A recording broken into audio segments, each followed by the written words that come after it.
Good morning, good morning, good morning. It's Wednesday. It's April 9th. We are going to Idaho today for a ton of hearings in the prosecution of Bryan Kohberger. Remember, he is accused of killing 4 University of Idaho students in their off-campus home. This hearing today is probably going to spill into tomorrow. It is all of their motions in limine. The motions in limine from the state and the defense are numerous. So I am interested to see the order the court goes in. But from the state, we have motions in limine regarding neuropsychological and psychiatric evidence, alternative perpetrator evidence, alibi, demonstrative exhibits using 3D models, the IgG data or investigative genetic genealogy, improper death penalty comments, immediate family members in the courtroom, who counts as an immediate family member, how many can there be, AT&T timing advance records. I have thoughts, we're coming back. I have thoughts, we're coming back.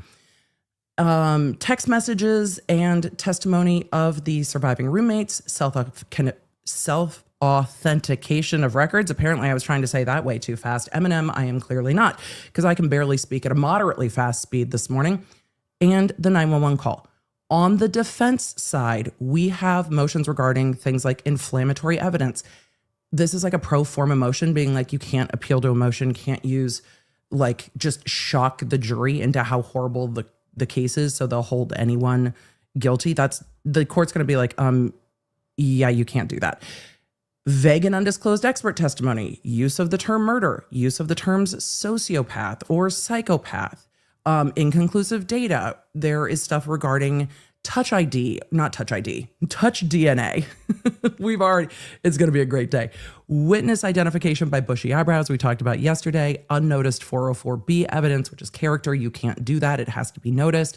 That's going to be easy.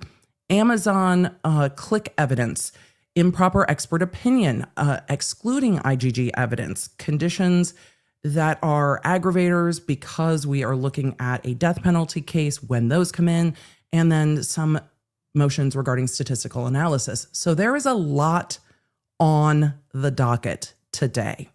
There are also still some pending motions with regard to the death penalty, with regard to discovery. The thing I'm most interested to hear about after yesterday is the AT&T timing advance records, because as I went back through and I reread those multiple times, the defense position seems to be splitting hairs on the state position. The state position is unhelpfully vague. But as I distilled all of it, no one has disputed that some of those more nuanced records at the time when they were requested from victims and another unidentified individual in the case, they were only held for about 7 days. Has the state been super clear on things? No. Has the defense been perhaps overly hyperbolic? We will see.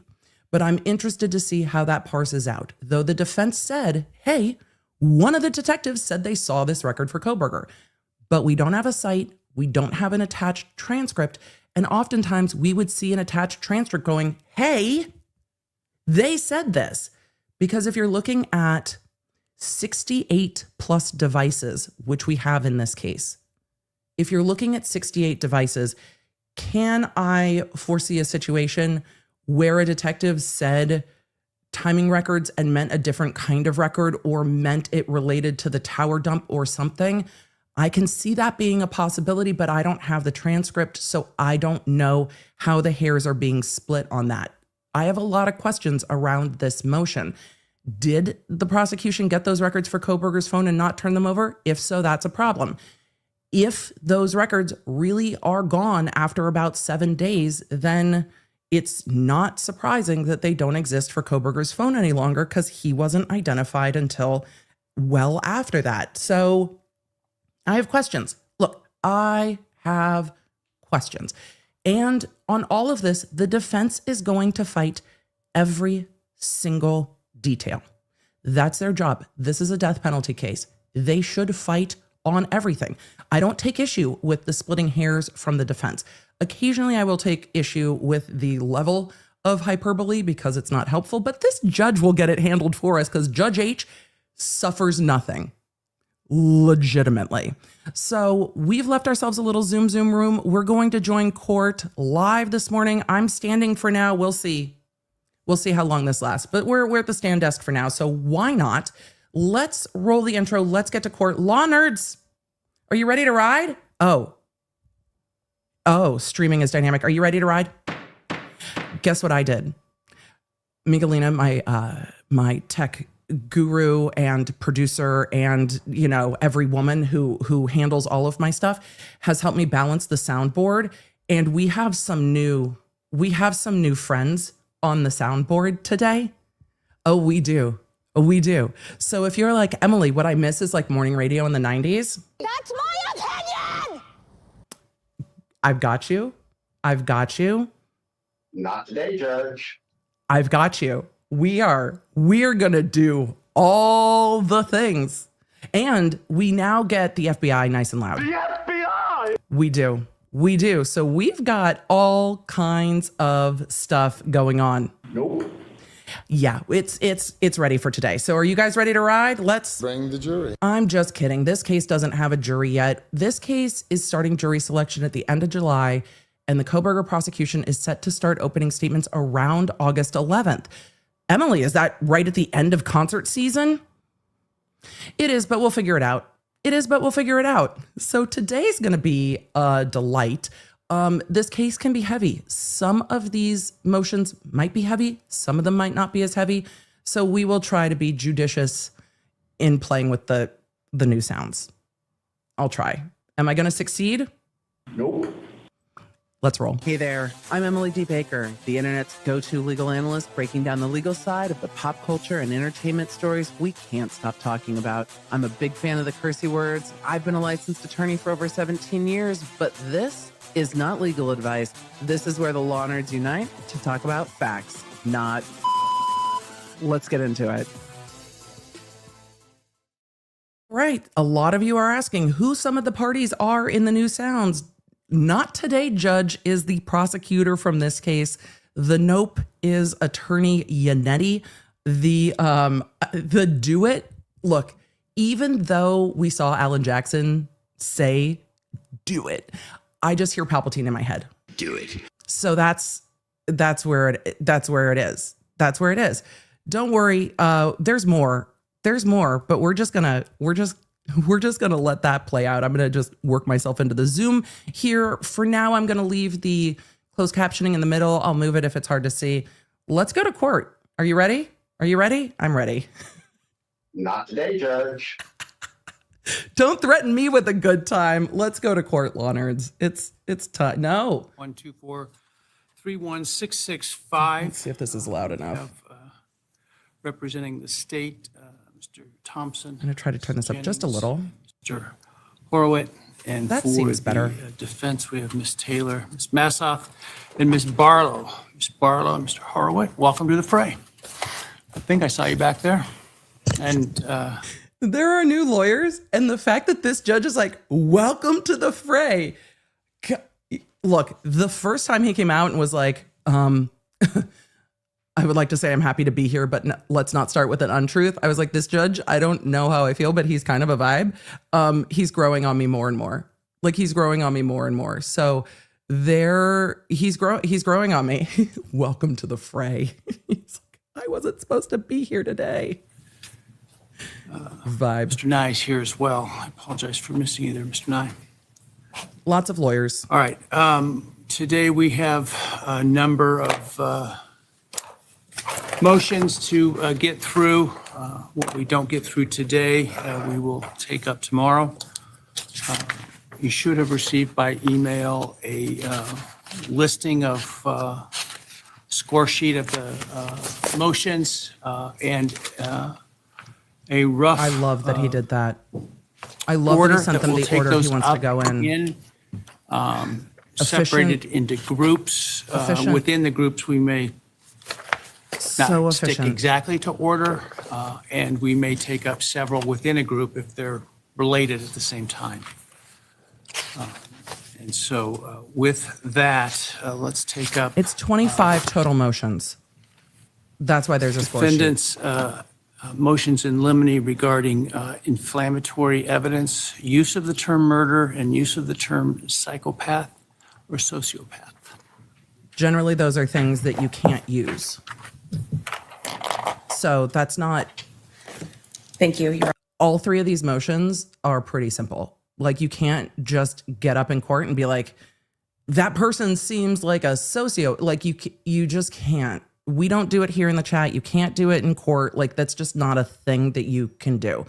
So all three of these motions are pretty much placeholders. Like, hey, Your Honor, can we just, like, rules of decorum, this is what we do. Your Honor, I'm guessing from the court's comments, the court wants me to address all three of those. Yeah, because they're pretty I'll do simple that then. motions all at once. Your Honor, the motions Kohberger are notes. brought to the court based on Mr. Kohberger's constitutional rights and the rules of evidence and relevant case law. With regard to the inflammatory evidence, would move the that camera is for the prosecutor's table a requesting little that the bit. court issue an order preventing the state from trying its case with an emotional appeal or an excessive use of emotional phrasing or an excessive use of repetitive photographs. Certainly, we understand that there will be photographs that we may not like that come in, testimony that we may not like that will come in, but what we're talking about is an excessive use of emotional appeal.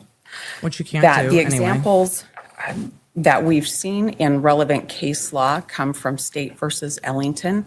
In that case, the prosecutor repeatedly used a phrase I don't know if we even need that was inflammatory that much about the defendant having run over the wife of a witness who was testifying.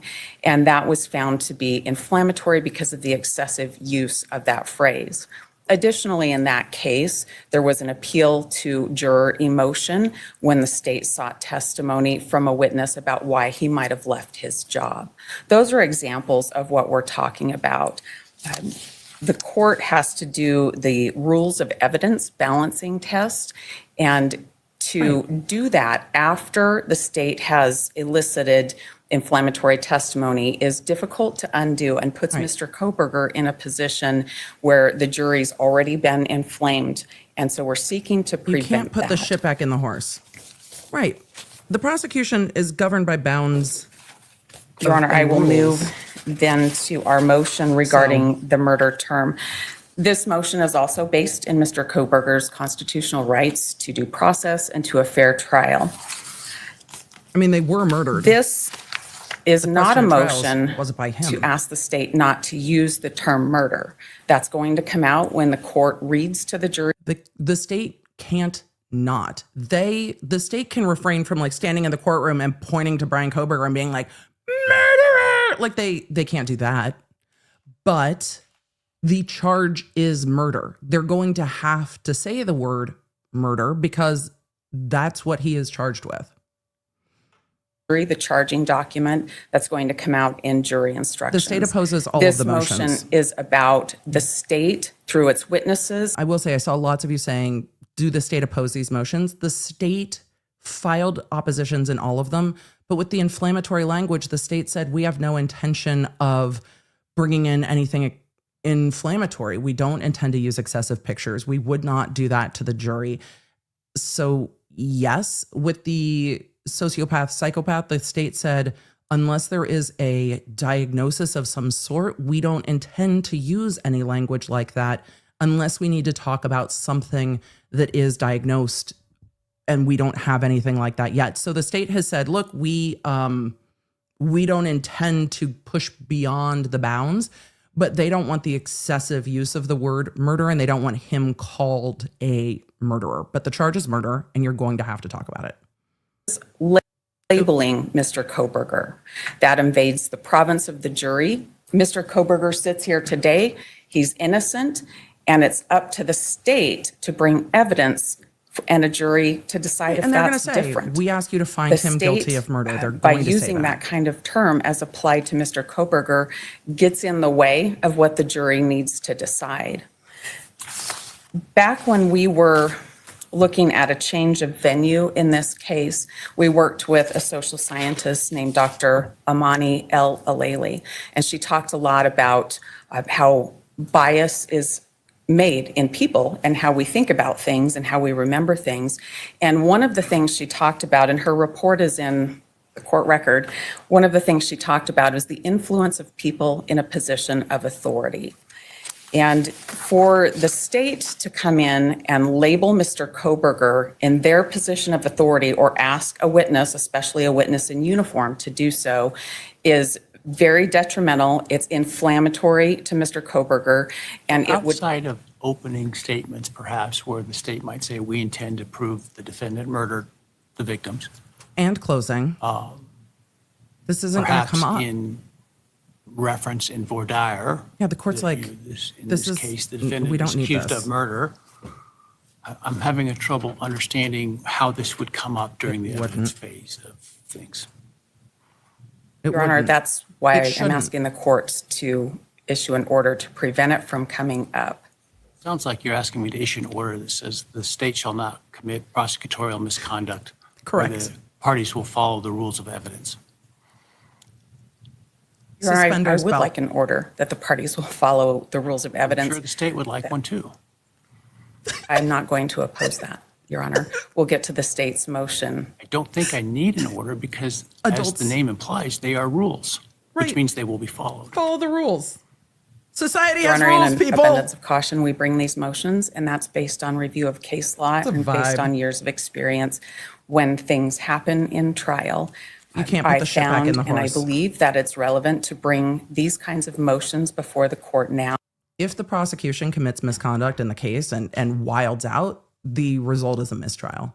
And the judge is just like, I'm not making an order that y'all have to be lawyers. Come here and do your job and be lawyers. And have all of the parties Oh aware of. I think there's maybe a difference between bringing them to make Preserve sure the that record. the issues are highlighted and the parties are vigilant versus An order. perhaps entering sort of prescriptive orders that are so broad and vague in nature that they are essentially meaningless. Your Honor, this is my opportunity and the place that is reserved for the defense to bring these motions. I They've think been that brought they're in. important motions, and with court's orders, it makes it more clear, even if the court order isn't spelling out, you can't say this, you can't do that. I think there's an awareness, and I think it's relevant to have that order. I think it's important to have that order. And most of all, I think it's protective of Mr. Kohberger's constitutional rights to have that order. His rights are protected. That's our by the request rules. with regard to, Address sociopath or psychopath. Doesn't Yes, seem I'd like the to state address- was intending to go there, but you're welcome to address it. He's like, make your Your Honor, record, if the state is preserve the stipulating issue, not to move use those on. terms, I don't need to make a full argument on that, but I'm prepared to do so. I'll be brief. Then with that, we brought this motion again under Mr. Kohberger's constitutional rights to a fair trial and due process of law. This motion is really spelled out in Dr. John Eden's affidavit when he talks about the unreliability of tests that might label somebody in that particular way and the danger of having that label applied to somebody. And the state If said they're not that's going to do that allowed because they to can't do happen, that. then Mr. Kohberger is colored with an opinion or a way the jury will view him that is unfair. And our request is that the court not allow the state to label him in testimony as a psychopath or a sociopath. Because The only way this would come up is if a civilian witness or surviving roommate went rogue and just started yelling stuff. I'm not saying it could never happen, but the prosecution would advise and should advise all witnesses that testify, you need to stick to what you know, what you saw, what you heard, not your opinion of the defendant. And when it comes to civilians, the state will probably tell them, if this defendant is convicted, you will have a chance to be heard on how this has impacted you. But if you do that during trial improperly, it will upend this trial and there will be a mistrial and we will all be back here again.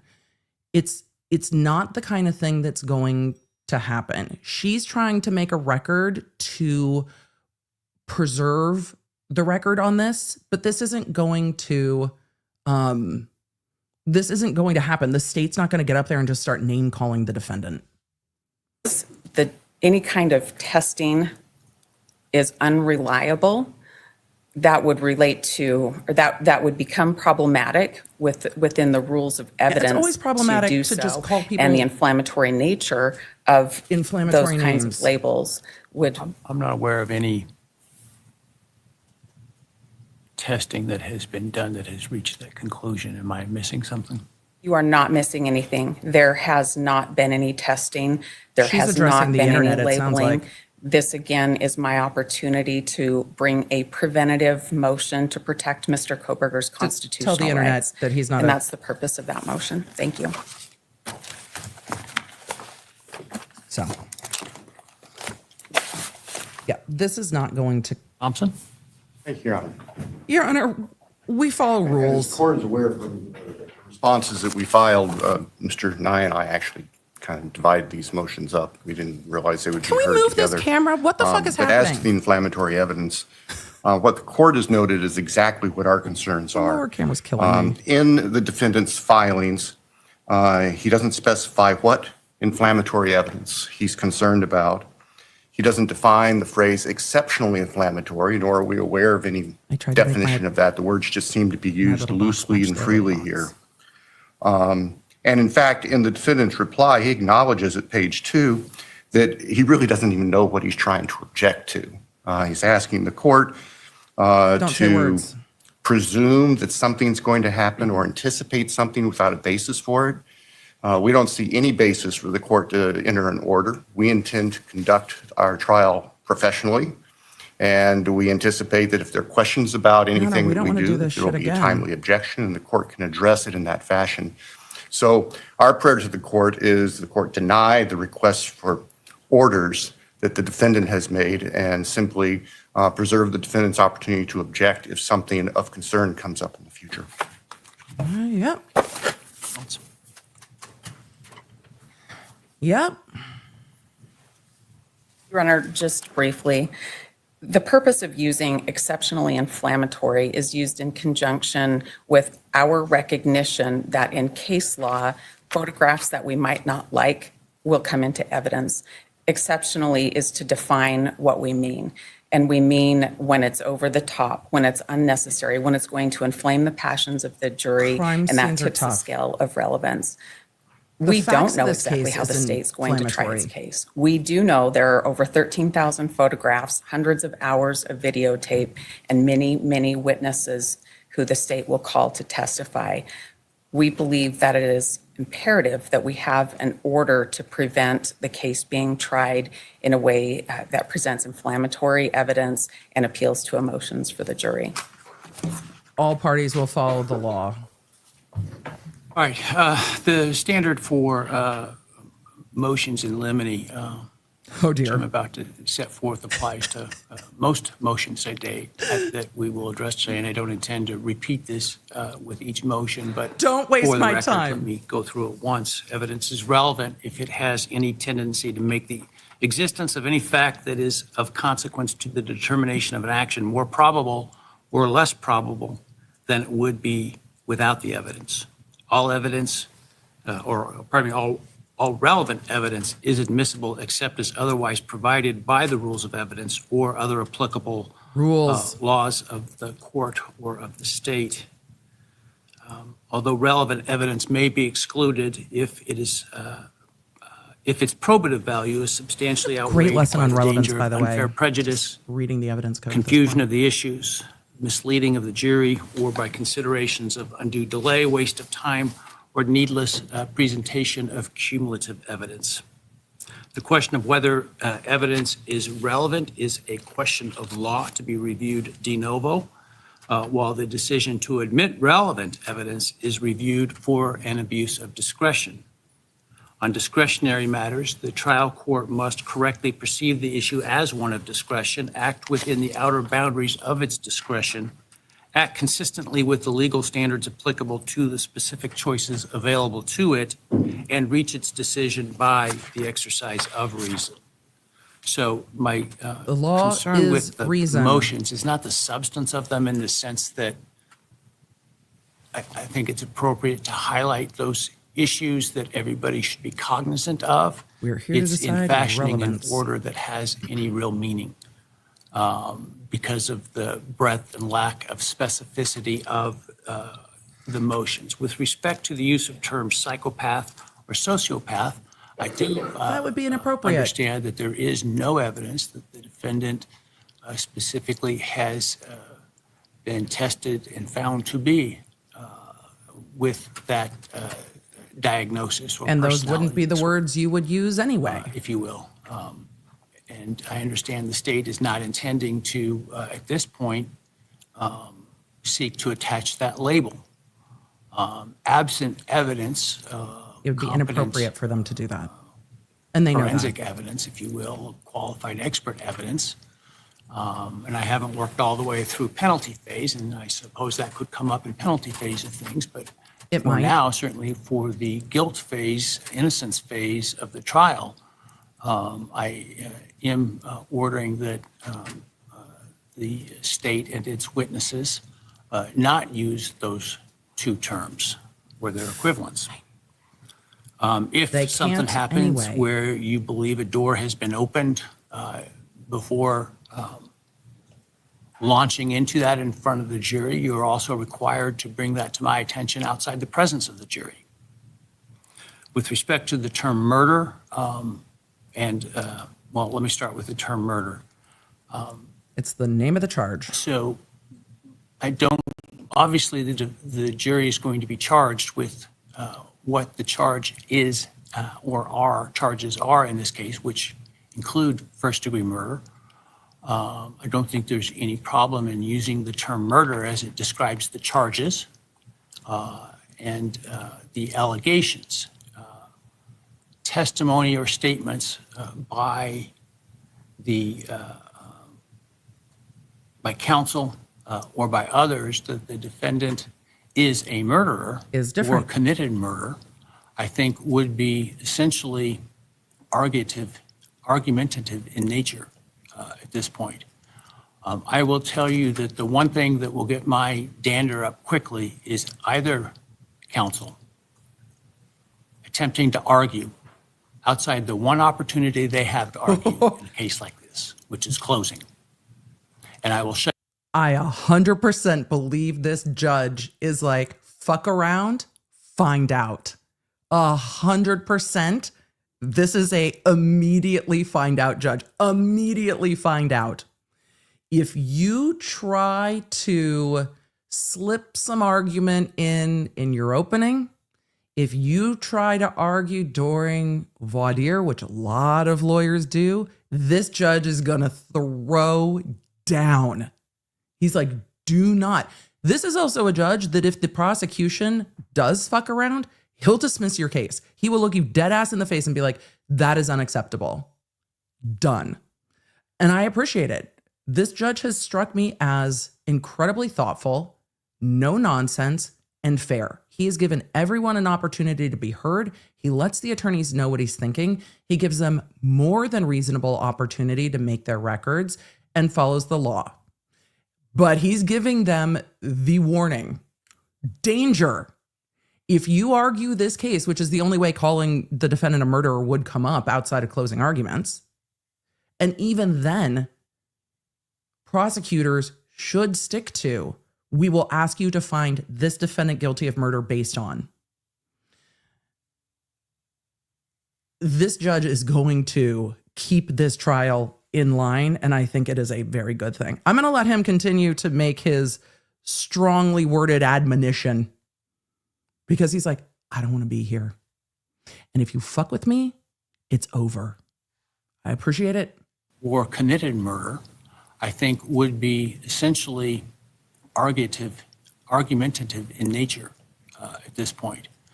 I will tell you that the one thing that will get my dander up quickly is either counsel attempting to argue outside the one opportunity they have to argue in a case like this, which is closing.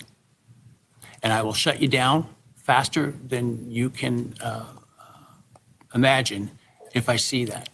And if I see it again, I will admonish you in front of the jury about it, because I'm serious about not arguing Yeah, you will any get questioning told in or front of the jury. statements or comments between questions and nature of that. And so that would also go with the term murder, I think. This to judge the versus extent Carrie that Morrissey. It reaches a conclusion that the defendant committed Just murder saying. prior to the closing. Now, certainly the allegation that the defendant committed murder is going to be relevant and probably appropriate in opening statements, perhaps even in voir dire. But apart from that, if you're intending to go there, you need to bring that to my attention outside the presence of the jury. And that's obviously important. Both of those are important to make sure your witnesses understand as well. With respect to inflammatory evidence, Yeah, tell your witnesses. I They'll also find out. don't know what that is until I see it. And certainly there are rules regarding prosecutorial misconduct. I think counsel is likely well-versed in what those rules are. Yeah.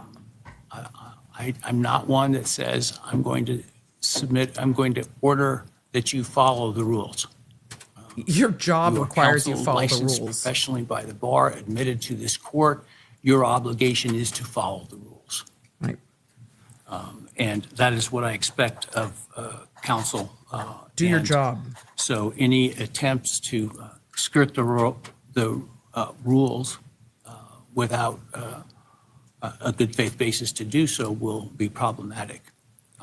In terms of, and I think really where there's some potential gristle, meat on the bone here, I should say, relates to, You've got I the old-timey suppose, phrases today. the photographs or videos of the decedents and the state of the crime scene. This, There's a I would balance in imagine, that. from what I've seen, some of those photographs are particularly Horrific. graphic, Yep. but make no mistake, these murders, Are horrible. whoever committed them, were brutal Yep. and were horrific. And so The jury's going to know I that. suspect that the evidence will reflect that. Now, if it comes to cumulative evidence, or perhaps some that are unnecessarily graphic, we can address that on a case-by-case basis. And so I think the idea is before you show the evidence to the jury of that nature, that counsel be given a copy of that. Obviously, if you're going to be seeking to introduce those, they will be given a copy, and we can have a discussion outside the presence of the jury about how many, which, et cetera, will be presented. But I don't feel it's really You need to give the defense a heads up. I think that's does fair. anything of, it doesn't advance the ball for me to abstractly say, don't use inflammatory evidence. Be mindful. So I'm not going to do that. I Reels will pen. rely upon the obligations of counsel as professionals to understand their responsibilities. And when it comes to the specific actual evidence, then we can review that As before needed. it's presented to the jury. All right. Also, the prosecution Next, needs to keep in mind, I'm going to Is pause him real quick. unnoticed. The prosecution needs to keep in mind that traumatizing the jury also doesn't help. And most prosecutors who try homicide cases and regularly try homicide cases are aware of that. There's a balance between showing the jury what happened and absolutely just horrifying the jury. Because at some point, the jury's like, can you stop? Like, we get it. Can you stop? And that is a balance that the prosecution will keep in mind. Those photos are going to be hard for any jury to look at because that is the crime scene and what happened. So that can't be mitigated. It can only be minimized. But also, the jury doesn't need to watch 7 angles of body cam of the exact same thing. But that's part of the prosecution trying their case in their way. So I'm not surprised that the judge is like, you're professionals. It can't be excessive. Would I think there are prosecutors who aren't going to try to be excessive?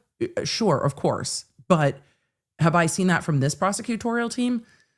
Not much. And with this case, with a quadruple homicide, I think it cautions towards restraint because it's the jury already knows.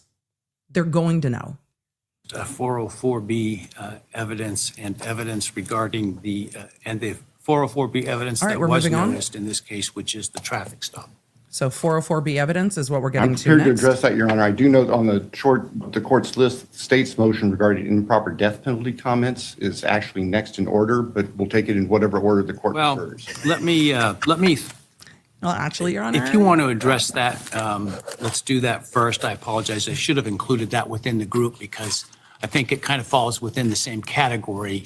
I think you understand what my rulings are, but I can address it specifically if counsel would like me to. Yep. This is a state's motion. James was going to handle that. We're happy to just submit it to the I court think it's on the the defendant's files. motion, so if they want to argue it, Oh, is it the they can. defendant's motion? Your Honor, it's the state's the motion. Oh, is it the state's motion. motion? I apologize. Oh, that's right. It's I the was state's thinking of it motion. in the opposite In terms. the inverse. That's fine. This, if you want to, Ms. Jennings, address that briefly, you may. The defense can't also slip in here that it's And this relates to the concerns the that elephant in the room. defense may say something like the state's trying to kill Mr. Kohberger. Correct. Something of that nature, as I understand. Yes, Your Honor. Correct. There has been a history in this case of that mischaracterization of 18-4004A. We're just hoping that that mischaracterization is not made in front of a jury. Rules. But Everybody has considering the rules. court's comments this morning, as well as defense counsel's comments, that there shouldn't be Seems we're all on the statements same page. made whose sole purpose is only for an emotional appeal, I think that this is She's settled.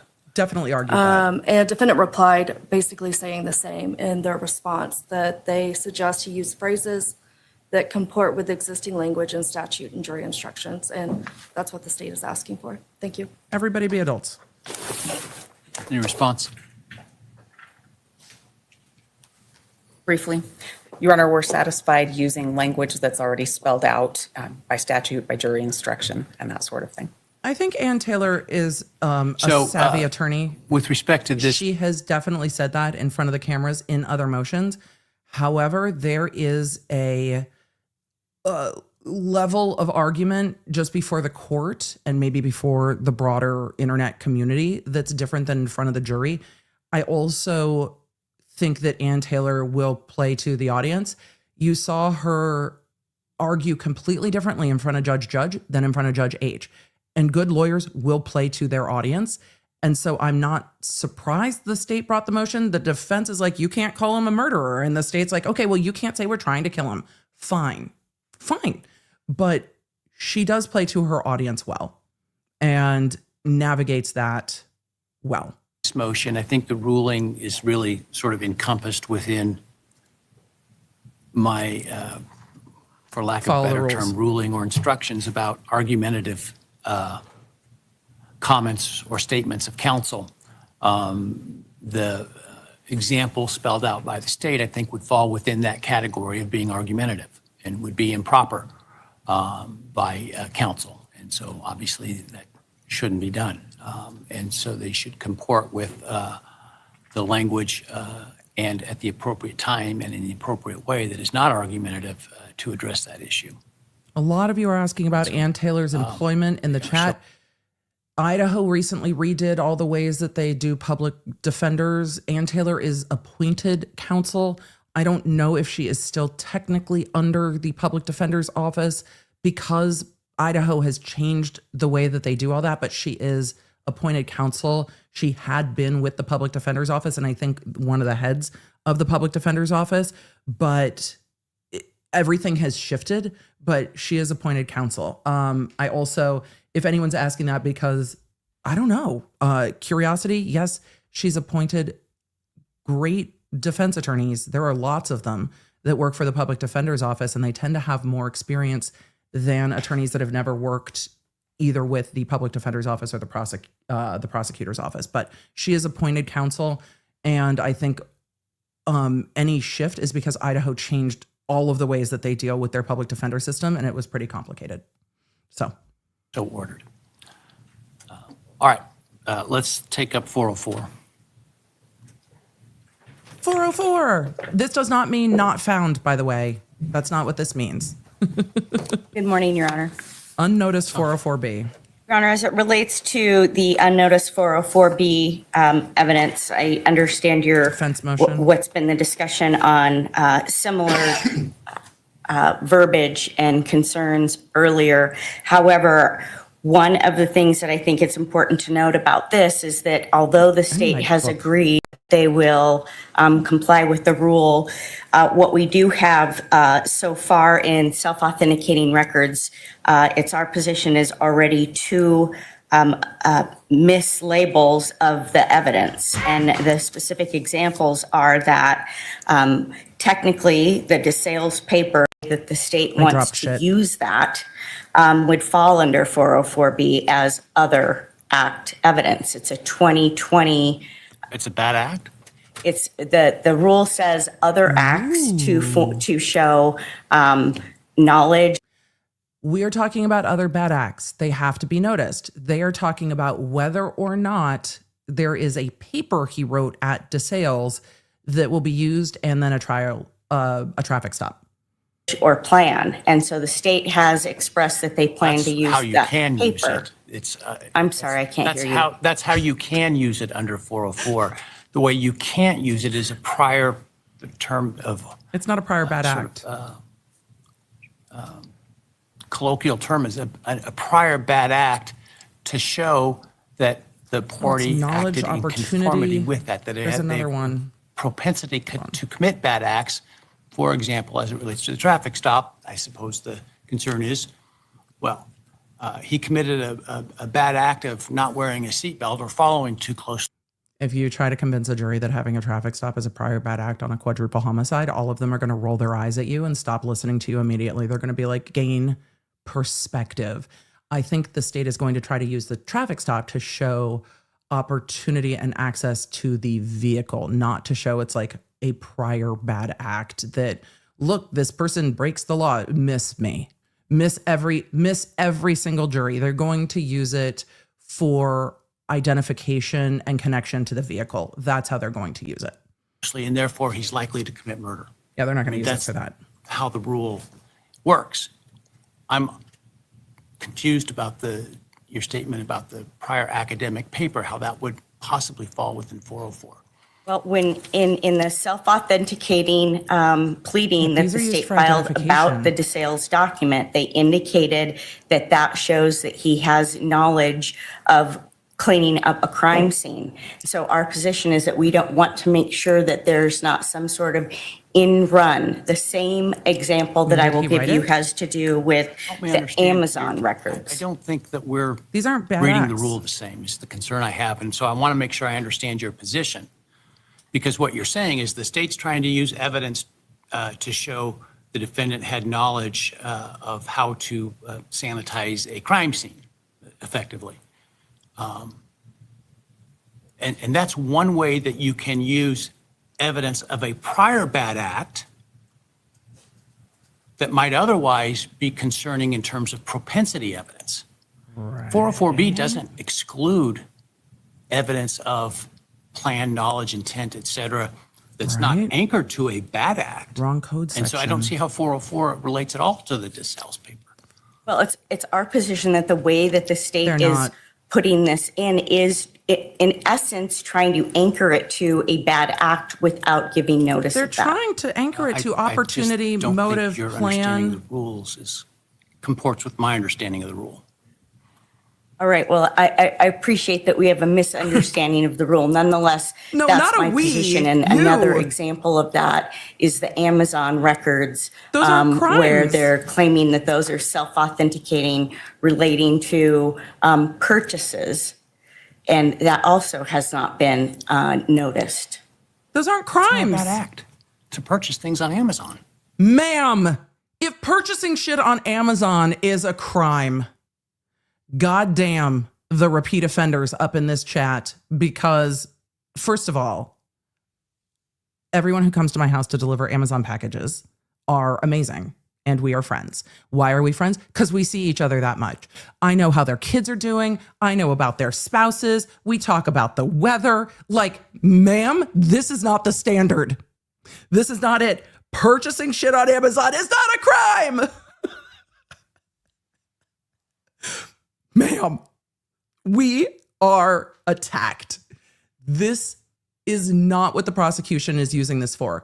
Prior bad acts and allowing prior bad acts in really generally goes to, oh, well, you are charged with robbery. And look, you have these other robberies. Those are prior bad acts. There are rules about whether you can say, see, robbing robber who robs. They did all these other robberies. Of course they did this one. You can't use propensity except in narrow exceptions.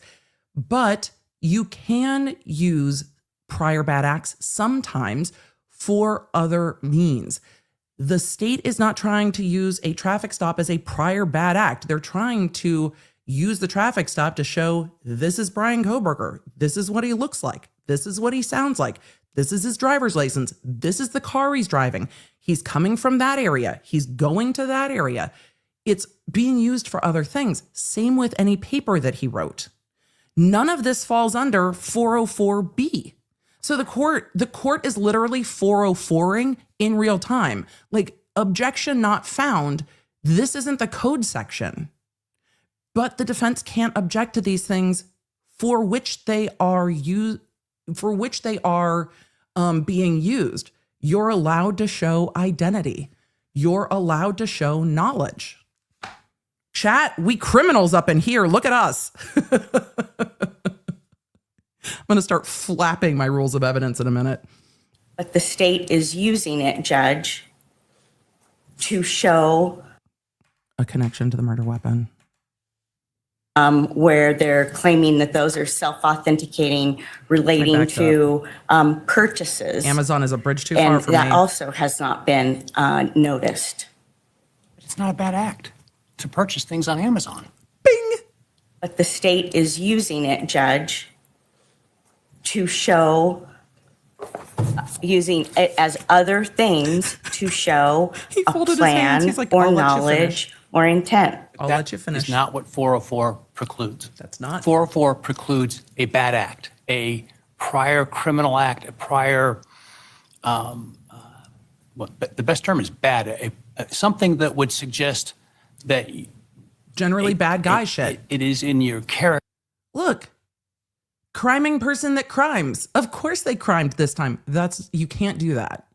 That's what it precludes. It precludes you bringing out a laundry list and saying, see, crime. Obviously it's them. You can't prove that they did something now because they may have done something in the past. Again, asterisk, narrow exceptions. That's not what the state's trying to do. Character to commit a bad act, to commit the crime because you've committed another bad act, right? You robbing abused robber who robs. Your significant other on one occasion, and therefore you have a propensity to abuse a significant other on a later occasion. That's 404B. There are evidence exceptions. that somebody has knowledge or has a plan, Opportunity. not anchored to a prior bad act, isn't covered by 404. It's not precluded by 404. Bing, bing, bing. It's our position that the state is trying to do Your an Honor. in-run on that with this evidence. And that's why we raised the issue of 404B, anything that's unnoticed, There's not coming in nothing to as a end run bad because act. there's no One of the crime. ways that we contemplated drafting this motion was because there were simultaneous filings of motions in limine, was to come up with a list of things that we were concerned they may call prior bad acts. But because we didn't know what they would raise, we raised it in this Shopping's not a form, which crime. is without notice. They should not be able to argue evidence is a prior bad act or make any attempt at an in-run on that rule. But there's no So I'm not understanding what you mean by an crimes. in-run on that rule in this context. by saying that the argument about the Amazon purchase is that that was prior to November 13th, fucking miss me. 2022, That's not for what a the prior purpose bad act is. of making a plan. And where is that in 404? And that's the argument that the state will make about that. Law professors are screaming everywhere. I think I understand what you're saying. I just think we're So I think, completely missing Okay. each other's understanding. The judge is like, 404 doesn't say that. This attorney. That's my opinion! That's not. They are trying to block evidence that's not helpful. And this is not the rule to do it. And there's nothing they can do to block this. I'm going to just let it go. I'm going to sit down. I'm going to sit down. well, I still stand by my position that the state should not be able to run that. And I'm hearing the state say that they have no intention of doing that. Because there's no crime. Well, I'll hear what they intend to do in terms, because I think that your reading of The the judge is rule buffering. puts requirements on them that doesn't exist under the rules of evidence. But I will Correct. Listen to their Okay. response. Do you want me to go to the 404B on the video or On keep it the, on the separate? video of the traffic stop. Okay. First of all, there's a pleading that was submitted to the Identity. court yesterday, and I Possession have control. 3 I'm copies turning her of the video marked as Defendant's Exhibit D1 that I'll provide to the court for your review That's not how at your 404 works. convenience. One for the court, one for you, one for Ms. McLaughlin. One L's It occurred everywhere to are me losing their that minds. It would be much easier for you to determine what you thought about this video if you actually got to see it in full. We don't need to play it in court. You can review that at your convenience. It's not being It's offered to not show our position propensity. that the traffic stop equates to a crime that makes someone capable of murder. It's our position that the traffic stop video brings in other acts that the state is trying to end run on. And I want to give you examples. Do you know what end run means? In this video, So I'm confused. things that make it more prejudicial than probative are that it provides presence in Moscow. It is at night. It is a visual of the car that is not just the make and model. It is Mr. Kohberger's statement that he doesn't think state She's seatbelts doing his provide job. much in the She's way doing her of job. safety. She's doing her job. Mr. She's doing her Kohberger's job. She's doing her question job. She's doing her about job. why they need his phone number. Mr. Kohberger's question about how the officer reacts when people lie to him about wearing a seatbelt. If the court allows this evidence in, the state has the ability to use this to make many other points beyond identity. And the jury would have the ability to potentially seek to If the state tried to argue that somebody not wearing their seatbelt shows a propensity for violence, the jury is going to go, are you fucking kidding me? Seriously. It is purely for identity. And I think it's fair if law enforcement asks for your phone number to say, why do you need my phone number? I think most jurors would be like, yeah, why do you need my phone number?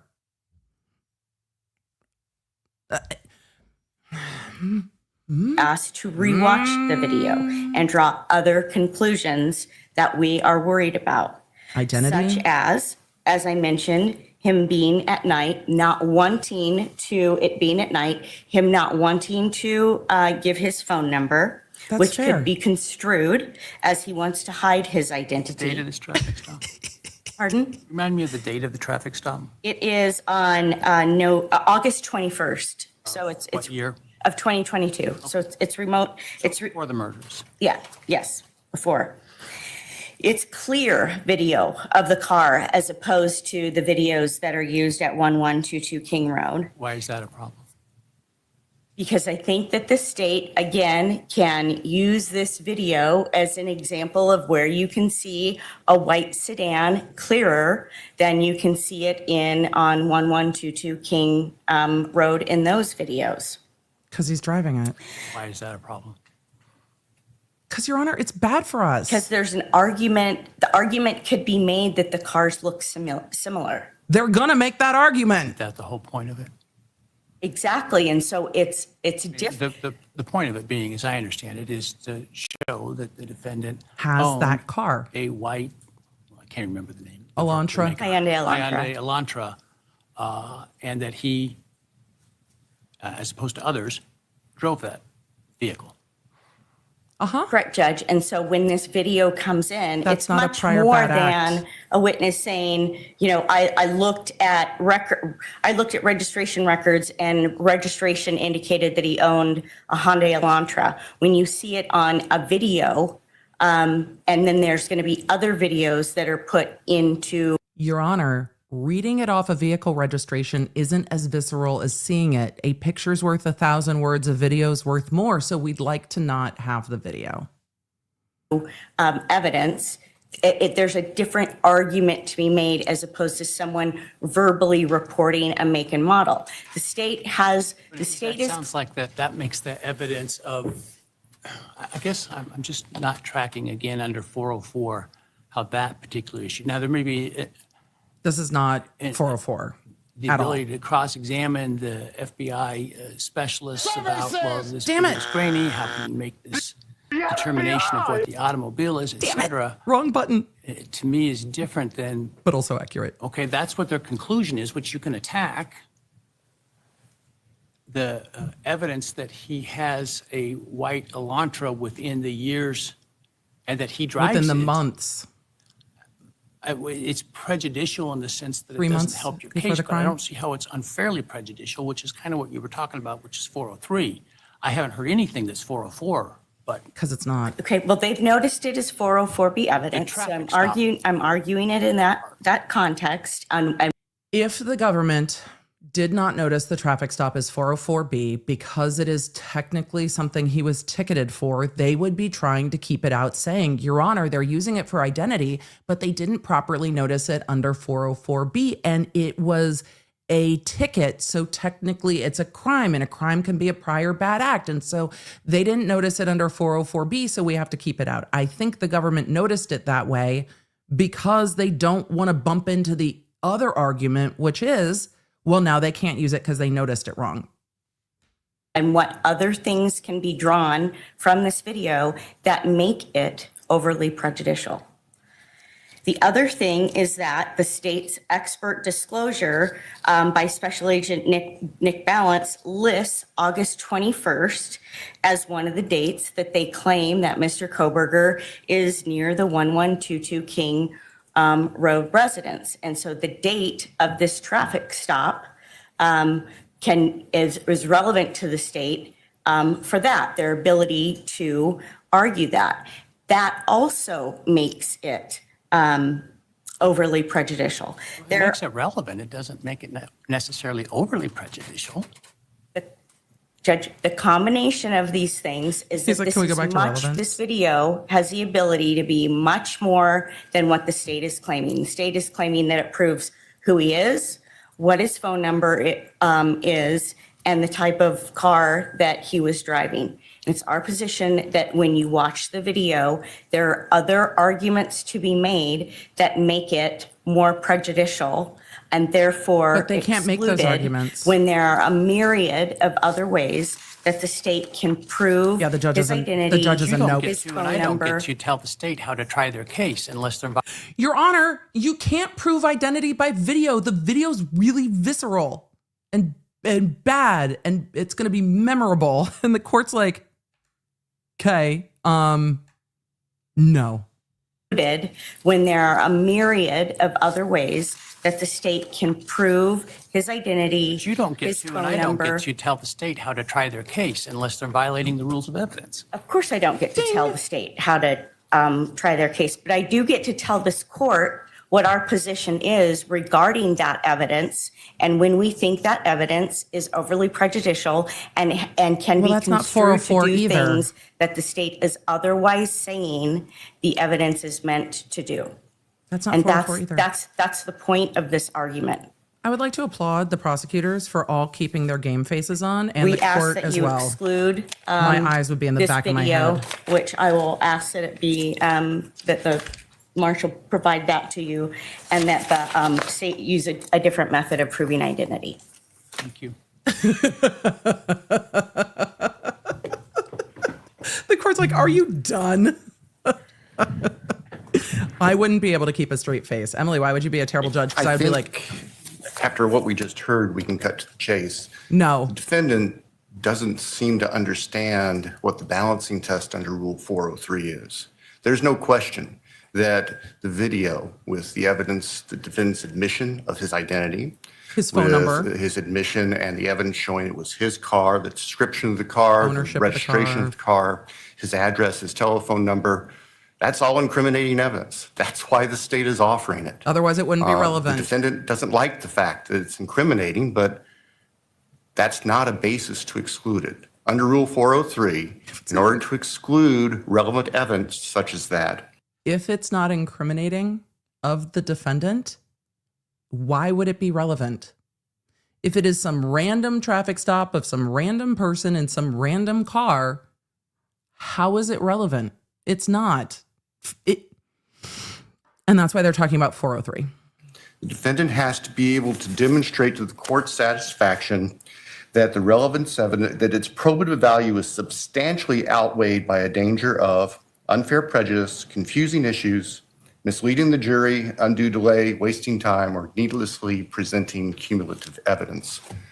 Just because it's prejudicial, and just because the defendant doesn't like the fact that we can prove who he is, that we can prove what car he's driving, that we can prove what his phone number is, that we can Santa's, prove like, his address. I mean, on those his are all shit today. He's things that just tie like, together to connect doesn't the like defendant it. to the homicides. Just because they don't like that isn't a basis to object to it. And so, Your Honor, we would they're ask gonna that the court try. deny the defendant's objection to the admission of this evidence. What about the concern within the video, as I understand it? First you have what is a 404 issue, which is a prior bad act, though one I'm sure everybody probably in this courtroom has committed at one time or another. Is the traffic stop a 404? Violating the traffic laws in some way, including by not wearing a seatbelt. The only reason that should And come up, so- truly the only reason the traffic stop and the reason for the traffic stop should come up is to prove that the police had reason to pull him over. That's the only reason it should come up, so that the jury isn't sitting there going, well, should they have pulled him over? Should they have talked to him? It's just the only reason it comes up to me is to answer that question, for nothing else. There was a traffic stop. That's it. Can you address that part of it, the prior bad act, and how the court should deal with that? And then also I am concerned with the issue raised about the communication between the officer and Mr. Kohberger, for example, his asking why they need his phone number. That could, I think, be unfairly looked at as if he has something to hide, which would be, I think, unfair. And so I am concerned about that.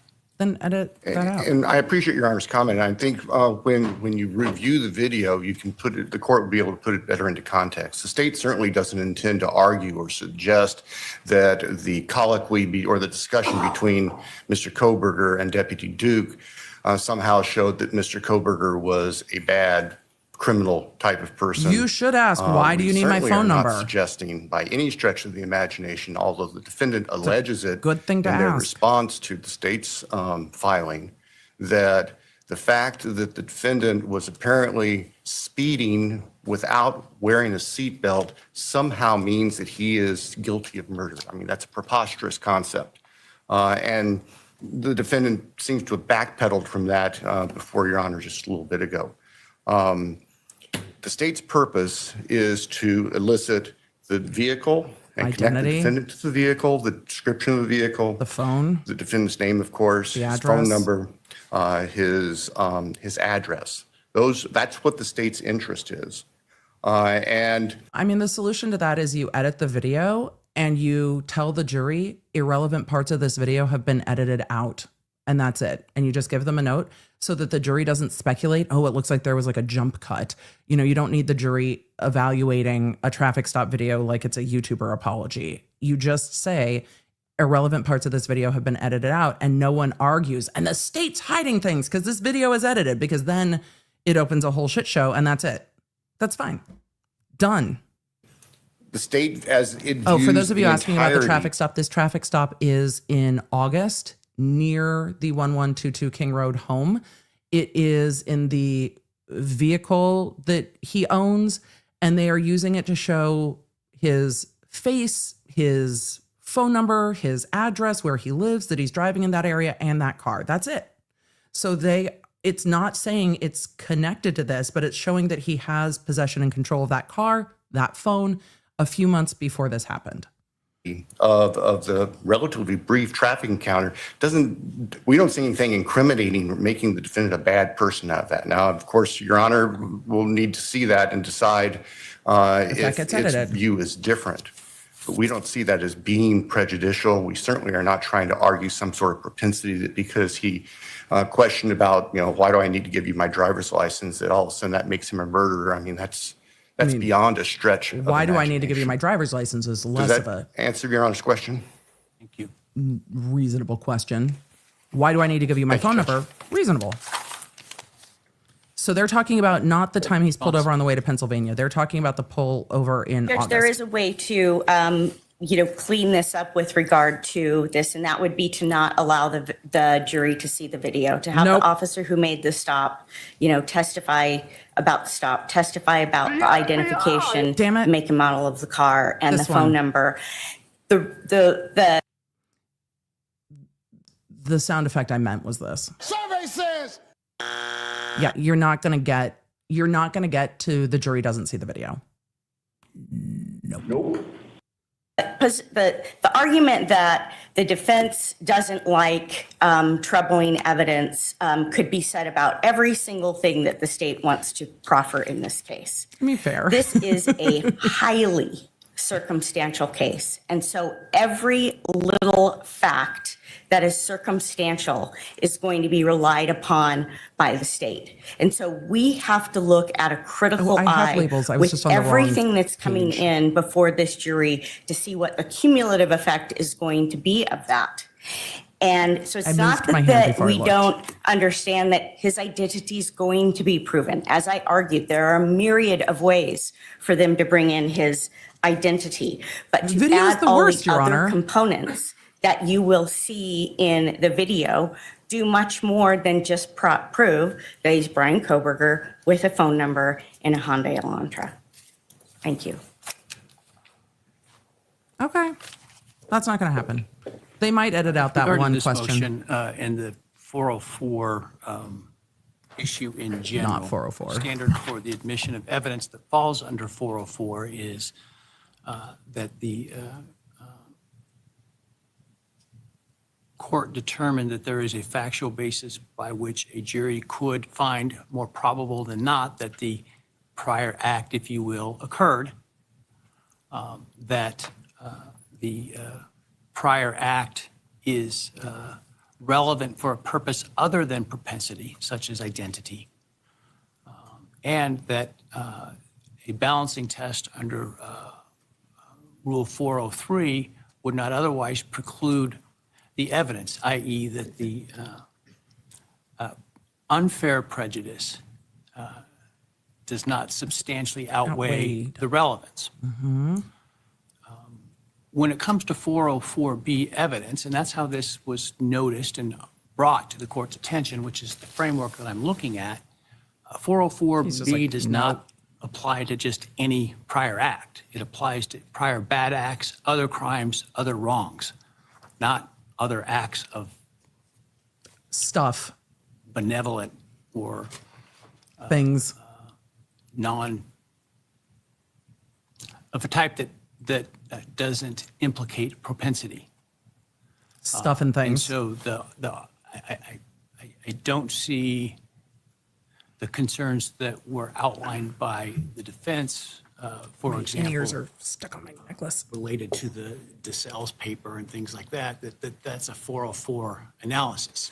That's simply a 403 analysis, which is, Relevancy. is there unfair prejudice or other concerns that substantially outweigh the relevance?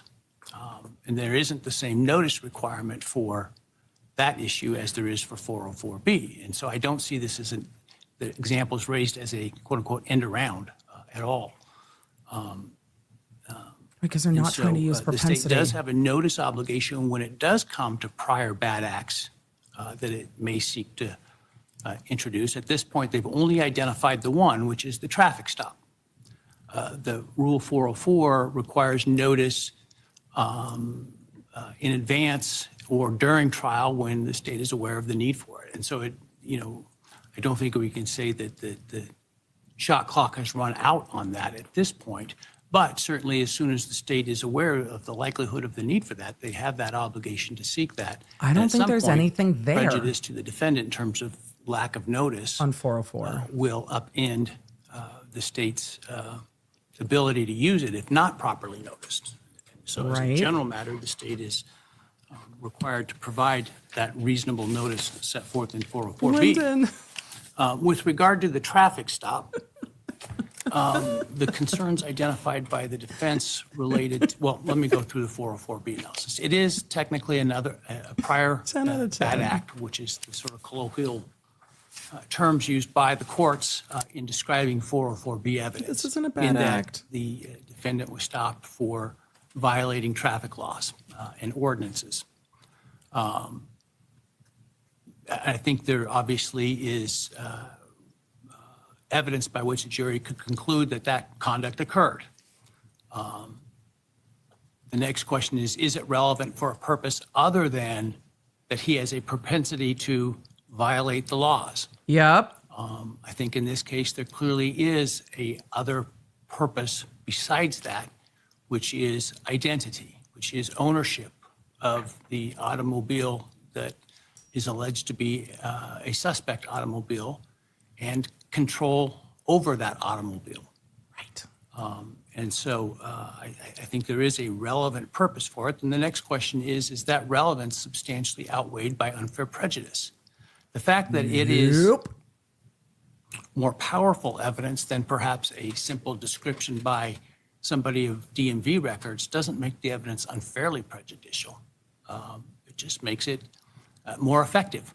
And that is not the type of unfair prejudice that the rule contemplates. And I don't, frankly, track the defense's argument with respect to that. And so He's like, I think can't follow. As a general matter, the traffic 404'd stop on the is 404B relevant. argument. It's not I think there is zero danger that the jury will conclude that because he didn't wear a seatbelt Right. or sped, that he therefore has a propensity to commit murder. I Right. just can't imagine any reasonable person coming to such a conclusion. And certainly the jury will be instructed that they may not use that evidence as propensity, may only use it for the relevance of things like identity, ownership, and control. Right. There are concerns that were raised, however, and so while as a concept, I think the video is appropriate under 404 or notwithstanding 404B and 403, I do want the video Exactly. potentially, I'll look at it and it may change my mind, but just from the description, I am concerned about some of the interactions with the officer, And maybe those got edited. about That's it fine. was mentioned that, that Mr. Kohberger questioned why the police needed his phone number. Again, I think it's a fair question. That I would question the officer exact same said thing. something about how he views people that don't wear seatbelts. I don't think any of that is relevant. And it does, Again, if officers are like, oh, you're not wearing a seatbelt, yeah, edit it out. It's fine. Just take it out. If Bryan Kohberger is asking, why do you need my number? And there is concern that a jury that knows they're sitting in a murder case might be like, ooh, was he already hiding something? Then it's fair. Just take it out. Fair. Just take it out. Because what the state wants is his phone number, driver's license, vehicle, name, address, and the location that he's in. Fine. But again, if law enforcement asks you for your phone number, it's completely fair to say, why do you need my phone number? Like, here's my license and registration. You don't need anything else from me. Done. I don't know why you need my number. So, I'm married. Why? But I understand the judge's concern, and I think it's fair to ask the parties to edit that out, unless then the defense objects and says no. But if they edit some of that out, then the defense can't argue and the police shouldn't have even been stopping him and they shouldn't have been asking him these questions. I think that's a good middle ground. Potentially create some unfair, some danger of unfair or unnecessary prejudice. So I think it needs to be redacted to exclude those kinds of things and have the video that No, I shows would. I'd be like, his I'm married. Why are you asking for my vehicle, number? that he gives the registration, that identifies it as his, that he, his answer to what, not the stuff leading up to what his telephone number is, but if he gives the telephone number, the answer, what the telephone number is. I think that's what we ought to see and probably not much else. Also, the amount of So crimes that are I'd like to uncovered see that before it's based on played to the somebody's jury, and driving. You can work on redacting that and showing it to counsel, and within the confines of my rulings, they can raise any concerns they have. I don't want to teach people to crime better, but if you're using a getaway car and the registration's expired, you're going to get pulled over. Just 100%. Just people don't ever check the cars, and the cars will get you, man. The cars and the phones, they will absolutely get you. A tail light out, a turn light out, like no riding dirty. All right, let's talk about who is going to be in the courtroom amongst the victims and the defendant's Family members. in general. Good to see you, Matt. Of reserved seat. I'm not as concerned about the reserved seat part. We can address that at the pretrial conference Which is in down May. the road. I'm more concerned about the ability to be in the courtroom, notwithstanding I'll an probably cover the exclusion pretrial order of the conference court of witnesses. on the So day let's off from address that Reed, issue. because Reed will be starting. They see me rolling, they hating, patrolling and trying to catch me right. Your Honor, the state filed this motion in order to seek clarification of the court's definition of immediate family member. I can back up into the Pursuant Weird to Al Idaho version too. Code 1953-06-1B. As you know, that specific code section doesn't give us a definition of immediate family member. The state has given a proposed exhibit, State's Exhibit S1, which we think are justified as being immediate family. It's my understanding that defense has stipulated to that list, and we would just ask the court to issue an order to that effect. Fair This takes enough. care of the issue that the state raised. I don't know if you have any questions. They want to make sure there's room in the courtroom Well, there in is the case issue the of courtroom defendant's gets full. family, but that's, I think, the defendant's motion, so I'll let them address that first. And this is fair. Look, here's what I appreciate about public trials and streamed trials. I think for us, if you're sitting in this courtroom right now, you're just seeing the back of everybody's head. Here, except for the judge, here we get a much better view, even though I don't know why they shifted the camera at the prosecutor's table, but whatever. We have a much better view. I think for those who need to be in the courtroom, because this case impacts them specifically, there should be room reserved for them so that they are not waiting in line and fighting to get in. This is impactful directly to them, and that should be reserved. A lot of us can just access this case online. The court took over streaming it. It is streamed directly to the court's website. We have access to it. Reserve the room for those impacted by this case, be it defendant's family, be it victim's family, be it, the family members of the surviving witnesses, whomever is impacted. Save them the seats, because even journalists can sit in another courtroom with TV screens and access it there. I think it is a fair motion to have a list and say, these are the people we're reserving seats for, so they are not further having to wait in line to get in and out of court every day. This case is supposed to start around August 11th and go through November. It's going to be exhausting for everyone involved, including probably us. The families should not have to fight additional battles to access this court. The state submits that by simply placing our client's family on its witness list, that is enough to warrant exclusion, and further that they may call family members. But that I would want be to note joint that they have not penalty. subpoenaed them. The state's attorneys have not interviewed them, and they know that Mr. Kohberger's family does not have any interest in helping them.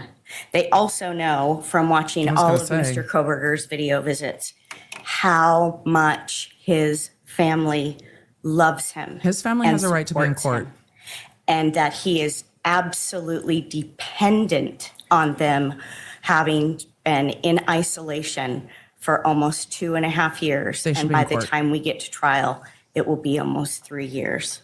Yeah, his family His should be able to parents be in court. attend every court hearing, and the only reason that they are not here in person is that they do not have the money to fly back and forth from the East Coast. If they had the financial resources, they would be here in person every single court date. Sequestration of witnesses under IRE 615 is discretionary. The language in the statute is that they may be excluded by. Also, I don't think either side should put people on the witness list just to exclude them from court. I think it's BS.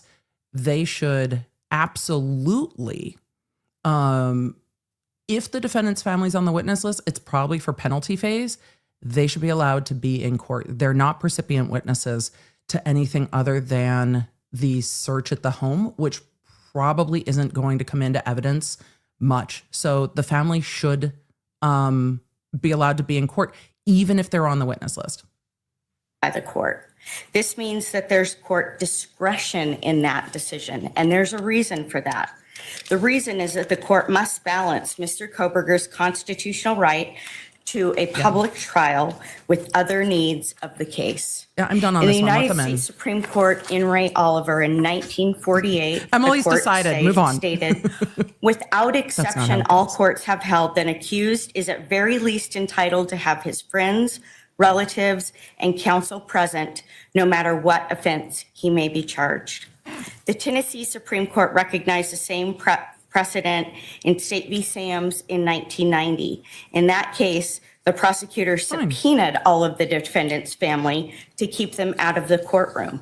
In reversing the case over this issue, the court held, the assistant district attorney's blatant abuse of the trial court subpoena power for the exclusive purpose of removing the relatives from the courtroom constituted egregious prosecutorial misconduct.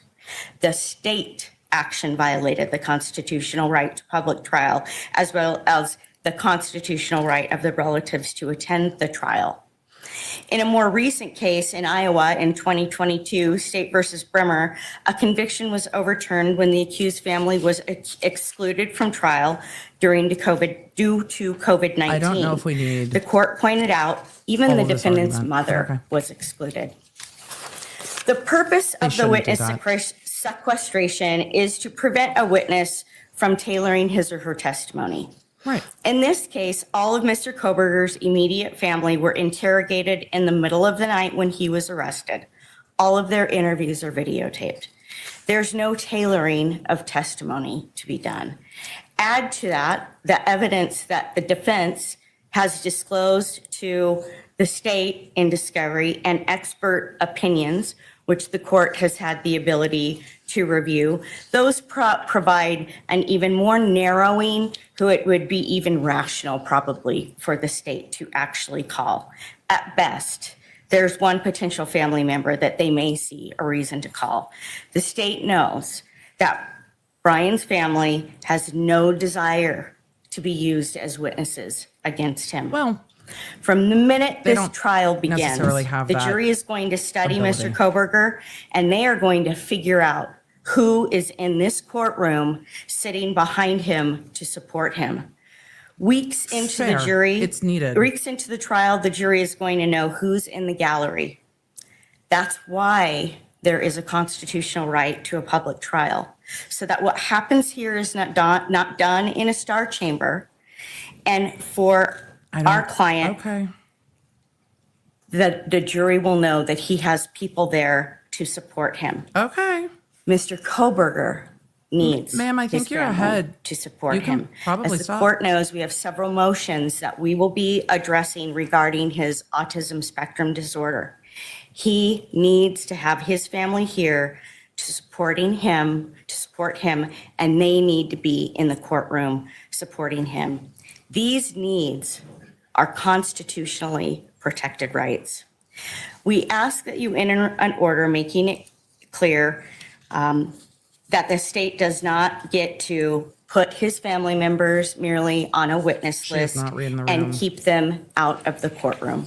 If they want somebody in court, there needs to be an out-of-state subpoena issued. They need to provide witness travel funds to be here and They're- make their intentions very clear. They're gonna wait And and then serve this them when they get court, to we Idaho. ask, exercise its discretion and allow whoever of those family members the state may actually subpoena to be in the courtroom, because there's no need to worry about how they may tailor their evidence, because it's Okay, their you've made your- testimony, counsel, you've because made it's your point. all video recorded. I know it's hypocrisy of me to say that when I repeat myself all the damn And- time, but The court Counsel, could you've made your also point. order the state to make it those witnesses, if they do intend to call them, immediately call as witnesses early on in the case, so that if there is for any reason if they're witnesses, going to be I don't know if they need to be exclusion, that sequestered. exclusion would be there for a very short period of time. But we do ask the court to consider how important in opening statements, when that jury walks in and they're making that immediate first impression assessment, okay. how important it will be for Mr. Kohberger to have his family sitting behind him. Right. We've also asked in our motion that the court address decorum, since the court's going to be issuing an order. That's fair. As we pointed out, there's been some history in this That's fair. case with clothing being brought into the courthouse that's pro-death penalty and pro-firing squad.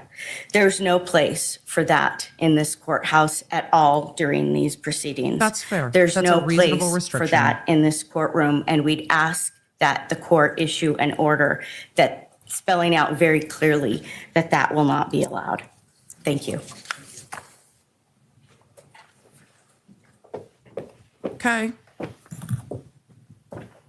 I want to know what the state's going to say about what they're going to use these witnesses for, because it's probably penalty phase, The state if trusts anything. that this court will enter your own standards of decorum for the courtroom, and the state will advise our witnesses and immediate family To adhere. in accordance to those instructions, and we expect that they will be followed. Regarding the defendant's family, in no way is the state intending to use its subpoena power in order to exclude Mr. Kohberger's family from the courtroom. Good. That would be improper. The state's not aware of any authority to support this argument that the defendant has a Sixth Amendment right to have his family in the courtroom. He, of course, under the Sixth Amendment, has the right to a public trial, but that's not his choosing of who is in that courtroom. Totally understand it's within your discretion to allow certain immediate family members in the courtroom to support The Mr. reason you Kohberger. can't simply take up whatever family members you may need to testify in your case in chief right at the beginning. Other than, obviously, I know you have a narrative on how you want to lay these things out, but what I will tell you is both sides ought to get used to the idea Right. that with a 3-month trial, Some the shit's going to trial go out of schedule order. will not be held hostage to your narrative. In other words, we'll be taking things out of order, We're going to get this shit stopping done. witnesses to put another one on to make sure we get them through them and picking them up again. And so is there a reason you couldn't call whatever family members you need right away? Well, I will say, we have no intention of calling all the family members. We have the intention of calling a few of the family members who serve certain purposes. Okay. I can't think of a reason that we couldn't. Obviously, it's not ideal. It's completely out of context. It's out of order. This is Well, like a. Do they have to be gumbo. sequestered? You all are going to put all the pieces that go into that into the pot. At the end of the day, the jury's going to decide This judge. whether it's a good I really do. soup or not from the state's perspective. And so He said it's like a gumbo. I use a puzzle analogy. It's like a gumbo. You're going to put it all in. The jury will decide if they like it or not. It's a great analogy. You're going to throw it all in a pot. Does it really matter what order you put it in? I mean, there might be a preference, but at the end of the day, it all ends up in the pot. I think we get too Precious. obsessively stuck on the idea of exactly the order these things need to come in, right? And so I'm not sure why you couldn't You're saying lawyers are call controlling? the family members you need up front, and then we take away this concern. I can certainly understand. Or just let the them defense perspective, sit in the courtroom. the need and desire to have the defendants support family here in the courtroom. I do too. And I guess my preference would be for that, even though it would be out of context and interfere with the state's preference of how to present its case. Yeah, well. And I think I do take issue with the defendant being able to direct how the state presents its case to a jury. Ma'am, you have options. Your options however, are, look, no, you've got two options. Your options are let them be in the courtroom and hear the other evidence and call them in the order you want to call them in. That's an option, because if it's to come in over the Amazon account or if it's to come in over the search, then they're not going to change their testimony based on other things that they hear. They're not going to be cooperative with you either. Or call them first. You have choices, so you can choose. Those are your choices. That's fair. If our options are the immediate family members staying in the courtroom and hearing all the testimony of other witnesses versus calling them out of order, it would be our preference to call them out of order. Okay, then do that. Thank you. You have choices. Just because you think the choices are both shit sandwiches doesn't mean that you Judge, don't I have knew choices. that the state's position was that there's no case law to support our position, which is why I just went through several cases where it is his constitutional right, one, for it to be public. And there are cases, as I referenced.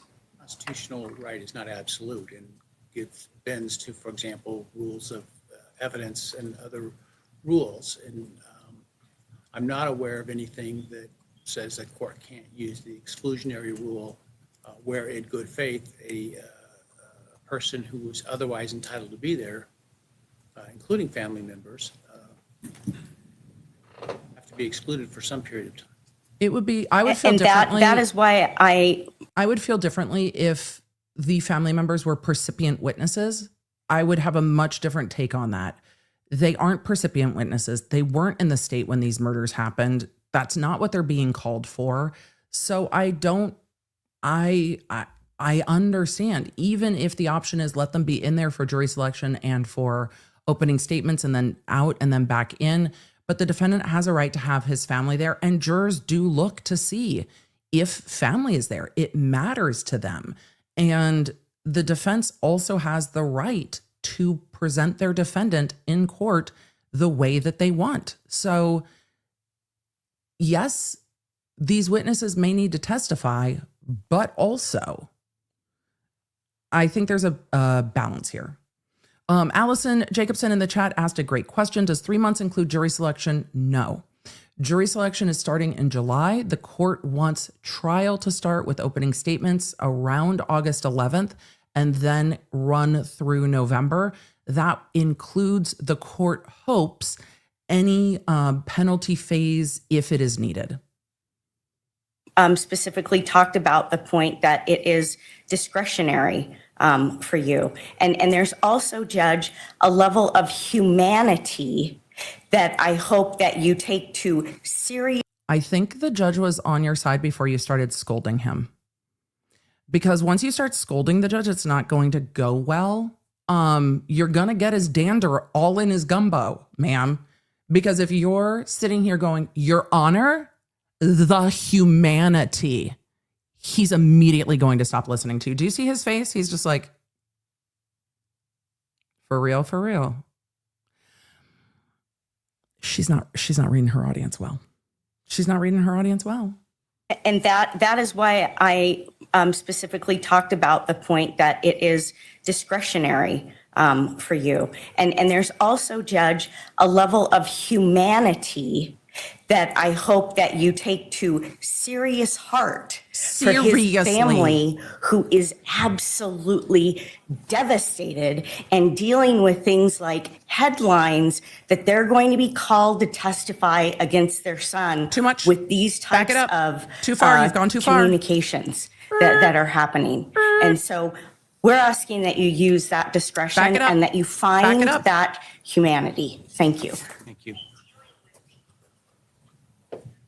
I'm going to take this matter under advisement. The defense raised some cases. I want to read those. I appreciate that. The court's like, I'll read it.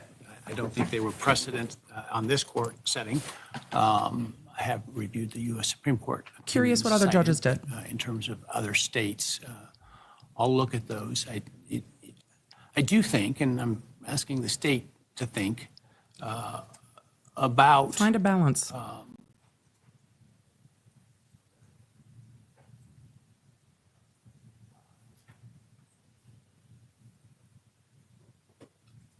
To use counsel's word, the humanity. I think that, I can only imagine the family of Mr. Kohberger is devastated by these things. That's They have a nothing right that to be they there. did. And I think their ability to be here to Judge was choosing his see the words. trial is important. And to the extent possible, Find a while balance. also preserving the state's right to a fair trial, should be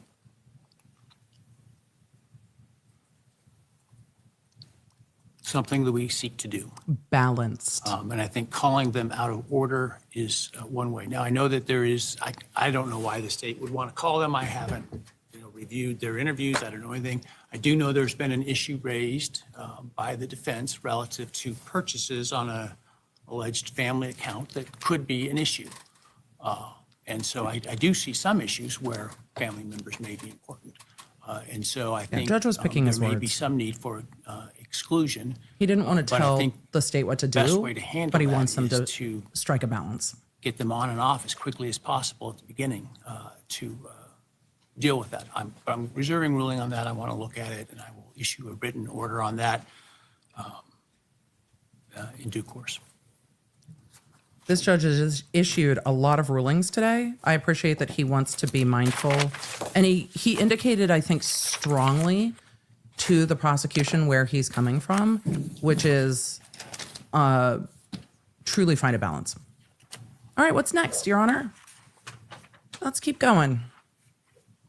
All right, let's talk about I see you chat saying, I appreciate this, Judge. I do too. defendant's motion regarding conditions as an aggravator, and this is the concern about using the defendant's alleged autism disorder diagnosis as a aggravator during the penalty phase of the trial, if there is one. So now we're moving you, on to Judge. talking about penalty phase. Summarized exactly where I was going to start. This motion is brought in case there is a penalty phase. If there is a penalty phase, Mr. Kohberger has a right to present mitigation evidence. That is State versus Payne, and That's law. Roper versus Simmons tells us that mitigation evidence cannot be used as aggravating evidence. This is something that we talked about several months ago when we I'm gonna had mute our myself motion 'cause to I'm gonna strike bring the the desk death down real penalty quick. and ask for be right back. trifurcation with the death penalty, And the and court that said was not a chance. denied. But we're bringing it back up because it's things that I'm not exist in leaving. this case, I'm Mr. just Kohberger's shifting. autism, something that he didn't ask for. It's a condition. They are talking about whether a factor in mitigation for the defendant can be flipped and used in mitigation. No, other way. Whether a mitigating factor can be flipped and used as a aggravator. So I'm going to let her. They wouldn't argue it before. Amelia said, why would they argue ASD before sentencing? They wouldn't. This would come in penalty phase, though the defense may try to bring it up before with regard to courtroom demeanor, and we will see. But this should happen in penalty phase. However, now's the time to bring some of those motions. So this is going down the road and looking at the penalty phase. All right, I'm going to put the desk down so I can sit down, and we're going to let her argue. But Patty P in the chat said, why not wait till there is a penalty phase? The court does not want to hold the jury, because the jury will be the same jury for the penalty phase, for another day or two to have motions in between the guilt phase and the penalty phase. So some of this needs to come up now. Oh no, I just accidentally backed this up as I was trying to push play. Hold on. Let me get back. Was Ann Taylor arguing this? We can just get back to when Ann is back up at the podium. Oh, Lord. Error, Emily. I think we're close to where I was. All right, good. User error. Be addressed. All right, let me back this up as I got too excited about putting the desk back down. If there is a penalty phase, There we go. Mr. Kohberger has a right to present mitigation evidence. That is State versus Payne, and Roper versus Simmons tells us that mitigation evidence cannot be used as aggravating evidence. This is something that we talked about several months ago when we had our motion to strike the death penalty and ask for a trifurcation with the death penalty, and that was denied. But we're bringing it back up because it's really important to make a distinction between things that exist in this case, Mr. Kohberger's autism, something that he didn't ask for. It's a condition that he has, and it'll need to be addressed, but also to prevent the state from using his characteristics of autism as aggravating evidence against him. The state has, and the court has, our expert analysis from Dr. Orr that talks about how autism manifests in Bryan, the things that people might see. And these are things that we've read a little bit about in the media over the course of the case. Bryan's physical body is more stoic, how he sits in one place. And he will look for a long time. Sometimes he'll hold his hands in a rigid position. And that means nothing. That's just how Bryan is. We seek to prevent the state from using those kind of characteristics against Bryan. We seek that in the way of testimony they might bring. Sometimes Bryan will talk longer than maybe other people want to listen, and that doesn't mean anything. And he's not going to be talking in court unless he's The entire chat is like, well, yes, sometimes we do talk longer than people want to listen. I know lots of you are going to have feelings about discussion of ASD. We are in a criminal death penalty trial. I am not going to skip over motions because these are the conversations that happen in court. This is a decision made between the defendant and his defense team. This is one of the motions that they are bringing. They are bringing it in a couple different ways. I know that many of you will disagree. They are not arguing that ASD makes him more likely to be guilty, less likely to be guilty. They are trying to talk about whether the state would use his demeanor against him without explanation, and or they should be allowed to explain his demeanor and his behavior when you get to sentencing. So this happens in court all the time. This is between him and his defense attorney. It does not impact larger communities. This is very specific to this case, this state, this defendant. So they are going to make these arguments for the penalty phase down the road. And that's, I don't think the prosecution is going to be arguing his demeanor much because there isn't a lot of demeanor to be argued, and he's not going to be talking in court. But I understand your feelings are valid, but this is a part of criminal trials and it's going to be used. I understand that that is not always comfortable. There's a lot of things that happen in the criminal process that aren't. When we get to some of the cross-examinations of the surviving roommates, I imagine that it is going to be uncomfortable, especially for all of you that are sensitive to trauma. You're going to be like, what is happening? This is part of our court process. So I appreciate it. However, if the defense sees a need to explain the defendant to the jury, if he has a diagnosis that can explain in their mind demeanor, they are going to do everything that they can for their defendant. That is their job.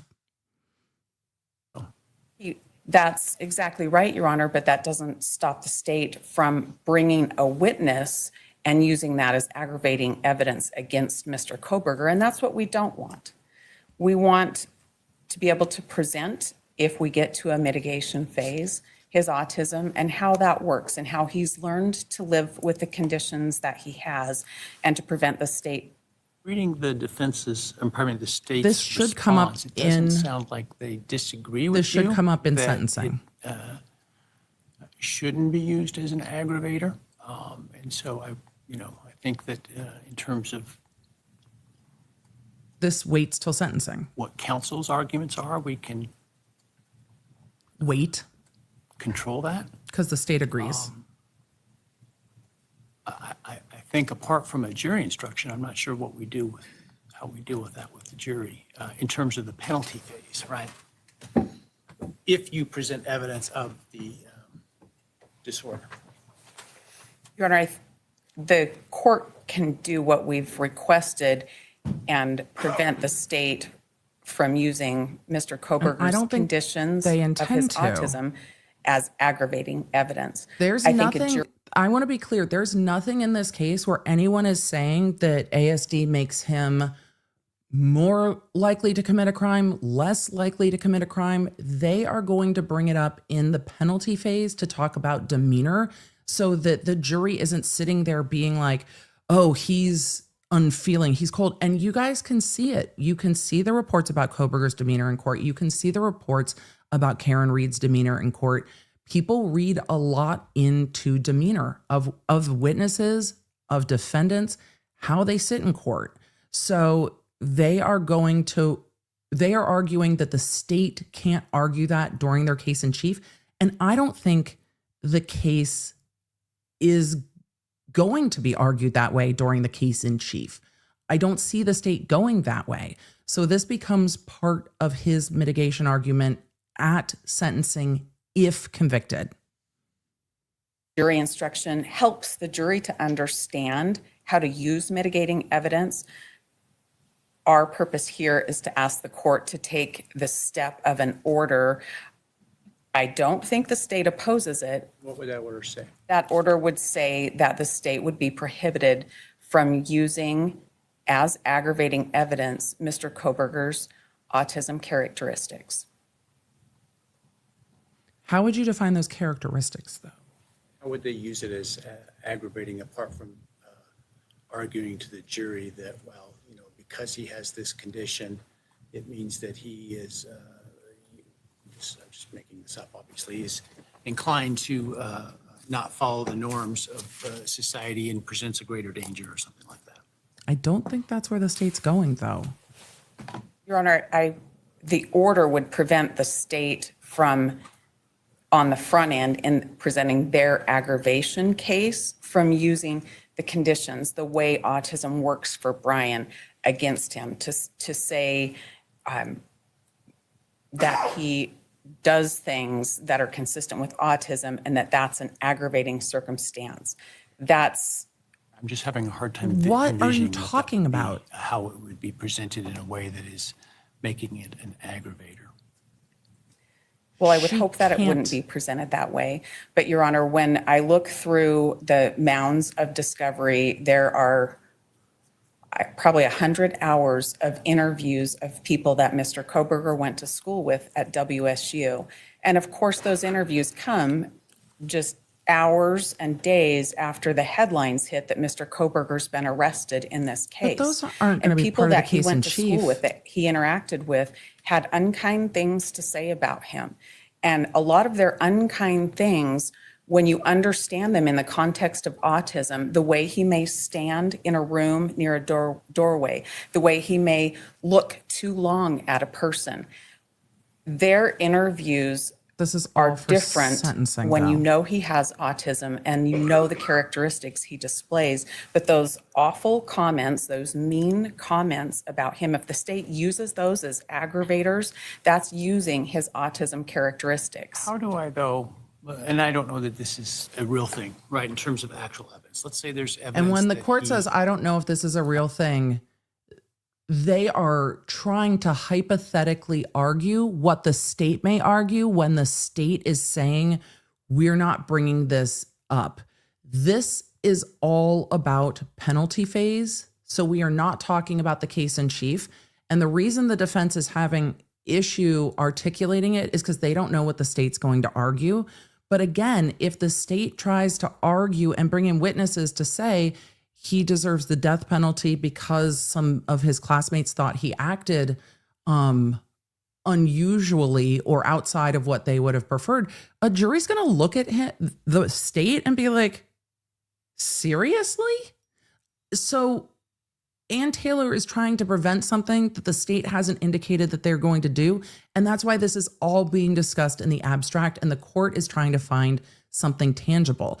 This all goes to what may happen at a penalty phase hearing. So if the state did take that tact of bringing in unkind classmates, I don't think it would work well for them. So that's where we're at. This is all for penalty phase. Harassed other young females. Okay, and I'm aware of no evidence in that regard. I just want to make that clear. I'm just using this as an example. And let's further assume that that in and of itself is somehow relevant to in a mitigation aggravation penalty phase. Your position is that's due to his spectrum disorder. ASD, Your Honor. Whereas the state's view may, no, that's not. That's his view of women and goes to motive, et cetera. And goes to his aggravation of the crime in some way. Not because of Asperger's, but because of his views, his dislike, and how he responds. That's exactly the problem, Your Honor. If the state, and Do you want I want to me be to weigh in and clear. say what the factual findings are? And it's too this, early to not do that. And I'm not sure I can do that short from a jury instruction that, you cannot use mental health conditions as an aggravating factor. That's an appropriate jury instruction. And if we get to that phase, my guess is that we'll have one of those jury instructions. But if it's an appropriate jury instruction, how is the jury to understand and properly respond to that instruction if the state has been allowed to run over the top of that during the presentation of their aggravation case? I don't It's think we're that I there, want to though. limit. Once we present There mitigation, may be a dispute about the reasons for his conduct. And you all see the factual difficulty here, dispute. right? You all see the difficulty that the court's having. The court is struggling because the defense is asking the court to do something in a vacuum, and we're not there. And that is why this is a difficult conversation for the court and the defense, because it is too abstract and it's too far out in time. And there might be a difference of opinion depending on what the state wants to present. If the state wants to present things that do not fall within whatever the defense is arguing, the state can bring things up. The defense can try to say, no, he behaves that way because of X. And the state can say, but somebody's experience was Y. And that becomes a slippery slope, because if the defense tries to say everything in his behavior is mitigated, that might not go well with the jury. So it's really, really evidence specific. And they are trying to put behaviors in boxes, which isn't easy to do. This is going to be complicated, and it is too soon really to be here. And that then ultimately is for a jury to determine, not for me. Right. Your Honor, I believe the court is envisioning a problem that does not I exist. hope so. I think that the court will This all not might be a find problem that does not comes exist. up. I think the court can issue an order to the state that would be not to use his conditions of his autism as an aggravator, his diagnosis of autism. The problem is I can't see the state trying to use his diagnosis against him. That's not going to go well. But Anne's definition of conditions versus what the state may want to present is very fact specific.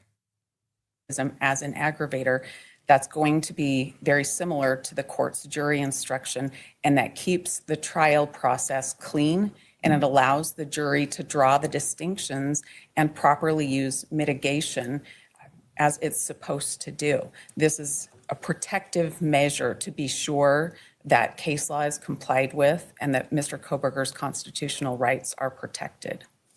Thank you. And that's why she made the motion, to make sure that Kohberger's rights are protected. This is a bit too far in the Your future. Honor.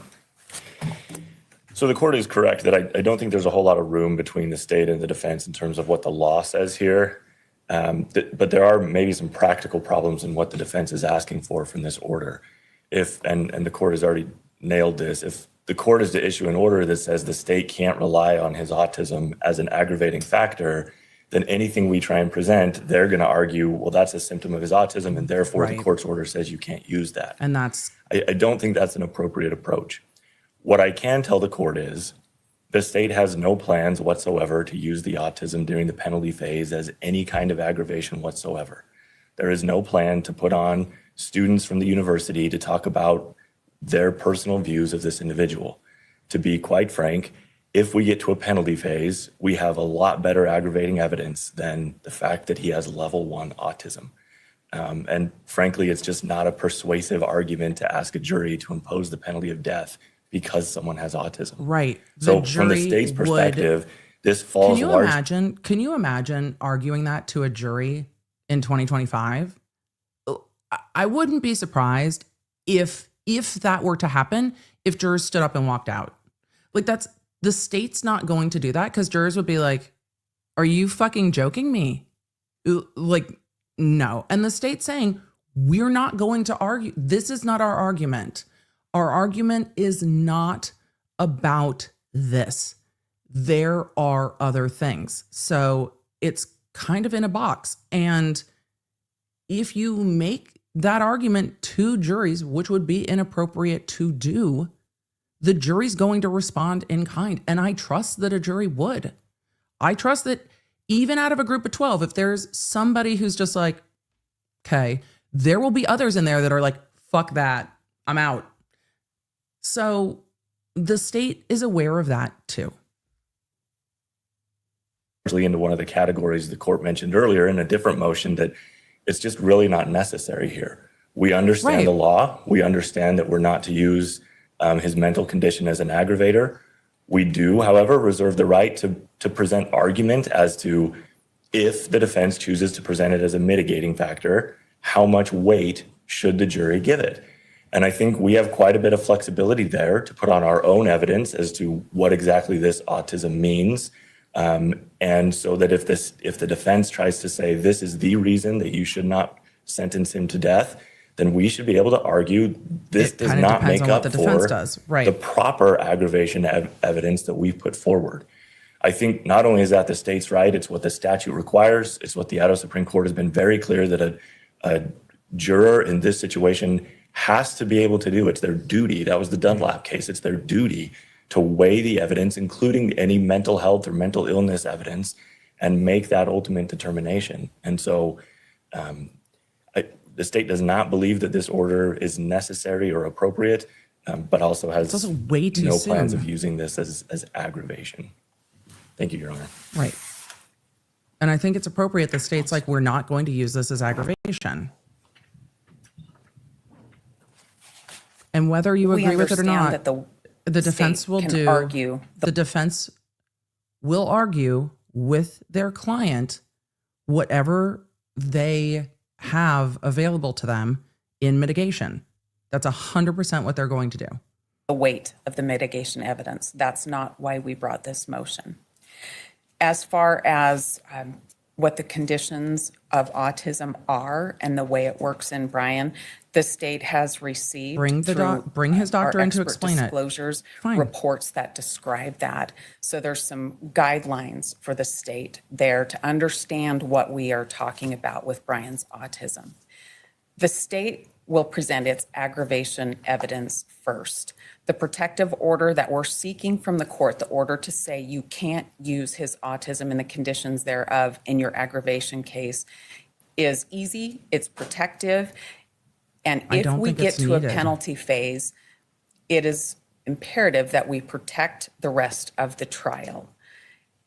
Certainly, if the state thinks it needs to present something in aggravation and there's a question, they could ask the court to revisit the order. This is just a very good, clean way to protect Mr. Kohberger's constitutional rights, and we ask that you enter an order. Thank you. Right. I don't, again, from a legal perspective, I don't think there's a disagreement about the use of the autism spectrum disorder as an aggravating factor in the penalty phase. The state certainly shouldn't make those arguments and are instructed not to do so. Right. But how that comes up factually, the fact that your expert says that this is one of the symptoms of this, that the state can't put on some evidence that they may disagree about, I'm not in a position to make that sort of Broad order. blind statement or blind ruling. I think we need to get closer to trial and see specifically what we're dealing with. And so I'm not inclined to issue such a broad order in terms of the actual evidence, the presentation of evidence. I think I can certainly say don't make that argument that the fact of the diagnosis is somehow an aggravating factor. And the state said they're not going to argue it, and they We shouldn't. can deal with the symptomology that the defense contends is part of the diagnosis that the state may take issue with or believe that there's some other relevance of in the penalty phase. And so we'll deal with that on a case-by-case basis as we get there. So the extent of my ruling is simply that the state should not make the general argument that somehow the diagnosis is an aggravating factor. Right. Right. Why don't we take the morning break? We'll take 10 minutes and be back at about 20 till. Okay. The court's taking its morning. That was abrupt. Ouch. Oh, I hate it. Just put it on a dark background. The court's taking its morning break. I am going to zoom past the morning break. Why? Because we have Zoom room. This is going to be a full day in court. So if you need to grab a snacky snack or a drink, I'm going to take a moment to just remind you, if you would like to stay in the loop with what's going on in court and court days, the Lawnerd app at lawnerd.com. It is made by us, free to you, and we love it. I hope you love it. If you are ready for live court, or if you're trying to avoid a particular case because you're tired of hearing about it, the Lawnerd app will keep you in the loop with what I'm covering and when. Lots of stuff is happening in the cases. I've got an update for all of you in the Lawnerd app for later today, but we've got to get done with court first. So if you want to control your notifications and never miss a notification, which is always an issue with other platforms, the Lawnerd app, just lawnerd.com. Go download it. It will make us do happy dances. Let's get back to court. And Michelle asked a question in the chat that said, can you explain how the diagnosis would be used as an aggravating factor? It wouldn't. It wouldn't be used as an aggravating factor. That's not an aggravating factor. It's not a proper aggravating factor. The defense is trying to get a broader order that does not say they can't use a diagnosis of the defendant as an aggravating factor. They're saying, and any conditions of it. And that is where the court is saying, but anything the prosecution then says, couldn't the defense then say, well, no, that falls under this order? And that's where the fight was. But the state came in and said, we're not going to do that. That's not an argument we would ever make. So, yeah, that's not an argument we would make. Richard Jacobs asked if I ever tried a death penalty case when I was practicing. I had a homicide case that I thought should have been a death penalty case, but it was not a death penalty case by the committee. So lots of LWOP cases, but no DP cases in the 10 years that I practiced in court. So no. Also, lots and lots and lots and lots of paperwork. Also, there are a lot of cases that don't fall within the criteria in California. All right, let's continue on, shall we? Back to court. Let's talk about what I hope we come to an agreement is not an issue, which is the IGG stuff. Okay. If I may start, and they're battling. Yeah, I think there are 3 motions. One is the improper expert testimony of Mittelman, who's related to the IGG. The defense, and that's the defense motion regarding IGG evidence generally. Oh, and sorry, then the state's y'all. motion regarding That was me. IGG. Apologies. Good morning, you're right, Your Honor, that Thanks, Chad. I went back to taking my notes. So you just got to watch me take my notes. Chad, this is why Chad is Bay. This is why we live stream, because streaming is dynamic. I mean, it it just is. It just Nope. So we're going to continue on with court. They are trying to lump together the IGG motions and talk about how, when, if, what that will come in. And that's the investigative genetic genealogy. So let's get into that. we have essentially, I think, an agreement with the state as to their position and our position being equivalent at this point for different reasons. This is an additional defense attorney. And I believe that the state is willing to proceed without Dr. Mittelman, therefore I was just trying to move the closed making that captioning. motion moot, and that they will proceed with using the generic term or the generic evidence of a tip leading to the identification of Mr. Kohberger.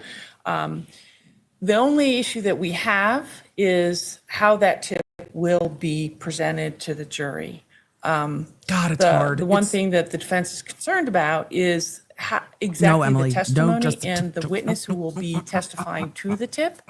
And we want to make sure that nothing that is said by that witness implicates another source. And by source, I mean someone like a witness who called with a name or some other way of identifying Mr. Kohberger by name as the possible suspect. The state, in their response to us, said, well, This we is have hard. lots of other evidence. And they have lots of. This is a fair argument because this can be difficult. Because they don't want to bring in the IgG and how the IgG was found and all of the information around the IgG, but they still have to get to how did they start looking at Kohberger as a suspect and trying to balance those two things. It can be hard because the jury's going to be like, there's information we don't have. And you can see that jurors may try to fill that in. Like, well, how? Well, it was a tip. Oh, okay. But from an eyewitness, from this, from that, from that. So how that gets crafted, I think, should probably come into court as a stipulation. I'm interested to see what they say. So they are talking about how to address the investigation moving in the direction of Bryan Kohberger without also addressing the investigative genetic genealogy. So that is the IgG that is underlying all of this, and not going down that entire rabbit hole. Other evidence they intend to produce. But the only thing that identified Mr. Kohberger that set them on a train or a trail to charging him was the genetic genealogy. So we just asked. Well, I don't know if that's a fair statement. I think the thing that led to them investigating him was the investigative genealogy. I don't think that's what led to, the only thing that led to charging him. That's fair. I apologize. You're true, right? That's It was fair. what they led them to investigate him and ultimately charge him. But Well, I no. think that the court could issue pointed them an in his order, or direction. at least require the state to make a proffer exactly how they're going to do this. The reason I'm here is because I've done a lot of cases with DNA evidence, and the last thing I want is a repeat from a case I tried many years ago, which was a cold hit, where the state simply introduced a quote tip through testimony of a police officer, and the first question the jury asked was, What was the What tip? was that tip? Right. And that's the that is problem. not, we do not want the jury to speculate. And Do a it's stipulation. not our job to tell them how to do that, but I think the court has to be vigilant. Well, I certainly could anticipate that being an issue. That in is an terms of issue. the jury's curiosity, right? Mm-hmm. Depending upon how compelling or not compelling the other evidence may be viewed by them. And so it may be that you want to come up with some instruction to the jury that basically says, Stipulation. we're not going to tell you what that tip is, and you don't need to consider it, or something like that. Is that an invitation? It's an invitation for you, two sides, to work together to try to solve I think this that makes conundrum sense. in a way that you both can live with. I think there needs to Okay, be well, I accept a that stipulation invitation, and I and a jury assume the state instruction. also will be willing to do that. I don't know if anybody has. any Nobody comment? wants the speculation about this. I mean, we see this sometimes, not in the context of DNA, but we will have. Yes, chat, as an bring all the example, jokes. A probation officer. Bring all who, the just the tip does a tips. home visit and Lizzie, they got searches, to keep the tip to themselves. somebody's property without a warrant or other right, because they have that ability on probation, because the defendant will have waived their Fifth Amendment rights as a condition of probation. And sometimes then we want, we'll have to have the probation officer testify in a way that doesn't necessarily tip the jury off that the Awkward Aquarian, defendant I was love on this probation, plan. which would be a 404B issue. I'm trying to get back to that plan. And I have Thanks, seen went without sideways. some explanation to the jury, when we use those sort of generics or whatever. They wanna regarding know. The search, that can cause curiosity with the jury, and they can get sidetracked. And so we will frequently use an instruction to the effect of, law speculate. enforcement's search of the backpack has been found to be lawful, and you should not consider or concern yourself with that. Don't speculate. Right, and so it's basically telling the jury, don't speculate about this point or how we got to this point. It's not important, and you're not to do it. And I think that generally causes them to back off that. And so that's what I'm suggesting that you Okay. try to work through. Okay. will do. Because Thank you. a stipulation would do the same thing. That's all I have to I say. didn't mean to cut you off. If you have No, anything- that's all I have to say. That was the only concern that was left for us. All right, thank you. But otherwise, the jury's going to be like, well, what are you not telling us? What are we not allowed to know? And that speculation can either help or harm the defendant, and the defense can't take that chance. A stipulation between the parties saying to save time, we are not going to go down this rabbit hole. The parties have agreed that law enforcement received a tip pointing them in the direction of Bryan Kohberger. And from there, the investigation proceeded, or something like that. And if you frame it as we are saving you a bunch of time because everyone agrees that this is what happened, the jury should not then speculate. It's like, oh, thank you, they're saving us time. There's so much else going on. Fair. Let's see what the state says. Judge, I think that fairly states where we are. I was curious what the defense meant in their reply, where they said that the testimony about the tip should not falsely suggest other evidence, and I still have no idea what that means. But we are happy to engage in discussion about a jury instruction like the court outlined. I will comment that it seems like it took a long time to come full circle, because we're right back where the state started a long time ago, with a lot of court effort invested in dealing with hearings in the interim. I appreciate the court's diligence with that. Yep. And I think also for the record, there were some pretty serious allegations, ethical allegations made by the defendant in its motion in limine number 11. Those were factually rebutted very clearly in the state's response. And I just want the record to reflect that the state maintains shit, we now I did gotta go nothing figure out which ethically one is wrong with this, 11. but we're satisfied with where we are right now. It's probably this one. Well, sometimes we litigate issues for purposes other than evidence at trial, right? We do it in terms of constitutionality of searches and other things, and that's all okay. Or it's like it's part of the process, I y'all. certainly Take a have breath. not It's going to be made any okay. finding that the state has done anything inappropriate. Got to be fine, counsel. Nor have I seen anything to suggest to me that that is the case as of this moment right now, at least, as it relates to that. To me, this is a practical problem, regardless of the reasons you are in agreement. Stipulate. The important Stipulate. part is that you are in agreement. I suspect what the defense is suggesting, I think, trying to read the tea leaves, is they don't want an implication that there was some other evidence related to a tip or specific to Mr. Kohberger that put him on the radar, right? Right. They don't want the jury to feel like, ooh, there's I think more. that's just where you need to come. I don't think for those purposes, we're suggesting that the state can't present its evidence about the car, suspected car, about the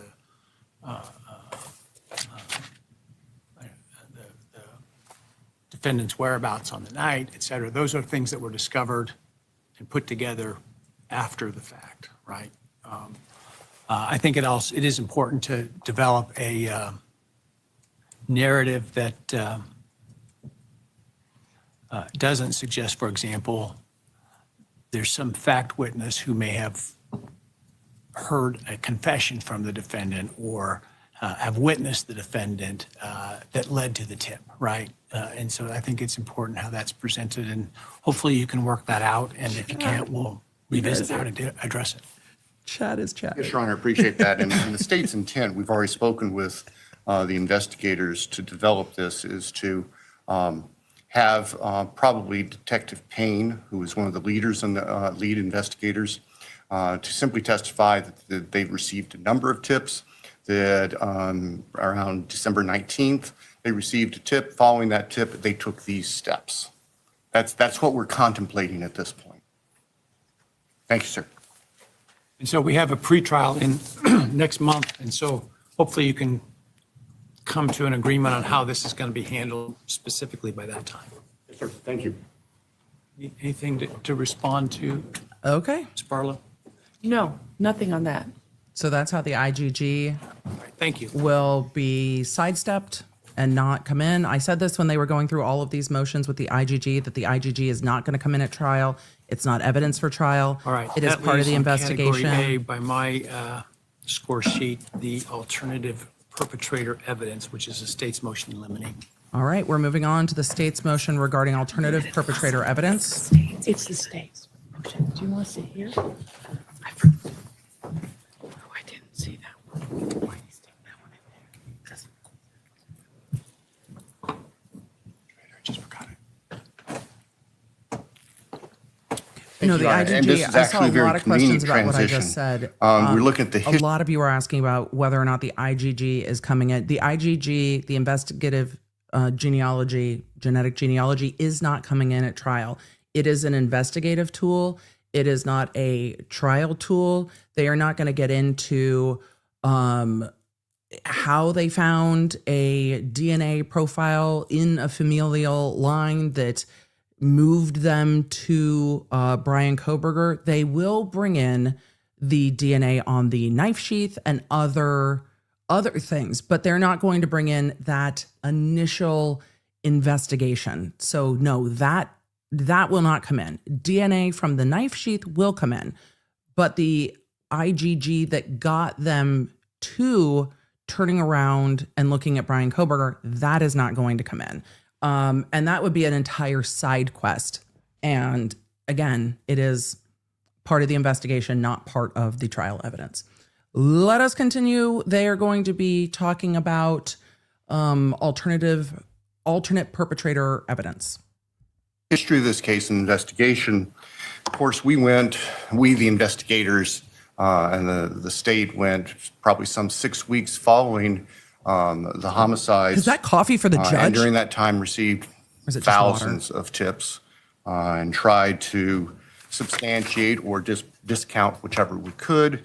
Where we ended up is the investigators were unable to substantiate any tips until they received the tip regarding Mr. Kohberger itself. The state's concern in bringing this particular motion is that the defendant is going to try to offer alternative perpetrator evidence based on. If that TikToker ends up a witness in this trial, they're like, we received a lot of tips. Oh, yes. Oh, yes. I'm sure they did. And none were substantiated until. What we would call mere inferences that another person could have committed the crime, and the case law in Idaho says they clearly can't do So that. for purposes of your motion, are you talking about the defense's allegations of specific individuals? Like a I third mean, party obviously, culprit? the defense claims the defendant didn't do this, Yes. which would suggest that there was an alternative perpetrator. Yes. Which they can say. And the state's concern is about the defense focusing on specific individuals without meeting a threshold showing of connecting that individual to the homicides itself. And our concerns actually are reinforced by the defendant's response to our motion. When we're looking at pages 2 and 3, at the bottom of the page, the defendant says, this case is full of alternative perpetrators. There are many alternative perpetrators. That suggests to us that the defendant is going to shotgun any variety of people's names, and we think that they can't do that without making the threshold connection first. Based on the case law, based on rules of evidence 401, 402, and 403. There is a difference between this defendant didn't do it, some other dude did it, just somebody else, and third party culpability, which we've talked about a lot in the Karen Reed case, which is wasn't him, someone else, versus wasn't him, this person. 403, State versus Meister is the most applicable case. We're seeking an order prohibiting the defendant from offering specific alternative perpetrator evidence without first having an offer of proof to the court that specifically connects this third party. So third party culpability. Alternative perpetrator to the crimes themselves. And then we would also ask that the court set a reasonable deadline for the defendant There has to be a give the threshold. state and the court notice, make their offers of proof so we don't have to encounter this in the midst of trial, that we can prepare adequately for it. So that's the nature of the state's motion, Your Honor. Thank you. That's all. There will be a Your Honor, we threshold. do, as the state indicated, plan on providing offers of proof regarding alternate perpetrators. There's nothing about our approach that would be a shotgun approach, throw a bunch of spaghetti at the wall and see what falls. Are you reading the chat, understand ma'am? that it requires the conditions of Meister and that we need to provide that information to you. We are still in the process of doing investigation, as you know, with the amount of evidence in this case, and there's been a lot of briefing. There's going to be a motion argued about that. We are working as quickly as we can to put pieces together that make sense under the terms of Meister to present to you for that consideration with an offer of proof. So we understand the obligations. We won't be taking a shotgun approach. I would hope that the court would see that we are calculated and thoughtful in everything that we're doing in this case, and we wouldn't treat alternate perpetrator any other way. Thanks, ma'am. That was concise and restrained and appropriate. I don't believe the state has anything further on that point. All on the same page. right. Good. I think the parties are both correct in that State v. Meister is controlling. The court's clear. The law's clear. We're all clear. All on the same The page. court has spelled out that if the defense intends to present specific Third-party alternate culpable. perpetrator evidence, they have to make a factual showing that would, in fact, connect such a person rather than just throwing names out or arguments Spaghetti or at the theories wall. out without evidence to support that. I don't want to do that at trial. I think that's not enough time for the state then to investigate that. Right. And I don't think there's enough time for the court to respond to that. And I think we'll waste a lot of time where we are not having trial as a result. And so what I It needs to be done would like before. to do is to look at a date shortly around the time of the pretrial to hear those proffers Pre-trial's May 15th. and go from there. Now, things may, I'm not discounting the fact that things may Change. unexpectedly happen after that, but in terms of what we are or should be aware of at this point, I think we need to flesh that out before we go down that road. And so I will I'll probably reach out with your calendars and set a date sometime around that pretrial, maybe even during that pretrial since you're here. Letitia said, take who's care of shotgunning spaghetti? Thank you, Your Honor. Exactly. No spaghetti shotguns. That's reasonable. So yes, the court needs to full-throatedly flesh out the tips that the defense wants to bring into court. Chat, I said it with a straight face. We're all on the same page. This is similar. If all of you are saying this seems similar to what's going on in the Karen Reed case, yes, it is. What they are talking about with alternative perpetrator or alternate perpetrator is talking about third-party culpability. Can the defense say it wasn't Bryan Kohberger, it was Mr. Smith or whatever? That's different than saying it wasn't Mr. Kohberger, could be anybody, but not him. And so those are the differences. And the defense has said, look, we understand the case law, we understand the obligations, we understand the factual showing of proof that we have to meet before we can start, name them. But that doesn't forestall the defense from saying Kohberger didn't do it, just somebody else, not Kohberger. Those are two different arguments. So if the defense wants to name them, they have to make a factual showing. All right, continuing on. And I want to be clear, I don't view Meister as controlling. For example, I know this defense has suggested that they believe the evidence suggests that there was more than one perpetrator from presenting that sort of a generic, unknown. Right, someone else, not him. The part That's different.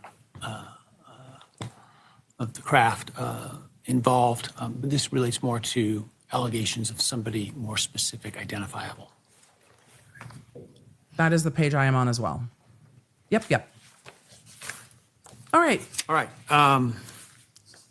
what's next? Let's talk about DNA, Sure. which is the Let's talk about, no, Emily, no. inconclusive data, No. statistical analysis, and the reference to touch and contact DNA. Let's take up the first two, and then we'll take up the third. So Miguelina, we're just in the DNA I motions. think the would first just two relate to the kind of the same thing. to a DNA degree, motions, because there's three of them.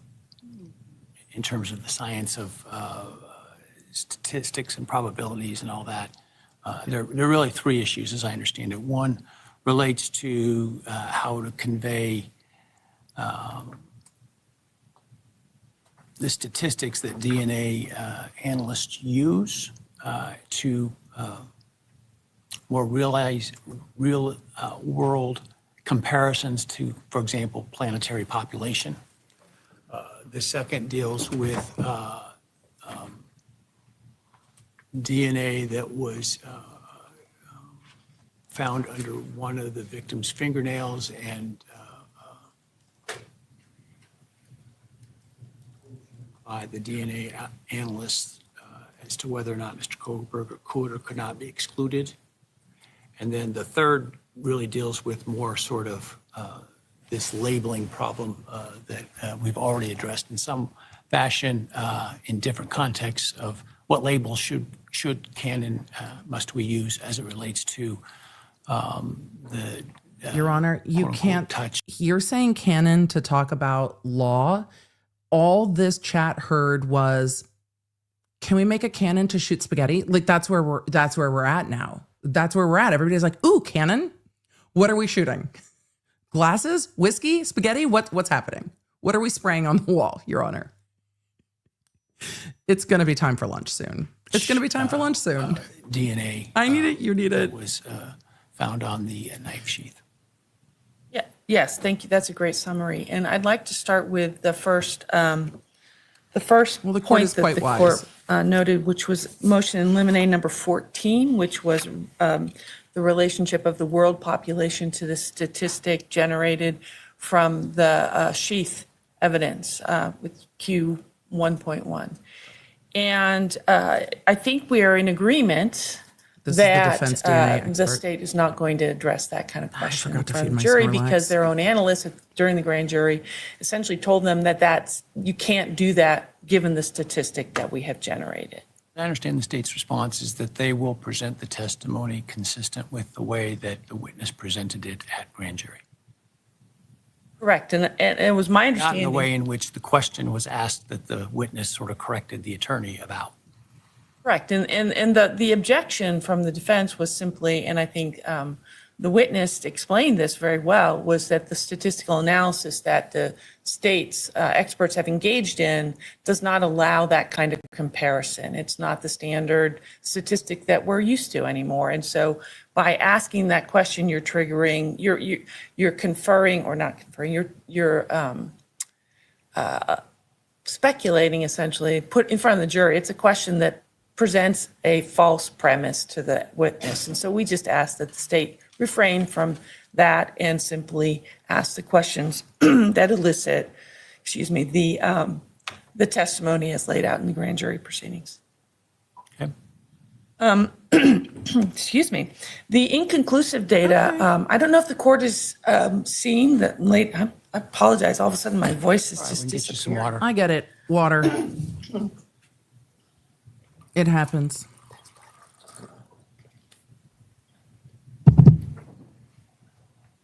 I don't know if the Streaming state, is if the dynamic. court has seen the latest filing from the state.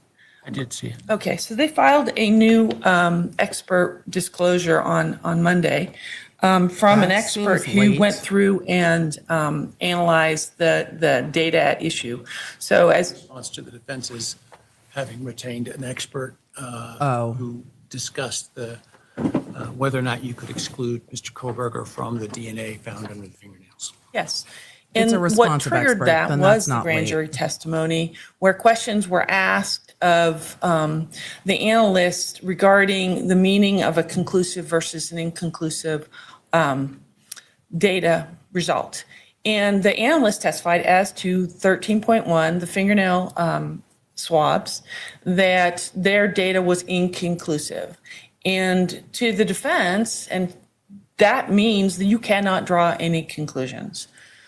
So the defense retained cybergenetics, which uses a different statistical tool than the lab here, and generated a statistic which is strongly exclusionary of Mr. Kohberger from that particular sample. And while that doesn't preclude the evidence from the state lab, it adds additional information to the picture, the overall picture, and it's It's just a question for the experts to testify about and the jury to make its Yep. Battle. well, I think that allowing the type of questions and apparently now the new conclusion that was in the state's response to our motion would be inappropriate and prejudicial and should be excluded under and you have So to. you want me to believe your expert and not their expert? No, I'm not asking you to believe any one in particular. However, what I am saying is that the amount of time and energy it will take to explain what inconclusive means is Part of trial. essentially far greater than should be the job of the defense to do. Inconclusive. Let me see if I can try to translate. Your Honor, we're worried the jury is going to miss the point because this is going to be long, arduous, and kind of boring. But that's what argument is for. This is a battle of the experts. It takes as long as it takes. Means inconclusive. No, I'm not saying that. I think it can be presented, and it can be presented in a fair manner that is consistent with due process and the right of Mr. Kohberger to confront it. The new disclosure from the state is an expert who went through in great detail. We have a 27-page report from him where he not only reanalyzed the data visually, but he also used another statistical tool. And he stated in his conclusionary paragraphs, to do that in response to your expert, though. It's a very long report, that first he looked at the data using the lab's protocols and doing some validation himself, essentially looking at their validation studies. And he found that just visual examination of the data excluded Mr. Kohberger. He went a step further and he said, I'm going to use this new third tool called LR Mix Studio to generate the same statistic or similar statistic that the lab did, the state lab. You're telling me that the statistical expert did the work and then checked the work and then checked the work again?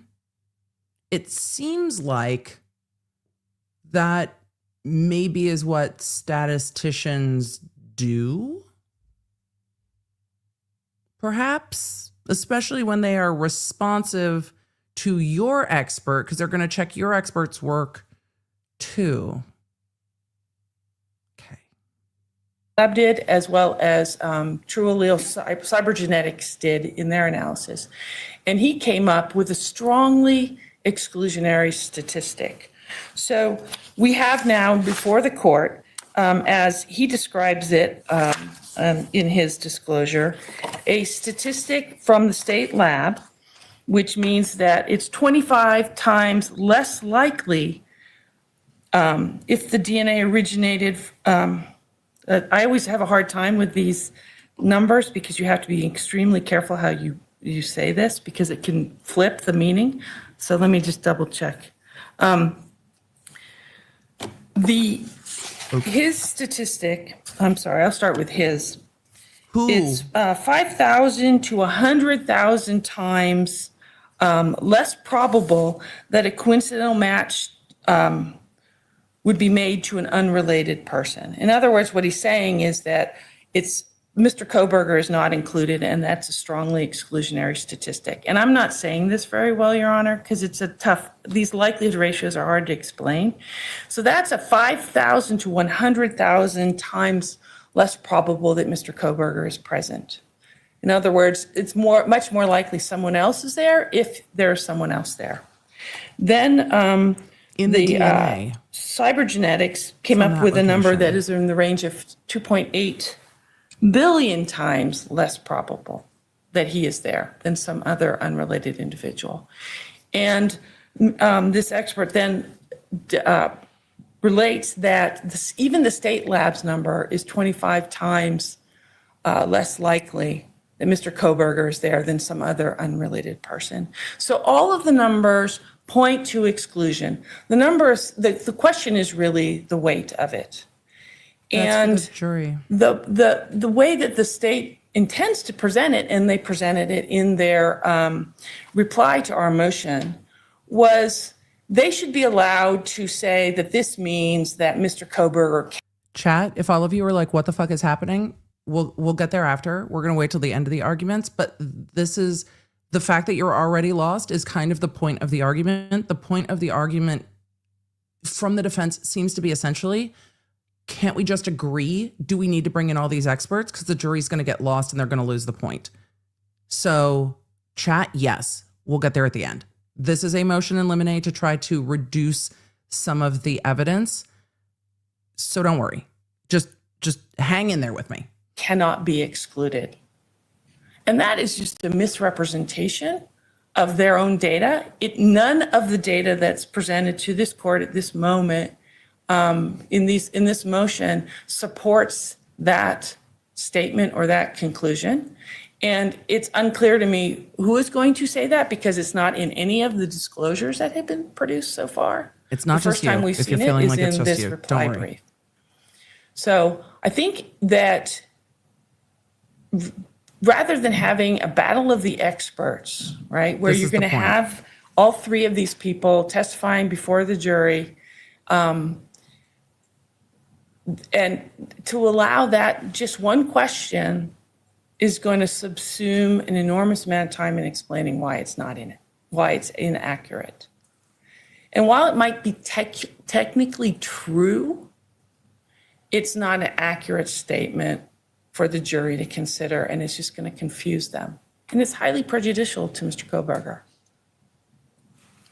So we would ask the court to, if it's going to allow this in, and we haven't asked to exclude the evidence, we simply asked the preclusion of this kind of questioning, that the state be precluded from inferring or asking a question to elicit some kind of inclusionary statement.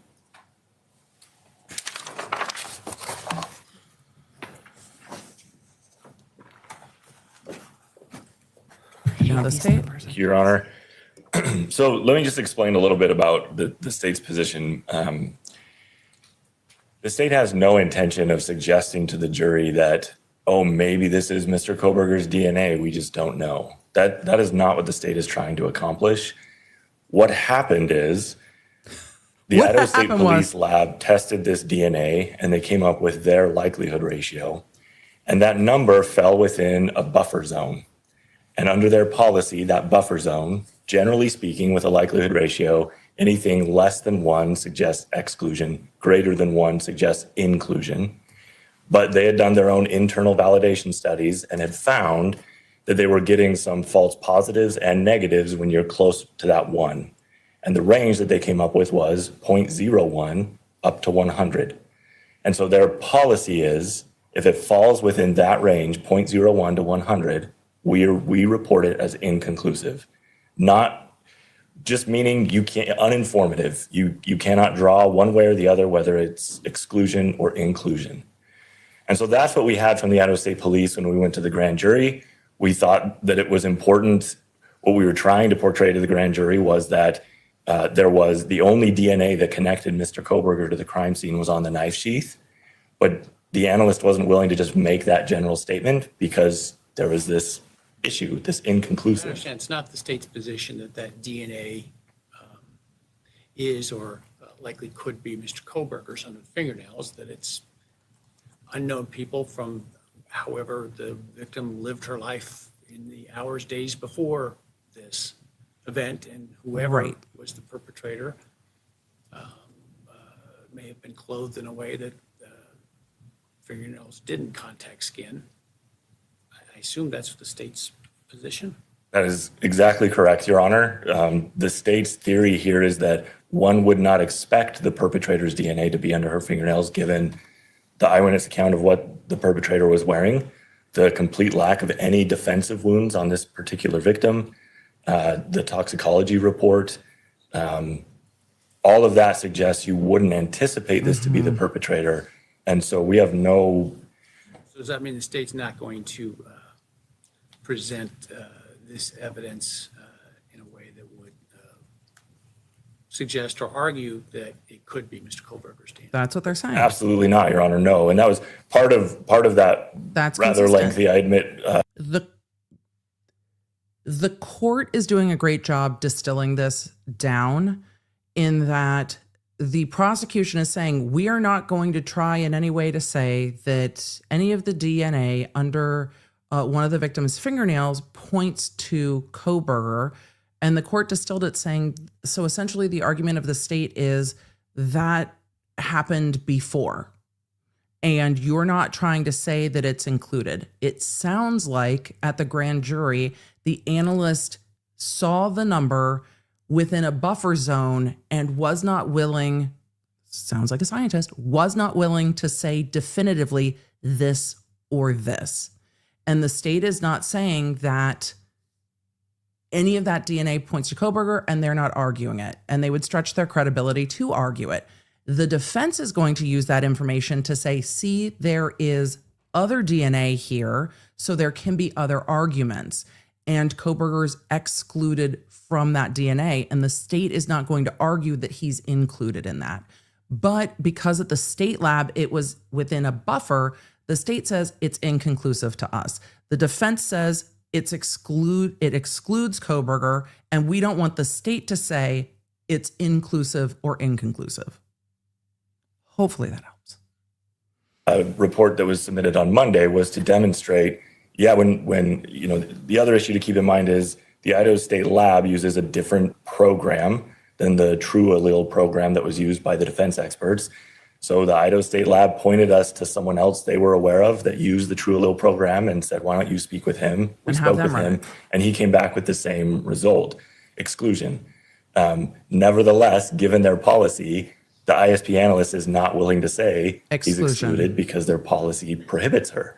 But the plan for the state, to the extent it addresses this, is for all of that information.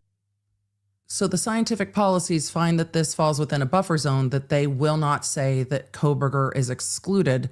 The defense expert will say that Kohberger is excluded, and they don't want the state coming in and saying, well, it's inconclusive, which leaves the possibility open, and the defense doesn't want that. It's for the experts. This is for the experts. Specific to her about the policy, and it fell within the policy, and that's why I'm saying that's what the state would present. And of course, she's open to cross-examination. Of course, the defense can put on theirs that can say, no, we can say he's excluded.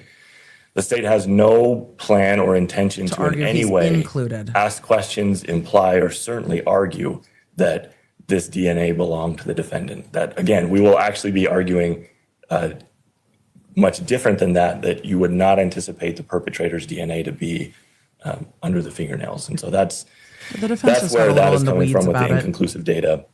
On the issue of the statistical analysis, that we agree. I mean, we're not going to ask that question.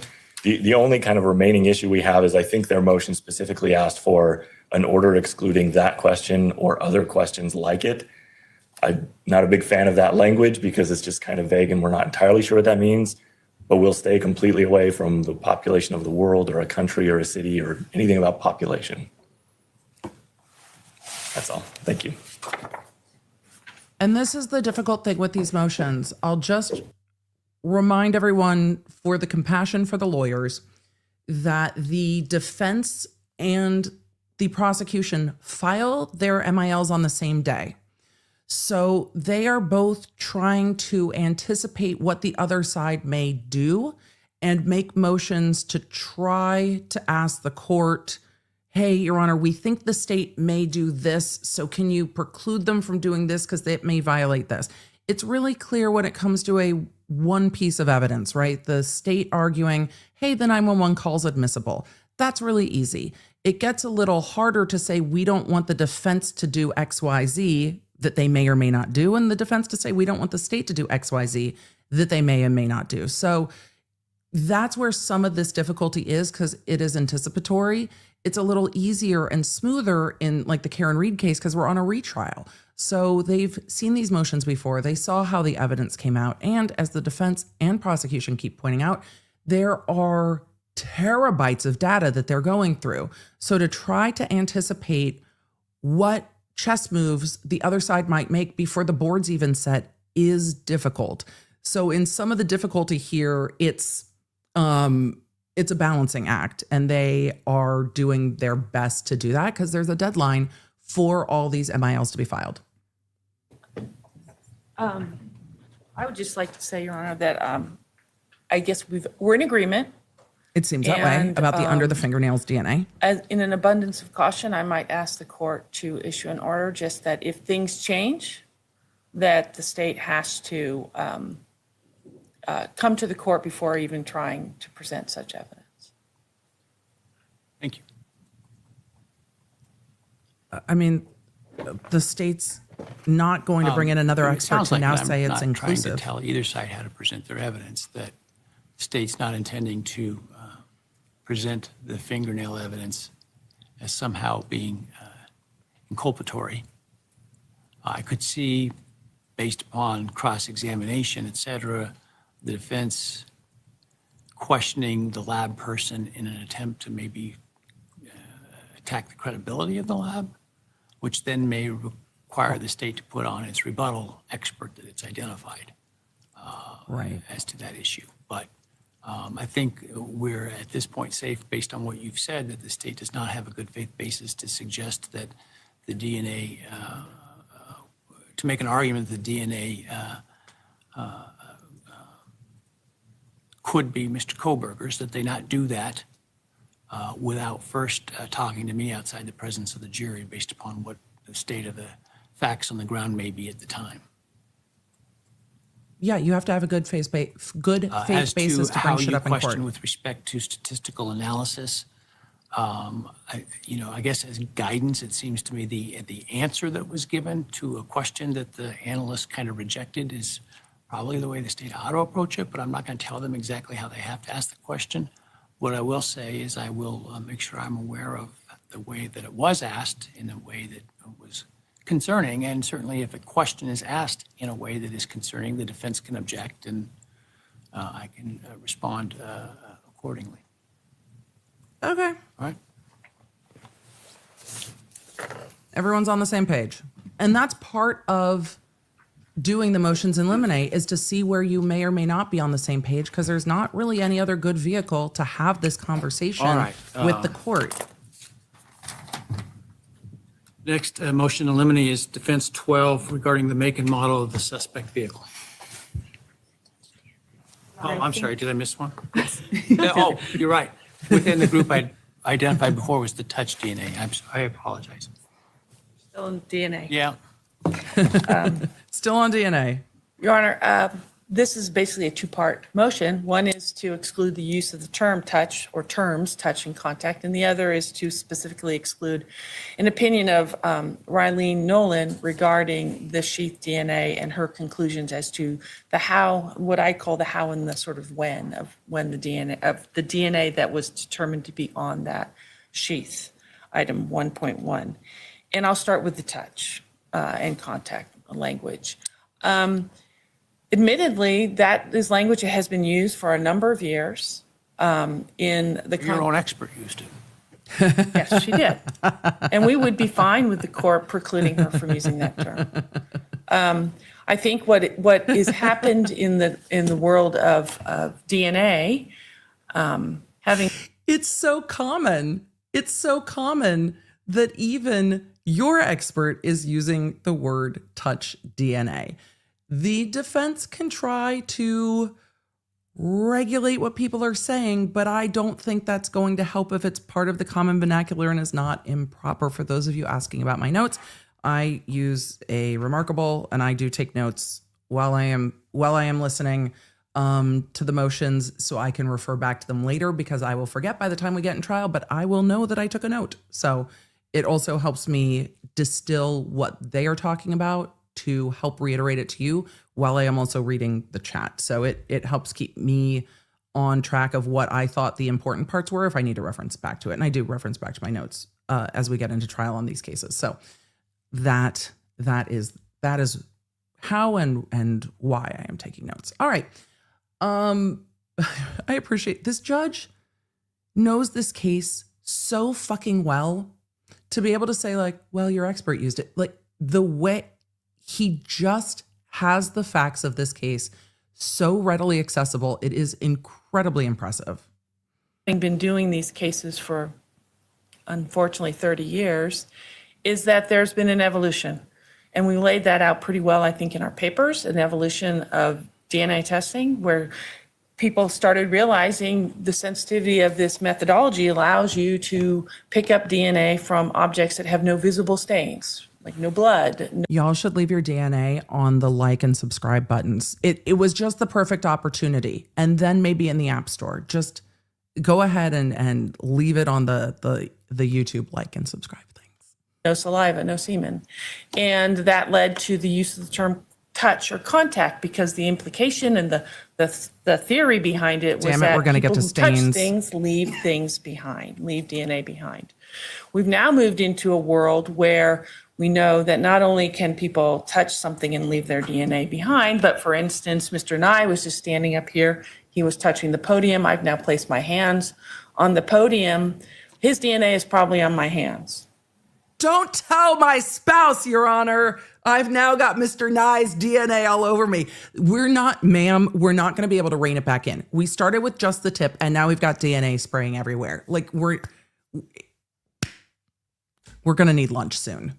And when I sit down and pick up my phone later, I could transfer his DNA to my phone. Sure. But Nobody's going to, probably also include your DNA too, right? of course, but not always. And The court is so astute. the problem with the use of those terms is that it essentially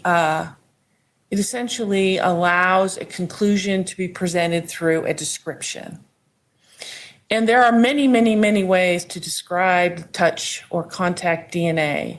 And Ms. Nowlin illustrated that in the second disclosure that was produced. And I have copies if the court does not have them.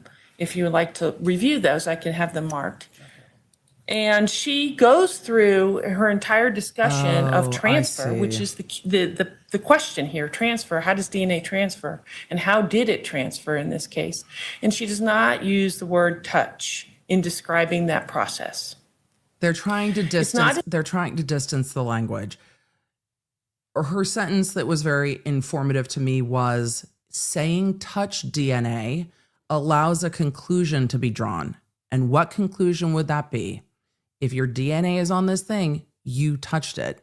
So they are trying to change the language or minimize the language to distance how DNA would end up on a thing, because saying that it's touch DNA means, well, I guess somebody touched it. So, and then that could be the colloquial conclusion that a jury draws. Well, if his DNA is on that thing, then he must have touched it because that is touch DNA. So trying to distance from that is what the defense is asking for when we're talking about the words touch DNA and whether those are the words that are going to be used. Essential to the description of the process. It's not essential to the explanation of how DNA moves in the environment, because many of the things she's talking about with transfer happen with any biological fluid, not just skin cells. It happens with blood, saliva, etc. So it's essentially allowing the state to prove something, a very important fact in this case, simply by asserting that the term touch DNA Versus transfer. is usable or acceptable in the forensic community. We presented at least 3 sources that say, and these are reputable people who are publishing in reputable journals, saying that this type of language is misleading, and it can lead to a misunderstanding of the evidence itself, because touch DNA does not mean now that someone touched something. It simply means that in some mechanism, DNA from a person has gotten to an object, whether that's through direct or indirect contact. I assume your expert's going to tell the jury all that. I'm sorry? I assume Right. your expert's going to tell the jury all that. Yes, and Ms. Right. Nowlin will be telling the jury that as well as she testifies. So what are we worried about? The shit What we're getting worried out of the about horse. is that it's confusing to the lay person to hear an expert. What they're worried about is the jury making up their mind when they hear the word touch DNA and going, oh, you touched it, before the explanation comes in that transfer and contact and trace can't be undone once you hear touch, that it's already in your brain and then the shit's not out of the horse. That's what they're arguing. Or use a term that is essentially Conclusory. a description of activity. I'm not very good at grammar, but I believe that's an adverb. And it is not feel so one that is seen. useful for a jury, and it will be misleading because ultimately the experts will be discussing a much broader source of what we might call contact or touch DNA, which is anything that comes from a human being, including saliva or blood. Just because you don't see it just because you can't see a blood stain doesn't mean it's not that stain or that area that is sampled doesn't have some other biological fluid. So it's very misleading. And it's just not necessary. And there's a paper that was presented as a human factors report that was published last year, where the consensus, although there were 2 dissenters, is that analysts should not be using this kind of language and not proffering, and this goes to the next question, not proffering opinions about this, but that the language itself is extremely misleading. There are other ways to talk about it. Ms. Nowlin rejects the term trace. That was just one expert's opinion in one article that was cited to the court. But it's very clear she doesn't need to use that term in her description of how DNA moves in the environment. So we would ask the court to prohibit her or any other witness, frankly, from using those terms in describing any DNA sample that's been collected in this case. As far as Ms. Nolan's opinion, This is going to be the argument. again, Angie Girl in the it- chat it- said it's not transfer DNA, it's single source, no signs of transfer. And that's what the court was getting to, saying when she said, well, I could pick up Mr. Nye's DNA on the podium and then go back and touch my phone, and then Mr. Nye's DNA could end up all on my phone. And the court said, but yours would be there too. So that's where the argument is heading, that there would be other indicia of how the DNA got there. What the defense is arguing is that if you use conclusion language or words that can lead to a conclusion, then the shit's out of the horse and you can't back it up. So while this might feel like a picky motion, I think of the motions we've seen from the defense, this one is less of a reach and more of a, Your Honor, we need to have a conversation about the language that's being used. So the defense has to prove that Kohberger touched it versus the jury just assuming it because of the way that the expert speaks about it. I think it's a fair conversation. So we will continue with that, but that's the argument from the state. And this is going to be, well, we'll see what the court does, whether it's left up to the experts or whether the experts get to be cross-examined on it. It goes hand in hand with this idea that touch DNA or the contact DNA is not what it used to be thought of. And there's a number of publications, scientific journals, where the scientists have reviewed vast quantities of scientific literature. I think I counted up over 300 articles in the two, were reviewed by the 2 articles that were cited in the moving papers that say that there is really no way for a particular analyst in a particular lab to determine how and when DNA was placed on an object when you don't have any facts behind it. In other words, unless you see something or you know something, you have facts of the method of transfer, it's not possible. So first of all, Ms. Nowlin is not qualified to She's moved on to the next part of her argument. It's very clear from the growing consensus in the community that transfer in and of itself, how things get places, is a separate expertise, which requires separate training. And a DNA analyst working in a laboratory does not have that kind of training. And in fact, it's not really provided in the United States. There is a paradigm in Europe that is being used, but it's not been accepted or used here in the United States at this point, which is the concern from some of the experts who were on the human factors report. But Ms. Nowlin is not at all qualified. If you review her CV, which was part of, I think, the first disclosure in December So we've moved of on last to year, she the expert's is opinion. going through the list of courses that she's what attended. opinion can None be of given them or are not. specific to transfer. And in her affidavit that was supplied to the court, she discusses attending some presentations at a recent meeting where there was discussion of transfer, where some unnamed individuals disagree with this idea that it's not something that should be testified to.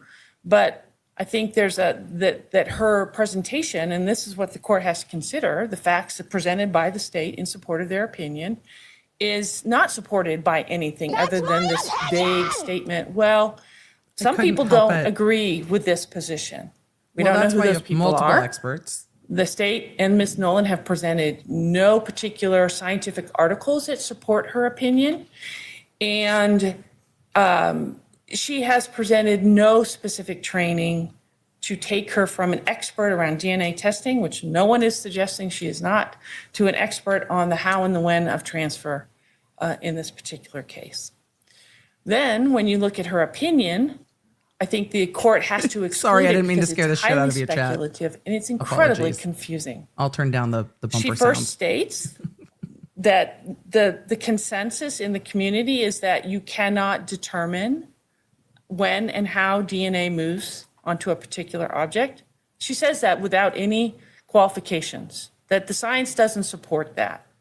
She then proceeds to say the DNA on the sheath could have gotten there through indirect transfer, meaning it was not placed there by direct contact of a hand, for instance, with the object.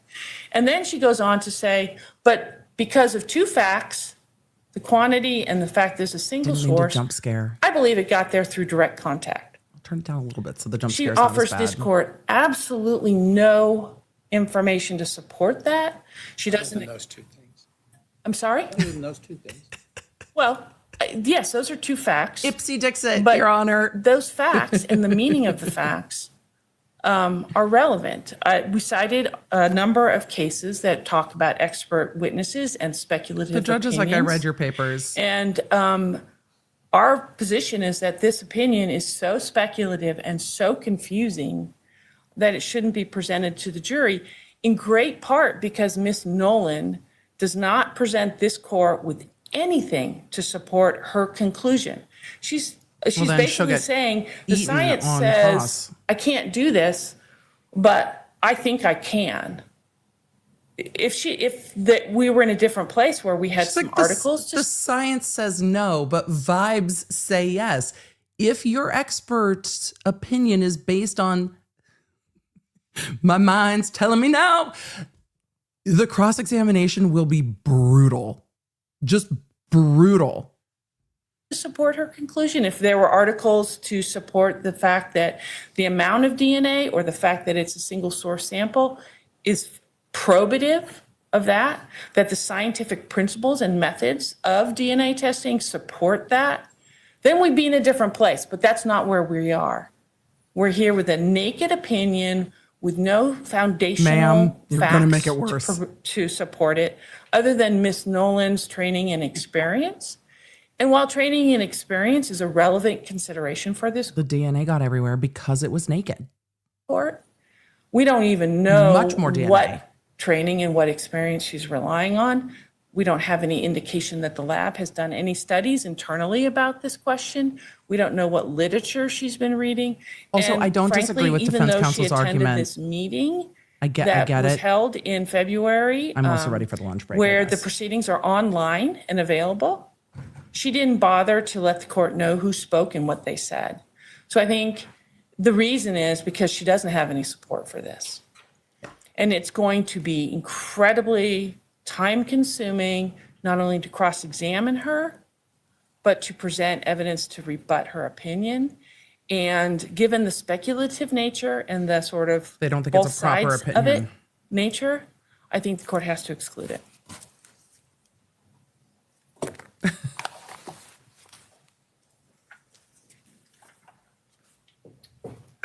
Naked opinion Your shall Honor, be I'll start excluded. where she left off. I don't think she's accurately characterizing what the opinion that's been disclosed. Ms. Nowlin did not say, I agree that the science says you should not opine on this or that you cannot opine on this. All she says is that the science does say you can't conclusively establish it. But there are factors, she lays out a lot of those factors that you can look at to decide, to indicate how it ended up there. And she's very forthright. She says, look, it's possible that this was secondary transfer, but based on the fact that it's single source and the amount that was transferred, in my opinion, it was primary. I think under the Idaho Supreme Court's think that's test fair. for expert testimony, that passes. There's a difference. There's a difference between how the defense presented this and how the state is presenting this. Emily, yes, that's why there's motions and objections. And the state's argument is, look, this is not just a purely speculative vibes argument. The expert says, yes, you can't conclusively determine XYZ. However, the signs that I have considered, this, the amount of DNA, the source, the single source DNA, these things, it's my opinion that it is more likely that this happened this way than that way. And that is a fair expert opinion. Can you conclusively say that that happened from a thumb versus a pinky? No. But I think we are getting back into a, That's my opinion! a more fair opinion than a broader reach. Acknowledging the limitations, and she's giving her opinion, which is going to assist the jury in reaching their conclusion, because the jury's not familiar with any of these factors that she's laying out for them. So, and then as to this idea that she's not qualified, so Ms. Nowlin, as disclosed, has been at the ISP lab for 2 decades. She's a forensic scientist. She specializes in biology and DNA. For the last 10 years, she's been the lab manager and overseeing all of the biology and DNA.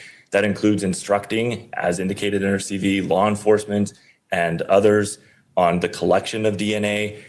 What we're discussing is a critical component of all of that, which is how does DNA get from one place to another? She has plenty of experience to talk about that while admitting that she can't conclusively say one way or the other. It recirculates. But as laid out in the brief, that's never been the test for expert testimony, that you have to be able to say to a scientific certainty that this is in fact the case. Right. Experts can give opinions. Now, on the issue of the touch DNA and just the label itself, I don't know that I've ever litigated a case where a party has come in and moved to exclude a phrase used by their own expert in their report. However, she didn't just use it. She used it specifically in reference to the DNA on the knife sheath, the exact same way that our expert would use it. I get why And now you have an attorney before the court. She used to be it. an expert in this case, but now she's an attorney saying, well, you shouldn't do that. You shouldn't, even though both the experts in this case use that phrase, the court should step in and say, you're not allowed to use this phrase that's commonly used in your field because it might mislead the jury. State, I've never. Whatever risk there is of misleading by the phrase touch DNA is easily dealt with on cross-examination. There's a definition that Ms. Nowlin provides for that. I assume, though it's not given, that the defense's expert has a definition for that, and they can explain what they mean by that. I don't think it's outside the bounds or intellectual capacity of a juror to understand that sometimes in particular professional fields, there are phrases used that may not mean exactly what they sound like. I think we can expect jurors to understand that and to understand the fuller meaning that's given to it. Part of the problem with the defense's motion at this stage is by asking this court to limit not only our expert, but their own expert, they're admitting that there's something there to be cross-examined. And so if this court orders there can be no statement or no mention of touch DNA, then I think that cuts off a very legitimate line of cross-examination from the state. And that is an issue. I'm not particularly fond in general of proscribing phrases and words that can be used by parties and witnesses in cases. I think it just creates the problems. potential that you're going to have problems because people slip. And particularly when you're using phrases and words that are commonly used within the field. It right? can create a mistrial We if see somebody that all says the touch time DNA. with the use of the term victim, right, in cases, and the Supreme Court has recently weighed in on that issue. There's actually an ICHE instruction that deals with the use of the term victim because it's just, it's hard to police phraseology. On the other hand, Your Honor, the internet would beg to differ. what we're talking about is an agreement that, this term may be implying something that we all agreed isn't necessarily true in all cases. I mean, we could call it blueberry DNA for all that matters, right? And your experts are going to explain what it means otherwise. Blueberry. What's the concern here if we say, let's try not to call it this? other than accidental violation, and now somebody's asking for a mistrial, right? I mean, that's one of Bing, my bing, bing. concerns.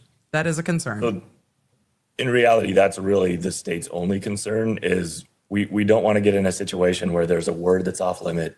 And It's a because colloquial, she commonly uses used it, word. the defense expert uses it, it slips out at one point that suddenly we have a motion for a mistrial because there was a violation of this court's order. As defense counsel mentioned, Ms. Nowlin didn't rely on this word heavily much at all in her opinion, and I don't anticipate her testimony to be anything different. But if at one point in the back and forth, either with us or with the defense attorney, she slips and says the touch DNA on the knife sheath, I don't think that that's a problem. And I don't think that it's something that this court should restrict. I think both of these experts felt comfortable and wanted to use that phrase. That's why they used it. I don't think Because it's the expert superfluous. can I don't give think the they just definition. said touch to say touch. I think to them it means something, and it's accurate to use it in this case with respect to the sheath. But certainly the state has no problem Yeah, the judge is encouraging hungry. Ms. We've gone Nowlin from to gumbo avoid to that word blueberries. to the extent it's possible. Thank you. Thanks, Your Honor. I'm surprised we didn't get a fruit salad in there somewhere. Just a quick response. But I understand, like, this Language is is not important. this is not an area where I think the defense is reaching. The defense has had some arguments today where it's like, I understand the concern here. The concern is that the scientific language is moving forward, and could this language leave an impression that can't be undone? And should the experts be mindful of that? And is cross-examination too late? I think it is fair room for argument. Just a quick response. Language is important, and language in science evolves and changes. Ms. Nowlin and Dr. Ballard, our expert, are scientists. They present themselves as experts. And I think that scientists should be held to a slightly different standard than the average witness. And the use of language, as this court pointed out to me early on when I first stood up here, is really, really important. And I am confident that Ms. Nowlin can restrain herself from using that language.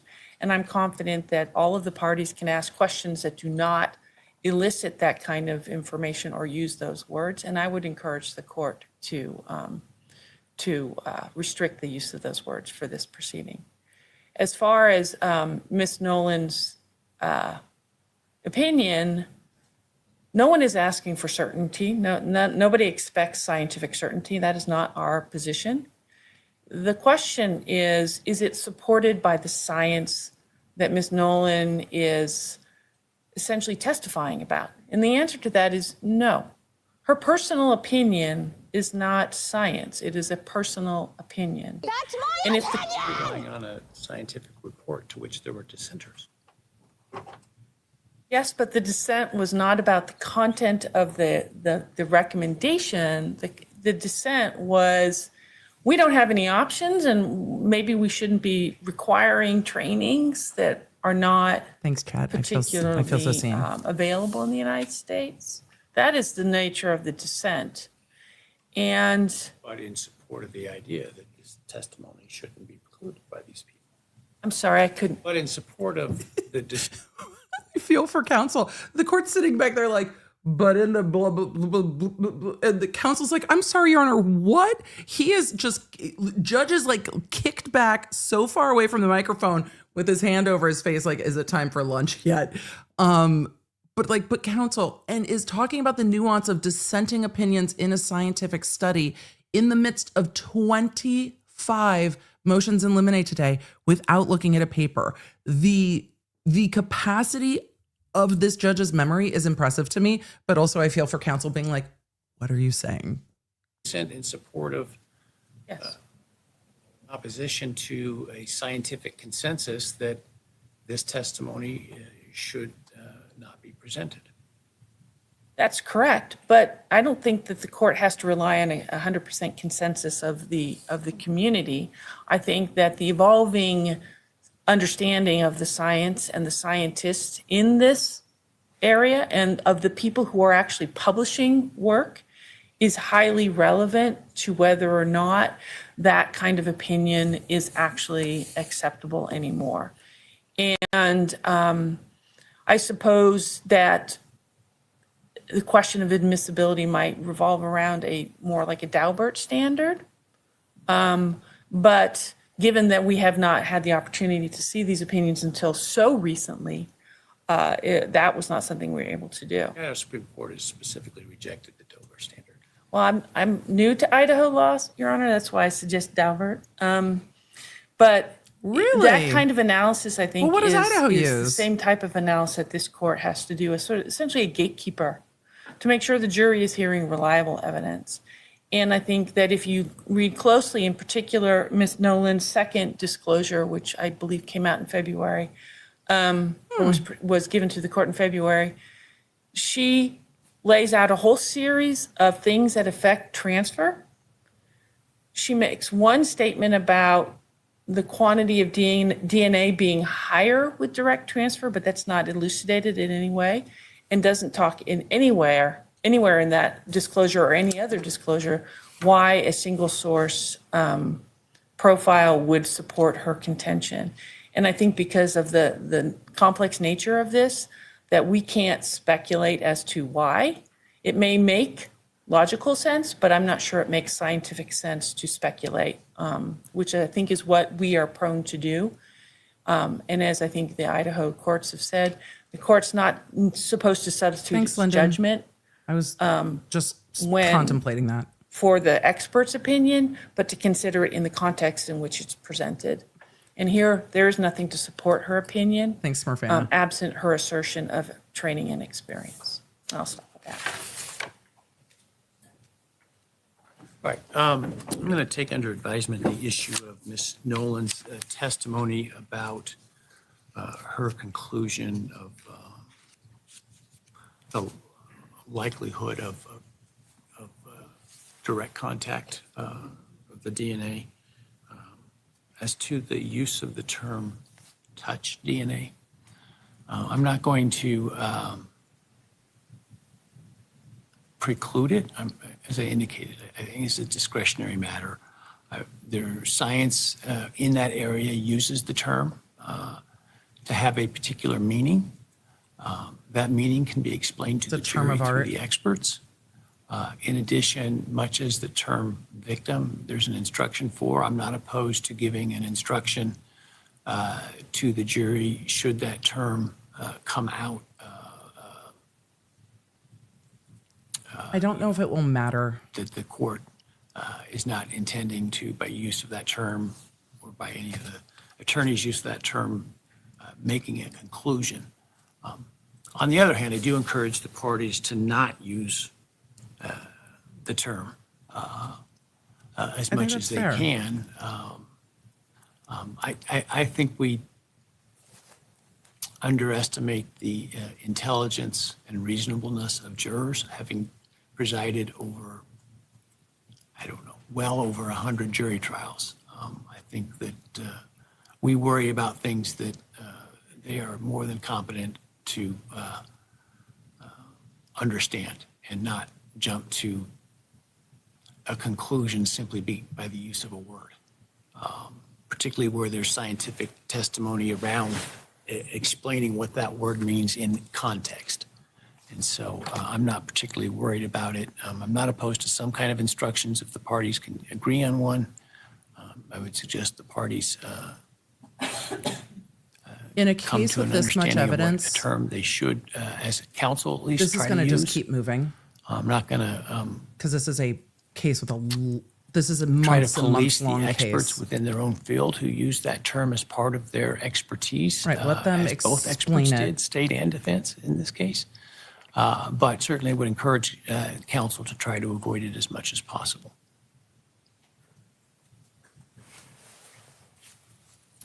Court's right in the middle on that. He's just like, All yeah. right, now I think we're on the make and model of the suspect vehicle.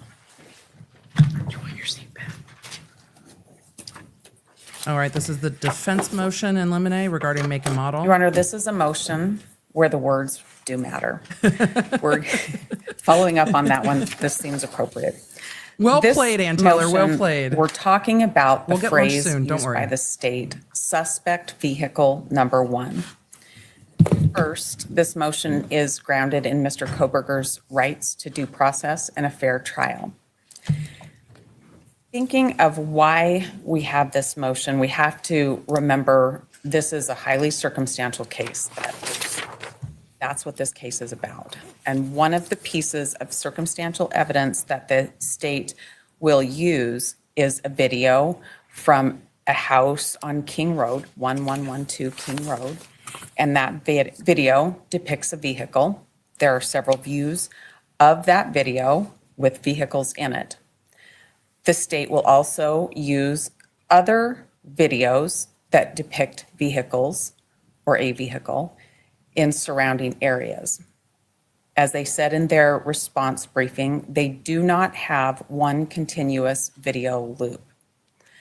So the state's piecing together several videos and calling them all suspect vehicle number one.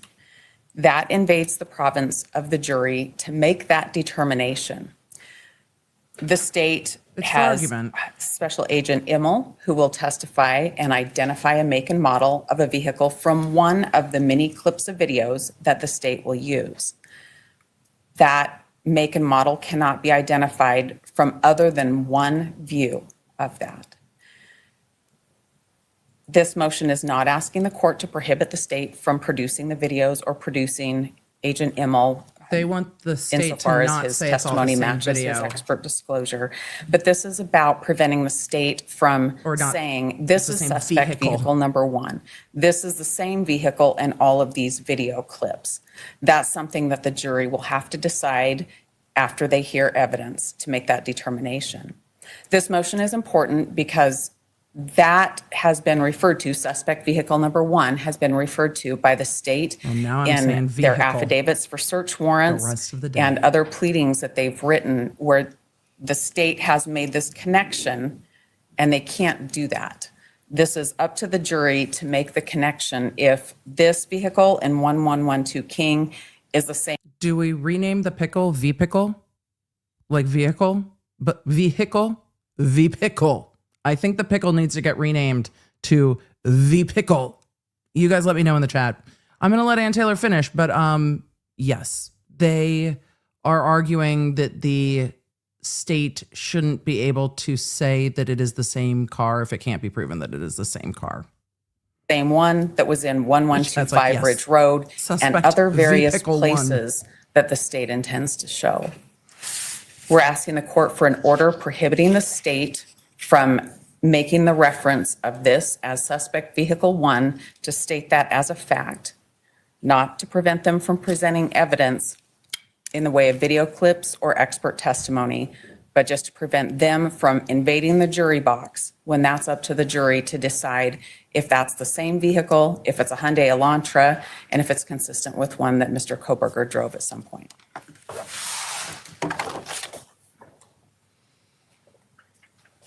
Okay.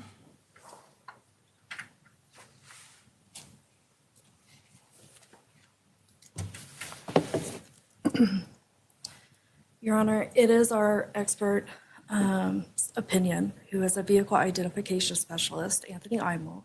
It is his opinion that the suspect vehicle captured on various surveillance video shares similar class characteristics to a 2014 to 2015 Hyundai Elantra. He specifically relied on certain video, while some are better views than others, but he relied on all video from 451 Paradise, 1125 Ridge Road, 1112 King Road, and all the WSU surveillance to come up to his opinion. He can give that opinion then. His opinion is based on logical inferences Then of just call it review vehicle of the one. surveillance Don't call it footage, suspect. including observed traffic flow, the time of night, the direction of travel, and the camera timestamps. The jury should be allowed to hear his opinion, weigh that information with other testimony and other admitted evidence, and decide if they believe that that vehicle is a 2014, 2015 white Hyundai Elantra. That's what Of course, jurors get to do. the defense will have the opportunity to cross-examine. I was trying not to As the block IMO, counsel's face. that's the process, and that's the process that should happen. There are no legal grounds to exclude this opinion or to limit it. Grounds. Thank you. Sorry, I'm ready for lunch, so I'm just getting quippy. I'm hungry. Our request is not at this stage to limit Agent Immel's opinion that's consistent with the timely disclosed report. It's our request to have an order from the court preventing the state from referring to the vehicle as one vehicle in all of these clips. Agent Immel can talk about the clips, we can view the clips with the jury, and he'll be subject to cross-examination. Vehicle, the pickle. The motion is wholly about. Pickle. Say that this is The the same vehicle. vehicle on each of the clips, that No. his expertise? It's his I opinion. think he'll testify that it could be consistent. I think he'll testify he could only identify a Hyundai Elantra from the 1125 Ridge Road video. And I think that he will agree that his original opinion was that it was a 2011 to 2013 Hyundai Elantra. And I think he'll testify that only after Mr. Kohberger was identified. Not actually true, as I understand it. It was expanded before the 19th. Oh man. Let me This back up. Court's grasp of the The facts email is so that I fucking think was impressive. disclosed in the Frank's motion to the court was that he preferred a 2011 to 2013 Hyundai Elantra, but open up the search through 2016. Moscow Police Department set out their Be on the Lookout flyer for a 2011 to 13 Elantra, and that's what was sought for a long time. Agent Immel in that email did say expand that year. The change that there's a vehicle, a Hyundai Elantra, that's a 2014 to 2016 came later, and that came after Mr. Kohberger was identified on December 19th, and in looking at WSU footage of a different vehicle. That's putting a vehicle together much later after Mr. Kohberger's been identified, not back in November of 2022 when they're trying to identify a vehicle. I don't think that's consistent with the facts, but okay. I think the facts Wow. are in the email. It was originally, let's look at this date range. And then he said, well, I'm more comfortable with an expanded, or we need to expand the range through 2015. And that was well before Mr. Kohberger was identified. Now, what BOLA went out, I don't know. I think it may have gone out in two different forms at one point, but the opinion that it could be was before that time, at least as evidenced in the emails. I agree that in that I email, feel he said like expand the search. When the judge recalls his memory, because we see him often closing his eyes to recall, that he can see the pages that he's read. I really think he is accessing like photographic level memory. It is incredibly impressive. And his recall is incredibly impressive. And I am not going to stop commenting on it because I love judges like this. It makes it easy to move through because the judge is so in command of the facts of this case, and there are so many facts. I'm not going to stop marveling on it. I love it. I love watching him work, and it has changed the way the lawyers behave in this court. The days of the round and round and round where judge is like, all of you, just talk to me more about it. This judge is like, no. I like it so much. It is so easy to follow. I'm gonna continue. Things move along. It's such a nice, reasoned clip. To 2016, but he was more comfortable with a certain year. So That's, The I'm judge is trying like, to explain to the "And?" court where I'm coming to my request to the court. I was asked So- what Agent Immel would say, and I'm repeating it to the very best of my ability. The motion is not this about case Agent is- Immel's testimony. This case is smoother. I will because be of able this to judge. cross-examine him. He can talk about the videos. He can talk about moments in time where he made certain identifications and why he said what he said in emails. Yeah, this I isn't can gonna talk fly. to him about when the focus for 2014 to 16 changed, What I'm talking about in this motion, what I'm asking the court to exclude is the prosecutor from standing up and telling the jury that this is the same vehicle all the way through these videos. They can argue that. Violate what I said earlier about argument before closing. That's for argument in closing. They may say in opening, the testimony of the FBI specialist you will hear is that this is the vehicle that is seen on the various surveillance cameras. That's different. I agree. The phrasing the prosecutor has used for a long time in this case is to call the vehicle suspect vehicle 1. And so that's the purpose of the motion. This is my opportunity to ask the court for an order, and that's what I'm doing. Thank you. I have noticed that Ann Taylor has started doing this when the court is shutting her down. She's like, well, this is my opportunity to make this motion, and I am making it. I'll sit down now because the court is just like, no. It might be fair to call it vehicle 1, but you're going to have a lot of reports where it is suspect vehicle number 1. Right. So I'm going to write a little something on this issue, but, what's that? Did the state not respond? The state didn't respond. Yes, it was my motion. Yeah. The clerk is like, Your Honor, do you want to hear from the state? He's like, no, my mind's made up. I tracked there. Do I need to be heard, Your Honor? No? We stand on our papers. My inclination is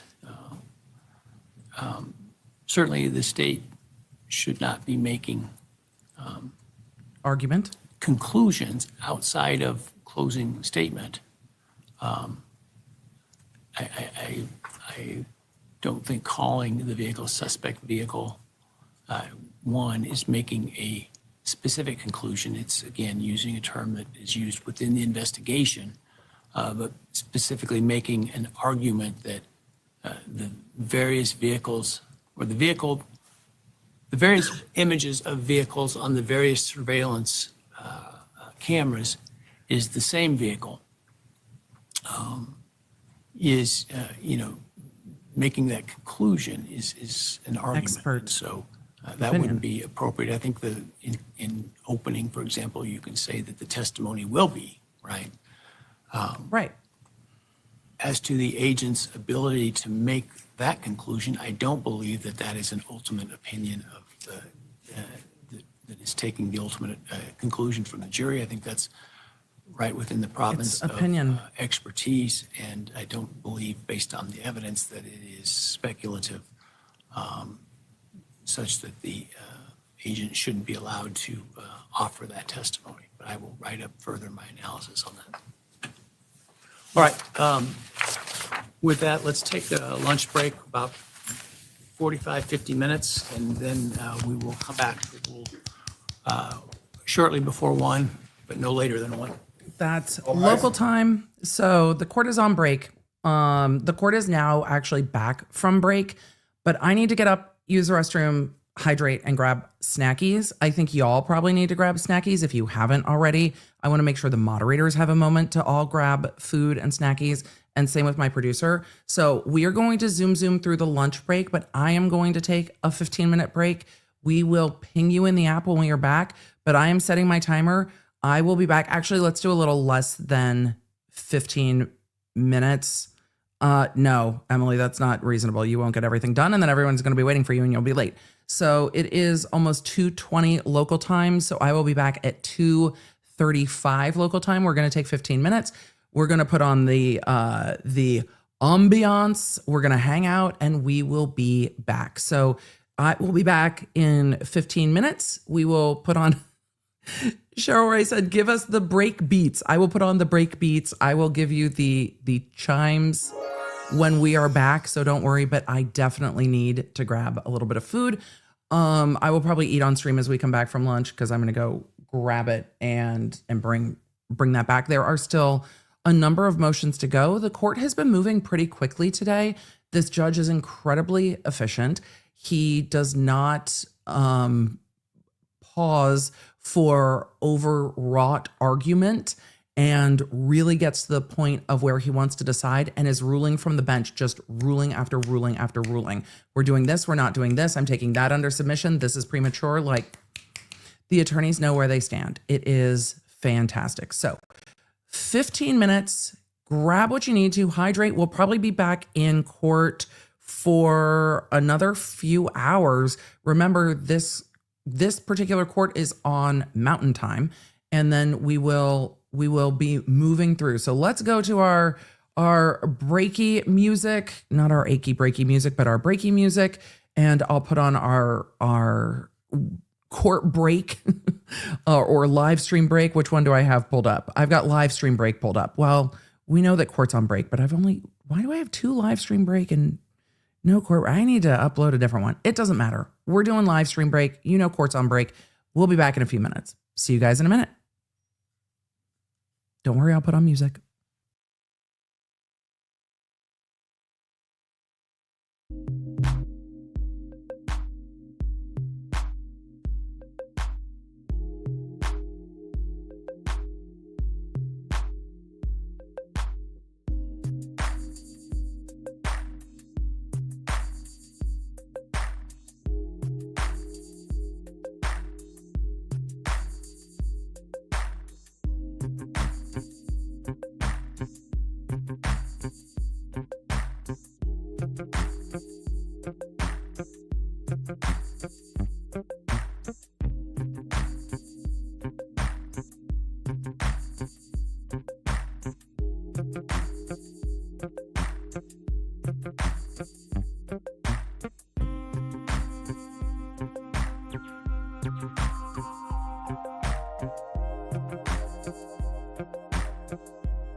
Hello, amazing law nerds. Welcome back. I grabbed food.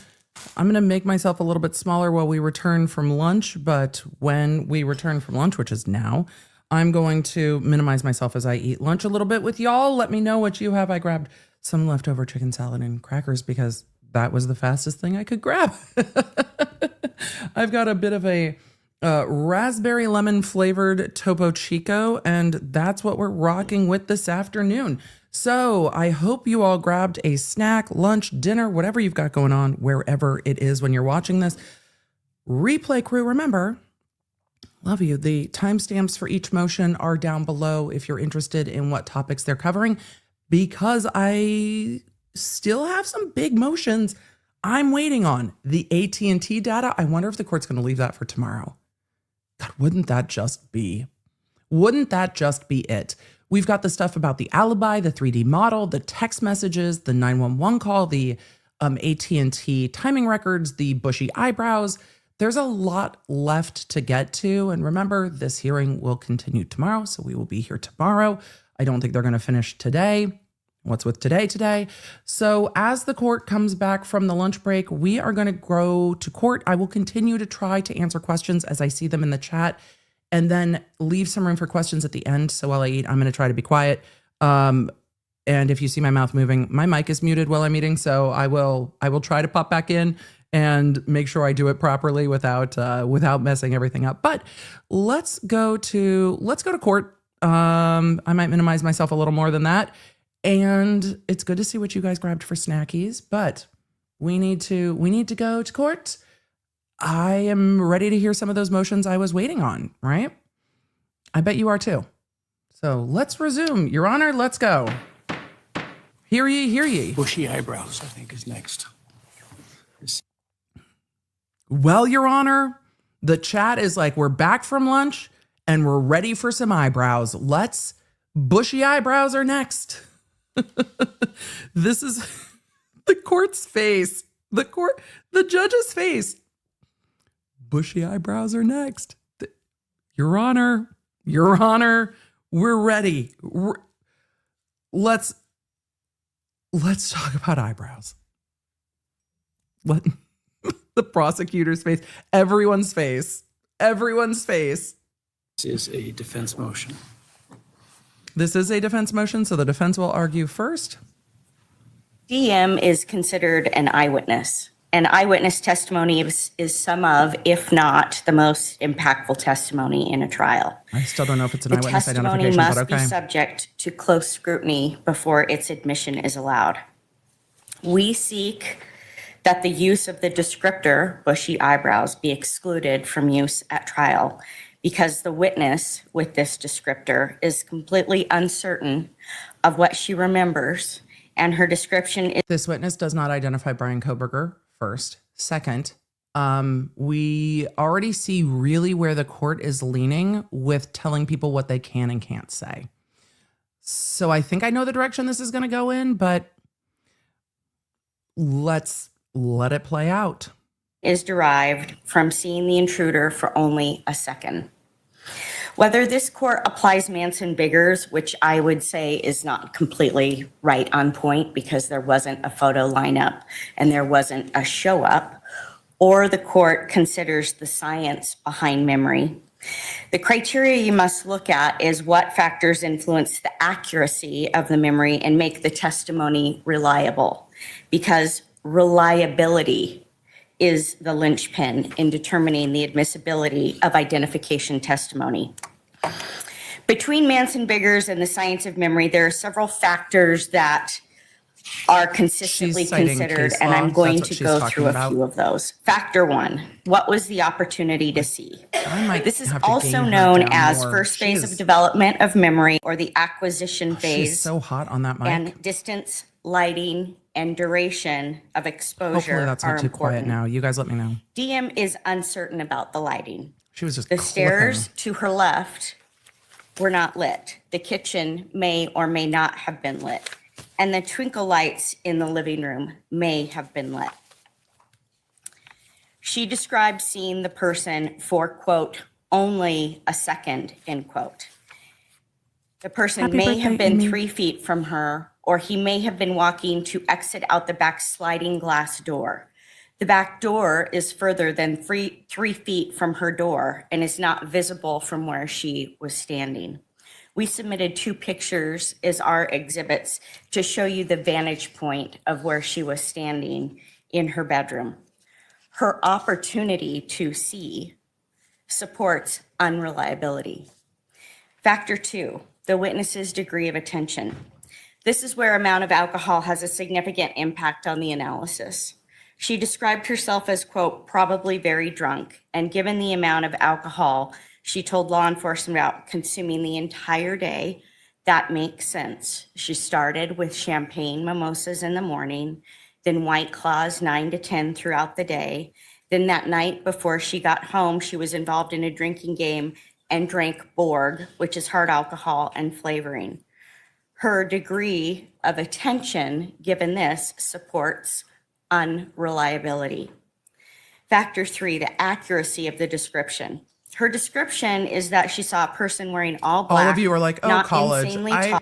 Nothing makes me feel old like going, I love a mimosa brunch, but then like mimosa brunch nap, not mimosa brunch White Claws drinking games, mimosas nap food. But I'm not going to talk about my college days. So we're going to, I am not judging what the college kids are up to, because I think she was perfectly clear with law enforcement that drinking was involved. And in all of the things we've seen about this case, a lot of the questions, I think alcohol kind of fills in the gaps of some of that questions. I think Borg is the drinking game, not like grog but the chat will be able to illuminate a little bit more than my old ass. She doesn't know if she saw lips and nose. She is certain he is white. She never mentions eyebrows herself initially. The person who asked about eyebrows was law enforcement. In her second interview, Detective Mowry asked her if she saw eyebrows.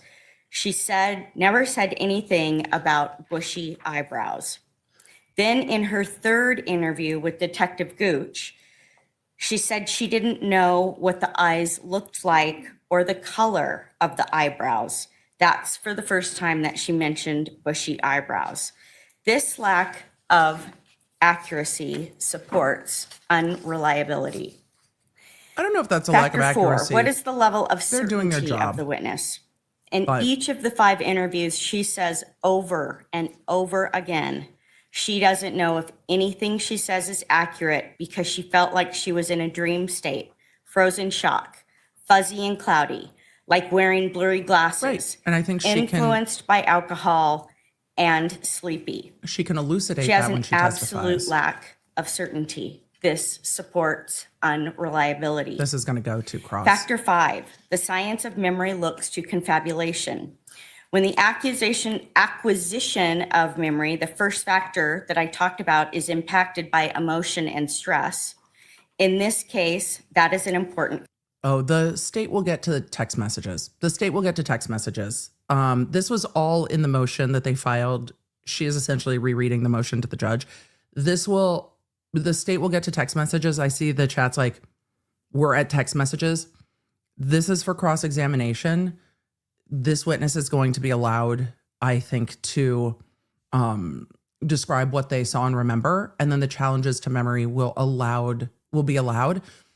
I understand that the defense wants to try to limit this so they don't have to be the bad guys on cross, because I imagine a vigorous cross-examination of the surviving roommate, if not done well, will be incredibly unsympathetic to a jury, especially when you have someone saying, it's really hard when I know what I know now after what happened in this house. This is what I thought, this is what I felt, this is what I saw. And that's the best I got, because memory can be clouded by the trauma of what comes afterwards. But it seems like this witness has been really upfront about that. So they're trying to do the work out ahead, so they're not doing it in cross. Consideration. Confabulation is defined as the creation or substitution of false memories through later suggestions that fill in the gaps of missing memory. DM expresses in each interview how she was afraid and did not know what she was hearing, and also contradicts this when she thought everything was, quote, okay, and XK was simply just passed out on the floor. Later suggestion under this definition of confabulation is Detective Mowry asking her about eyebrows and each law enforcement officer, then reinforcing that in each interview. She never used the word balaclava, yet Detective Gooch asked her if she had ever heard of one, explained what one was and that it's used to hide identity, showed her a picture of one, and then had her draw one. This is law enforcement filling in the gaps. I have questions about that, This if that's how that also went down, impacts because that's not the last factor, how that should happen. which is factor 6, post-event misinformation effect impacting retained information, exposure to subsequent information. Law enforcement, upon initial appearance at the scene, did not ever break up all of the people that were there.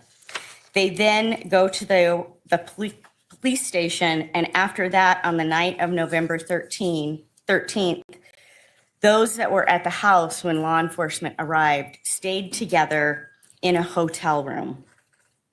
So the DM was basically together with other witnesses from the time that when they first called friends to come to the house, before they called law enforcement, all the way. The defense is doing their job. The insinuation that they should have called law enforcement sooner is going to be a factor in this case. It is one of the areas where I have a really hard time stepping back and looking at both sides of the argument, because I just can understand after a night of drinking that, especially, I believe the surviving roommate is the youngest of the roommates, that you don't want to be the one that's like overreacting, freaking out, or getting your roommates in trouble. Like, I understand where the defense is coming from. These arguments are not well taken by me.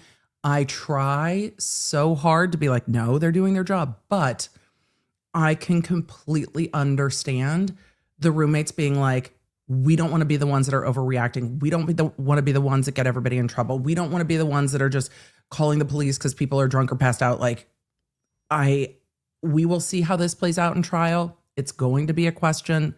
It's just when you see my face facing, I think there's a lot of, I don't know. I think there's a lot of room for not this being nefarious, and a lot of room for this being very normal behavior given the age, location, time, activities the night before, etc. So we'll see.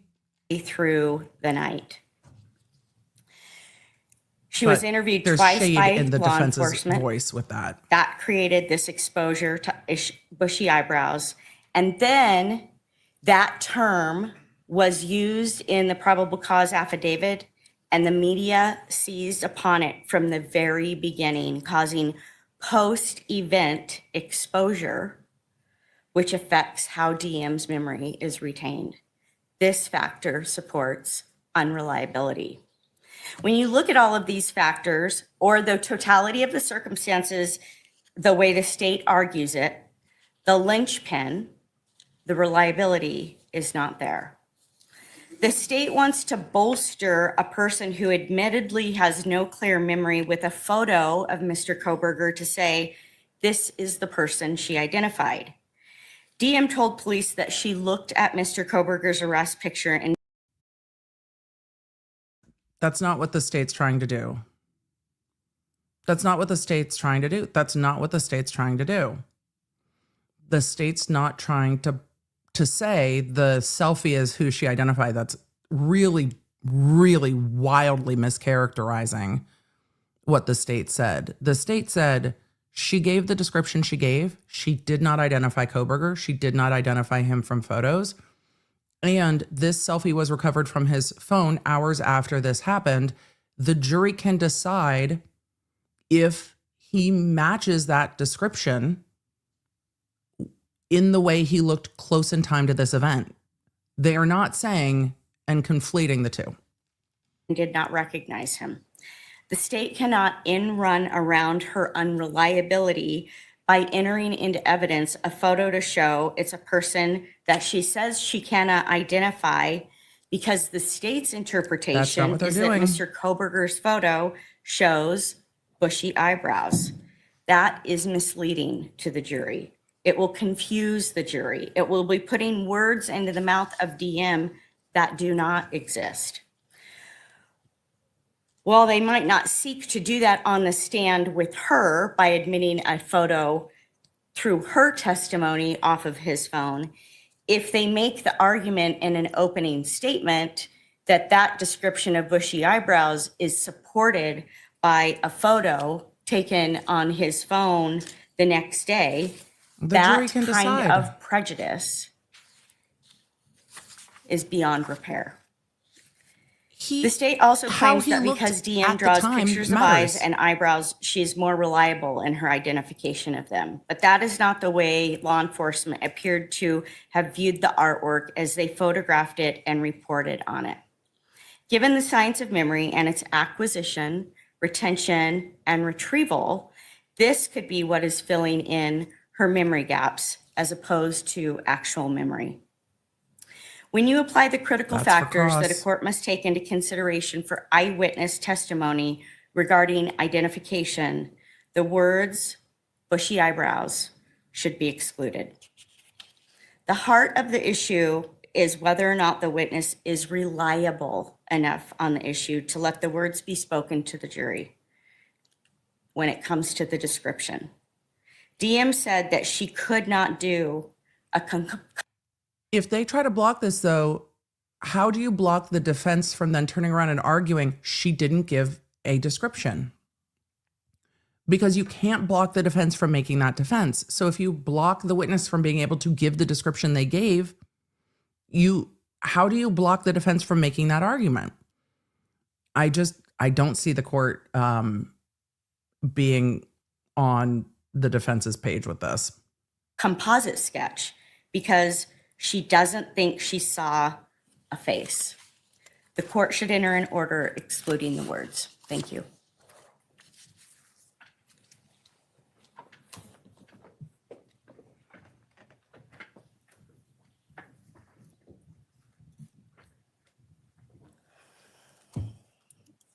The defendant relies on the Manson-Biggers test. We just went through the 5. Damn it, counsel. Factor. I appreciate your argument, but I really want counsel to start with, Your Honor, words matter. And our witnesses should be allowed to use their own words. I was waiting for it, and instead we got, Your Honor, this test is misplaced. Counsel. Balancing test for their argument. However, that test is completely inapplicable in this case. Manson-Biggers has to do when there's a law enforcement-led identification process. The concern is that through suggestive techniques by law enforcement, it could lead to or create a misidentification. Well, that didn't happen in this case because it couldn't happen in this case. The male DM saw that night was covered head to toe. The only thing that was uncovered was a portion of his face. That does not lend itself to positively identifying any particular person. Therefore, an identification procedure was not used, and that Manson-Biggers test is inapplicable. Instead, on 4 separate occasions before Bryan Kohberger was even identified or arrested, DM gave consistent descriptions of the male she saw in the residence that night at around 4 a.m. Every time she described this person as being white, male, wearing all black, a few inches taller than her, she's 5'10", wearing a mask, skinny, athletic, toned build, and not a voice that she recognized. During 3 of those interviews, she then describes the male's eyebrows, and she describes them as being bushy. Obviously, there was some focus on the eyes or the eyebrows by investigators because this is the only thing she portion could see. that she could see. She never wavers in her description of the person that she saw. She's very clear about what she does remember and what she doesn't remember.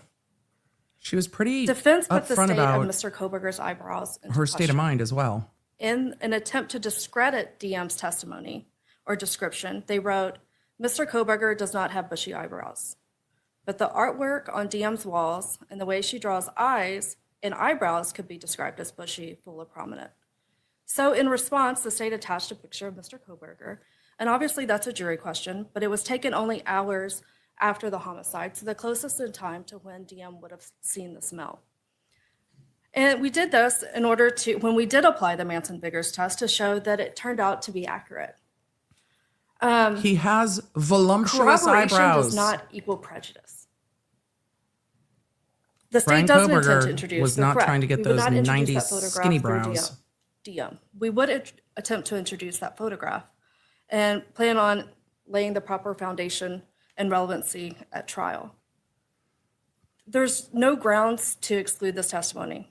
DM's the only living individual who saw the person responsible for these 4 homicides. Her description of the male, including any characteristics such as bushy eyebrows, is relevant to the identity of the killer. It is prejudicial, but it's not unfair. A jury should hear this evidence, and the state asks that the court rule accordingly. Thank you. The judge is like, I'm letting everyone make their arguments. But the case I'll be law brief, but I wanna the case circle law they're back. relying on goes to unduly suggestive show-ups, lineups, six-pack identifications. Again, they're trying to take case law for a different situation and make it fit to limit the testimony of an eyewitness who does not make an identification. No one is saying that this eyewitness identifies Bryan Kohberger. This eyewitness says, I saw what I saw. Was that him? I don't know. This is what I saw. The jury gets to decide if that is consistent with it being Bryan Kohberger. To where I started.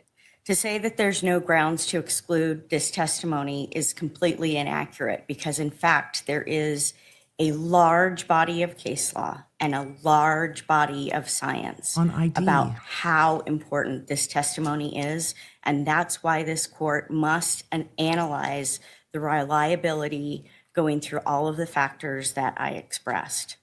And there is not certainty with DM in what she saw. And the court now has, over a variety of motions, all of the transcripts that you can look at to understand the amount of uncertainty that she expressed. Thank you. Yeah. I want to hear what the court has I'll to say. take that issue under advisement. Court's like, no, Emily, wrong. Nope. Court's like, we're not doing it today. Text message, pardon me, 911 call. Do it. This should be pretty quick. I'm not surprised the court's taking that under advisement because it's going to be a written ruling. Judge, the state seeks a pretrial ruling that the audio recording of the 911 call and a transcript of that call are an exception to the rule against hearsay. The state submits that the entire 911 call should be admitted pursuant to IRE 8032 as an excited utterance. At 11:49 a.m., BF calls her friend and to come over and check the residence. The friend and a boyfriend show up to the residence. At 11:56 a.m., BF places a call to 911. Just 7 minutes later, this 911 call was immediately after learning that HJ had something was definitely wrong within the residence, and his instruction that the girl should call 911. The statements were before the declarants knew their friends had been murdered the night before. The requirements of IRE 803-2 are met, as this was obviously a startling event, and two, the statements were made under the stress and excitement that it caused, and that's clear by listening to that audio. It also helps explain The defendant has proposed the that their gap version in of the time. 911 transcript be used, and the state has no objection to that. And I do have a copy of that transcript and the defendant's transcript, if the court would like it. Thank you. There should be a transcript and audio because they should hear how people are talking. Well, I may ask you some more questions because it seemed to me from the briefs that the defense focused in on three particular I had to gain the court back up. parts of the 911 call as not falling within the exceptions. So he didn't address those specifically, but let me see where the defense is at.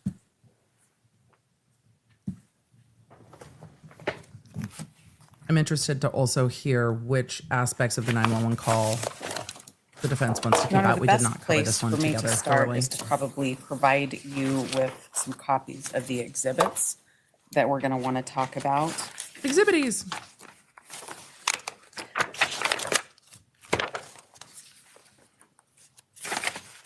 And I gained it up for the court. And I'm gaining it back down because the paper noise, oh my God. I'm just trying to, the court is very First soft that I'm and going the to attorneys are hand coming in you was hot. actually filed with the text messages. It's an affidavit of Josiah Roloff and also. let me get that Yikes. extra copy. It has DM's messages broken out in bubble form. That's not all. But wait, there's more. I gave a whole separate copy for Giovanna. I think that's what I'm supposed to do. This, to be clear, when we're talking about 911, but you're giving me text stuff.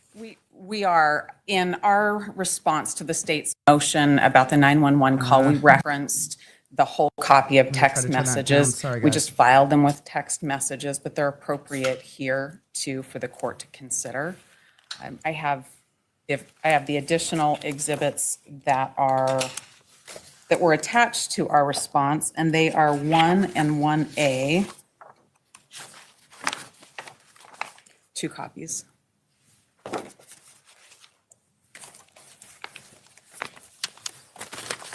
And I touched on the 911 call in the Emily Show podcast. I didn't play the Those audio. in We possession can of link the it court, below the video if you guys want I'll to talk about the state's listen to request. it on your own. It's The 911 it's sad. call is made 8 hours after whatever happened in that house happened, after the killings happened, according to the state's theory of the case anyway.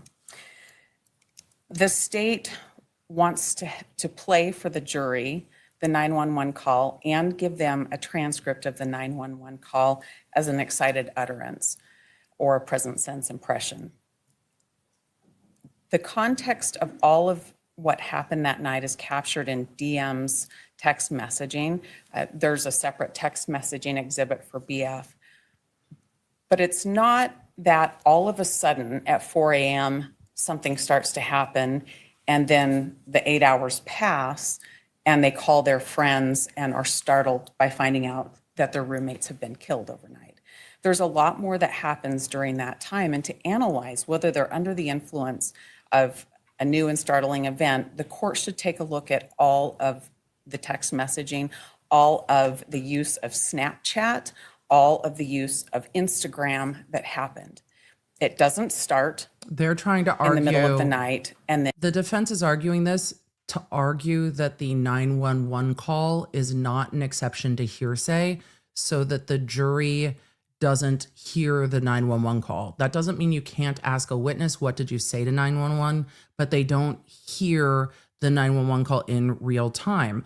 I think the 911 call's needed. I think it gives a lot of context. The words used will come in, but how people sounded in time matters. And the defense is distancing the events. And so she's trying to say that they were aware something was wrong closer to 4 a.m. So the 911 call is not within the hearsay exceptions when it's made closer to noon the next day. Then just stop until noon. There is a whole lot more that's going on in that house. When you hear the 911 call and you analyze each of those statements, the only statement that could possibly be a present sense impression is that from HJ. And he really doesn't say a whole lot. The other statements that the state wants to capture in, one is attributed to a person with the initials EA, and that person is repeating what she's been told. She says one of the roommates is passed out. And then a bit later, under prompt from either DM or BF, she says, oh yeah, and they saw a man in their house last night. Those are not things that relate to an exciting event. She's reporting things that other people are telling. She's not somebody who observed any event in the house. If the court takes a look at Exhibit 1 that came with the 911 calls, it's a smaller transcript and it comes from the grand jury transcript. If the court will look at page 277, that's numbered in the top right corner, lines 16 through 24, EA did not see anybody in that house. She went in, went to the top of the stairs, and went back out, and she saw nothing. She never went back inside that house. Any statement attributed to her cannot be an excited utterance. She's repeating what other people have told her. Similarly, if you look at the grand jury transcript, this is 1A, this relates to DM, and I'm at page 187, lines 12 through 16. DM is not responding to any of the statements she makes on the 911 call to a startling event. She says that for a brief second, she saw XK, but thought she was passed out from the night before. She also wants to talk about what she saw at 4 a.m, and the dispatcher stops her. Looking at page 190 of that same 1A transcript, DM talks a little bit about that morning when she woke up. I'm going to answer Susan's question in the chat. Susan Russo said, 911, they say their roommate was unconscious, but if they saw them, when you listen to the 911 call, I think it becomes clear that they had not gone into the rooms to check on their roommates. They were kind of freaked out and everybody had been drinking a lot. I think they were worried that their roommates were passed out, had over imbibed, weren't responding, but they were freaked out, but they had not gone into the rooms yet. And that seems to me to be clear from the 911 calls that they had not seen the scene yet. I think some of that will become more clear with body cam. Police arrived like 3 minutes after, but they called law enforcement because they were freaked out. But also, I imagine you don't want to get your roommates in trouble. You don't know. I mean, if your roommates, I don't know, is weed legal in Idaho? If your roommates have like weed in their room, or if somebody has, you know, someone over that's sleeping over that maybe nobody knows is sleeping over, like there's a million reasons why someone might not want to call law enforcement on their roommate and be the one who got their weed is not legal in Idaho. See, I have to, again, if your roommate has some weed and you're calling because they might be passed out and you don't want to get them in trouble, like I can see a lot of reasons why a college kid might feel like, I don't want to get them in trouble, but I'm worried, and I don't want to get them in trouble, and I'm worried. And that's a difficult decision to make, especially if you've been drinking. Am I overreacting? Am I freaking out? Is it going to be fine? Are they going to be mad at me? Is this all going to be silly? I get it. So how they sound on the 911 call is important to the prosecution. I see a lot of you frustrated with Ann Taylor's argument. So it feels like weed should be legal in Idaho. Apologies. It just, you know, it just vibes, West Coast vibes. But I see a lot of frustration with Ann Taylor's arguments. And first, Ann is doing her job. Second, Ann is arguing the nuances of hearsay exceptions. The prosecution is trying to use hearsay exceptions to say that the 911 call all gets played and there are exceptions to the hearsay rule.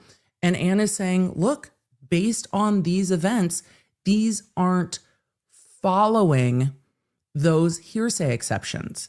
That is Anne's job. It is looking at this timing. Is this close in time? Does this fit under what the law says? And that has to do more with the timing and what roommates might have said earlier in the night to argue whether or not that fits. The state can't just shoehorn in every statement in a hearsay exception. So it is Anne's job to say, if this doesn't fit under a hearsay exception, then we need to talk about it not fitting under a hearsay exception. And that is just a factual recitation of, if they were up at 4 a.m. and thought something was suspicious at noon, are they still under the kind of shock of that event? So it's having a more nuanced conversation about hearsay exceptions, which is just, again, factually based on the timing of things. And that's what she's asking. That is not anything beyond hearsay exceptions. So that's what they're arguing. Hopefully that helps. I know that there can be temptation to be like, no, just let it in. It has to fall under a hearsay exception for it to come in. And that's why we're here. So hopefully that helps with some of the explanations.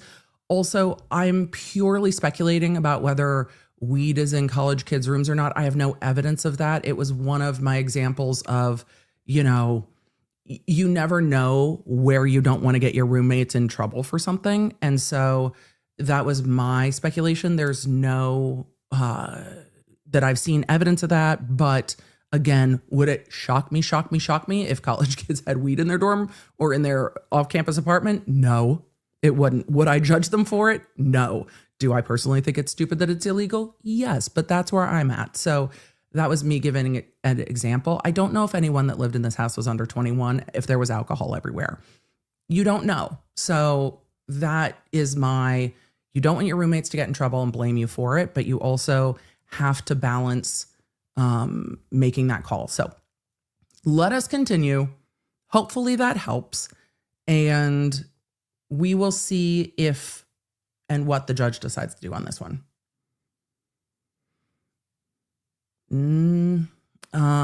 Kimberly asked a really good question in the chat too. I'm going to answer that before we go back to court. I thought 911 calls in cases like this had to admit into evidence in court. Not necessarily. And it really depends on who is on the 911 call and if it's hearsay or falls in a hearsay exception. In the Murdaugh case, you have the party opponent making the call. It becomes a little easier because that falls within a clear hearsay exception. Here, that's not the case. It's not the person on trial making the call. And there are multiple people on that 911 call, and there needs to be a hearsay exception for each of those statements. All right, let's continue. Up after whatever happened in the middle of the night happened inside that house, that she reviewed the text messages between her and BF from the night before. She was busy from about 9 o'clock in the morning on her phone. She was on Instagram, she was on Snapchat, she was on Indeed, she was editing pictures sometime in the night as well. This is not somebody who was asleep and then woke up and was startled. She is actively reviewing things that happened on her phone and communicating with other people. Any statement she made on the 911 call is not the result of a present sense impression. It's not the result of an excited utterance. It is somebody who's been awake and thinking about whatever she and BF talked about the night before and communicating with a lot of other people before that 911 call is made. The court should not admit the 911 call as an excited utterance, and the court should not admit the transcript for the same reason. But if the court chooses to admit one, having both is cumulative. So it asks the court to exclude the 911 call.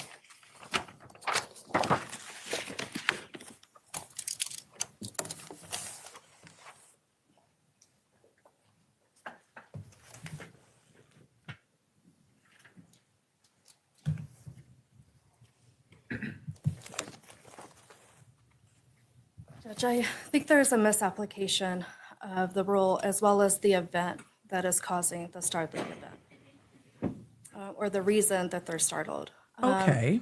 State agrees I'm pulling that up this my is hearsay somewhat of a rules. culmination. There was definitely a startling event around 4 in the morning when DM opened her door and sees an unknown person in black in the house. She's not sure what to make of this, but that's obviously a startling event, enough so that she runs downstairs to her friend's bedroom. Yes, a period of time elapses. So she's saying 2 events, not an Wakes ongoing up the event. next morning. The next startling event is the fact that when she wakes up the next morning, her friends, she can't hear them. And she's texting them, and that's what her phone records show. She's texting them, giving them time to respond, and they're not responding. So at this point, she decides to call over friends to come and check on the residents, remembering what happened the night before. Now adding to that, that she's not hearing the roommates above like she normally would, and they're not responding in the morning. not like up and they moving normally around. would.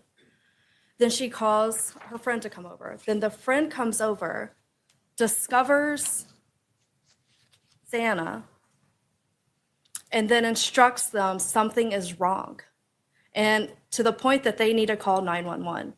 That's truly the startling event here, is the confirmation that all of these things are coming together and that there's an emergency in the house that law enforcement needs to respond to, which is the context of how all of these statements are made. What do I do, or what's your response to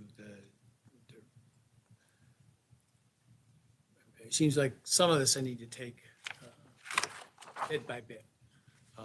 So, for example, EA stating that one of our roommates, or one of the roommates passed out and was drunk last night, and she's not waking up. She didn't witness anything.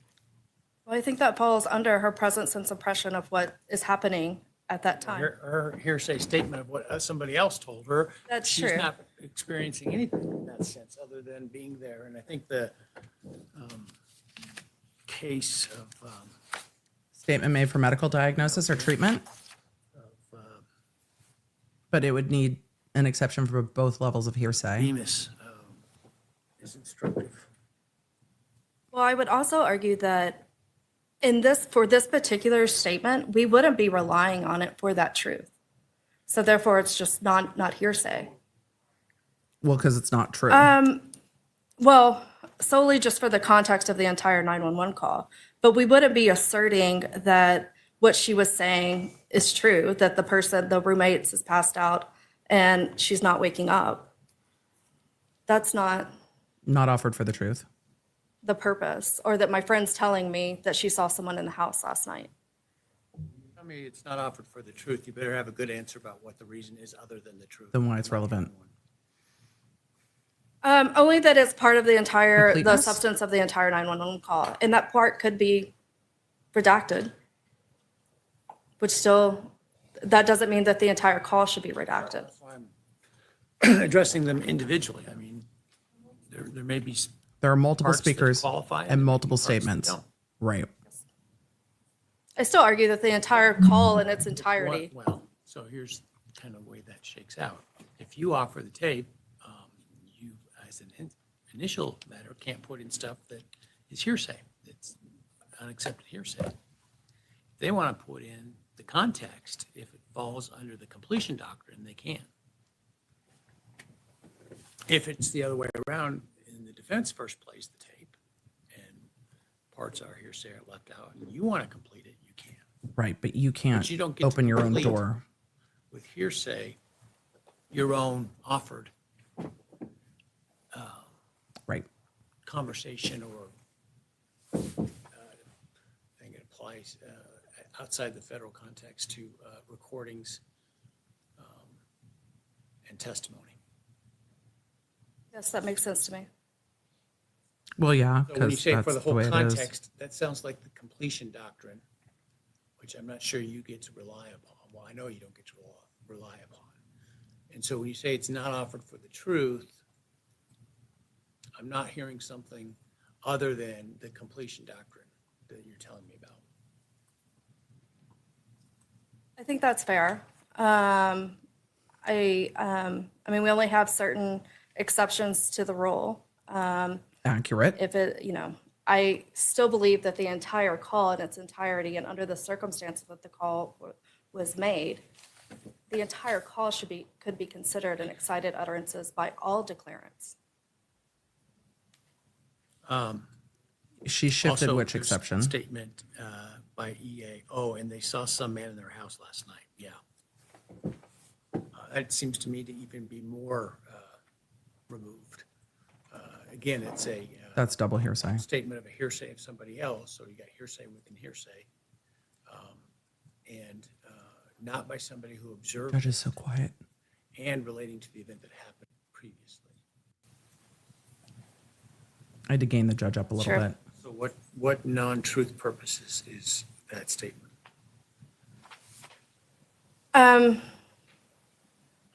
Again, I would just have to say that the whole Because call that- is an That seems to excited, me to be even more concerning, right? right? The first one, I mean, my roommates aren't waking up, and we're going to have that confirmed through other evidence. Because DM's going to testify in the Statement, coroner and the rest of hearsay it. that the roommate saw somebody is perhaps more of a piece of contested evidence. Agreed. I still, Concern about being an offer for the truth is even greater there. right, and the appropriate remedy, when there's not any grounds for relevancy for this, would be to solely redact those portions of the 911 call, not to exclude the entire call.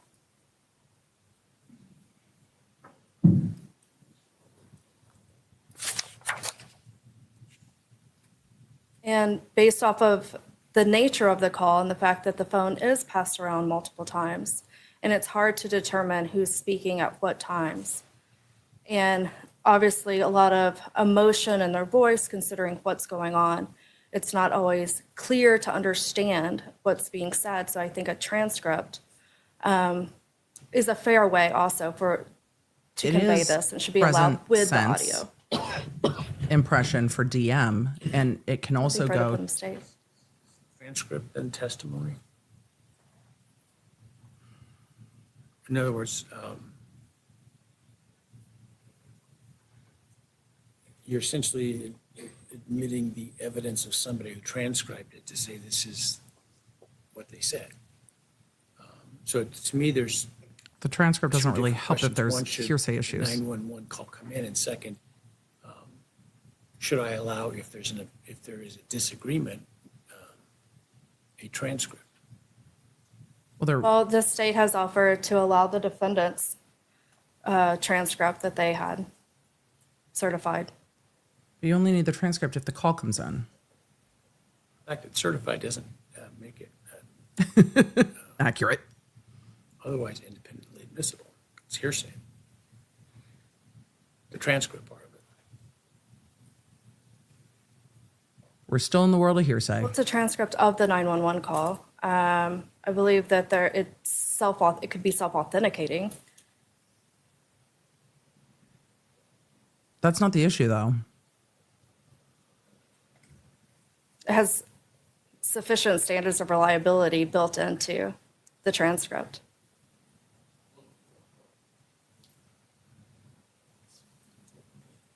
That may be one. 24 might be a hook.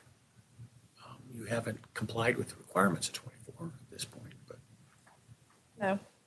But we haven't met our exhibit or witness deadline yet. So obviously, we would have to lay the proper foundation for that. Counsel's like, I would right. intend to do so. Thank you. This is a difficult question that doesn't come up in a lot of 911 calls. A lot of 911 calls that are coming in court are made at the time a thing is happening. Like if you see a pickle vehicle collision and you call 911 and are describing what you are seeing, that is under a hearsay exception because you are describing it as it is happening. The difficulty that they are having with the 911 call is one, there are multiple speakers on the 911 call. Two, some of the people on the 911 call say, oh, so-and-so told me this. Three, the argument from the defense is this 911 call is not in the moment. It is not a present sense impression, and it's not falling under some of the other rules to hearsay. It is not going to an excited utterance like, oh shit, this just happened. Because Ann Taylor is saying that the oh shit happened at 4 a.m. And by noon, you're not still in that excited utterance of, oh my God, this just happened. So now you have the prosecution who wants this 911 call to come in because inevitably the defense is going to attack the fact that it took so long to call 911 and how the DM sounds on the 911 call can be helpful and instructive to the jury, but not if it's hearsay and not, you can't just put it in to be consistent testimony. DM can testify, I told 911 this, but it's not the same as hearing it. But also that's the defense's argument. It's not the same as hearing it, which is why we don't want to have this fall under a hearsay exception from the defense argument. It's too far in time. It is a pretty nuanced hearsay question. It is not cut and dry. Yes, a lot of times 911 calls come in, but not if they don't have a hearsay exception.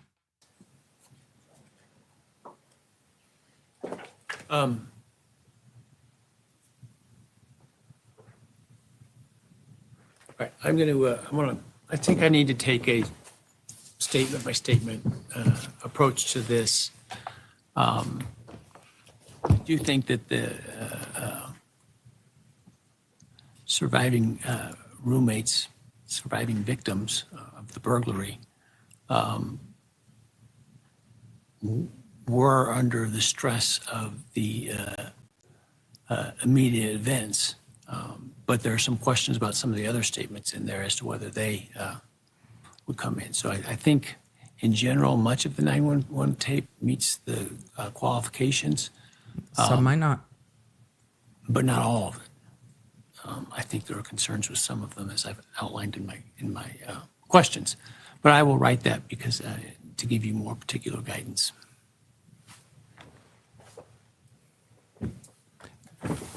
There is a burglary charged in this case. A burglary is breaking in to commit a crime. Somebody broke into this house and committed homicides. It doesn't have any implication of anything else beyond that, but there is a burglary charged in this.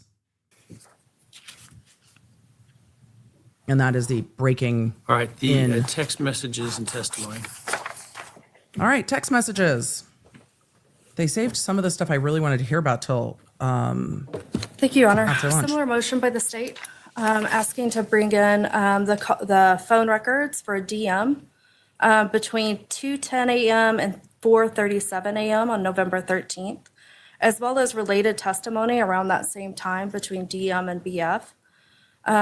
Again, the state submits that there are allowable exceptions to the rule against hearsay to allow these statements to come in. I broke those down in my motion and reply and the applicable rules for their introduction. This is a much easier piece of evidence in order to be able to present certain time periods and not put in non-hearsay. It's much easier than an audio recording where we would have to redact. But for the messages that DM sends and the messages that BF responds, I think all of those are allowable under the excited utterance, as well as the present sense impression exceptions to the rule against hearsay. present sense impression is the win for me. If you have any questions about any specific messages.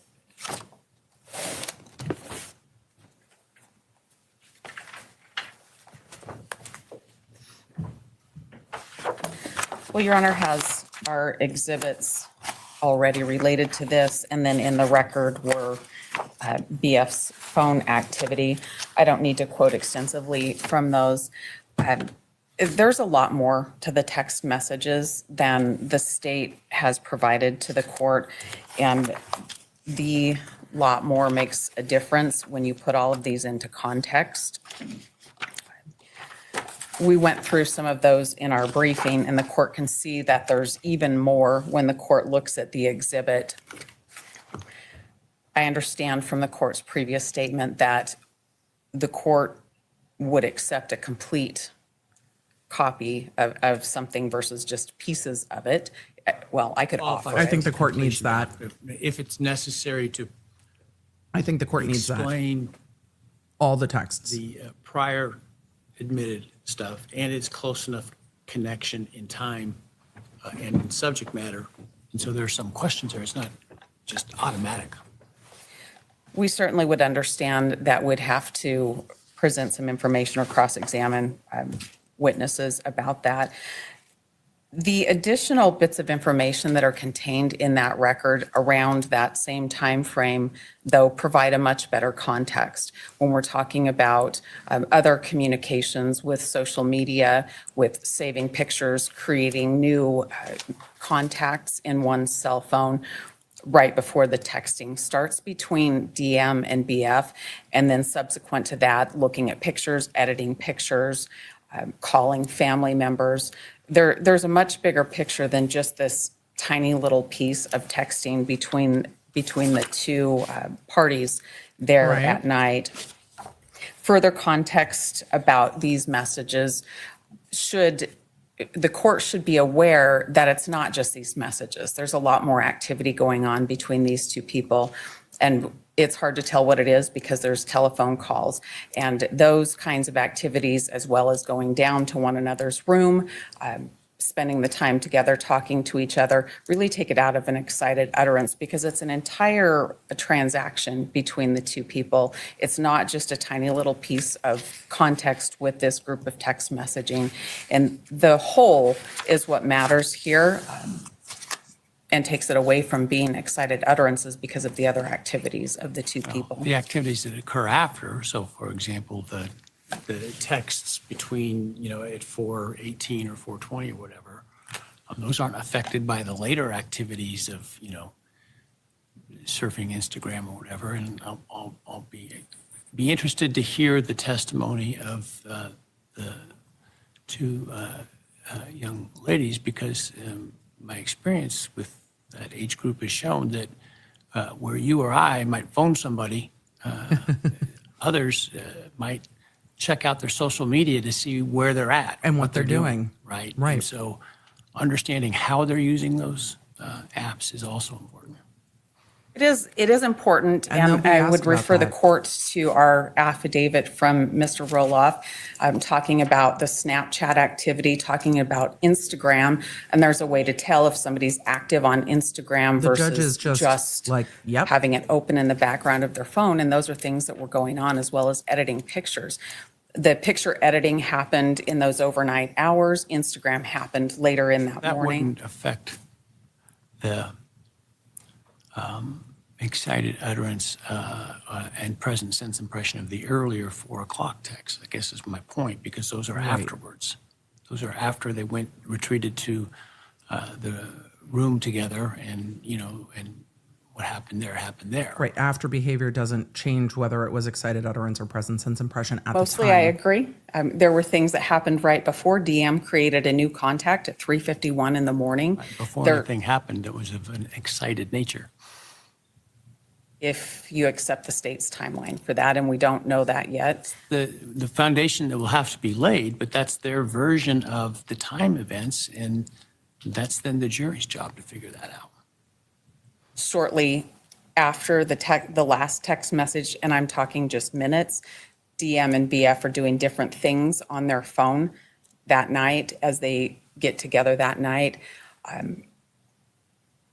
There's the period of time that they're together in that room, both before there's a break in activity. There's not really a break in DM's phone.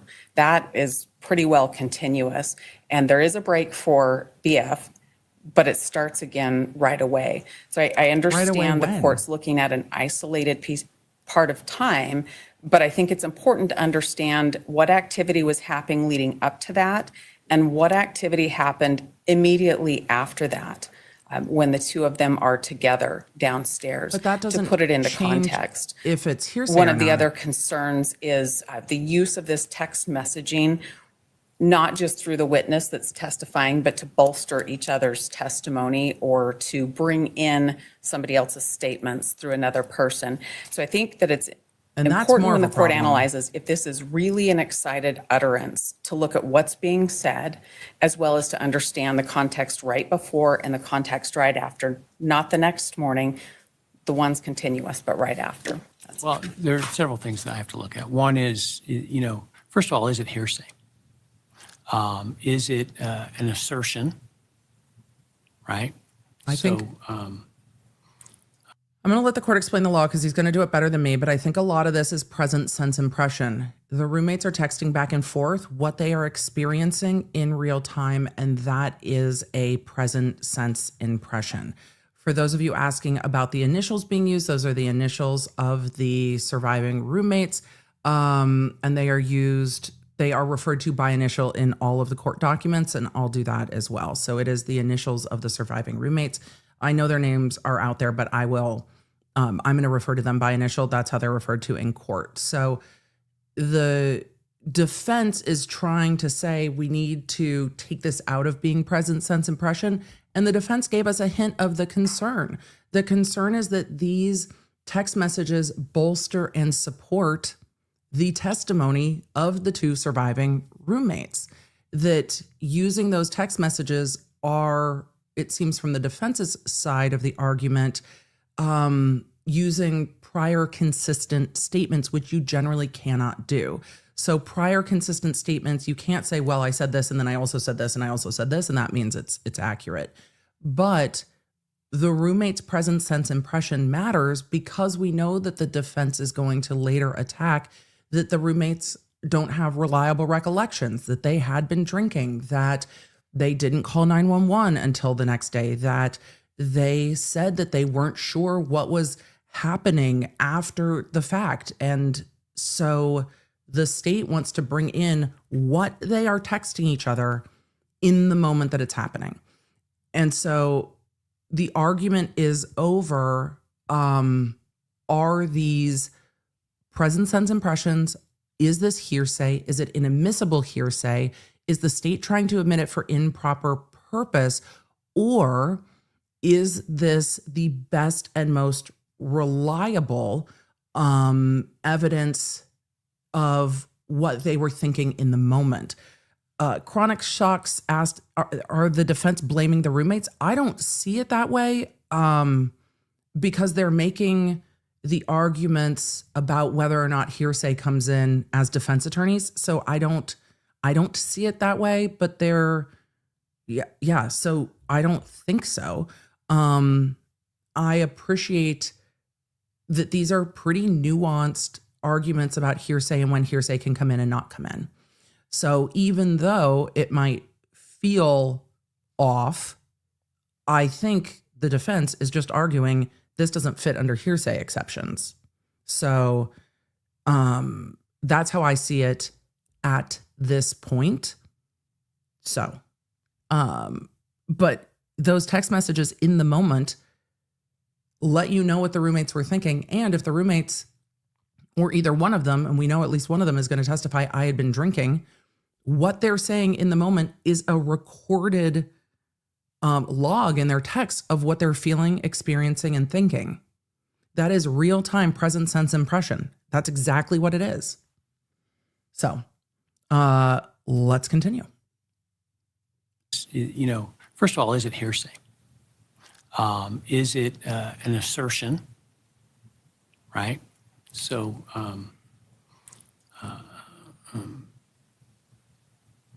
is it offered for the truth of the matter asserted? We get to those two things. Then we look at, is there an exception? For each of those two things. He's walking through this 1L style. Statement that it's, unless otherwise definitionally excluded, hearsay, unless there's an exception, then the exception being the excited utterance. And then we look at the and present sense impression. Surrounding events. Is it common or current present sense impression? Look at the surrounding events, what's said. Much of it is not assertions necessarily, or I would imagine some of it not offered for the truth, but simply to establish a timeline And so I'll look at all of those things, but I don't think I can just look at the whole thing in whole and say, well, because they later on were doing things that, 19, 20-year-olds do with their phone, doesn't mean that what happened earlier wasn't an excited utterance. Which I think is Understand. fair. Our position is that those things that happen immediately thereafter impact the nature of those text messages that occurred between the two. I don't agree. All right, next item is. So the court's taking that under submission.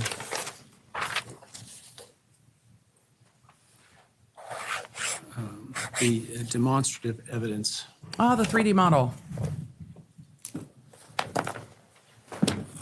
Yes, I think all of you that are saying it seems like the court has kids. Yes, it seems like the court has experience with the 20-year-olds and their phones. And Thank you, Your Honor. I think that's also this- fair to say. We're not. The court is like, we're not here to judge how they're using their phones. We're here to decide if the things that the state is seeking to admit fall under a hearsay exception or if they are hearsay. That's what we are trying to figure out. And what they do before and what they do after doesn't give us more information about whether this is a present sense impression or an excited utterance. And the roommates are texting back and forth their stress.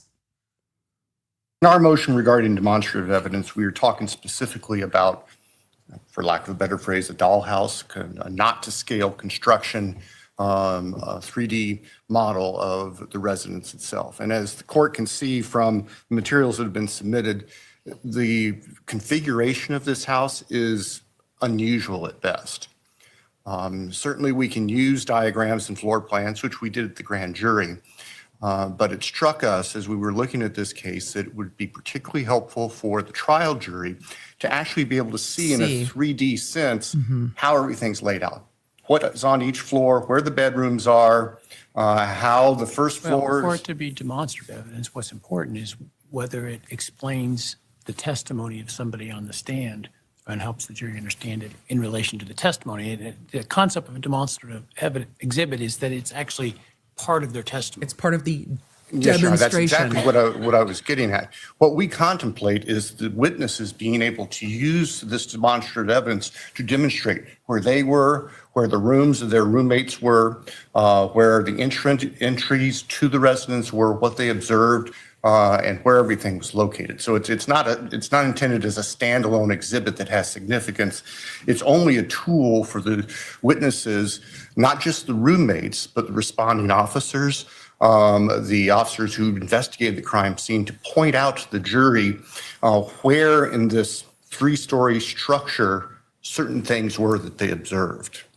And so that was that.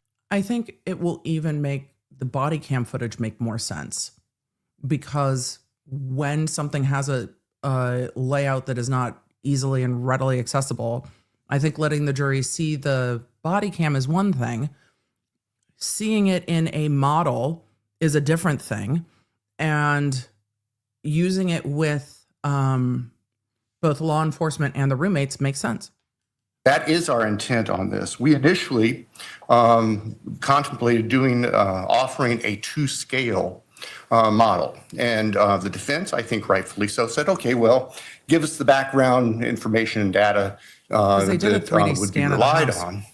And we requested that, and for whatever reasons, we didn't get it quickly. But as we revisited, we realized that to scale maybe is not what we want. We just want a demonstrative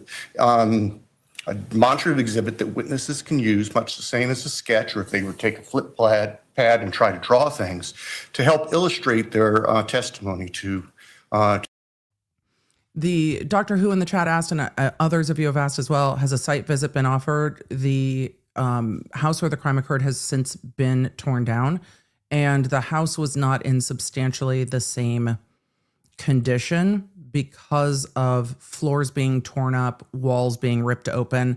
I think actually if the house had not been demolished, doing a site visit would actually have been a problem based on my understanding of the scene and then the destructive testing of the house. So the house has been destroyed. to the jury. So that's where we ended up here. We look at the balancing test under 403 as far as relevance. We believe this will be helpful to witnesses and explain to the jury and to the They do jury have in a 3D. understanding witnesses' They have testimony. a 3D scan of the house. As far as prejudicial effect, the state doesn't perceive any significant prejudicial effect. Now, I realize that the expert witness for the defendant talks about jurors misinterpreting angles of view and stuff. Well, that would be true if we were dealing with a 2-scale exhibit, and the defense is welcome to offer their 3D imaging or whatever it is that they want, if they want to have a 2-scale presentation. That's not our intent, though. Our intent is just simply to have this as a tool to help witnesses explain their testimony and help the jury understand. And I think you understand this, but so that, it's clear. If it allowed as a demonstrative exhibit, it's not an exhibit in the sense that it goes to the jury. When they deliberate, it will not go back with them. My Yes, we completely my understand mouse that. has disappeared, but We intend this to be something in the courtroom that is physical, to pause. that the jury can I look can't at and pause. the witness can look at and point to things so the jurors have the most complete understanding of what their testimony is. And I haven't seen it, so I don't know how visible it will be to, you've seen now where we're going to be. My mouse is how not visible mousing. It's going to be to the jury from where it would be presented. So I guess if I allow, we'll have to cross that bridge.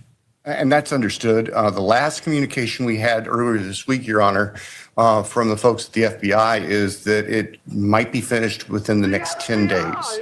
I'll be candid. I had proposed to the FBI, let us get this in front of the court and get a preliminary ruling from the court before you spend the effort to construct it, but they went ahead and started anyway. So They had already that's started. neither here nor there. It is intended, as you can see from. Thank you, chat. The chat was like, hit the space bar to pause. I've got to find my, I can't mouse anything. I've got to find my cord because it seems that it's just done for the day. Much like me. No, kidding. I want to hear the rest of these. So for those of you asking, 1, yes, the house was torn down. 2, the chat made an excellent point that from where the jury is now, the house is more than 300 miles away. No one's doing a jury view that far away. 3, there are jurors who might not be able to take a visual 3D walkthrough and make that make sense in their brain. I appreciate saying we want to have the option of having a small model, not for, oh, from this angle you could see this, but just this bedroom's here to give a layout.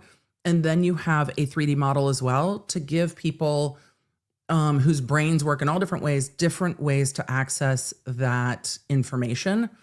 And I appreciate the cognizance of that. So Magenta asked if it's not to scale, isn't that misleading?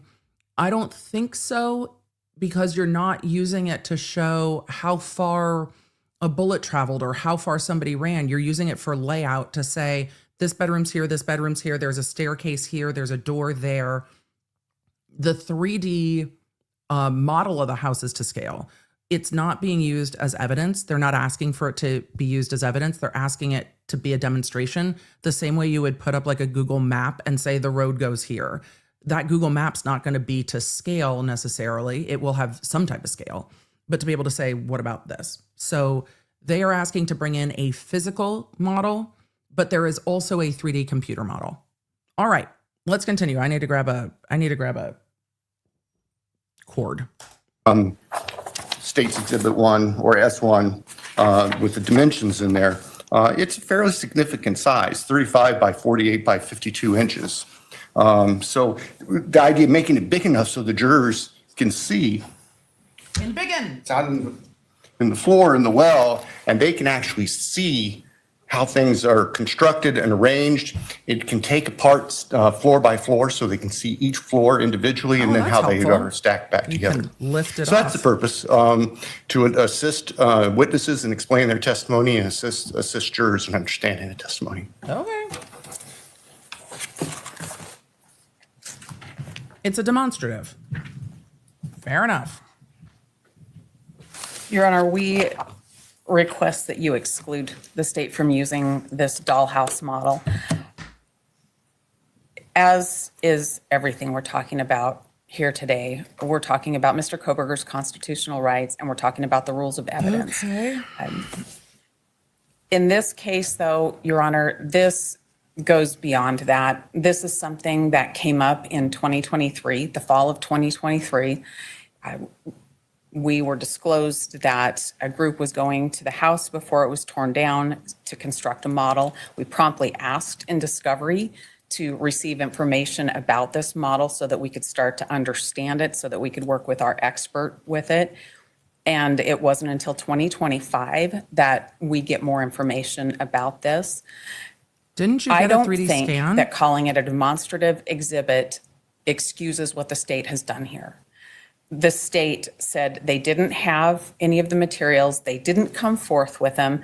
Their date to be done with discovery came and went. Their date for their expert disclosures in December came and went. There are demonstrative exhibits and They trials can- typically not Disclosed like that. brought to light in terms of being shown until oftentimes during trial itself. Bing. I mean, it's no different in some senses, as I'm hearing the argument, of sketching on a diagram on a pad. It's completely different than sketching a diagram on the pad, Your Honor.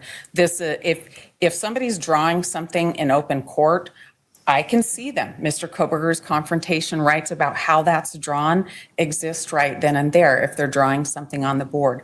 This is an exhibit that's constructed It's not an exhibit. outside. It's a It's demonstrative. done in preparation for court. There were experts that took the 3D imaging to make this. There were photographs that were taken to make this. they give you the There's photos? a process to construct this. Did they give you and the to 3D take it imaging? from to scale, which might have made some sense because things would be there where they're supposed to be. And by things, I mean walls, I mean doorways, I mean angles of hallways, I mean lines of sight. Those things would be there where they were supposed to be if we were doing this to scale. But to not do can't that and rearrange call the it a house. demonstrative exhibit so they don't have to tell us about it is really misleading to the jury. And there's a lot of danger for the jury to be completely confused by that. I don't think this change excuses what the state did to sit on this information and wait until the last minute when we don't have any ability to investigate it or to look at it. Don't you have the models? No. What, to the old house? Yes, but not to what Hold they're on. doing now. But you had the ability to create your I wanted to back up, and my mouse is still disconnected. The court said you went to the house. Right. And I believe that they should have the models that are being proposed here. She should have all of those. own models, to do your own measurements, to come to an understanding of the layout. Absolutely, we did. What we don't have the ability to do now is to test the state's model before it gets in front of a jury, before different witnesses That's not use till the state's August. model to say, this is where I was and this is what I could see. If a doorway's just off, the line of sight is just off. That can be completely misleading to the jury. I don't think they can use it for line of This sight. is an unfair surprise to Mr. Kohberger. They said they were making a model. Have this come in and have the jury look at this. It's not a PowerPoint. It's not a drawing on the board. This is going to be this big 3D model that's going to be pushed around the courtroom. It's going to draw the jurors' attention. They're going to put a lot of emphasis on it. A demonstrative exhibit that may or may not be accurate, that may have the walls and the lines in the right place or the wrong place, that won't have depictions of furniture or the way the house really existed that night. And the jury can place great weight on that. Y'all, I got to get my mouse connected back to my computer or I can't pull up any more questions. So I'm going to mute my mic, but I'm not going to cut my camera. I'm going to be bopping around. I'm not going to take my in-ears out, but I'm going to be bopping around. So I hope I am not distracting. But again, I understand the defense's concern. They are going to raise every issue they can. But this is not going to be used in that way. There are a lot of things you can use as demonstratives. And it might not be actual. It could skew the testimony. It could skew the truth. And that's really important in this case. Where cross-examination comes in? Big fan of justice. Your Truth Honor, how matters. can I cross-examine a 3D model that's constructed outside of a way I know anything about? You had access to the house and you know what the house looked like and you have photographs. I do have those things, but if there's a slight shift in this 3D model, it's going to be more difficult to depict that. And that's a lot of runs around to try to get our expert to take a look at this, to try to get our expert to pull the 3D picture that would show that this model. Who's keeping count of how many times they say end run or runs around or end run? End run is the word of the day for the defense here. They're like, this is an end run around what? I don't know. If it's helpful to the jury, it's helpful to the jury. Hey, T, what do you have a plate of?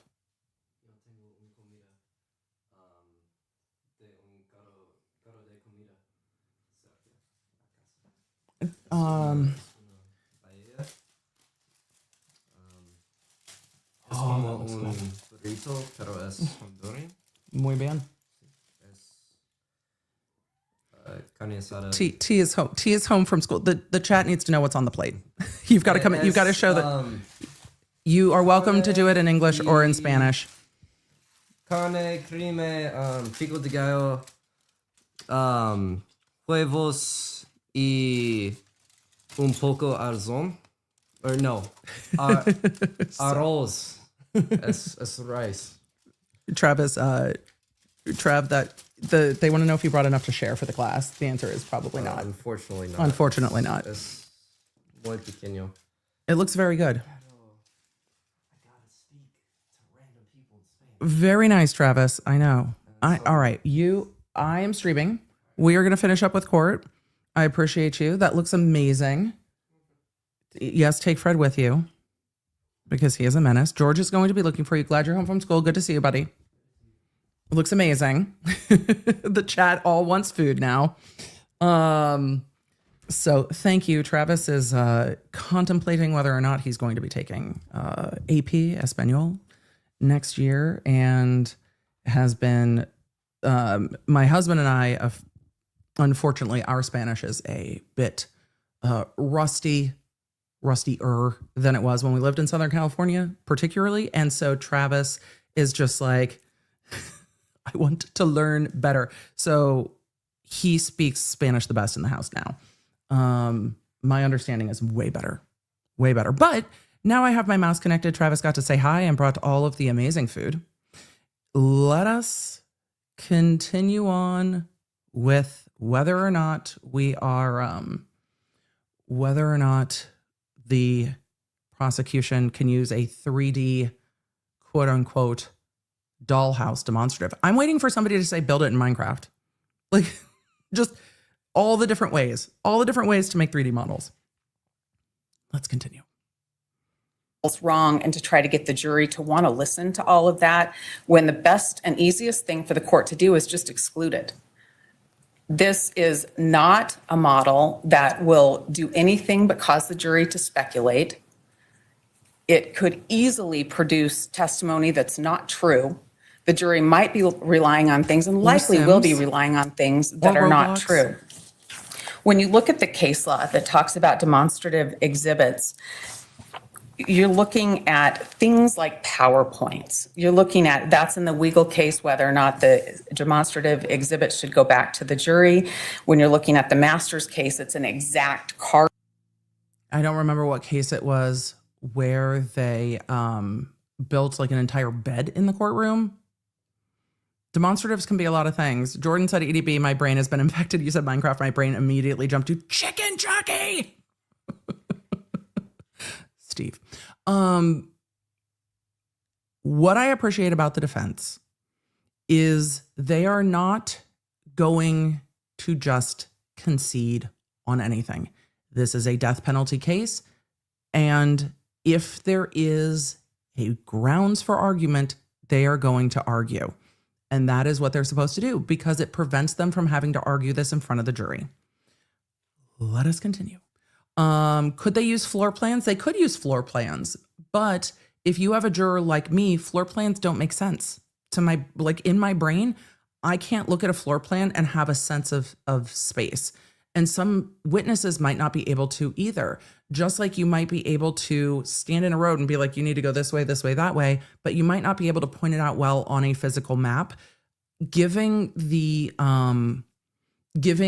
witnesses multiple ways to express an idea that the jury can understand helps them be clear.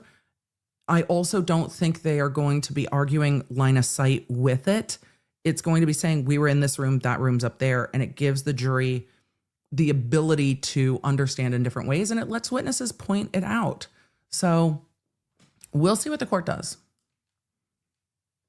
Car seat, that was a civil case. It's an exact car seat, like was in the case at bar at that time.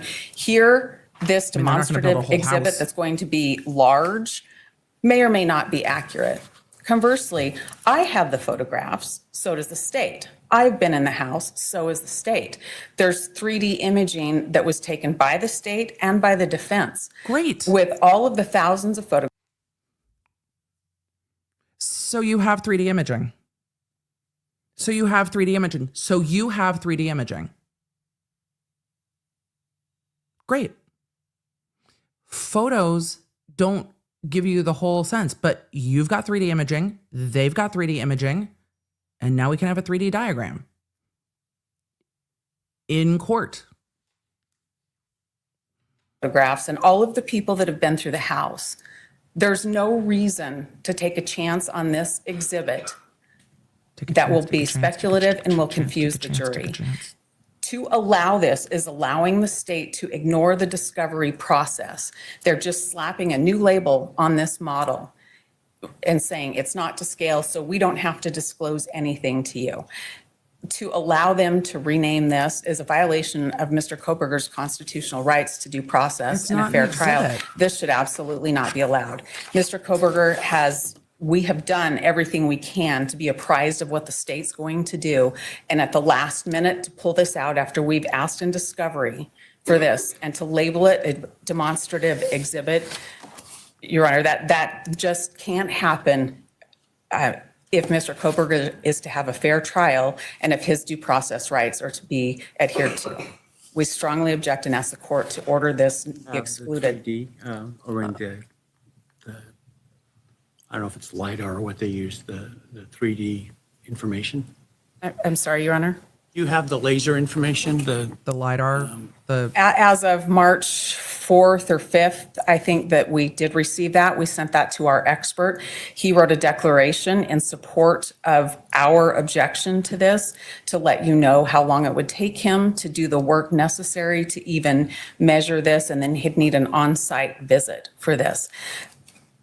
And if the court allows it, that's what we have to do. But the court should be well aware that when the state does But these you kinds of had- things, these things mean taking their time and throwing things out long after deadlines come. There's a ripple effect that happens. We have to work with our expert. The expert has to carve out time in his schedule. We have to take time to understand what's happened and figure out But how to you have a respond 3D to model it. too. We are very close to trial, and those deadlines are important for a reason. All of the stacking up of things like this at the last minute outside of the deadline set by the court and outside of the rules further prejudice Mr. Kohberger and his ability to have effective assistance of counsel at trial.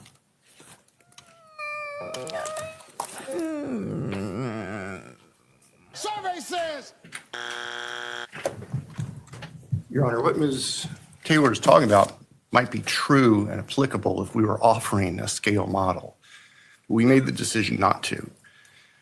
She complains about the timing of the underlying FBI data. Well, that request from her for that information related to a proposal for a scale model. And we provided it anyway because she had requested it. In our view, it has no bearing on whether the demonstrative exhibit is acceptable and appropriate. The allegations that we've tried to sit on this and bury this, that's just silly. That's not what happened. Everyone We has the provided 3D information data. we received as soon as we received it. It was processed. I don't think that the defendant can point to anything to say otherwise than that. It's just simply a demonstrative 3D model to help the witnesses explain their testimony and help the jurors to understand the testimony. That's all we're asking for. Right. They all have the 3D imaging. Thank you. The state wants to build a physical representation of that, and they're not admitting it into evidence.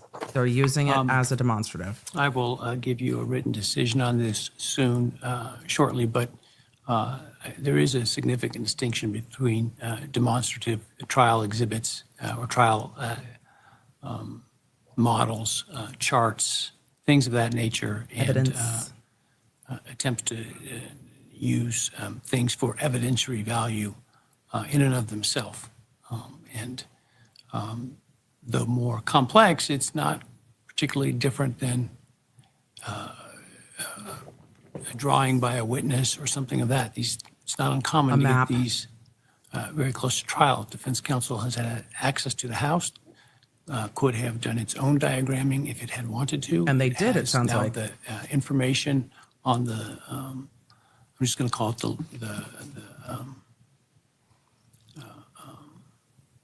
laser or LiDAR modeling measurements, whatever that was done by the It sounds like the defense FBI. did it too.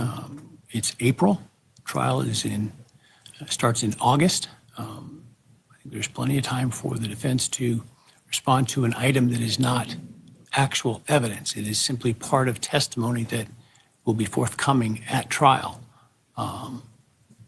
and will not go to the jury. Jury will not have it in its Right. presence when it deliberates. I don't see, frankly, the concern with respect to the use of The court's like, I don't a model understand in why a we're case so mad. like this. So I'm going to allow it. The state will make it available to the defense That's accurate and correct. prior to the pretrial conference, and sooner if it doesn't sound like it's complete yet, but as soon as it's done, and certainly as quickly as possible. Okay. And like I say, it's not going to be allowed for evidentiary value. It will be a part of the testimony. Whoever testifies is going to have to testify that it helps explain their testimony and that it's consistent with their observations. That's subject to cross-examination by counsel. If there are problems with the model in terms of view lines and things of that nature that they were able to put together through their own visits, through their own studies, through their own opportunities, including through their experts if they want to. So.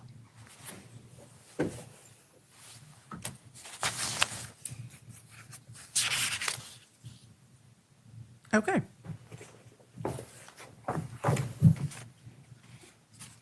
All right, next I have self-authentication of records and reliance on 803. I'm not sure we're ready to argue this because I don't think the state has complied with the obligations in order to rely on the self-authentication issue if they haven't provided the specific documents and certificates that they're intending to rely upon in advance of the motion at this point. So I'm not sure that this isn't premature. That's fair. Yeah, Your Honor, we agree. That's probably an accurate statement. And a better time will be after the exhibit witness list is due, and then the parties have to get together and determine what exhibits we have objections to, and then we can address this issue. Part of my scheduling order is a meet and confer over the exhibit lists to determine whether there's a good faith basis for an authenticity objection or not. And certainly the rules on self-authentication are crystal clear as to what is allowed. And so if it meets those, then I imagine we won't have a problem. Add anything, Counsel? Well, that's that. That'll be addressed in May. Your Honor, I won't right now. Yep. That's for later. All right, let's talk about alibis. Let's. I'm very, very interested to talk about Motion in alibis. limine.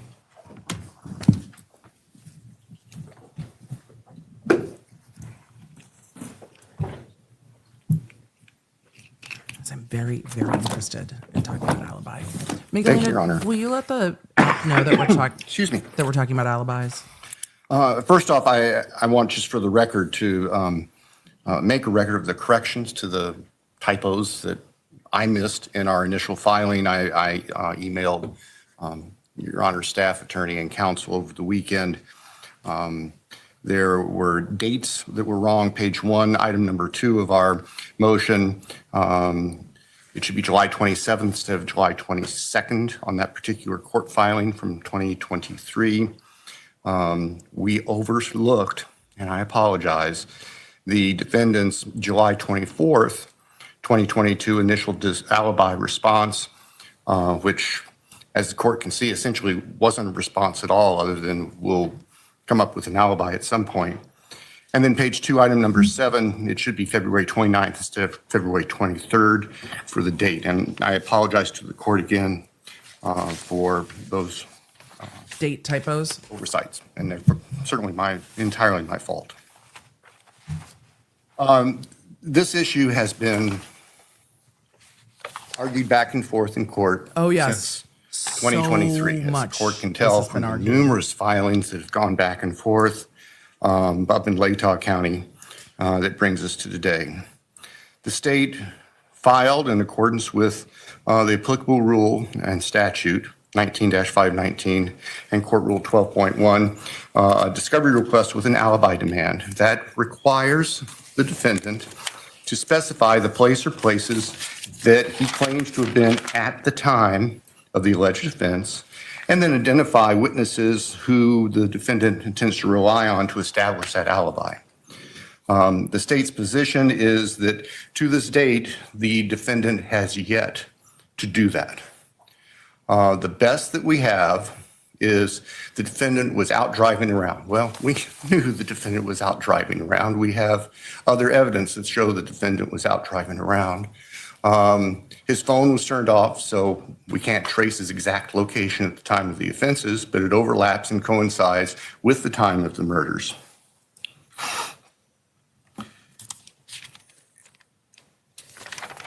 Right.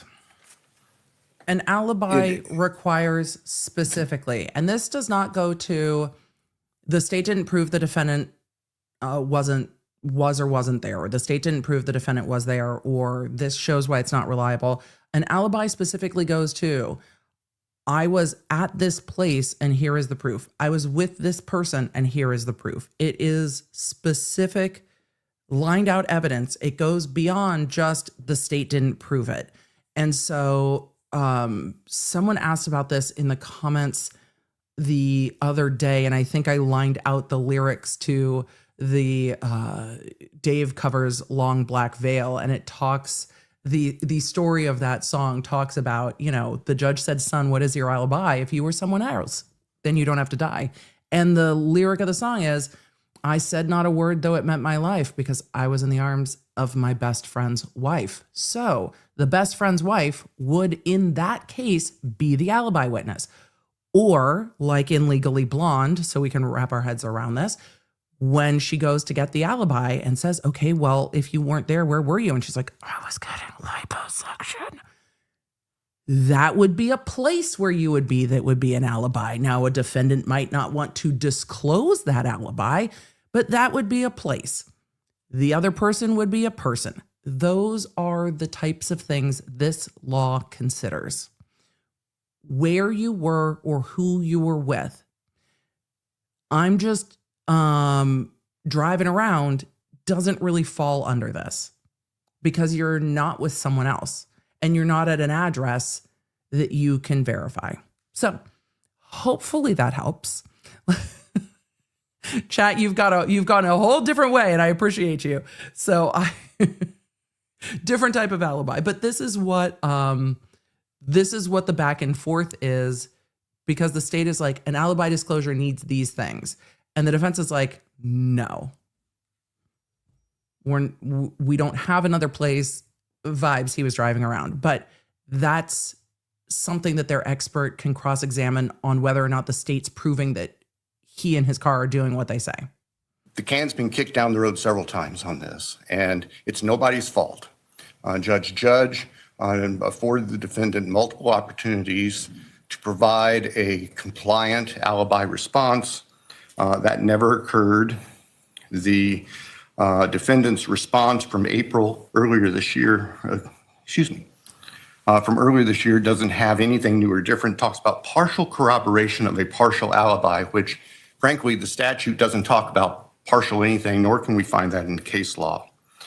The defendant acknowledges that their cell phone expert, Mr. Ray, can't account for the time of the homicides itself. Of course, we know that because his phone was turned off. So the only person who can testify to an alibi, if there is an alibi, is the defendant himself.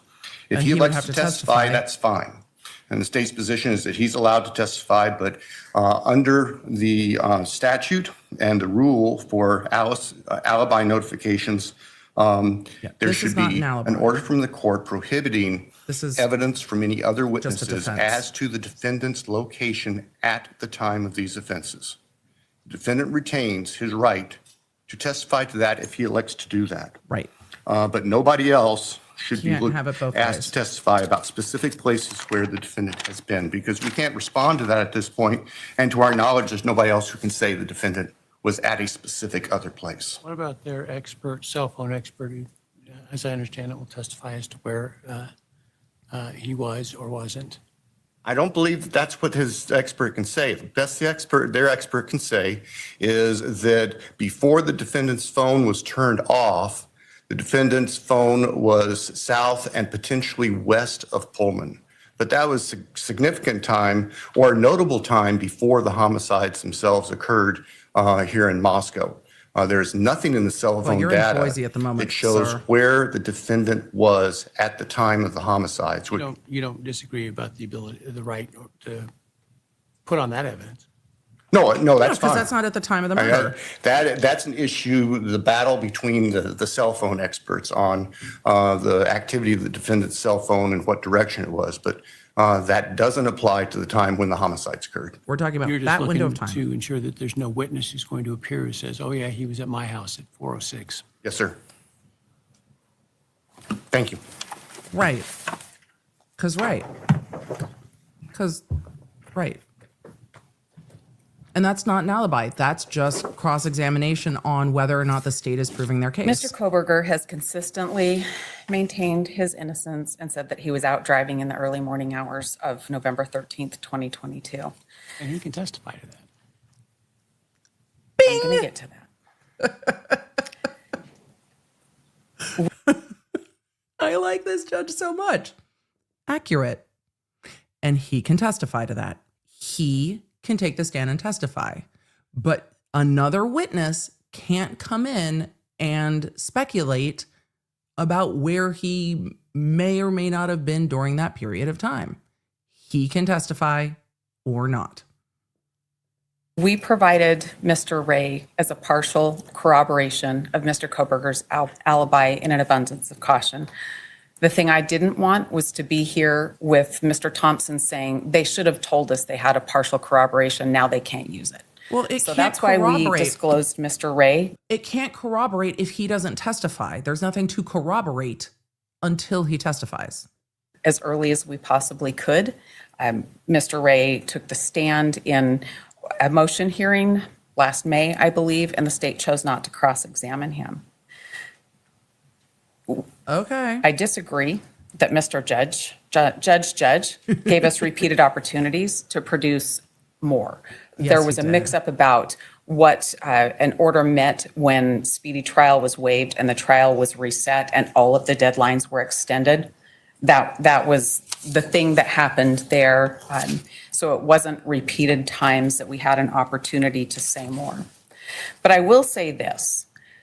This has been brought up repeatedly by Chad, I've seen a lot of questions. Can you have a partial alibi? No.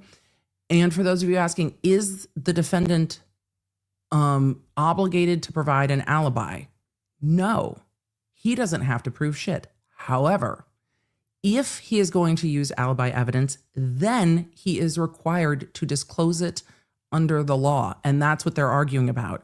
They're arguing about the alibi disclosures, because if you do not disclose it, then you cannot use it. If you don't disclose it and you don't use it, then it is not an issue. But you can't ambush the prosecution and all of a sudden have a witness come in and go, no, he was with me. So that's what they're talking about specifically. The defense doing all the defense things and challenging the state's evidence is part of their putting on a defense. The alibi is a subsect of that.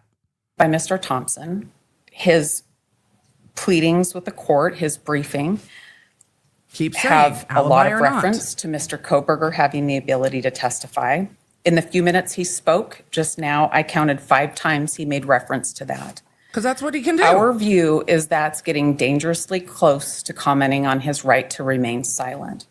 And I would cite the court, the closest case There's we no could find was jury, State versus counsel. Haggard. That's at 94 Idaho 249. I think the issue is who's going to say he was out driving around looking at the stars? Right. Well, Your Honor, I think that's going to be a trial issue. And I think that if that's commented on trial, that's a comment on his right to remain silent. The question is whether they can comment on it. The question is whether you have a witness who's going to testify to that he was at a particular place between the hours of 2:57 and whenever his phone came back on in 4, whatever it was. 448. 4:48. If so, you have an obligation to produce that. Right. If not, and your testimony, your presentation is that this is what was going on, you have to have somebody that's going to put that into evidence. You can't testify to that. Right. I'm certainly not planning to testify to that.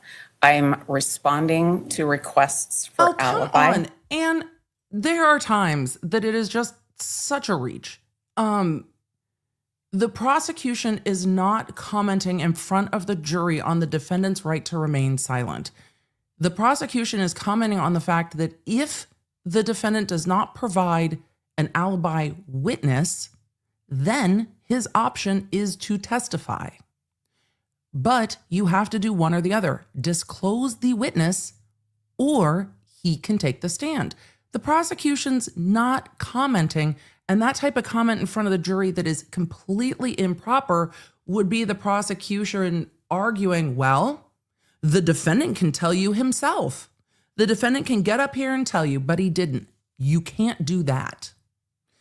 If the defendant chooses to testify, you can't say to the defendant, well, you've never said this before to anyone, have you? You can't do that. But that's not what's happening in the moment.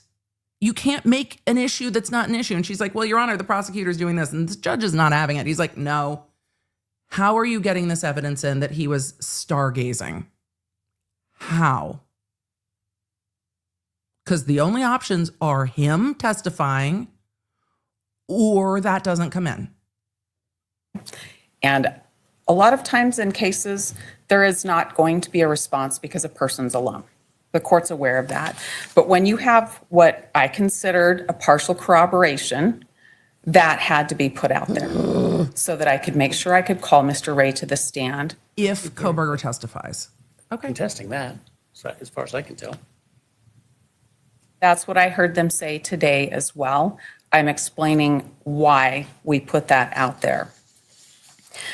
I would say that the state is continually asking a question that is a problem that hasn't arisen at this time. Well, it has arisen. Your deadline's passed. The only fear that I have, because of their repeated questions, is that there is something somewhere in the 68 terabytes of discovery that I haven't come across yet. If that's the case, I'd ask the court, if they know of it, I'd ask the court to order them to tell me about that. What? I can let the court know I haven't read every document in 68 terabytes. I haven't watched every minute of video in 68 terabytes of discovery. We have answered the question now. We've answered the question before, and this continues to come up. I would point out, though, that Idaho Code 19-513, subsection 3, that says if we learn of an additional witness that was not previously known, we can disclose that and the I have heard state can she kisses. challenge that at a later time. I don't have that person now, But if I continue to review discovery that the state produced to me and I find something,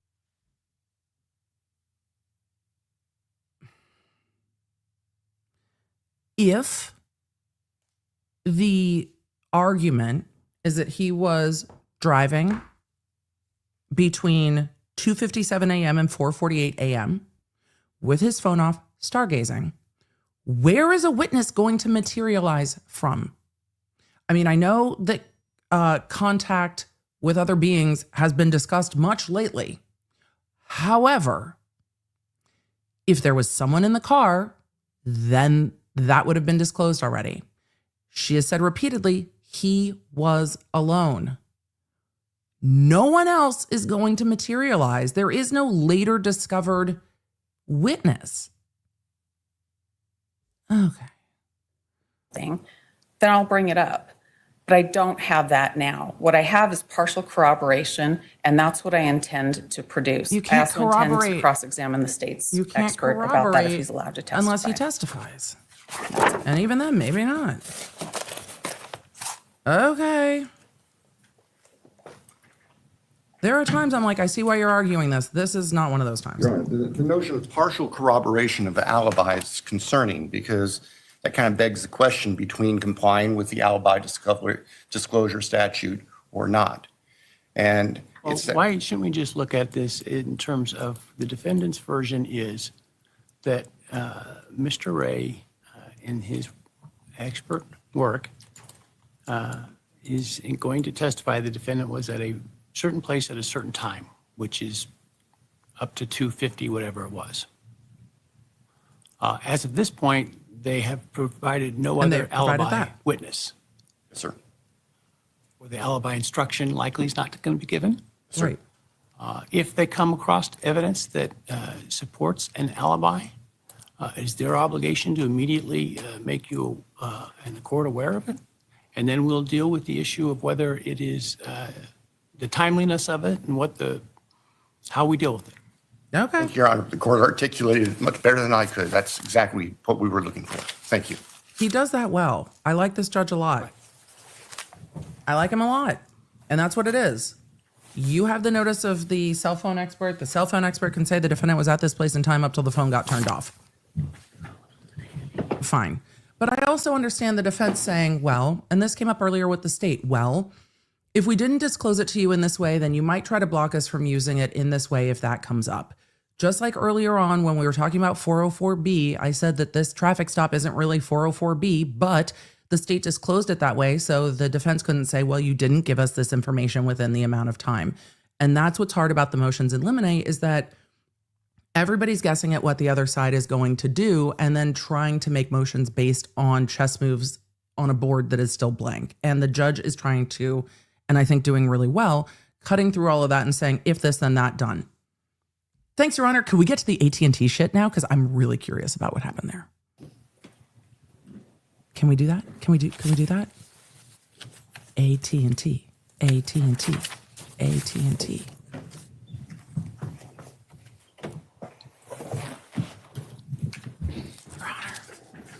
Remember, they have 25 motions in limine today, and they have gone through quite a Right, lot. let's talk about the AT&T. AT&T stuff. Yay! Wait, where's my applause? Real excited about this. Thank you, Judge. This should be Real excited about this. Real excited. We haven't gotten to the Amazon activity yet, but we've gotten through a fuck ton of motions in limine today. I mean, they are really getting through these more quickly than I thought, but this is the motion I've been waiting. This is the motion I've been waiting for. This is it. Do it. Let's go. fairly simple. The state seeking an order prohibiting the defense from continuing to allege that the state received timing advance records from AT&T for Mr. Kohberger's When you phone. say continuing to allege, I'm assuming you mean in front of a jury. Yes, what we don't want, throughout the entirety of this case, they've alleged that. We're seeking to prohibit them from making that same allegation in front of a jury because it's false.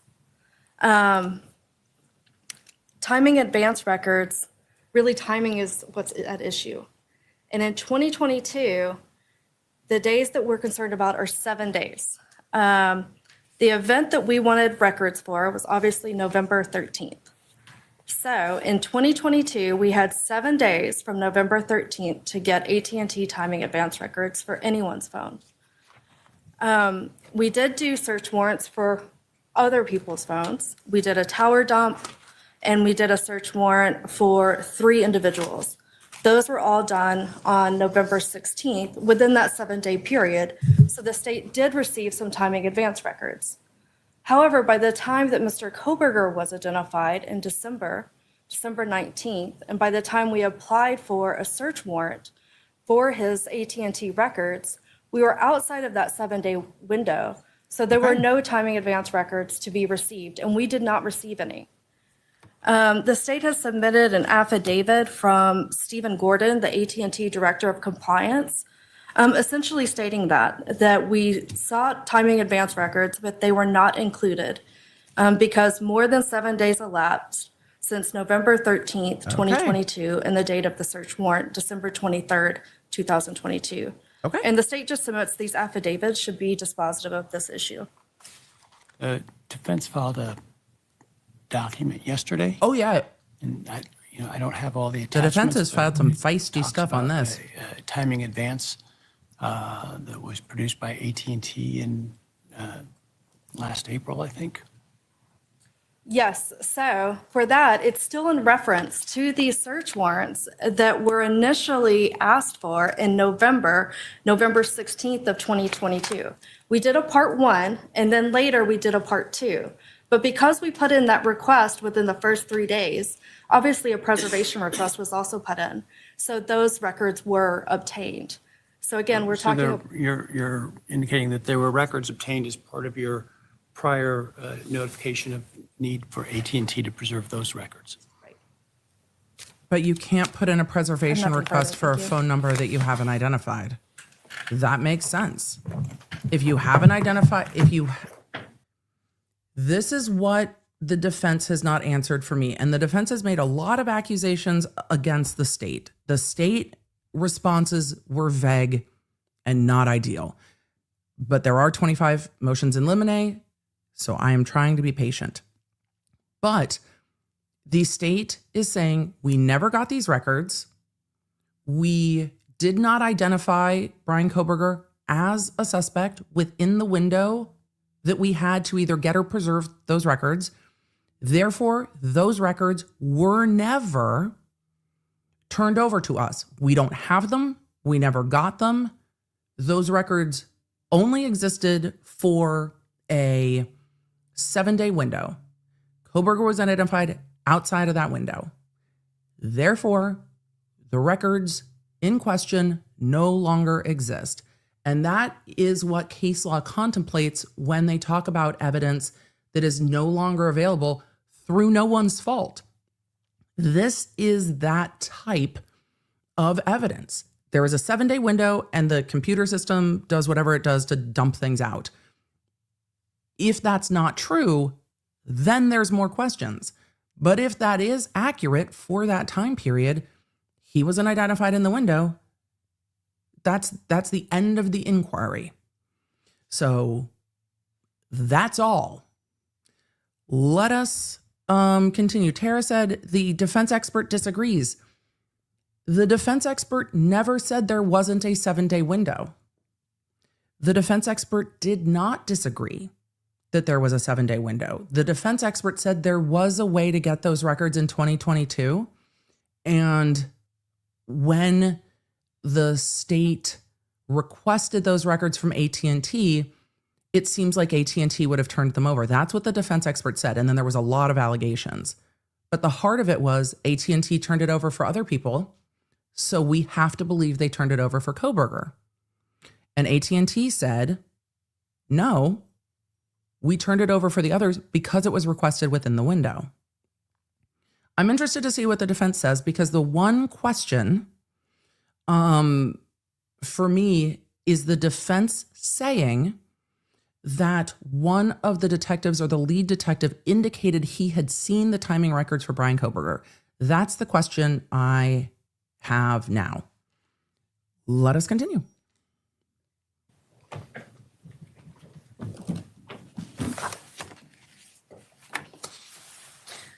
Your Honor, we're requesting the court deny the state's motion and allow us to cross-examine their expert, Nicholas Balance, with regard to timing should be advance able to cross-examine What it. evidence do you have that timing advance records existed that the state could have acquired? I'm going to back this up. I also said I think it is very reasonable to cross-examine on this and say, if this request had been made within 7 days, could this have been obtained? That's fair for cross-examination. I want to hear what the court has. I want to hear the answer to the court because the court said, what evidence do you have that these existed in the hands of the state?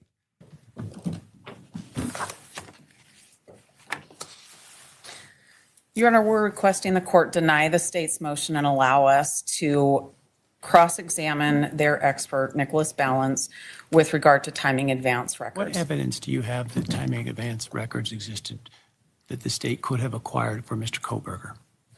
Well, Your Honor, specific. I've read your affidavit of Mr. Ray, and he seems to entirely ignore the 7-day issue.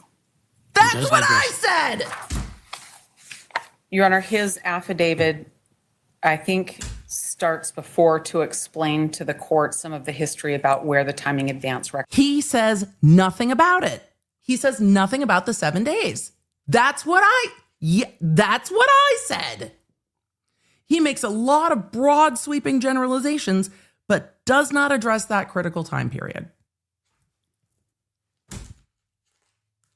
Records come from. When Mr. Kohberger was identified, I'm going to jump ahead and tell you why I think I should get to ask Nick Balance about these records. You didn't answer the question. When Mr. Kohberger came to the attention of the state and they began doing search warrants for Mr. Kohberger's records, on December 23rd, there were 2 separate search warrants for Mr. Kohberger's AT&T records, and they requested timing advance records. And one of the pages that we gave you was the carrier request that said, give us 7 days worth of timing advance records. They can't There give you were what no 7 longer days. exists. Back, at least 7 days back at that time. Those have never been produced to. What? What just happened? That doesn't make any sense that just jumped. I don't understand at all what just happened. I am so annoyed. Streaming is dynamic. Is something, what is happening? All right, I'm going to back up a little bit to try to find where Ann Taylor was just talking. So be patient with me because all of us just got jump scared in the middle of Ann Taylor's argument. And I'm trying to find, okay, that's not this argument. Let's see. I've backed up too far. So give me one moment. Provide that to the So court. I did see that. and read it. Okay, good. I'm going to try to make sure that I find, because we weren't very far off real time. And I think this is, Has filed expert disclosures. nope. Maybe I'm back further than I thought. Damn. This is going to suck. I apologize, chat. Compliance, essentially stating that Okay, perfect. Now we're in the AT&T realm. Let's get to where Ann Taylor started. In December, without a prior request that they. Oh. I hear spicy judge.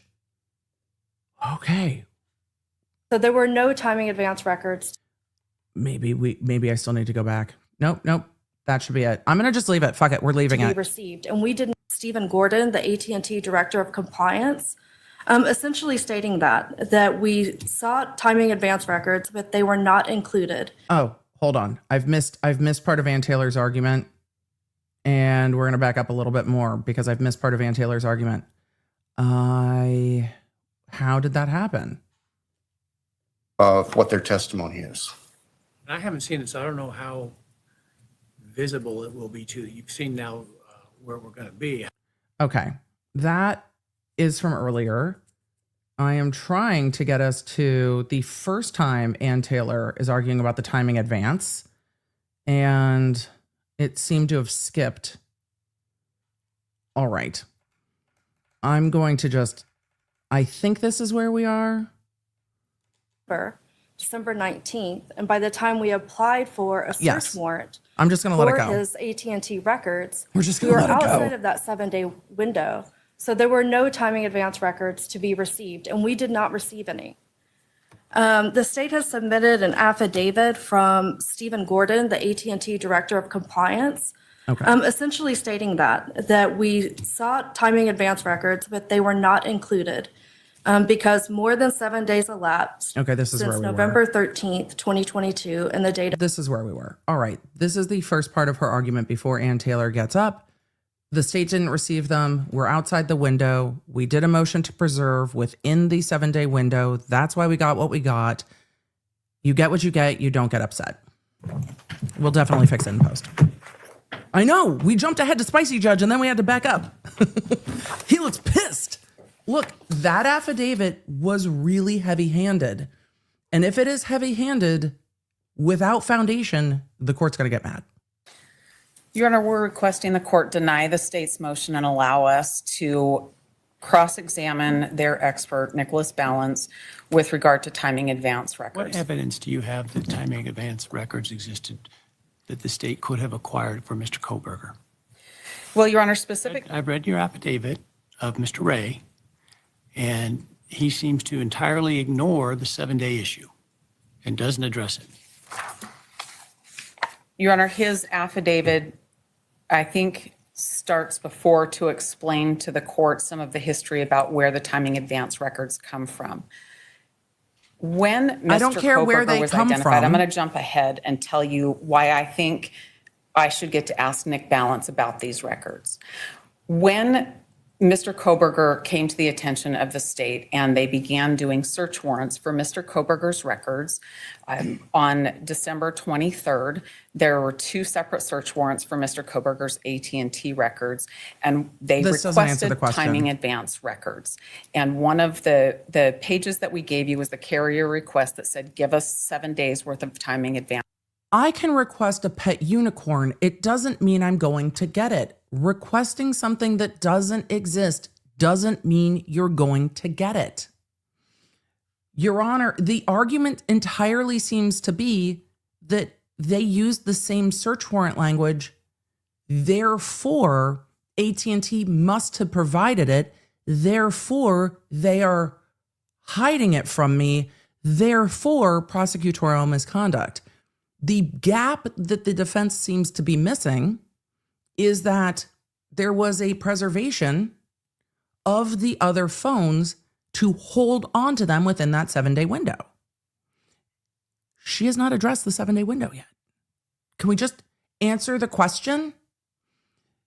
If the 7-day window is not a misstatement, like we've seen in Canton with they overwrite in 30 days. Oh, they all existed. Oh, only some of them existed. Oh, where the fuck is the video?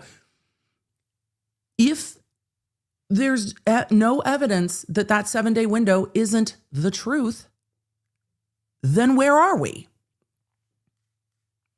We're back with no timing advance records or whatever. Advance records. There were 7 days back, at least 7 days back at that time. Those have never been produced to us. This also doesn't make any sense. Ann Taylor's argument is, and then I'm going to stop interrupting so much, or try to. Her argument is that when the search warrant was written, there would have been timing advanced records within 7 days of December 20 whatever when the search warrant was written. It's a disingenuous argument because the search warrant is written for the time period of the crime. The search warrant is written for November. AT&T can't just say, hey, we don't have what you're asking for November. Here's December instead. That would be an improper production from AT&T. And we heard the defense for days arguing that some of the text search warrants were overbroad and asking for too wide a span of time. And I said for some of these, the search warrants were actually fairly narrow. They asked for a narrow bit of time. Then they got that information, reviewed that information, then went back and wrote additional search warrants, which is preferable.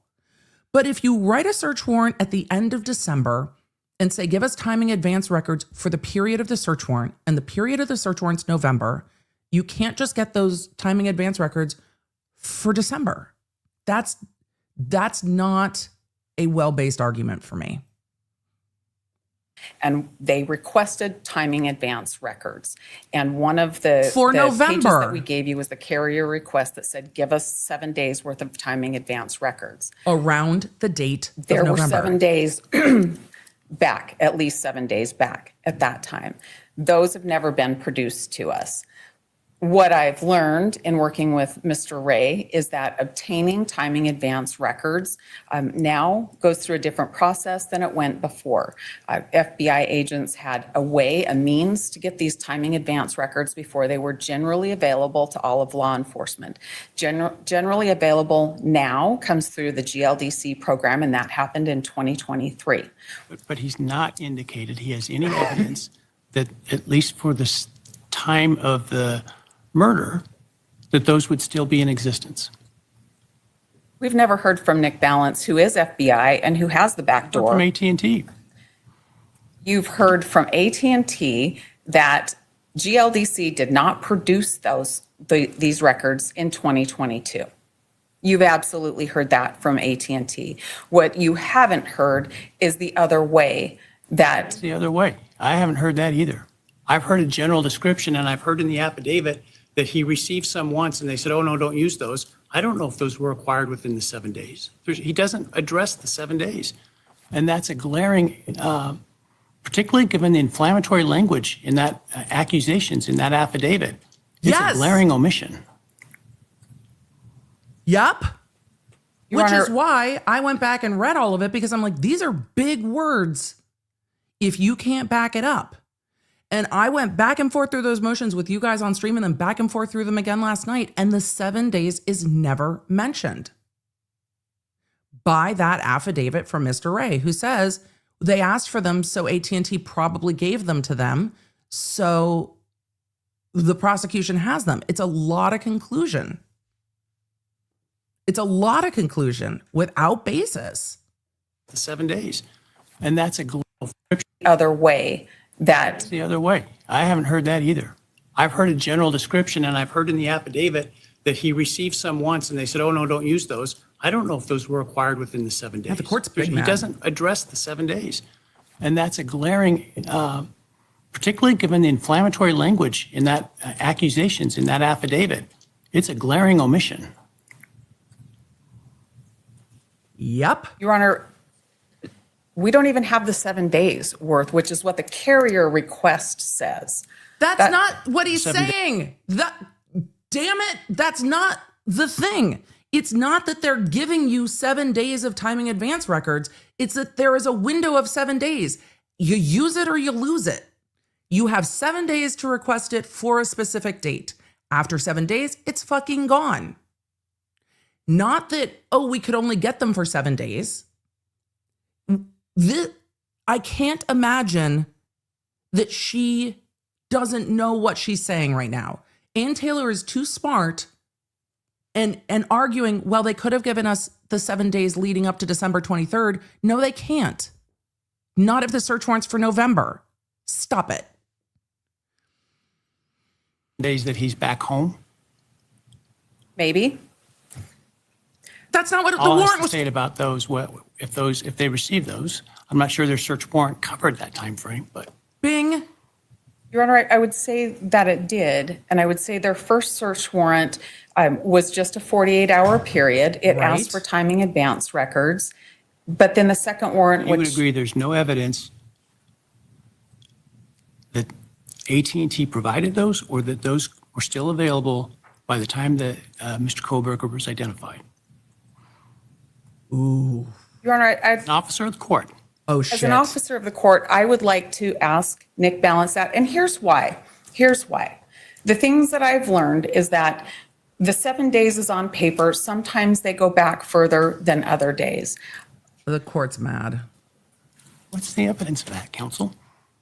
The evidence has been in the practice that I've learned from people that I've worked with. You're giving me that testimony now? I'm not giving you testimony. I'm answering the court's question. Okay. But you've made And Taylor's making moves like the Matrix to try to avoid answering these questions. Like, I do not have the flexibility to backbend in this way, but she is trying to dodge the court's question as best as she can. And when the court is looking at you saying, as an officer of the court, what evidence do you have that the state has this? And her response is, well, it's my understanding that sometimes they can turn them over. That's not gonna do it, bro. I think her expert has put her in a very bad position, but she could have told her expert that's a very strongly worded affidavit. You've got to read your expert affidavits before you put them in. This isn't good. The court's pissed. Look at him. that AT&T provided those, or that those were still available by the time that Mr. Kohberger was identified? Wow. Your Honor, An officer of the court. as an officer of the court, I would like to ask Nick Balance that. And here's why. Here's why. The things that I've learned is that the 7 days is on paper. Sometimes they go back further than other days. Your expert didn't say that. What's the evidence of that, counsel? The evidence has been in the practice that I've learned from people that I've worked with. You're giving me that testimony now? I'm not giving you testimony. I'm answering the court's question. Okay. But you've made some serious accusations against the state of hiding evidence, and yet you've provided no factual basis, zero, that that evidence existed for them to be able to obtain it in December. Your Honor, in April of, or I'm sorry, it was probably by the July date that I got mad. it, of 2024, I got records from 2022. In some other time in 2024, I think it was May, I got 3,800 people's timing advance Because they were records. asked within 7 days of the date that they sought it. It was the tower dump from the night of the murder asked within the 7 days. Preserved within the 7 days. I understand that. Okay. So where is the evidence that Mr. Kohberger's timing advance records from AT&T were available to anybody in December without a prior request that they save those? Well, I don't know if they made a prior request that they save those. Well, they wouldn't, because they didn't know who he was. You're correct. They didn't know who he was until, I think, about December 19th. Correct. Their So- warrant for his full scope of records, the second AT&T warrant, asked for all of the records. I haven't seen any of them. That's, even if they were just the 7 days back, I haven't seen any of What them. you're talking about now is a discovery issue of those 7 days that don't sound like they're particularly relevant. I don't think they To could the turn murder. those over. I don't think the search That's a warrant covered discovery that. issue you can take up with the court through a motion to compel, which you have not filed. It's not an evidentiary issue in which you can lay down Mr. Ray's conspiracy theory Oh, without shit. any evidence at trial. Oh, shit. Your Honor, we have litigated this issue quite extensively throughout the course of the case. The timing advance records, once I understood how timing advance works, Kaneko, I'm became saving very your, I'm saving your important. question. We're going to get there. Oh, shit. We've heard different things now than I've heard at different times in the past about this, particularly about the 7 days. That's newer information to me now. But the carrier request forms tell me I should at least have that. Do you hear the I feet want the court to shuffling know that we backwards? have Do you had hear them? motions to compel Do you on. hear the feet shuffling backwards? It's going. Whoop, whoop, whoop, whoop, whoop, whoop, whoop, whoop, whoop, whoop, whoop, whoop. That's new information to me now. Oh, this is going to piss off this judge. This is going to piss off this judge. There are a lot of things that the defense can argue about, But saying the prosecution has things in their possession that you have no factual basis to argue they have in their possession, to then allege that they are committing prosecutorial misconduct with no basis, is not what the court is here for. You cannot just hurl accusations like that. And the judge is mad. And I get it, because again, there is nothing to indicate that the search warrants cover the time period that she is saying, well, AT&T should just give us these records outside of the time period of the search warrant, and they didn't. AT&T can't just go rogue and give you non-responsive records. If the search warrant says timing advance records from this time period in November, they can't then say, let us substitute them for December. And if they did, Ann Taylor would be in court saying, Your Honor, AT&T has violated my client's rights by turning over things that aren't responsive to a search warrant, and they all should be suppressed, and they would be.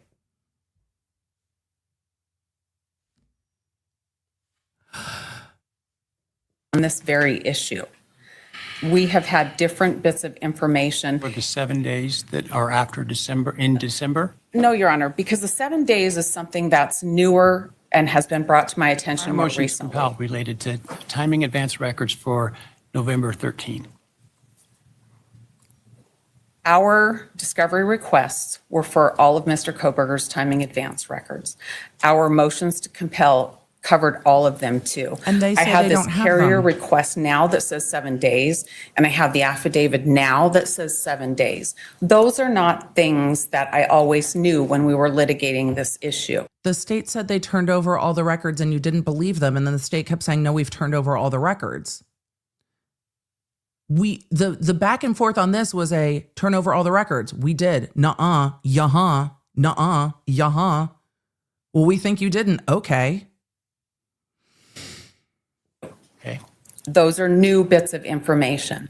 To me, it is a little bit problematic that there's been things that have changed and there might be records out there. Given what you have now with the affidavit with 7 days, if you imagine you didn't know that and you... I understand your confusion and concern previously. What I don't understand it is now. In light of the evidence, I don't understand Mr. Ray's accusations without addressing the 7 days that he had that information when he submitted his affidavit.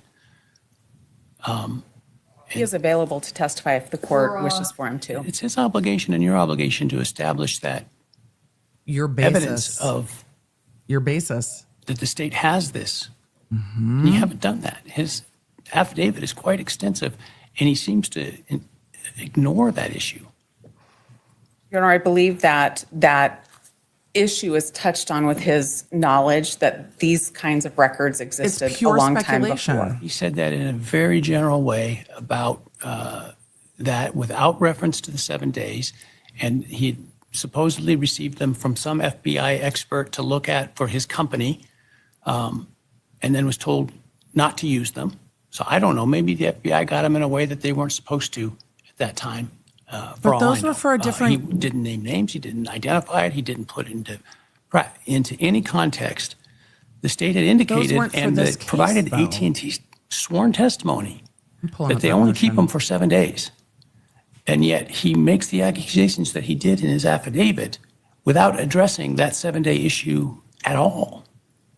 And so I guess my point is if you want to cross-examine the witnesses about why didn't they rely on the AT&T timing information, you've got to show some factual foundation that that was available to them by the time Mr. Kohberger was on their radar as it relates to November 13. And I just And I'm want not to be, seeing I want to that be as the clear problem. because I see some confusion and I just want to be clear. When the defense expert talked about receiving AT&T timing advance reports, he was talking about the first time AT&T started producing them to the FBI. The FBI! Through a different mechanism and through the Aries, whatever program that's really expensive. Those were in 2021. Those were not Kohberger's timing advance records. Those were completely unrelated to this case. He was saying, I know AT&T is capable of producing these records, though they don't do it a lot, because I saw timing advance records back in 2021. So I know that they existed and could be taken out of AT&T's system and given to the FBI in 2021. These records existed. Not Kohberger's records existed. And then saying they did not do that regularly till 2023, but there was a way to obtain them. And that was done for several witnesses, or it seems 2 victims and maybe a suspect in this case. But those were preserved within the 7-day window that they overwrite. The expert in this case did not say that he saw Bryan Kohberger's records that the state is saying they didn't have. And so far, we have not seen any evidence that the defense knows that the state has these records and that the state would have had these records. I'm sure the state would also like to have these records. Wouldn't that be great for them? But they didn't know who Kohberger was within the window they needed to request it. So they got what they got. And what they got was what they had made a notice to preserve. And you can't just say, preserve everything. You have to have identified phones.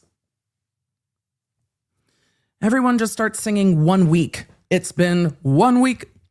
Sorry. Let's get back to court because the judge is big mad. Duty of candor. My first question to Special Agent Balance, who would be the person who would have gotten these through a different channel through the FBI, would have been, did you get them? Because I've heard different things along the case, asking Nobody him the said they question had is them. really what I wanted to be able to do. And that's why I opposed this motion and prepared it as I did. Tell you what, I'll let you ask that question outside the presence of the jury. Thank you.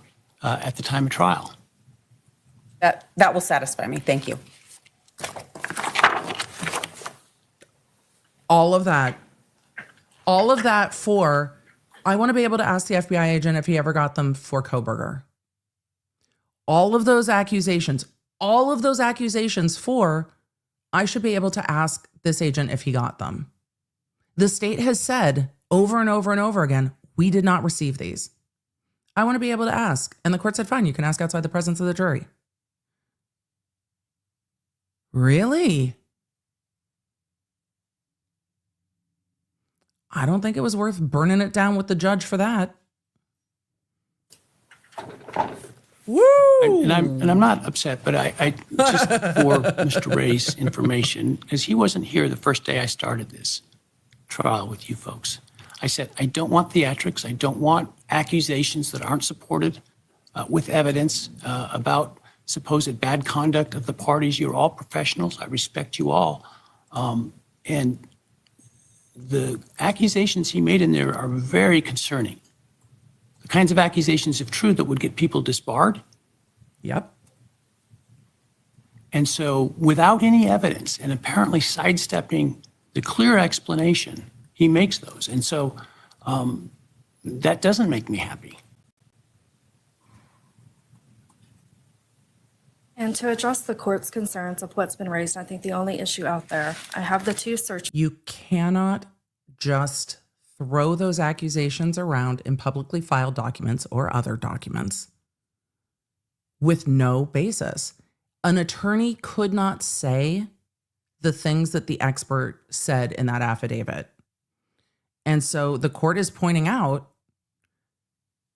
miss me with the fuckery, the puffery, the discourse. All of you in the chat are saying, I'm not mad, I'm just disappointed. Yep, he has concerns. But you can't just say shit without having a foundation. And I went back and forth with you guys on stream yesterday.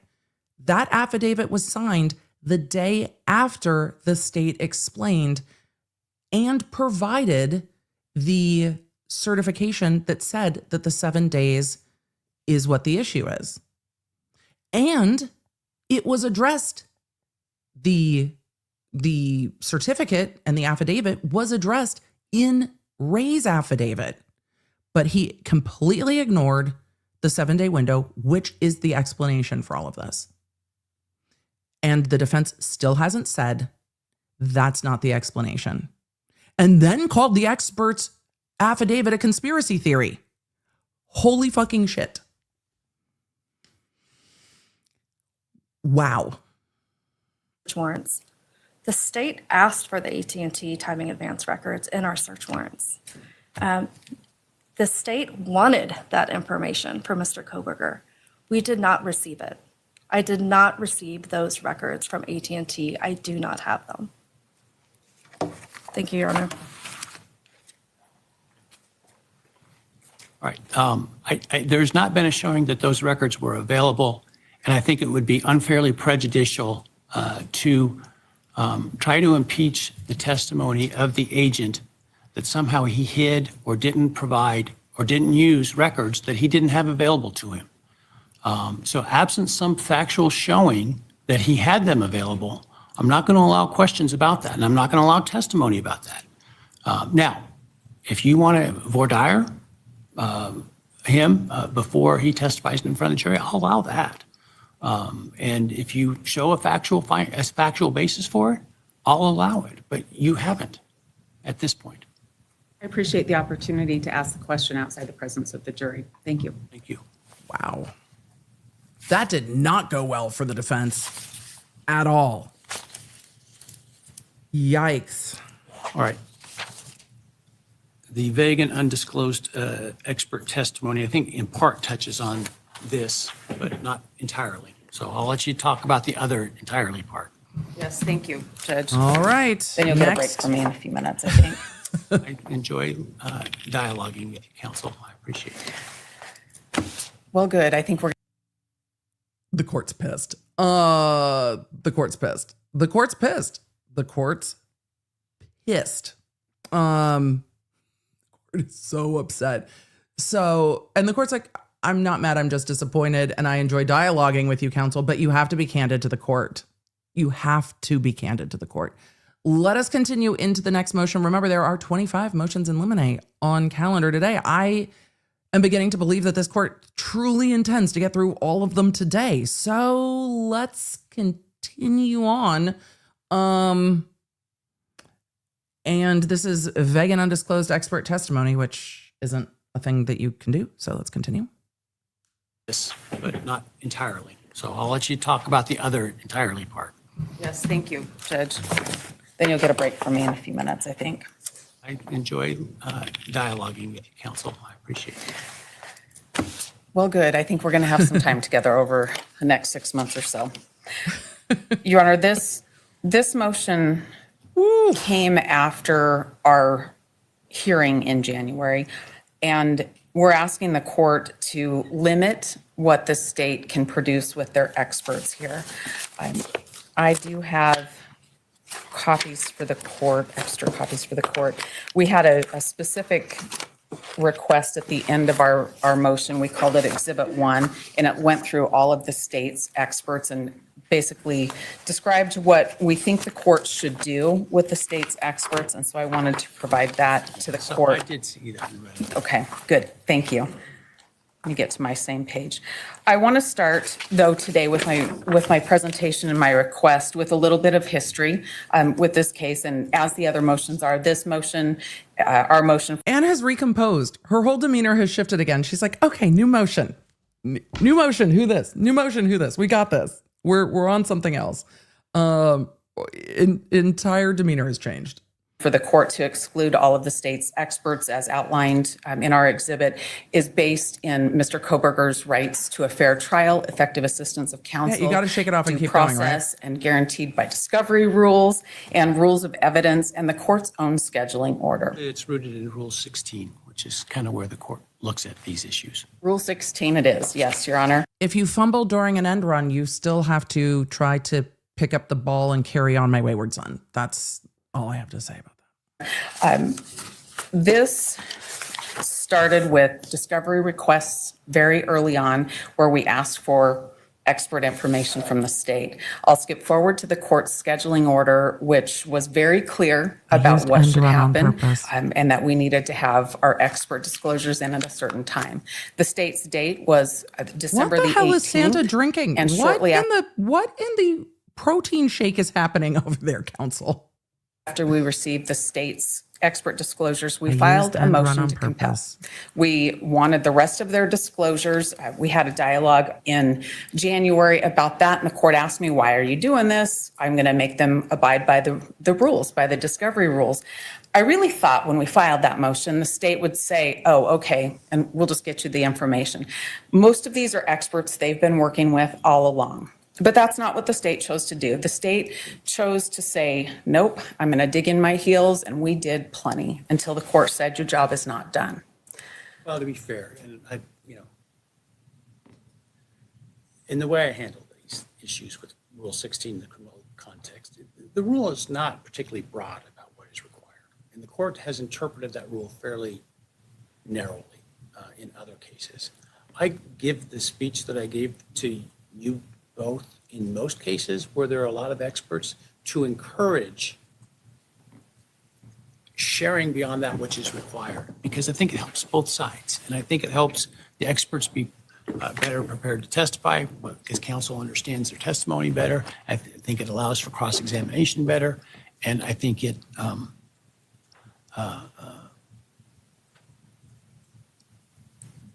creates just a more fulsome picture of things that way. And We need a that's fulsome why I alert. invited, We got one. the state to supplement. And I also invited you to be likewise broad in your disclosures. Now, at the end of the day, More I fulsome am bound by approach. Rule 16. And so that is my guidepost. Well, Your Honor, I believe Rule 16 references the Idaho Rules of Evidence, and I believe that the state's requirement is to provide at least the opinion that their expert is going to offer. And case law, it's the State versus Marin case, says that bare lists aren't good enough in this case. Your Honor, the state didn't immediately file and fix the issues that they had, but we filed our disclosures, and our disclosures weren't bare bones. Our disclosures are better, Your Honor. They were exhaustive in method and analysis and opinion. I think And fulsome the state disclosures are gained helpful. an advantage when it happened that way.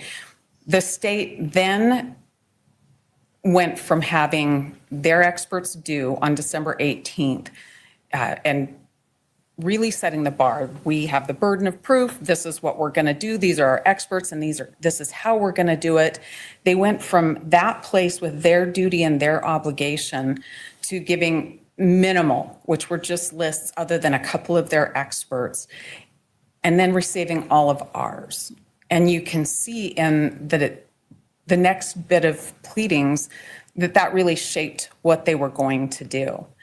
When their rebuttals came due, they got an extension until February 17th, but that didn't see them fixing the problem that they had in large part.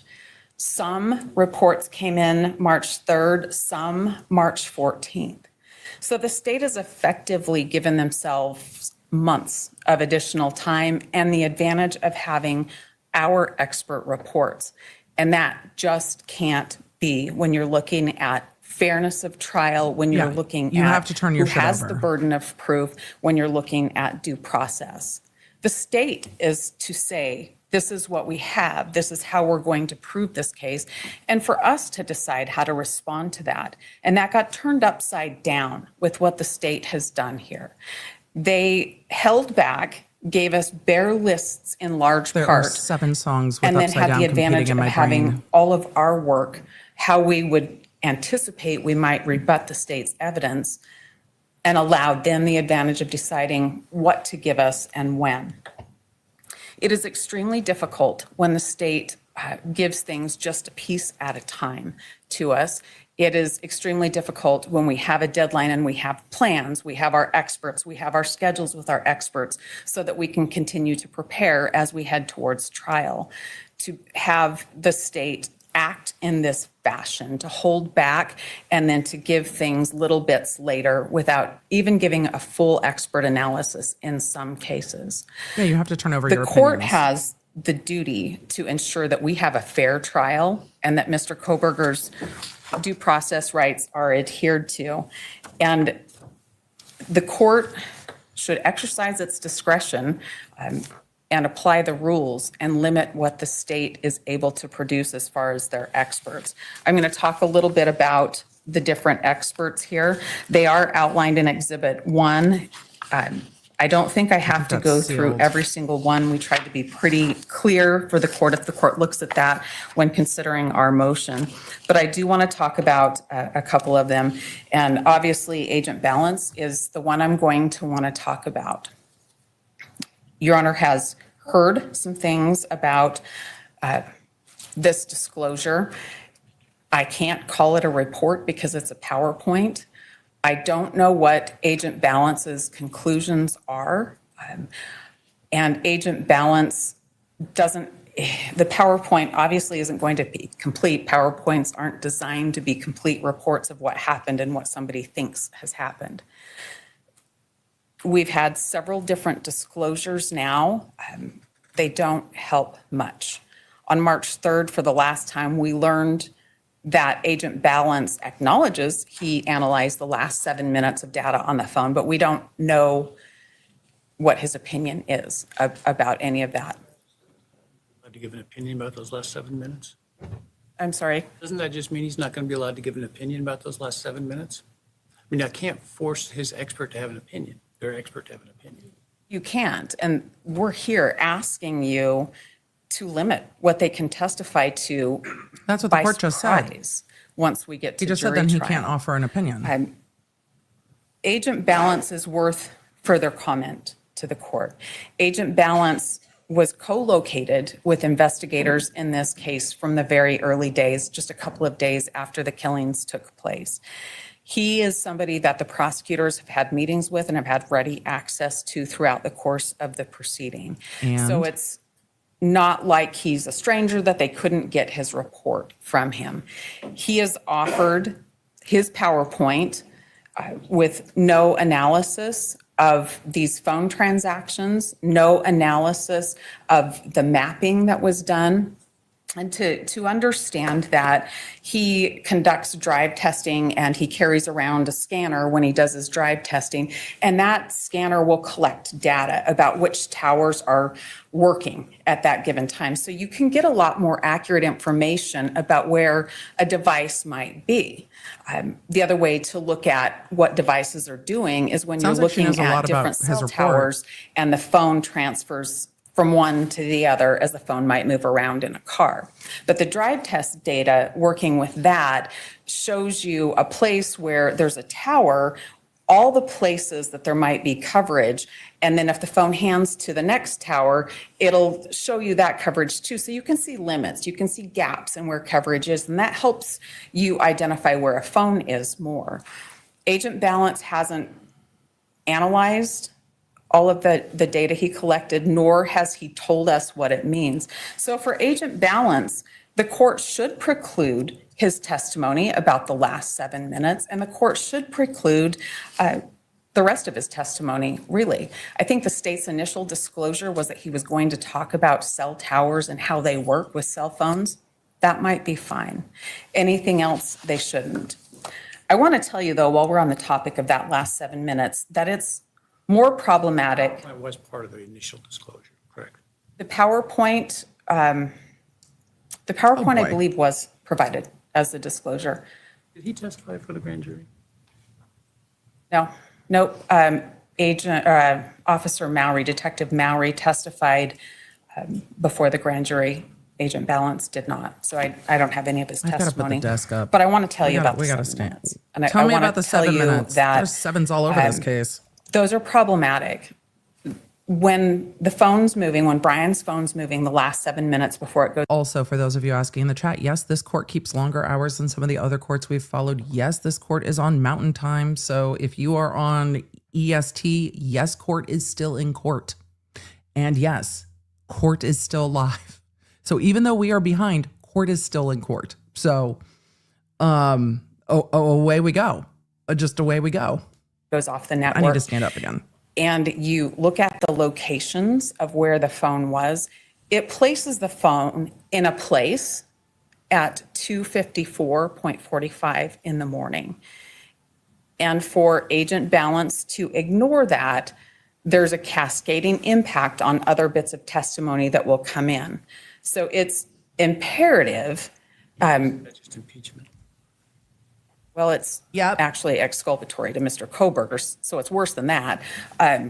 So You're doing this in the frame of a motion related to the expert disclosure, and so Right.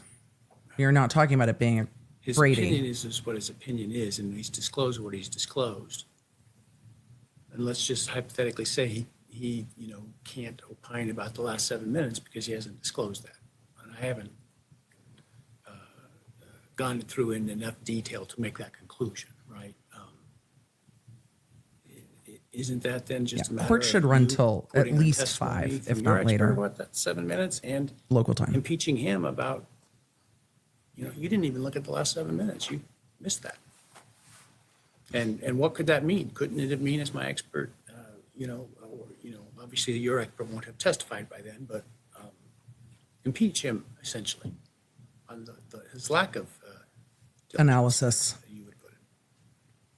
Well, I anticipate impeaching for the lack of diligence. Here's the fear, though. I don't know what he's going to say about those 7 minutes, so I want to impeach him about that. I want to impeach him about a whole lot more, too. But if I do, and he says, well, I did analyze it, actually, I hope the court's order stands and he's not allowed to talk about it. You have to be careful about what doors you open, but I agree, Right. and when the court said that, it made me think of that. Going back to what I'm asking you to exclude, I'm asking you to exclude everything that wasn't contained, and there's no opinion, there's no analysis contained in that original PowerPoint. There's just PowerPoints with a few things on them that he won't be able to explain because they did supplement and explain, at least in some detail, more about what each slide kind of means, as I understand it. well, Your Honor, that comes back to kind of where we started with the state waiting to see what we had. That's not how this works. In the adversarial system where the prosecution has In the the criminal burden of justice proof, system, there are two parties. we can sit at the defense table and do nothing. I don't have to produce a thing. They have the burden always to prove the case. And what they've done is they've turned that upside down.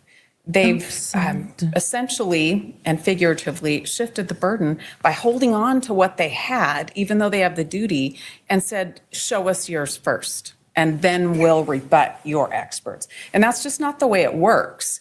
And I Unless think they're the not court bringing should experts look in the at case of their chief. disclosure deadline, and they didn't go home from the January 23rd and 24th hearing when the court said your job's not done. I'm not going to allow things in that aren't disclosed. They didn't go home and say, we got to get this done now.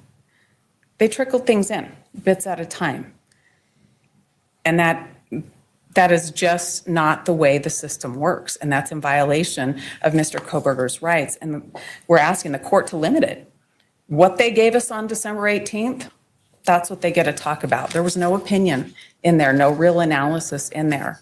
And that's our He's saying position. they And that's supplemented it. the way to bring it back and keep the burden at the table it should be and protect the due process rights and the right to a fair trial at the table it should be.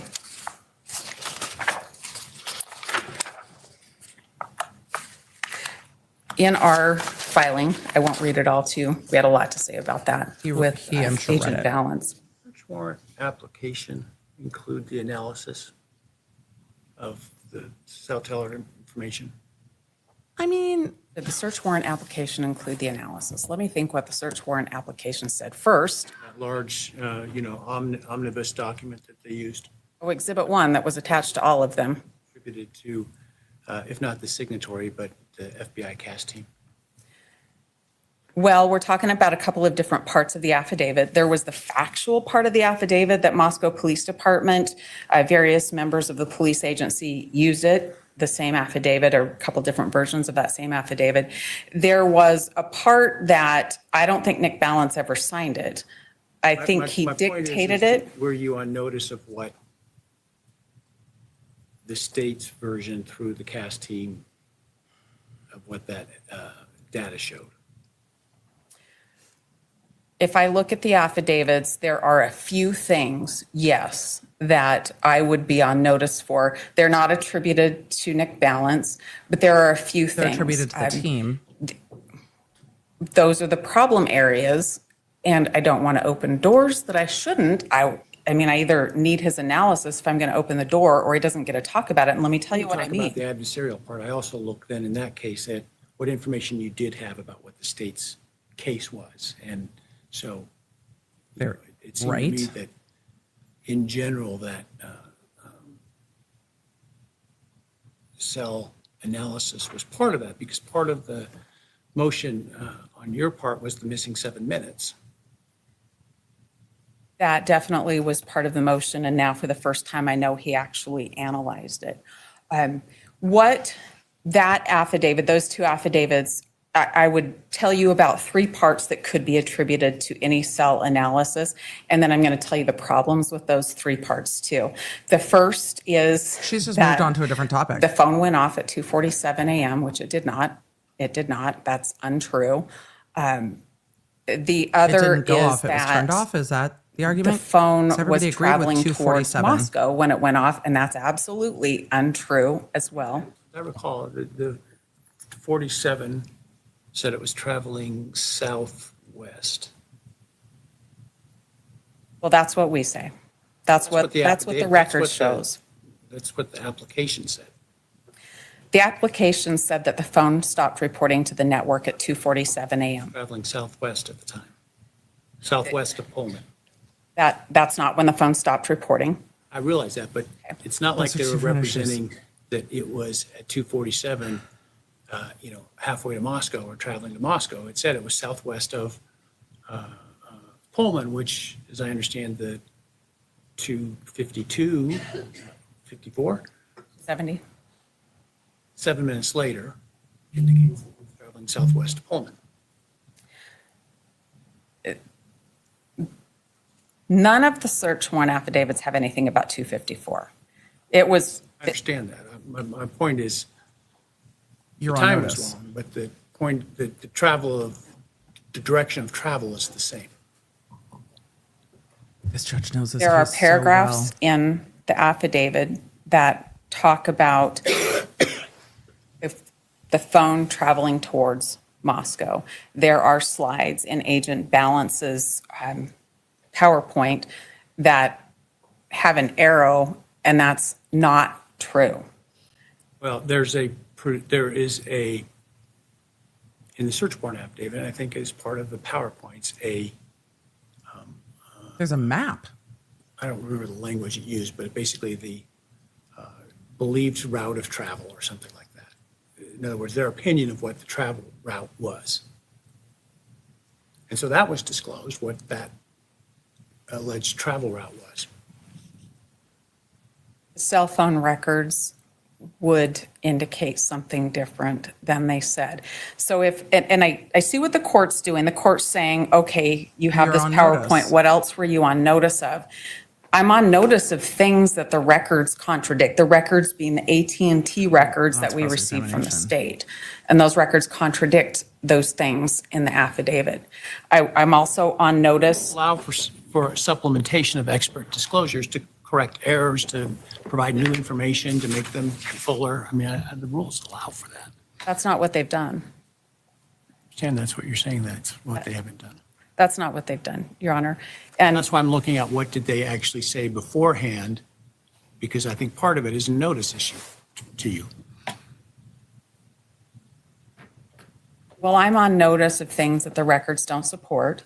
I'm on notice of a PowerPoint that doesn't have any analysis or opinion in it. So those are the things that I'm on notice for with regard to Agent Balance testifying. So I'd ask the court to not allow him to testify beyond those the 7 December minutes. 18th very limited disclosure. Yeah, that's not going to happen. The court's not going to limit it like that. This is not. We have the disclosures that still have some vague language in them. And we talked about this back in January, where it's imperative to not let people offer opinions based on this vague language that they can change their opinions. That happened a lot with lab people. Is There it were some uncomfortable to argue about what opinions are and are not allowed to be offered after you just got excoriated by the court for the shit that your expert said? Is it weird? Is it weird or no? additional disclosures with lab people bringing in CODIS. That came in the That's not an opinion, first of all. It is an explanation of why they didn't submit evidence to CODIS. I'm not seeing how that's an opinion. That's just a statement of what the facts are. Your Honor, It's not expert testimony. That's, here's our policy, here's when we submit stuff to CODIS, and here's when we don't. And this has been raised as an issue. Why didn't this get sent to CODIS? And this is why. I don't see that as an expert disclosure issue. That's purely a factual issue. The protocol allows the individual, a certain analyst, to make that decision. What? That's what the protocol says. The why of that decision has been something that we learned about for the first time in the February 17th disclosure. That was curious. My point is, I don't really view that as as expert testimony. That is just simply the underlying factual happenings. It's like, why did you then make a phone call to this person? Well, because. I mean, it doesn't make it an expert opinion. In my expert opinion, I thought it'd be good to call this person. These were fact people on the ground making decisions about the investigation. Now, in today's world, and as the state pointed out, there's an over-disclosure of fact witnesses as potential experts so that they're not caught in the situation the lawyer was with the drug recognition expert with the state police when it was determined, well, he was offering an expert opinion about something in that regard. And so you get a lot of fact people disclosed in expert disclosures, but I'm not sure how, because there was a lot of briefing back and forth on that, how the decision whether or not to send the sterile DNA to CODIS is an expert testimony. It's basically lab protocols. Right. I think as long as it doesn't tread into an expert opinion about that, we can. What would that be? I don't know. I haven't read one. I don't know. I mean, if they're having some The state opinion didn't about disclose it, what Your those Honor. spots on the handrail and the wall look like, I guess. Well, I mean, I wouldn't expect to see at this point an opinion that, it was the DNA of Y person, right? Unless there's been newly discovered evidence.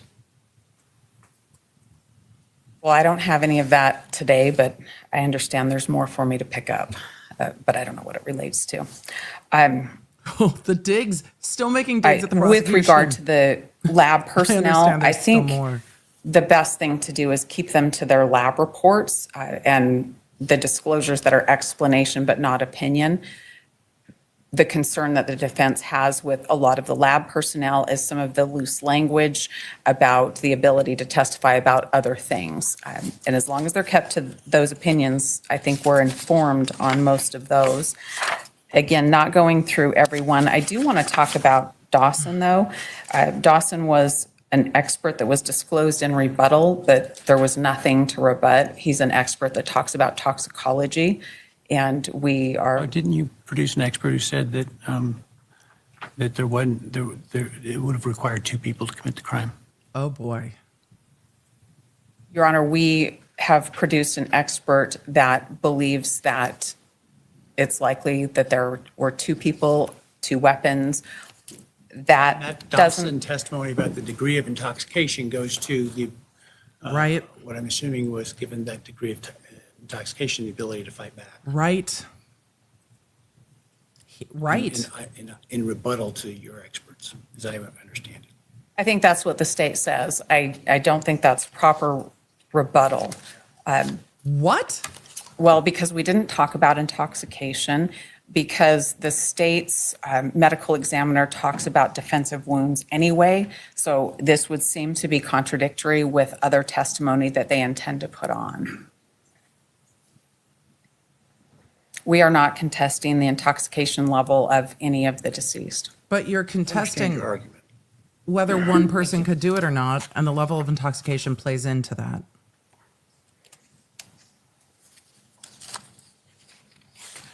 I'm on the same wavelength with the Again, judge Your on that Honor, one. I think that our exhibit stands on its own, and I just wanted to highlight a few of these. I do want to talk about the cell phone and third-party data, digital data disclosures. We have a little bit more in the way of opinion now, but not full opinion. And the state said that we didn't give them enough to rebut, and that's because we don't know what opinions their experts are going to come up with. They still haven't disclosed full opinions. They need to and disclose so their opinions. We want to highlight that for the court. If their opinion witnesses. Well, in the Barnharts, they said they were going to talk about habit evidence. I don't know what that is. Most of the rest, there were three, Mowry, Urig, and Tanzola, that looked at the digital data and the cell phone data. I don't have any idea what they're going to talk about, except Urig is going to say that there's no connection between Mr. Kohberger and the others. That's the only actual opinion that's been disclosed in that.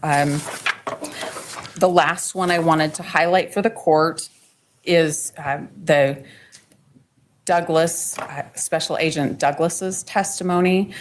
That seems Douglas. to have shifted a bit from he's going to talk about bank records and debit purchases, and it's become bigger without any opinion. I don't know what his opinion about anything will be.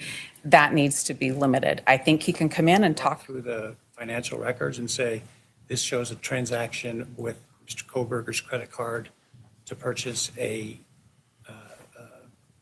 Amazon gift card, and that this Amazon gift card was used to purchase a knife.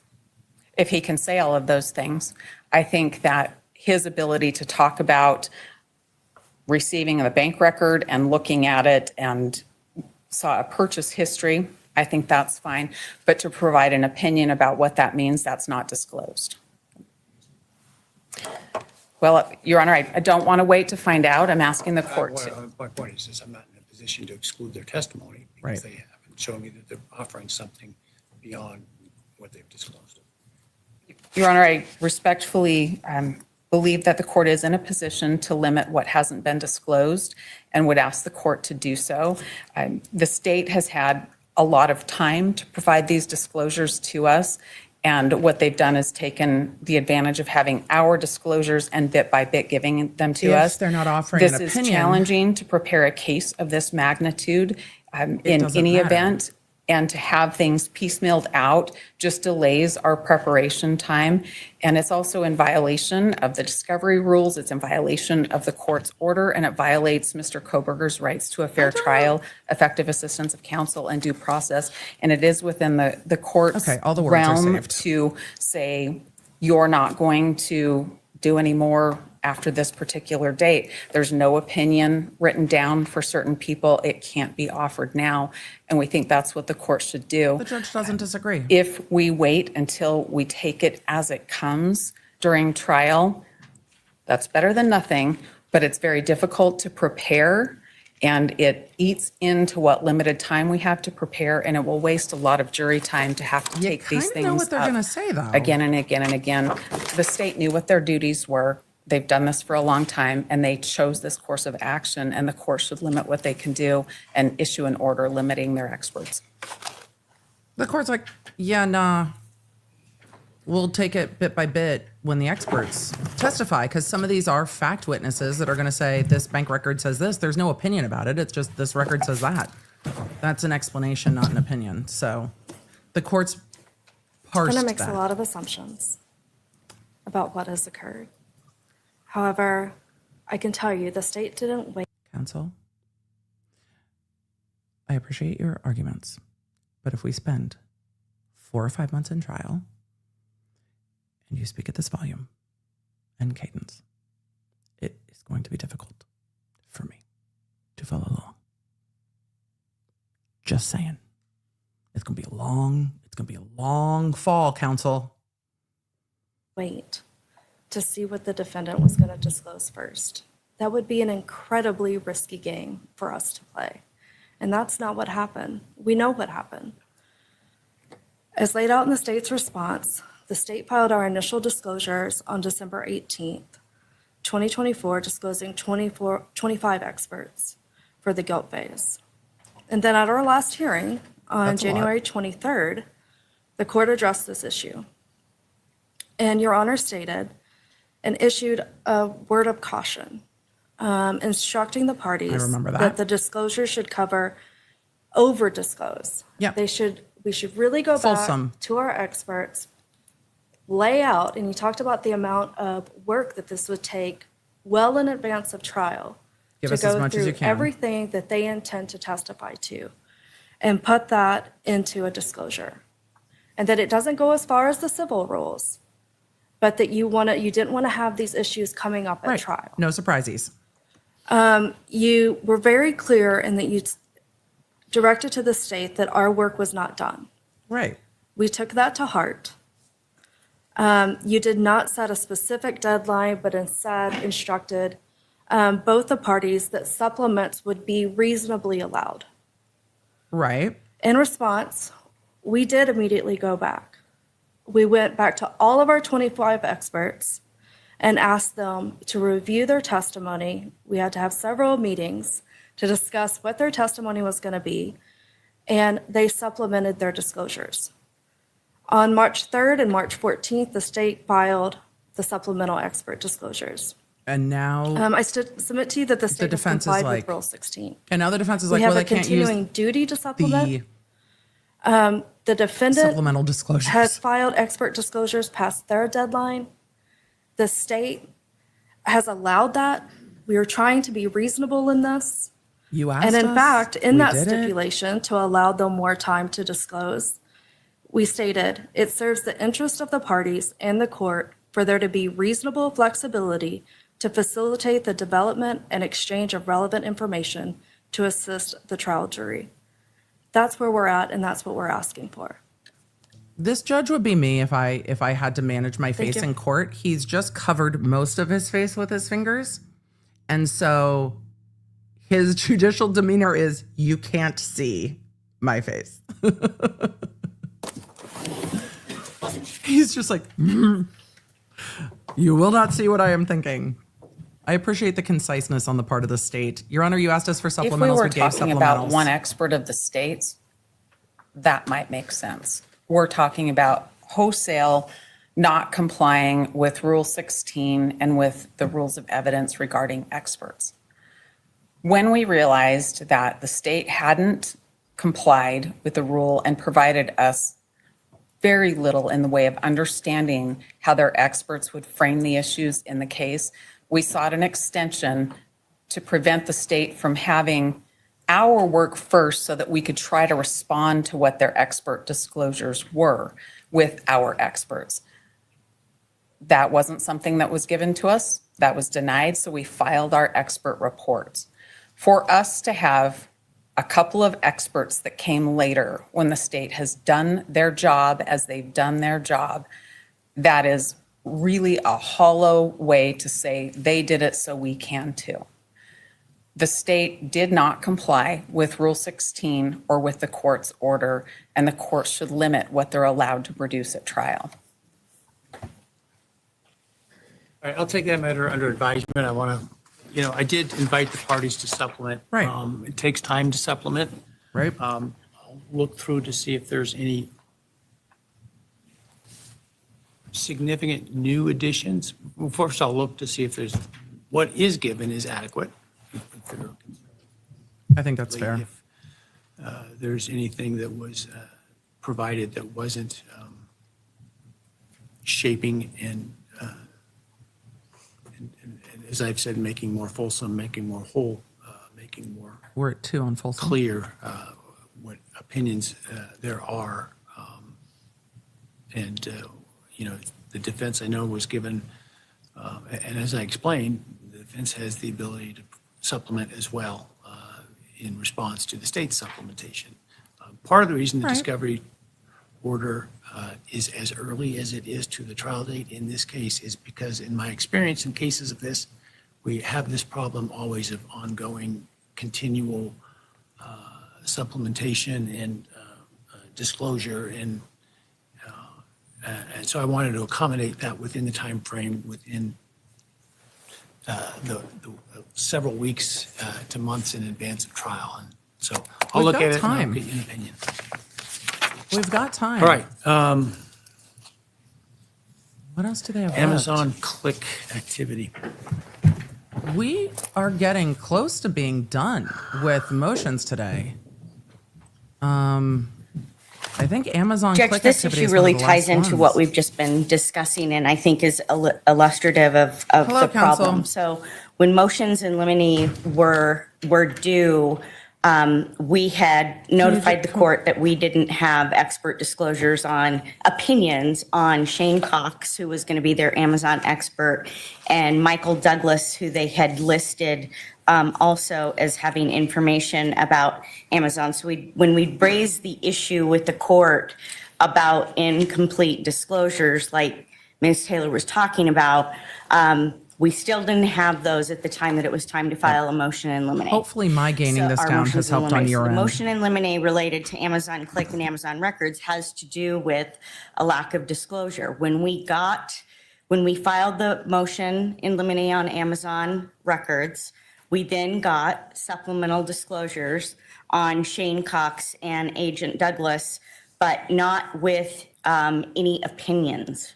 Are they expert opinions or witnesses, or are they just fact witnesses to say, here's what the Amazon records show?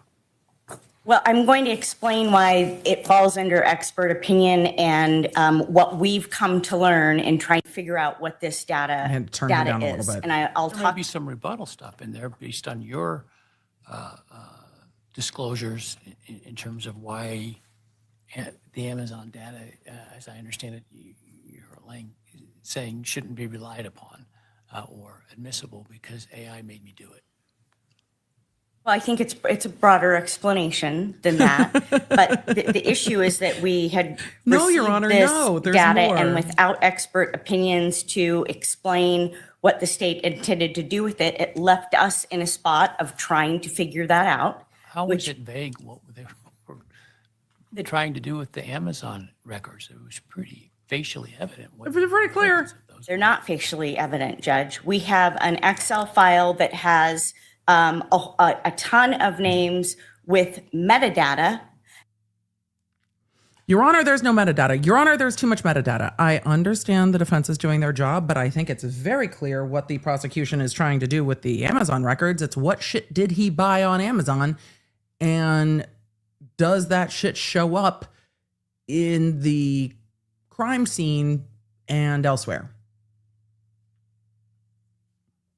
And then we have what is known as an Amazon click packet that the state has produced, we think from Shane Cox, that has a sheet that talks about specific purchases that include the knife, include things like the gift card that you were just talking about, but without any context. And our hope was that with expert disclosures, we would understand, was there going to be testimony from them that somehow there was information on computer searches specifically from computer examination, or the context of what metadata might explain about the ClickPay IP documents that addresses they will got. show a lot. We now have some information because we have got an Amazon expert who has explained to us what we have and what we are missing. Obviously, the evidence is important to the state's case related to the Amazon information.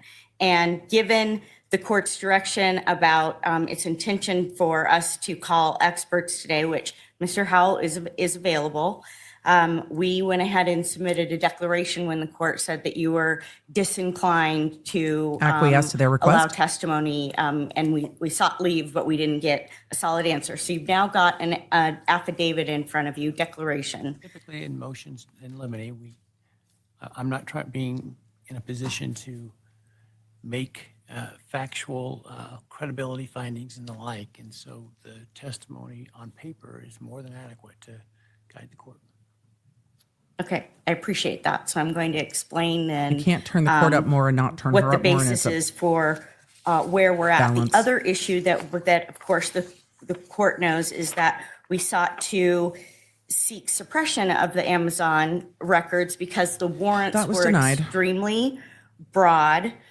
We expected to be getting significant data or have data that we hadn't yet reviewed. That was The court denied. denied that suppression issue. And so what we know that we have now is the list that I explained, but it's without metadata. And so for the purposes of what we've got going on here, there is, pursuant to Rule 106, a whole level of context that's really important to the Amazon data. And it's not just AI technology, it has to do with machine learning. And I think a lot of this is something that pardon? Isn't that AI, machine learning?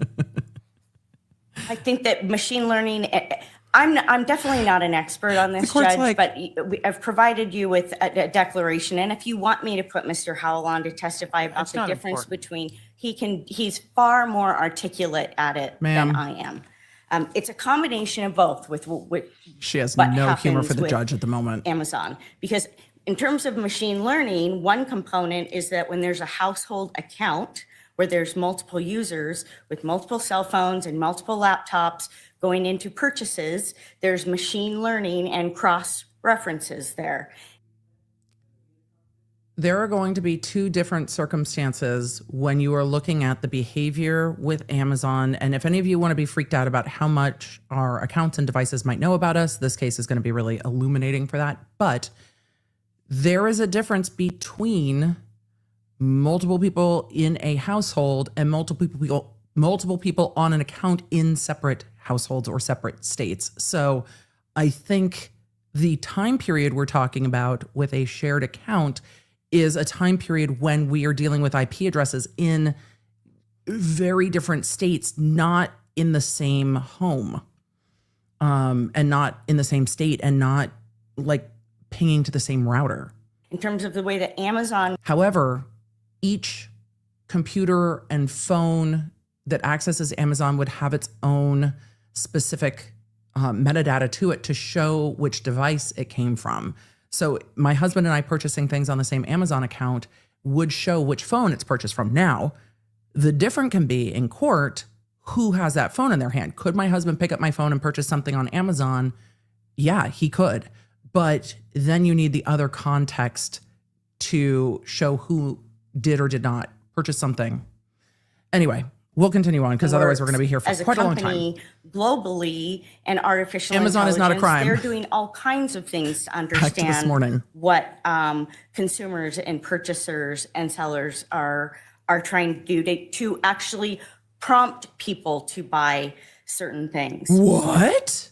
Amazon So tries to in prompt me to this buy shit? instance, with regard to these purchases, we have very limited data. Are they going to argue that some of his purchases were suggestive? Like, well, he didn't really want to buy that, but the AI told him to? No. Regarding Mr. Kohberger's purchases without the metadata and the context. And that's the reason that we are seeking to exclude it. Now, You got what they got, right? not really, because what we have is, we know that they're going to draw conclusions and that they're going to draw conclusions about intent, but the way that they presented it to us in data is that this relates to Amazon clicks. Well, Amazon clicks Isn't that for argument? makes it sound like to me and you, someone goes on and actually, with a mouse, clicks, opens a document, takes it into a cart, purchase it, and it's a much broader term than that. And the state's testimony from their person who will testify that this is what the Amazon data shows, is that Amazon data shows that Mr. Kohberger, or at least his name, purchased the knife sheath and cleaning thing, knife sharpening, equipment, and looked as anybody who orders on Amazon does. Where's it at in delivery? And then later on that same account, after the homicides, looked at knives again. Now, I understand the defense's position and evidence and expert to be that, well, that's a shared account and anybody could have done that on that shared account. I don't know that that's a matter of exclusion, though. Isn't that a matter of just impeachment and cross-examination and your own experts? That if the court doesn't exclude it, then that would be the remedy and the approach that we would That's take. not an Be the remedy opinion. of exclusion. That's not an opinion, though. Looking through the data and saying this data shows that someone with this name using this account from this IP address, shipping to this address, purchased these things, and then on this date looked at these things again, isn't like, I don't know. That's my opinion! It's not an opinion. Was a purchase made? Was a purchase not made? Judge, if you don't exclude it, then that would be the And that's alternative, really I guess. frustrating. This is what I have to exclude it. I started with that we did not have expert opinions at the time when we had to file a motion in limine regarding this data. And it's misleading that the way that you just portray it, that because there is a purchase in a household account, that is automatically attributable to him, and that there's somehow A purchase in a intent. household account, it's attributable under his particular name in the account, as I understand it. And mailed to his Now, name could and his somebody else in the address. family get to it? I don't know. I suppose your expert will tell us that. But I'm not sure how that is excluded, and I'm not sure how that's expert testimony. It's not. I understand you have an expert to say, well, all these other factors come into play and all these other things could have happened, and okay. The You court's can put that on, but I'm not sure and? why that excludes the state's evidence. Well, it would be extremely misleading given the declaration that we've put before the court about everything that goes into the way that Amazon You're functions. asking me to be the fact finder again. I mean, I'm not asking you to be the fact finder. I'm telling you that when we don't have complete disclosures and we're playing. Your Honor, I don't want you to find any facts. I just want you to exclude it. That's it. No facts needed. Just exclude it. A guessing game of what this information means, and we have deadlines where we have to file motions, then we end up in this circular situation right now, right? Because we had to file a motion about this without knowing what the opinions are and what we're lacking in data. Now I have an expert who's explaining it. No. The issue is you have all the data.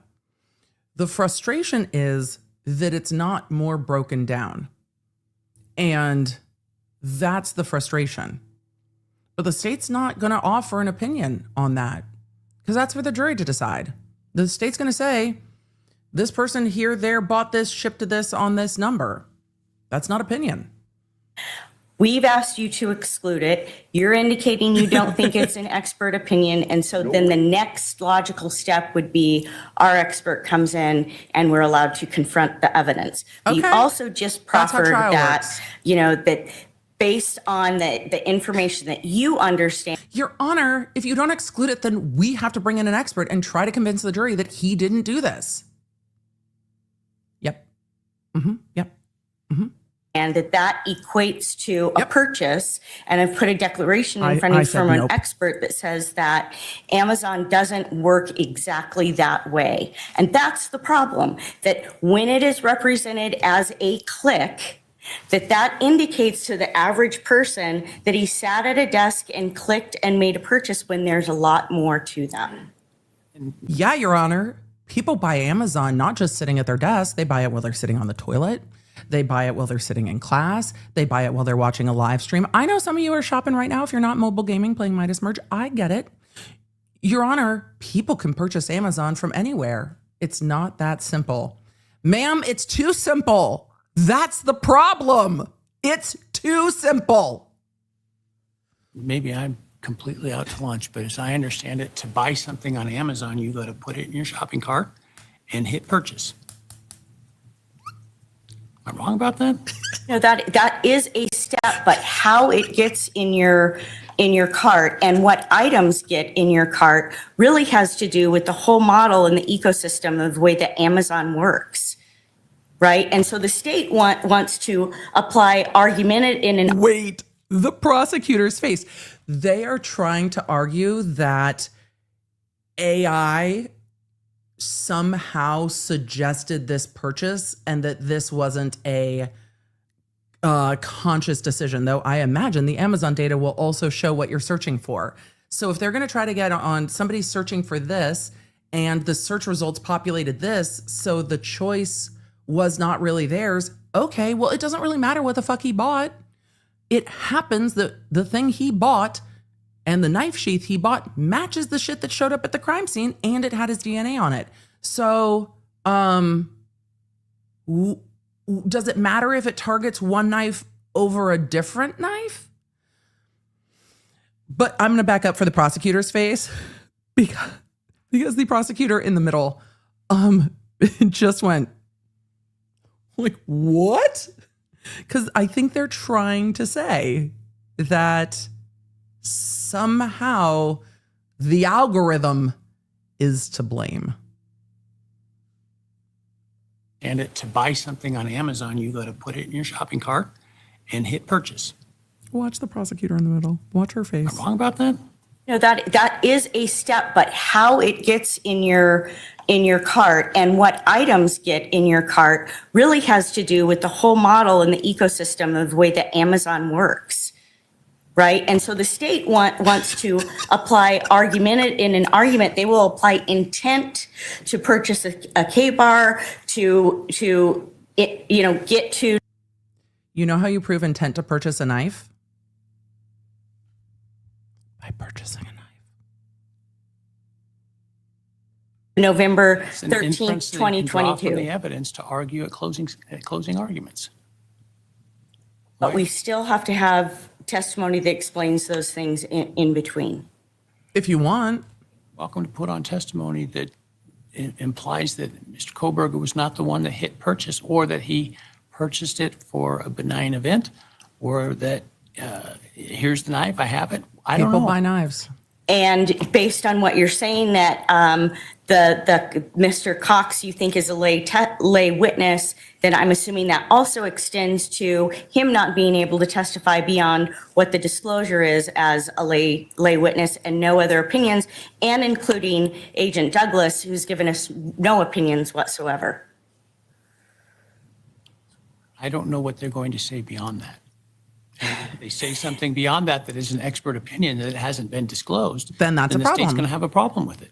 Okay. That's why we're having these arguments, Judge. They take a lot of work. It takes a lot of energy. It keeps us from this isn't 68 a record terabytes string. of evidence. Well, If everybody would just disclose, we wouldn't be having this but I back think- and forth. Your Honor, these motherfuckers gave us 68 terabytes of data. If they would just give us more specific disclosures, we could narrow down the shit that we have to read. But we are swamped and we are panicked and it is late. And the state has an advantage because they have more people looking at this than we do. And it sucks. It does suck. It does suck. It sucks to have to go through 68 terabytes of data in a case. It absolutely sucks. But the state's meeting their obligations. So you're going to have to bring in experts to help look at this information and explain it to you. That's what the state has to do. Your Honor, we have 68 terabytes. They should be more clear on exactly how they're going to use it. Here's the problem. If the prosecution says we're doing A, B, C, D, if somehow their witness wants to say F and G that completely comports, the defense would say, but you never said F and G. And this is the back and forth and back and forth. You have all of the data. Our witness will say this. Your witness can say whatever they say based on the data. You have the data. It's a lot of shit. It's a lot of shit in this case. The problem is you view it as a more complex issue than the state does. Right. Because it is. Well, They don't that's think not so. Their worldview. Okay? And that's the factual dispute that the jury gets to decide. Right. So what we're trying to do is make sure that their myopic worldview Oh, shit. is what they're held to, because there is a bigger picture to this evidence. Okay. Your Honor, their myopic worldview is that you go to Amazon, you search for something, you pick that thing, and then you buy it. That is not how it works.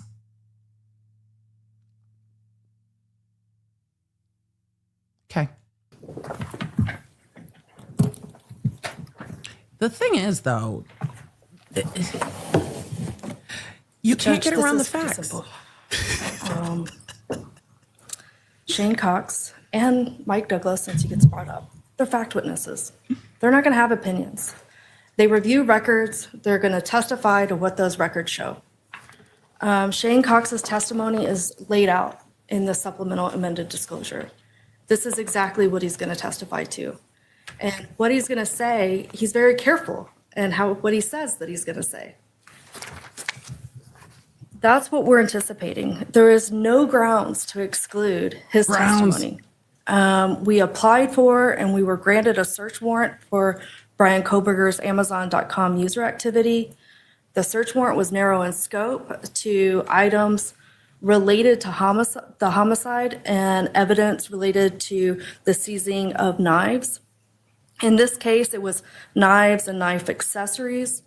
It directed law enforcement to see certain items: his customer click activity pertaining to knives and accessories, his payment methods used, details of items in cart, including all items added to the cart or removed from the cart or wish listed or in a shopping basket, all suggestions made to the account, all records regarding reviews by other Amazon users, advertising data, devices used to connect to the account, and all accounts linked to the account. We turned it all over.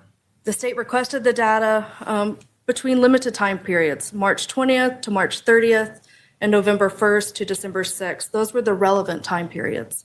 And in response, we got responsive data, and that's what we plan on presenting to the jury. Amazon's use of AI is not a basis to exclude, and it's completely irrelevant. AI doesn't click on things for a user. It doesn't. There are no ship it to legal your grounds to house exclude this. for free. We ask that you deny their motion. Thank you. Your Honor, Thank you. seriously, what? So I think there's a fundamental, just different worldview as to the relevance and impact of the Amazon data. And the defense is entitled to challenge the data in terms of, does it really show who bought it? What else did they buy? In what circumstances? I understand the state's not really going down that apart from what the data shows, which is Whose hands are on the keyboard is always going to be a question, or the phone. It's a little easier with phone because biometrics unlock the phone. But whose hands are on the keyboard is always a question. And the jury gets to decide with context clues. What address was it sent to? What name was it sent to? What card was it paid with? Who has that card? And on and on. the purchases that have been laid out in the report. If the state tries to go beyond that without having disclosed those or without a rebuttal disclosure to some of the things the defense has disclosed on that, then they're not going to be allowed to testify to it. Right. But there's not a ground for exclusion because you have an expert that thinks that the evidence can be explained in a different way. That's just simply a fact determination for the jury based upon the conflicting evidence. Right. I don't disagree with the court. Okay. What's next? All right, let's take 10 minutes and then we'll see if we can't bring this home. The court is ready to run round the bases. The court's like, we're so close. The court's like, we're so close to being done with these motions. Let's just finish this shit today. So I'm not surprised that the court's going to be pushing through. We're going to zoom through this real quick. So let me, I'm going to switch feeds real fast because I think court is done for the day, but I am going to, let me end this. To have closed captionings, we use our own feeds, which I also operate over here. So I'm going to switch feeds real quick because I had some buffering issues. So let me find our place in another feed real fast because I did have some buffers on my feed, and we got a little bit more to go. So I'm going to try to keep us moving, but I imagine if they finish, we are not going to be covering this tomorrow. So let us get through the rest of today and see where we land. Everybody sound good? Everybody, you ready? You ready, everybody? You ready? All right. It seems like we're almost done. We've got a few more motions and then no court tomorrow. So let us get back to live court.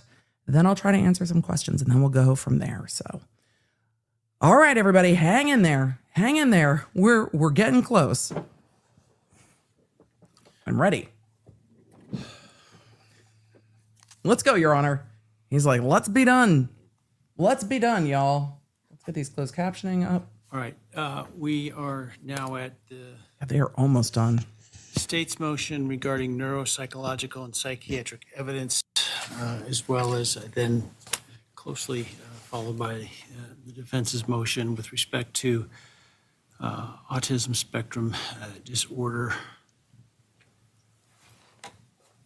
Thank you, Your Honor. Okay. I hate to sound like a broken record, but once again, this seems to be a developing issue. The basis for our motion when we first filed it was in response to the defendant's supplemental responses on experts, the declarations We're of trying to Dr. anticipate Orr them. and, They're trying to anticipate us. Dr. Ryan. Each of those talk about mental condition. And each of their disclosures, right on the first page, said that this evidence is not intended as mental element defenses under 18-207. So our response was, well, then it's not admissible. It's just very simple. The statute covers that. Well, what happened after that is that it morphed now into a new position from the defendant that there are neurobiological and physical conditions that are come into play. Not to the exclusion of the mental conditions that were alleged before, but Dr. Lewin talks about the physical conditions are predominant as opposed to exclusive. So that kind of brings us to where we are for the issues for today, and I'll try to be as succinct as I can.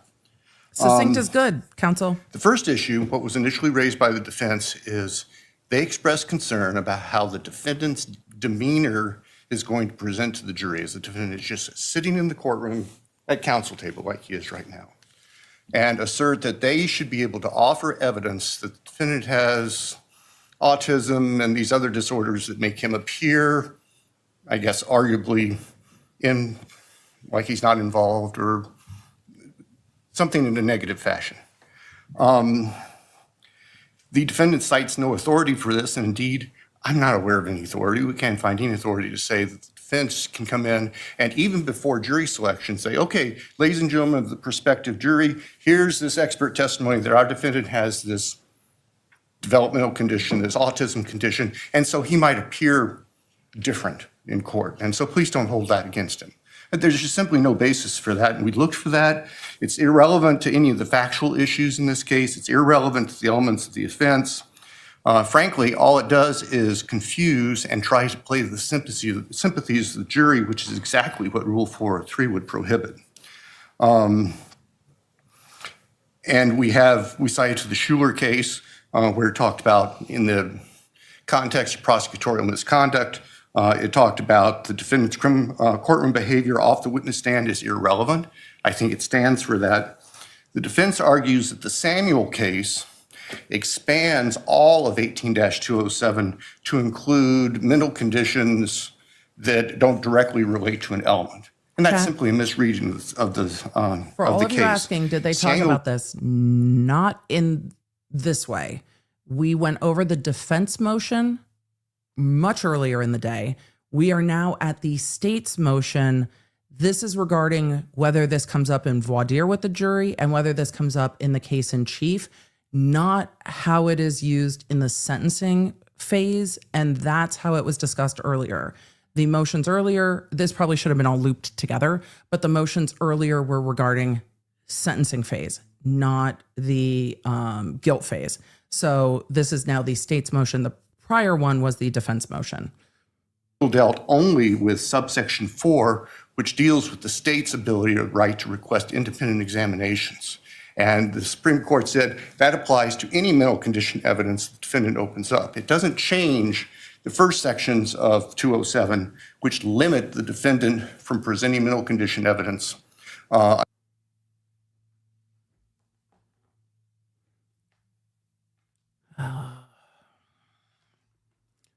right, let me see if I can get past this buffer. It was not just my feed then that buffered. I had a buffer on this feed too. All right. Let's see if we can move past that. At least it wasn't just me. Oh, joy. Joy, just joy. I'm glad everybody's feed got the same buffer. It's delightful. Miguelina, yes. Unless tomorrow, because this is going to be, we got a little bit longer here. I didn't expect today to be this long. Let's see if we can get past this spinny wheel. Come on, feed. Experts or through cross-examination. So that's the right. state's position, Your Honor. Through experts or through All of the feeds. wish to rebut, whether through experts or through cross-examination. So that's the state's position, Your Honor. All right, we missed Thank you. some of that, but the argument here is that this is not relevant in the case in chief. Judge, the court should consider as an offer of proof on, as it relates to this issue, the initial expert report that was provided in the fact phase of Dr. Orr and Dr. Ryan, and Dr. Lewine's report was attached to our reply for the basis of substantiating that our argument is that this is a neurological, biological disability. We are not taking the position that this is a mental condition. Clearly in the state of Idaho, one of the guiding cases regarding mental condition. Is there an inconsistency there? Because it seems like on the one hand, you're arguing that his autism spectrum condition shouldn't be used as an aggravator as a mental health condition. I mean, yeah, it shouldn't be used as an aggravator as a mental health condition. On the other hand, you're arguing is non-mental health condition under 207. So I think that it's really important. I know that you group these two arguments together. This issue that I'm talking about right now has to do with the fact phase, the guilt phase of the trial. Everything related to aggravator is at a different phase. Are you But taking the position that it's a mental health condition as it relates to aggravation and not a mental health condition as it relates to? Oh, she can't argue that. I don't think It's we've a good said question for the anything judge. about Sorry, it Dr. B being just walked in. a mental condition as it falls under 18207. We're talking about this being a neurological, biological disability. My understanding, just so that we're really clear about what questions from the court. constitutes mental condition in court on a mental health condition, is the Diaz case, which is pretty extensive about what you're talking about. That's not what we're talking about here. We're talking about a neurological disability that has to do with his brain and is a biological condition. The reason that this is important in the fact phase, there are a couple of reasons. But as we talked about with earlier about the juries judging him, The minute he is sitting in a courtroom and the first time that a jury starts to look at him, they are going to be evaluating his physical presence.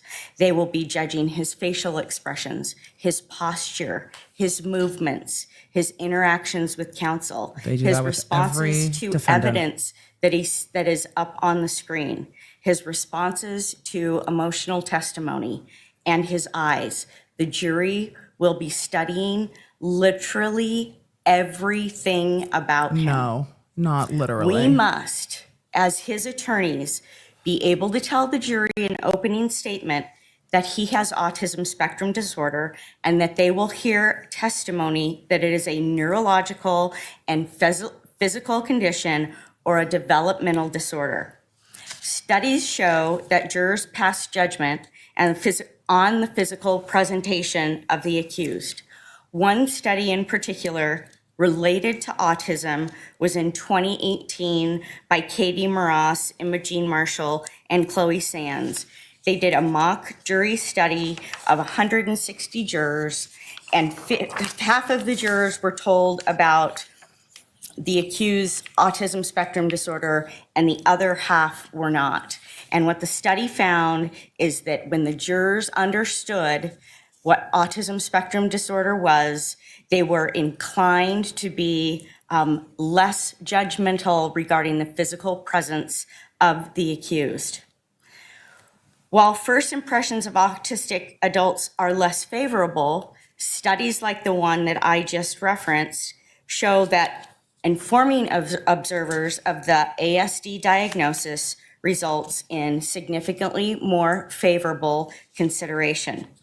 There are several cases for guidance to this court. State versus Spur, 921 AD 1335, a New Jersey court from 2007. The conviction was reversed and a new trial was ordered in a murder case. The court held the evidence would have educated the jury about oddities in behavior that defendant might exhibit in court or were described in the testimony of witnesses.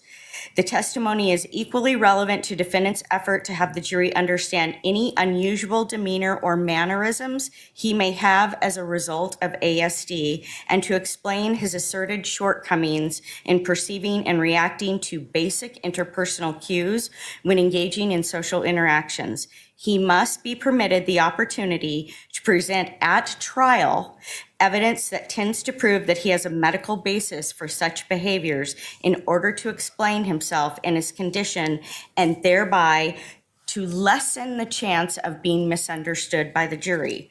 Another case out of Missouri, State versus Boyd, 2004. A Missouri case was reversed on appeal with the exclusion of expert testimony about autism.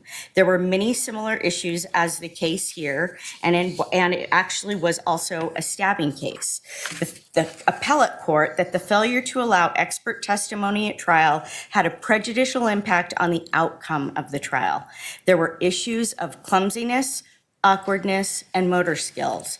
Another example, State versus Suber, a 2008 Minnesota case. In an unpublished opinion, the Court of Appeals overturned a DUI conviction because the court, who conducted a bench trial, inappropriately weighed the evidence by ignoring expert testimony related to autism.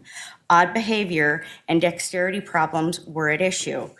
Another case, a Ninth Circuit case, U.S. versus Cottrell, 2009, was not published in the West Federal Reporter. It's a California case. A conviction for aiding and abetting arson was overturned because the court excluded expert testimony related to autism on the issue of specific intent.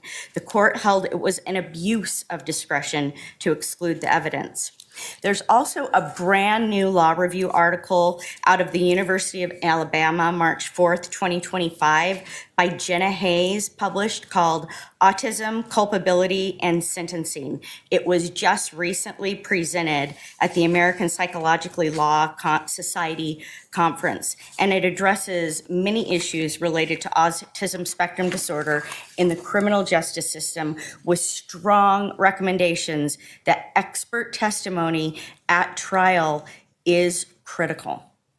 The jury needs to know from the very outset that they will hear testimony about Mr. Kohberger's autism spectrum disorder generally, and how his physical presentation in the courtroom should be considered.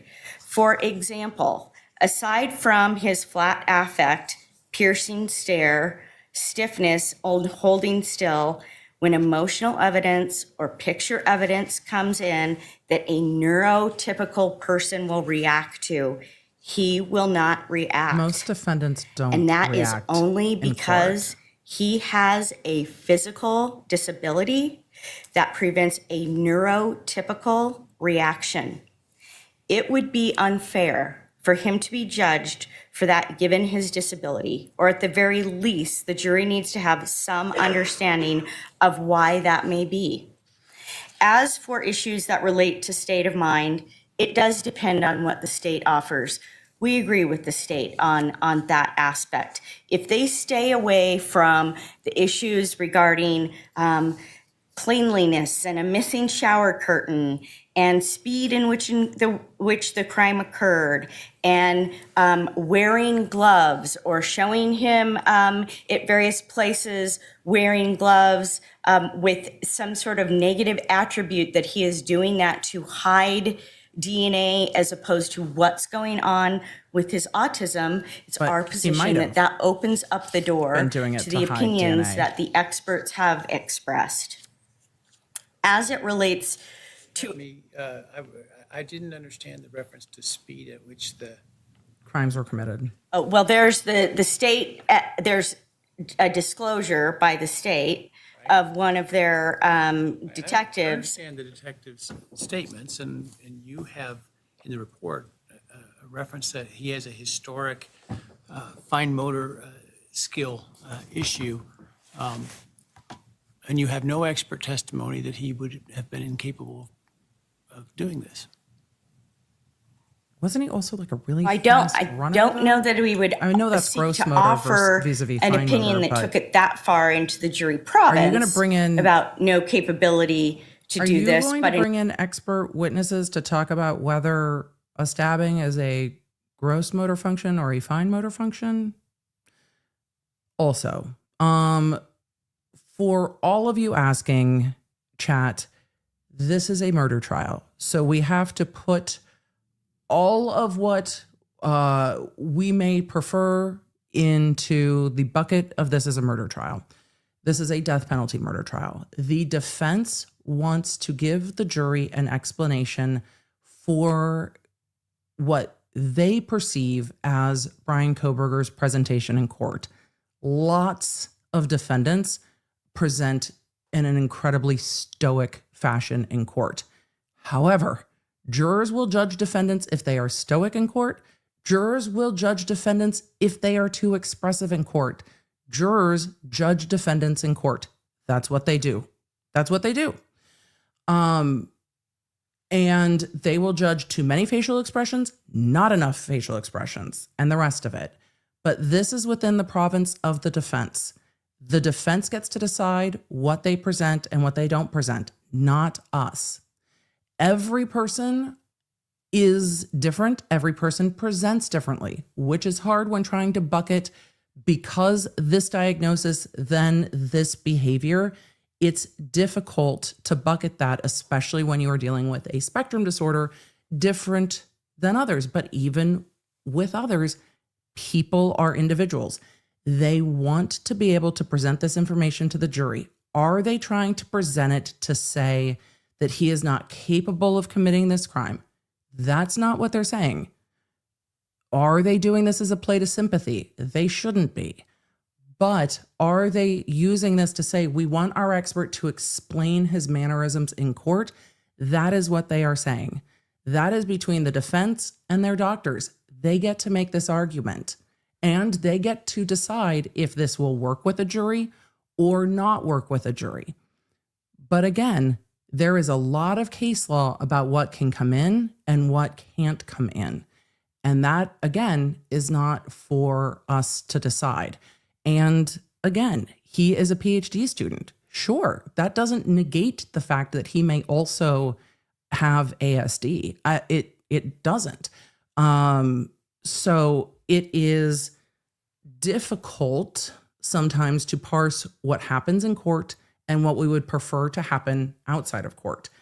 And the judge pointed out very clearly, okay, but you want any diagnosis to be referred to in this way in penalty, but then you want to bring it in this way in case in chief, and you can't do it both ways.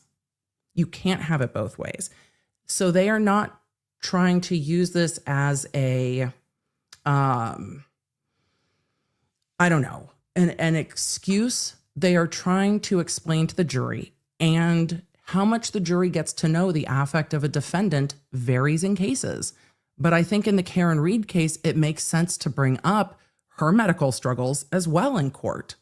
So I know that there's lots of feelings about these arguments. I get it.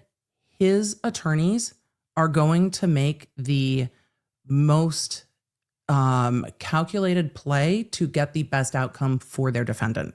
That's 100% what they are going to do.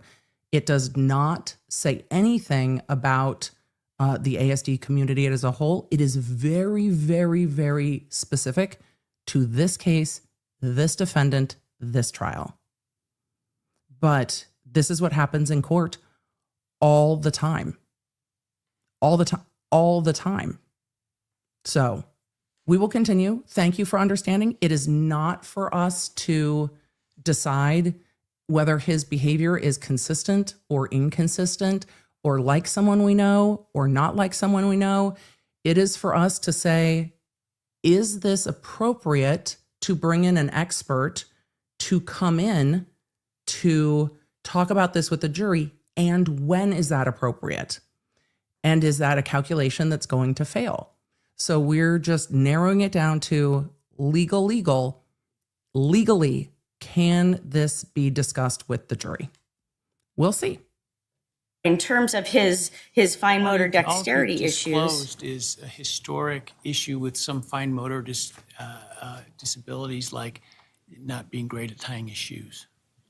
Well, I disagree that that's all that the ago. expert said. The expert indicates he has problems with dyspraxia and went into great detail about the issues, what she saw with fine motor dexterity as it presents to this day. He did absolutely have those issues as a child, and there are still things that are present in him. And you know, to the extent that that's an issue, the best person to explain that to you is not me, but perhaps a more of an offer of proof beyond this, outside of the presence of the jury. So what you would know, the testimony would be that we would offer on that issue, or giving us direction to specifically go get information about that issue that we might try to elicit. But I don't want my representation to you as a non-expert, as a lawyer making this argument.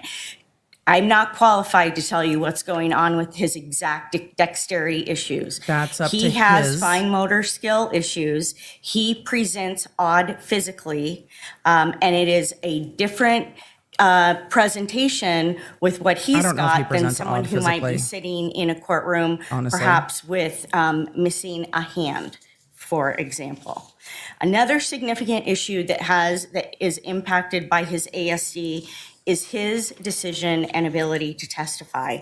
The Burr case is instructive because part of the basis for the reversal was that Mr. Burr was encouraged not to testify out of fear of how his autism would come across to the jury. Because of his ASD, because of Mr. Kohberger's ASD, decision-making is already very difficult for him. If we cannot let the jury know about Mr. Kohberger's autism, the decision about his testifying will be nearly impossible for him and for us as we guide him. We need to avoid misperceptions of the jurors, and the only way to do that is to inform them. The cases I have referenced discuss how the constitutional right to due process is violated when a jury does not get to take into consideration this specific type of evidence. There's one other way that I want you to think about this, one other frame of mind. Imagine if you do not let this testimony in phase one of the trial. Don't lecture the judge, And the jury though. convicts Mr. Kohberger. How angry and misled might those jurors feel when they learn in mitigation, where without This a is doubt, not a good this strategy, comes in counsel. at mitigation, Not with this that he judge. has this disorder and it has them second guessing themselves. We must avoid that possibility. We ask for an order to allow its admission. We are not asking for carte blanche ability to lay all of that out in opening statement. That This is argument's something where we have no push problem, too where we far. take a step-by-step approach, but we've got to be able to tell the jury in opening statement that he has. Ma'am, you stepped off a ledge with saying, Your Honor. How dare you mislead this jury like that? Ooh, just it's always just one too far. The judge is like, stop while you're ahead. This lawyer does push pretty far in the advocacy here. Has ASD. Thank you. She wants to bring it up in opening statements. That's why we're here.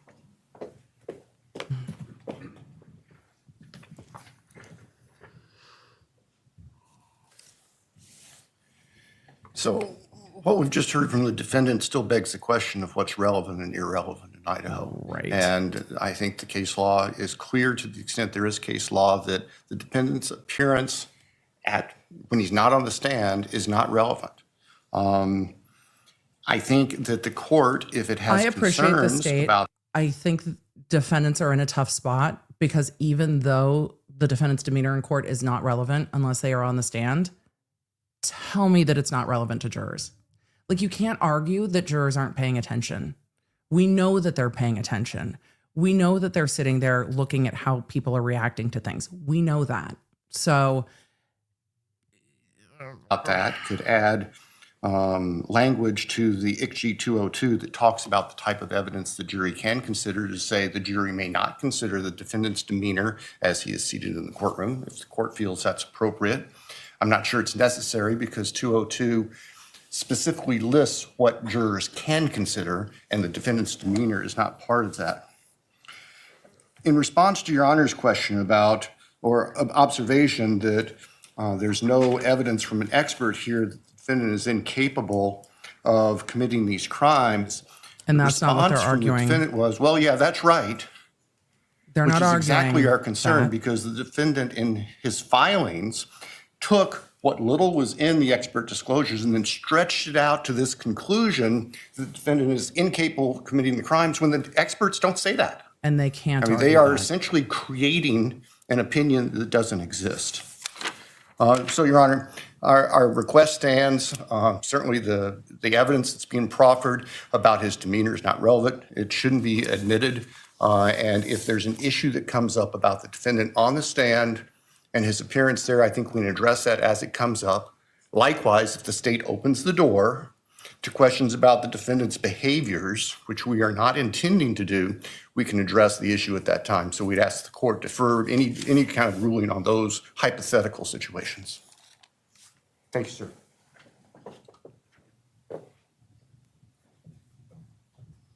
You know, if we didn't have 2.5 years of media coverage to know how Mr. Kohberger's physical presence has been perceived, the state might have. Whoop, there it is. They are trying to answer the internet. And what is being said about Kohberger on the internet is informing what they are thinking in this case. And I don't disagree with them for that. I understand the defense's concern if the internet is discussing him one way. The concern is that a jury might also perceive him that way. However, I think there's room to argue that jurors take their duty more seriously than people snarking on the internet, which is why we don't talk about the physical attributes of the defendant in court. But people are going to make clicks and views off of his eyes are chilling, his stare is this, his body language is this. I find that jurors take their duty really seriously. And if you tell them that the defendant's demeanor in court is not relevant, they would take that seriously. So there's a difference between people coming up with theories on the internet and how jurors treat it. But also, I understand where the defense feels like they can't ignore that perception and they can crowdsource it. I get it. I get it. But I don't know if it's appropriate, relevant evidence, especially if he's not testifying. If he's testifying, it might become relevant. A little bit more credibility with that argument that it's not relevant. But we have extensive media coverage that refers to him as evil, as an incel, as looking like a monster with very dark eyes. And it's all based on their analysis of him sitting in the courtroom. Pardon? None of that is his autism. His very, ma'am, the shape of his brow ridge and the unfortunate overhead lighting in court has nothing to do. Also, I don't even know what to do with her trying to address that the internet says he's an incel. I don't know what to do with that. I'm just going to let the court address it, because do you see the issue? We've gotten from demeanor to, but the internet says he's an incel. Like, this is the concern. This is the concern of the prosecution. The prosecution's concerned that we're going to go from demeanor to jumping the shark. And immediately that's what's happening. It's immediately like, whoop, just, oh God, okay. It's not relevant, but we have extensive media coverage that refers to him as evil, as an incel, as looking like a monster with very dark eyes. And it's all based on their analysis of him sitting in the courtroom. Pardon? None of that is his autism spectrum. Well, you just mentioned. But his physical presence is what the media has been judging, which is the same thing that a jury is going to do. So my point is that for the state to say that it's not relevant, we actually have in this situation the ability to point you to the fact that that is not true. Because what the media has done, I mean, there are, even before the cameras were cut out of the courtroom, there were all kinds of zooming in and stories with experts doing body. Every criminal case.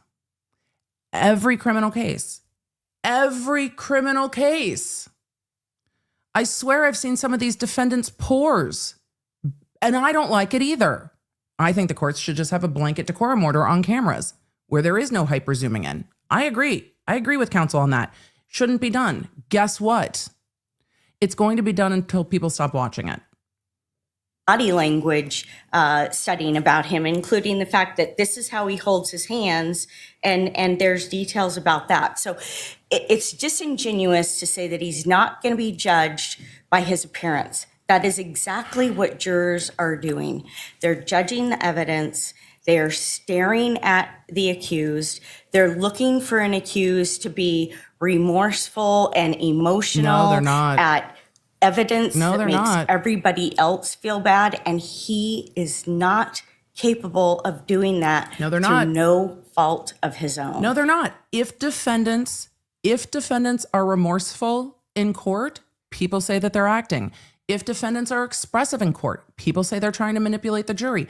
If defendants get up on the stand and cry, people are zooming in to look and see if there's tears and snot. Like, every single case. By the way, Murdaugh, I think snot, no tears, but every case. And that's what the defense is going to be doing with the witnesses too. Every witness.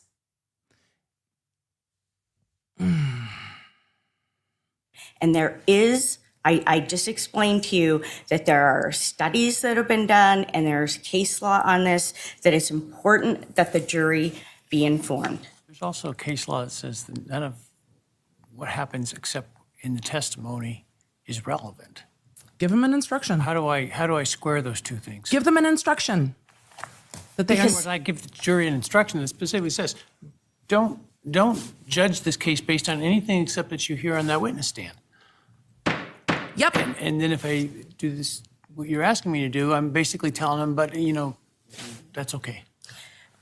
Well, the state's asking you to give a jury instruction that says that. We're asking you to let us put Part of the standard testimony on. instruction is that the jury may not consider as evidence anything other than the testimony and Yep. exhibits admitted in the trial.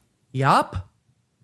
Standard Judge, jury I instruction. just quoted cases to you where we don't get to live in a state of denial, right? We can pretend, but that's not what exists in society. I So have to we live don't in get to live in a state of what the law denial. is my concern.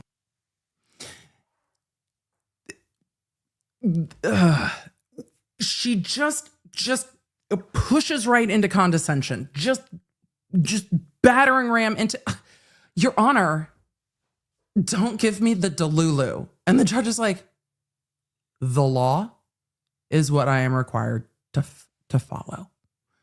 The law. And he's just cutting her off and she, oh boy. Judge, I just quoted cases to Humanity. you where we don't get to live in a state of denial, right? We can pretend, but that's not what exists in society. So we don't get to live in a state of denial. Is my concern. Pardon? I have to State live of in a state delusion. with what the current state of the law is And in I just, Idaho. well, I just gave you You examples. gave me no Idaho cases. But Judge, you can have the courage to be the first one to set it right here. Your Honor. then, because autism spectrum disorder is very real in our society. 1 in 59 people have it, 4 times more common in males. I'm not in any way trying to downplay those that may be diagnosed on the spectrum. Right. I'm trying to figure out how do I do this where I have settled legal precedent that I'm supposed to follow that says the jury may not consider as evidence anything other than the testimony at the witness stand. They can't consider, they're not supposed to consider the demeanor of the witness. Now, I will say, having seen Mr. Kohberger over numerous days now, I haven't seen anything unusual in terms of his demeanor. Right. But, I'm not, scrutinizing him on YouTube the way maybe others are. And the jury won't be either. And the jury won't be either. I understand Like, I get the concern. your concern, and I'm not trying to downplay it. I'm just trying to understand how I get there How is it in light legal? of the legal requirements that I'm supposed to tell the jury, don't consider any of that. Maybe the way is to say, the way the parties appear, what happens at counsel table is not evidence. You shouldn't Jury be concerned instruction. about it, and it should play no role in your in your decision. Jury That- instructions. Judge, the proper way to do this is through testimony. I just went through a litany of cases where that's what the courts have said in other states, is the In way to other handle states. it. I don't think those cases were Binding. those cited to it. They're not Idaho cases, no. But then it's an issue of first impression here, right? And so you get to make the decision, and you can get it right. You can allow the testimony. Oh, her demeanor is really starting to rub me the wrong way. There is a line between being a zealous advocate and this. Here's the thing. It is the job of the judge to follow the law as it is. If that means that this case goes up on appeal and Idaho decides, you know what? That is the law. And we don't want that to be the law anymore. The appeals court can say, you know what? We agree with defense's argument. We are going to reverse. Or the lawmakers of the state can say, you know what? Maybe we need to reevaluate the jury instructions to allow for more jury understanding of who is sitting in the defense chair. Fine. Those are multiple ways to get to that result. What the judge sitting in the trial court cannot do is say, the law of the land is A, nevertheless I will do B. The judge is not the lawmaker. That is not the judge's call. If the law in the state is clear, the judge has to follow the law. There are other mechanisms to change the law. The trial court is not that mechanism. Period. But sitting here going, but Your Honor, you have a chance to do the right thing, isn't going to persuade this judge. This is not the audience for that. Yikes. Right? I mean, if it's an issue of first impression and you're looking for guidance around the United States, then do what other states are doing. That's not the law in Idaho. That's the solution. Not a jury instruction. That's not the law. Okay. I'll take the matter under advisement. Counsel cited cases that weren't cited in the briefing, so I'll need to look at those. The court's like, not today. Not today. Not today, Judge. Not today. All right. Wow, that about was the much. Motions to strike the death penalty regarding the same issue. We are getting into more. Good for us. It looks like the court's going to clear all of the motions today. There are two. We are done with the motions in limine. Yay for us. This court got through 25 motions in limine in a very long court day today. But the defense has made a motion to strike the death penalty because of Kohberger's diagnosis. And the defense has made a motion to preclude the death penalty because of supposed discovery violations. So there are two more, and I'm interested to see if we get to both of them today. But the court is like, you know what? If we don't have to come back tomorrow, let's just do it now. So I guess that's what we're doing. So do it.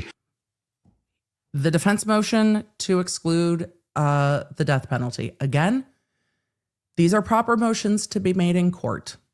This is exactly what this is what I would expect from the defense. In a death penalty case, I would expect them to bring in all types of evaluations and to argue them. That is what they are doing. Again, court of law has its own circumstance and situation.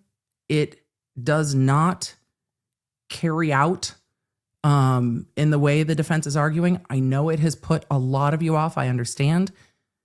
But also, I think understanding how these arguments play out in court is important.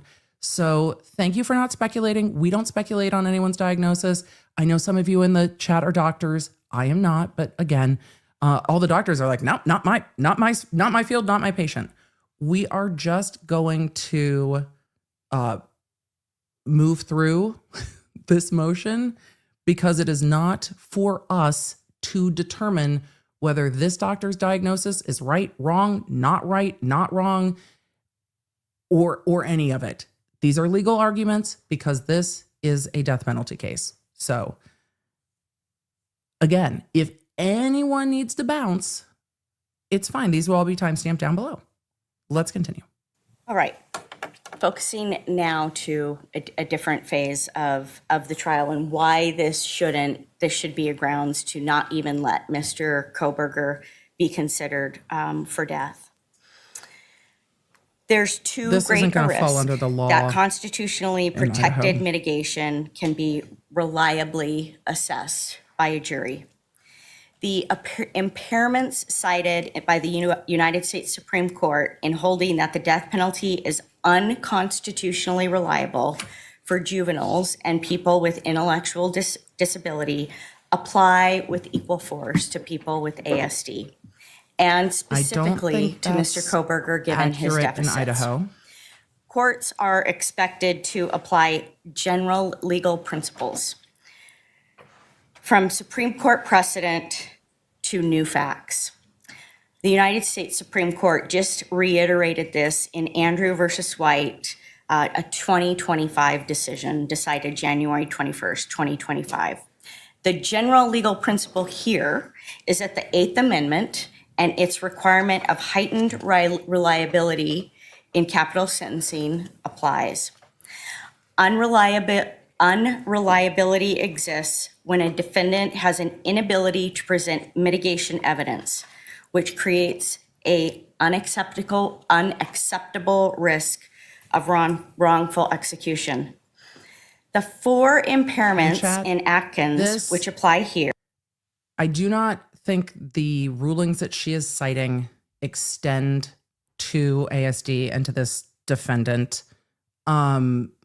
She is going to make the arguments. Anyone who is sitting in the defendant's chair wants their attorney to make every single possible conceivable argument to take the death penalty off the table. That is what she is going to do. That is 100% what she is going to do. I don't think it fits here, but it is their job to be zealous advocates regardless. It is 100% an avenue that the defense is going to take to try to pull the death penalty off the table. They've tried to do it in other ways.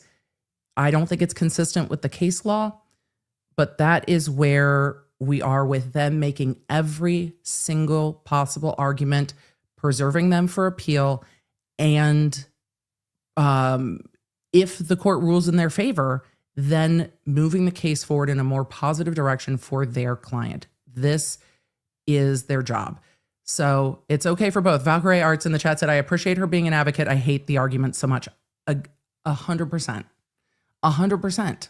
So I'm going to let her argue. Hopefully the demeanor doesn't get to just totally patronizing, yelling at the judge, because it gets real hard for me. Here are A, less able to give meaningful assistance to their counsel. B, demeanor may create an unwarranted impression of lack of remorse for their crimes. C, typically poor witnesses. And D, mitigating evidence of ID can, quote, be a two-edged sword that may enhance the likelihood that the aggravating factor of future dangerousness will be found by the jury. All four of these impairments Carla, apply I don't to always like the tone. ASD generally, and to Mr. Kohberger in particular.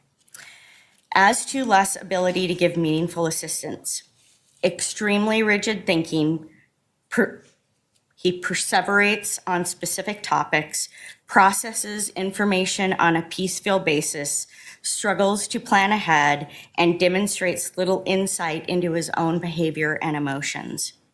He may understand the definition of mitigation, but he has no ability to assist us and understand if what might be mitigating and why. The impairments that he has go all the way back to his very young years, where he walked on his tippy toes, rocked on all fours for extended periods of time, could not engage in imaginative play, wrote his fives upside down and backward. He was provided with extensive supports in school. He was evaluated for ASD, but not properly diagnosed. And bring that to current time, where he is at age 28, where he has few personal relationships. He does not have any insight into things like the fact that he once volunteered at the Special Olympics is mitigating, or that he helped save someone's life on the job, and that's mitigating. He can see the logic in the word mitigation, but he has no ability to understand and help us develop a case for him for mercy. His demeanor, he has a limited range of facial expression, odd eye contact, and intense gaze with subtle rocking, sitting very still. This is important because of the impact that jurors assigned and give tremendous weight to perceived remorse or the lack thereof. So again, I'm talking about not phase one, but if we get to phase two, this That's perceived separate. remorse and their decision about the death penalty. as evidenced, as I've explained, by the media demonizing his appearance. For all of you asking As what a is poor happening, witness, he has difficult picking up on nonverbal cues. Advocacy for tone and cadence are his abnormal. Affect is stiff, and language is disorganized, repetitive, and oddly formal. He really struggles with making decisions, such as, like I expressed, the decision to testify. He needs instructions repeated to him. He's easily distracted on what is happening around him, or so focused that he's lost in the big picture. Ma'am, He perseverates on unimportant details. Ma'am, And these the are chat symptoms would of his like disability that will either have a discussion with you. unfairly keep him from testifying on his own behalf or alienate him from a jury and make him easily trapped on cross-examination.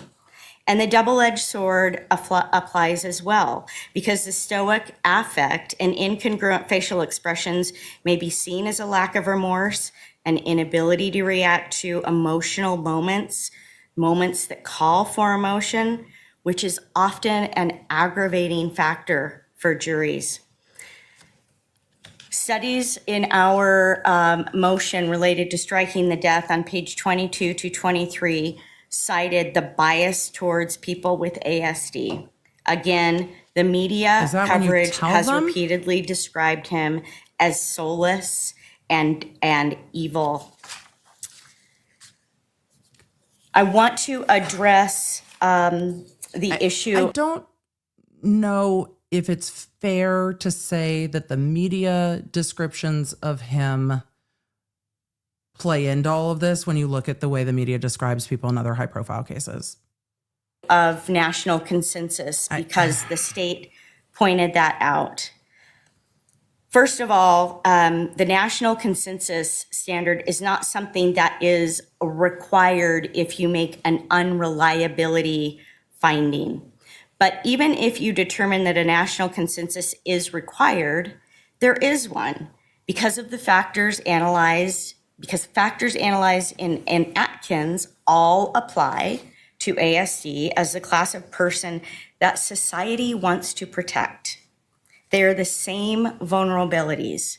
ASD individuals like Mr. Kohberger Ma'am. are labeled protected handicap students, below basic academically, unique thinking and reasoning make intellectual function difficult to summarize, poor fine motor skills, not comfortable speaking or overly verbose, can't make eye contact, require repeated instructions. Those were all specific statements in Ma'am. his school records.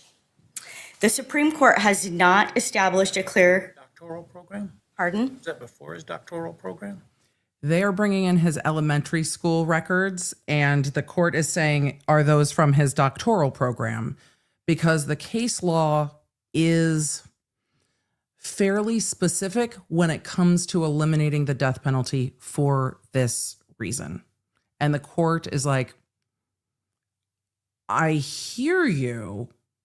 I hear the arguments you're making, but they don't fit with the case law. In terms of his academics? Yeah, the school records that I'm reporting here were definitely for him as a small child, but I wouldn't say that that there weren't issues that were derived as when he was in undergraduate or his master's degree program. And the other thing that's important is that it's really inappropriate, based on what the experts say, to put more weight on someone's IQ and less weight and make that IQ overcome adaptive function issues. The Supreme Court has not established a clear methodology for determining when a national consensus exists. She's just going to blow right past what the court is saying. The court has looked at state legislators, but also medical and psychological research, international standards. Emily, she's doing her job. And there is She's doing her job. She's rapidly doing her job. increasing She's doing awareness her of job. ASD across society, including in the She's legal doing her job. system, as outlined in our briefing. As a society, there is a consensus to protect this class of persons. And if you don't agree that any of those arguments are convincing, then some court needs to have the courage to be the first to declare a consensus. Oh, ma'am. And that should be you. Thank you. Okay. That doesn't match the case law. Your Honor, I want to start with the Atkins decision because the U.S. Supreme Court are the experts that this court is bound by. And that court specifically found in Atkins that there were two reasons why the individuals they were contemplating could not be subject to death. And it was sub-average intellectual functioning plus significant limitation in adaptive skills. What the defense is asking is to eliminate that first critical component and look only at adaptive skills. And the defendant's not the first to try that. In Idaho, the Idaho Supreme Court has rejected that argument. Right. It doesn't In match Dunlap. the case Now, law. it wasn't about ASD, but the argument was the same, that mental illness has some of the same conditions that were talked about in Atkins, and therefore the Eighth Amendment prohibits execution. And that's not I what would the case law note that the says. Idaho Supreme Court did not even entertain that argument sufficiently to do a symptom by symptom comparison between the mentally ill and those who were found to be intellectually disabled in Atkins. Instead, the court cited, by my count, 10 other courts that had rejected similar arguments and said, we agree with them. I don't know how you can read Dunlap in any other way than the Idaho Supreme Court has said it does not violate the Eighth Amendment unless and until the U.S. Supreme Court extends it. And they haven't done that, and they still haven't done that. Now, on the national consensus issue, Part of the reason national they haven't consensus done is a that critical. is because this is for the jury to decide. There is a floor to this where the Supreme Court says there is a floor. And when we look at the factors that counsel is talking about, you look at those factors, and at that point, it can be determined that this penalty is not appropriate. And then, if that's not met, then it goes to the jury. And the arguments that the defense is presenting are going to be the arguments they make to the jury about why the jury should pick one form of punishment over the other if it gets to a penalty phase. And you let the jury make that decision. It's for them. They bring in the doctors have that conversation with the jury, and then they go from there. So this is not, the arguments of defense do not match the case law. Part of an evolving standards of decency claim. It's at the very heart of that claim. That's what it means. An evolving standard of decency requires some kind of national consensus. And the critical place you look for that are the actions of state legislatures. Not a single state has said that someone with ASD cannot be executed. They cited to 2 states in their brief to support their claim. Neither of them have laws that preclude this. In fact, their laws, both passed within the last 5 years, did add to the list certain mental illnesses, but they did not add ASD. That means those legislatures considered which mental illnesses should we add to this list and rejected the idea of adding ASD. So that's not the national consensus that the defendant would need for this type of claim. Based on Dunlap and the plain language of Atkins and the complete lack of any kind of national consensus, we would ask this court to deny the motion. Thank you. And the state is like, this does not match the case law.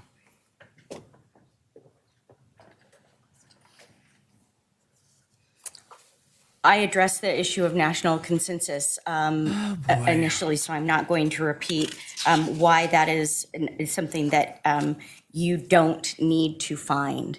But I do want to point you to another resource that is really informative, because what we're asking is that you make this finding on the unreliability principle.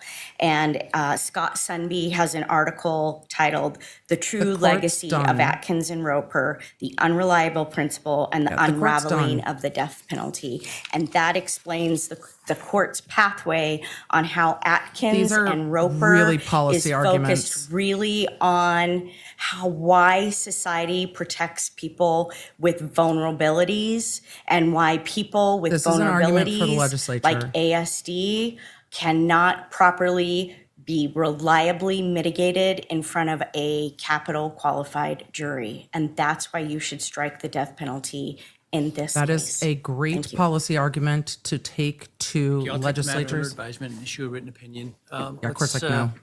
address what I have is to be the last item, which is the The court's like, we're pushing through and we're getting done today. regarding discovery. So this is the last motion, and that is to preclude the death penalty because of discovery. We have seen that happen in cases that happened in the Chad Daybell case.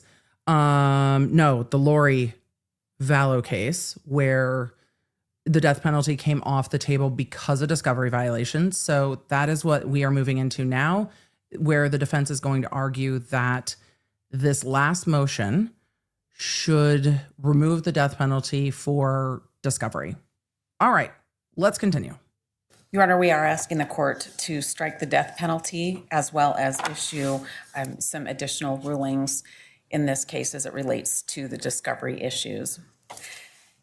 Your Honor, we're asking the court to look at this not as a Brady violation, but as a due process violation. You And didn't it's make a motion important to about Brady. understand a little bit more about the discovery to do that. First, I'll start with defense counsel's obligation.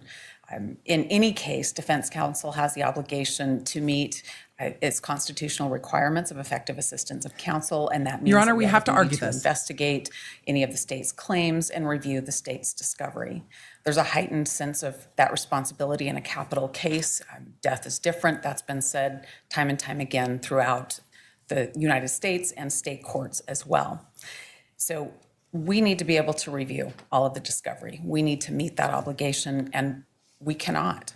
68 terabytes in our briefing. I won't repeat it all here, but I don't have a clue of what's in there in some senses, because I don't know how much of that is music, how much of that is video and movies off personal devices, how much of that is things that no reason to look at. The defense is saying, well, the problem, we can't do our job because there are 68 terabytes, and the way that the state has turned it over means we can't meaningfully parse through it. And because of that, you can't put the death penalty on the table and expect us to meet the threshold of what attorneys have to do in a death penalty case with this volume. problem is, Your Honor, there is a reason to look at it. There are tons and tons. Why didn't you bring a motion earlier asking for intervention to have me do other things, and rather waiting to tie it to the death penalty at the end? I'd say that's a bit of a mischaracterization of what's happened. The first time we met, you told me about having received the state's discovery and the number of terabytes. And the first question I asked you was, have you looked at it? And you said, no, you hadn't yet looked at it. And Oh, the court is we talked about the trial date, and I moved the trial date back a little bit for that. And I haven't not heard a word persuaded. since then that you haven't had enough opportunity to review the discovery or to do the discovery. He's saying, why Well, I'm did you here wait? to tell you Why did you now wait? that we Why haven't did you wait? reviewed all of the discovery. Over the course of the case, there have been multiple emails and letters back and forth with counsel about discovery. We've had motions to compel discovery. When I first met you, I was very candid with you about the size of discovery and that our team had not looked at it all. Since that time, we've continued to receive additional discovery. And probably most importantly, that brings us to now. Why now? I think that's a fair question. Why now? Why this discovery? Since we began with the expert disclosures, and I'm not going to go all the way back through that, I talked about that exhaustively, but that was a real turning point for us, that when you're moving along with a schedule and a pace, in this case, especially with the sizable amount of discovery, and I want to tell you what's in there in just a second too, but we're You haven't moving reviewed it along all. at a specific pace, and the expert disclosures, we've talked a lot about that. and those were not adequate. The court told the state to do a better job. We've talked exhaustively about that, but that disrupts the flow of everything that we're doing when that happens. We had worked diligently to get motions filed and to get our other motions that were being heard in January prepared and to meet our expert disclosure. And It's a lot now of in the work. time since January lot of work. 24th, we've had repeated meetings with experts with new information here to find out what it means, new information there to find out what it means. And it just hasn't allowed for enough time to focus on the discovery. And that's not all. We have these motions in limine. We've talked quite a bit Every about lawyer's in that the boat. dollhouse and the issues with the dollhouse. That takes time. Everything like Every that lawyer's in takes that boat. chunks of our time. We don't have all the discovery reviewed. That discovery consists of thousands and thousands and thousands of pages of How many police terabytes? reports. I know the court has a little bit of a glimpse of that. The court asked the state to give them Detective Mowry's police reports that he authored. I think it took him 10 days to get them all gathered up to the court. That's one officer. That's just one officer. We have, I think, over 15,000 photographs. I just keep dropping wrappers on the floor. 4 years in the fall, No, the homicide. no. What happened? I'm backing up. Something We have, glitched or it was me. I'm just think trying to eat over chocolate. 15,000 photographs. Oh, the court started to shock. 4 years in the fall. Oh, the court said it's been 4 years in No. the fall. The homicide. No. It's 3 years in the fall since the homicide. Mr. Kohberger was arrested. Fall of 26 is what I was referring to. So 3.5 years. The homicides happened in 2022, November. So 2026 we are November. 2.5 years since that happened. We're in 2025. Would be court's like, 3 years are in November we? of 2025. Happened in November of 2022. Oh, you're right. Never mind. The court's like, where been a are long we? day, Your Honor. It's been a long day. I'm off it by a year, and I feel a lot older than that, than having aged more than just a year in this hearing. But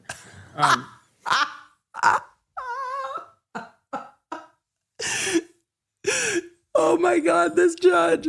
I have aged more than a year in this hearing.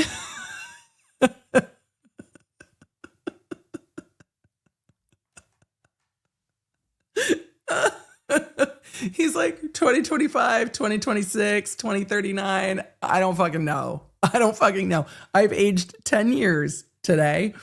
Oh my God. He's so funny.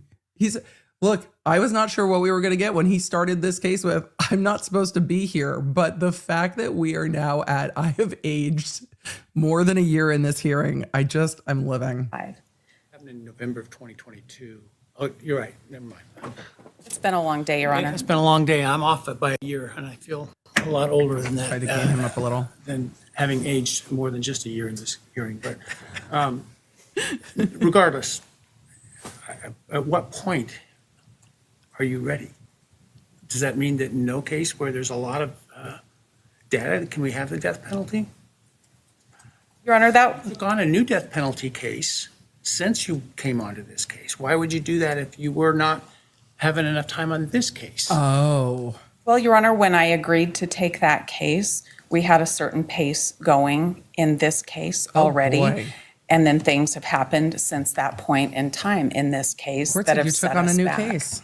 Why would you take another case? The skeptic would look at this and say, well, this is what Judge Boyce did when there was a last-minute discovery issue. This isn't a last-minute discovery issue. And it seems like this This is a could value be viewed as problem. being calculated to try to be a method to get the death penalty off the table by waiting until the end to bring to the court's attention the contention that you can't get through all the discovery. I'd ask you to look at the things that have happened since our, I He's would say saying, our status conference, is the this first time we calculated? met when I was hopeful that we could get through a number of the things that we still had left to do. There are things that have occurred that have taken an extraordinary amount of time. There are a lot of things that we haven't had a chance to look at yet. We continue to go through discovery as rapidly as we can. We're just not going to get through all of it by the time we get to trial. Part of that is the way that it's organized, and that's why part of our request is to have the state. I will just say there is a very big difference between having all the discovery and struggling to get through it all, and the state not turning over all the discovery. Those are very different circumstances. They give us the documents they rely on, and With giving hot documents is if they don't point out a document that you later say, oh, we should have known about that one. Exactly. Now somehow they're culpable Exactly. for That's what I said 7 not hours seeing ago. the document the same way you did. And so that's why courts are very hesitant to employ that remedy, Right. because it makes the state kind of do your job for you. Your Honor, I would let the court know how we've received discovery in this case. And this has been a topic exactly what I between said. counsel since the initiation of the case. The discovery goes to the police department, and then sometime back is later, just the state like- gets it, and then they get it to us. So there's a delay already, but the documents don't come in any organized fashion. When you received all of Detective Mowry's police reports, those would have been scattered over probably a year for us to get. We litigated the video, 1112 King video. We litigated that for about a year before we got the full copy of that. Those are all That shouldn't things that happen. take time, and we are now months before trial with the cumulative effect of what's happened. And we now are faced with the issues with expert disclosures. Hearing the state today, I don't expect they're done trickling in expert disclosure after expert disclosure. At what point is it enough when we can be counting on that's it, we can get ready? The court court's said- discovery deadline came and went. A lot of additional discovery has come past that deadline. At what point is that enough? I'm picking up more discovery today if I can meet up with the prosecutor. They're sitting right there. Penalty phase discovery? I don't know. I haven't seen it yet. Part of my problem is I don't know. Oh, the because you're prosecutor's very like, vague come about what on. it is you haven't been able to do. Right. Well, let me tell you then. There is surveillance video from all of the university, all of U of I, and there's probably some pretty critical places where that discovery or where that video exists. I haven't watched that. I've sat down to watch it on several different occasions, and other team members have sat down to watch parts of it too, to try to see what's there. Okay. The way we've received it, it's not labeled in any fashion at all. I can open up a folder and I can look at something and figure out what date and time that's from. And there's multiple cameras and multiple days. There's no index, there's no guide to what it is. So I haven't looked at all of that. There's a couple of additional video footages that I haven't looked. I will just say 2 things. One, the chat is asking about the dollhouse. For those of you that haven't been here for almost 9 hours of this stream, that is now what they are colloquially referring to the prosecution's desire to bring in a 3-story replica of the victim's home, and as a like 3 foot by 4 foot replica of the house. He referred to it as like, like a dollhouse, like a model house, to show where rooms are and stairways and stuff like that. So that's what the dollhouse is that she is talking about. Second, the prosecution is also going to be getting the discovery in the way that she is saying she's getting the discovery. Like, it comes into the prosecution, what they should do is take it in and say, we got this discovery from this person, and then turn it over to the defense. So she's getting it the way the prosecution is getting it. The prosecution shouldn't be getting it in order with an index and then stripping that out and like throwing a snow globe of paper at the defense. That shouldn't be happening. And it doesn't seem that it is, because the prosecution is also receiving discovery from a voluminous amount of agencies. So it's everybody is dealing with the same pile of shit with discovery. And it's frustrating. All right, let me continue with this. The judge is almost done. I think we're almost done, chat. And yes, look, if Ryan Hall, y'all can stream Tornado and Hurricane Watch for 12 hours, we've got court at 9. this judge was going to squeeze 2 days of hearings into 1 day. So am I. At. Now, if we want to start talking about cell phone data and third-party digital data, I have an expert who said it would take 3 years for him, an expert who knows how to do this, to go through every single piece of that. Now, he's been through a lot because we've had a little bit over 2 years to work on that. Not a full 2 years because we haven't had that discovery for the full 2 years. But there's quite a bit that I haven't looked at. I don't have an expert giving me even a report. We're not completed with that.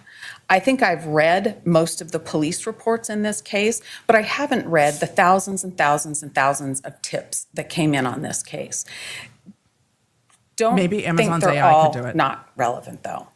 Recently, we came across a tip just in trying to work Just a through tip. some of these issues. We came across a tip that would appear to be an alternate suspect, and we're trying to work through that as rapidly as we can. It was quite a surprise to come up with that. There's got to be more in there that I need to know. We were disclosed a bunch of email communication between different law enforcement officers, different lab personnel. I probably have read about half of those by now, and different parts of our team have read different parts of it, but we don't have it completed yet. Those are some quick examples that I can give you. I've looked at every picture, and I believe I've read every police report. There's a lot left to do that could have things that are favorable to Mr. Kohberger. Right. That's In why you have a January, team. I had to stop doing that because I had to start worrying about the expert disclosures that we didn't get. I continued that through February. We've responded to the motions in limine. We've responded to the dollhouse. We've met our deadline with our mitigation experts. We're meeting the deadlines that are set out, but there's only 24 hours in a day. This is true. What's happened here is not satisfactory. That the discovery is not in an organized fashion. It's not in a searchable fashion. We've encountered documents that have been locked, most critically the entire DeSales record for Mr. Kohberger's education at the DeSales University. Those were locked documents. They were a complete mess. It took one of our team members probably 10 days to get them in an organized fashion where we could understand what document went with what other type of I understand how classroom. frustrating that is. I don't disagree. You are getting information from all kinds of different places. And if the prosecution manipulated that data and something got lost, it would be a big fucking problem. So the prosecution can't say, well, the university turned it over this way and we went ahead and re-indexed it all for you and here you go.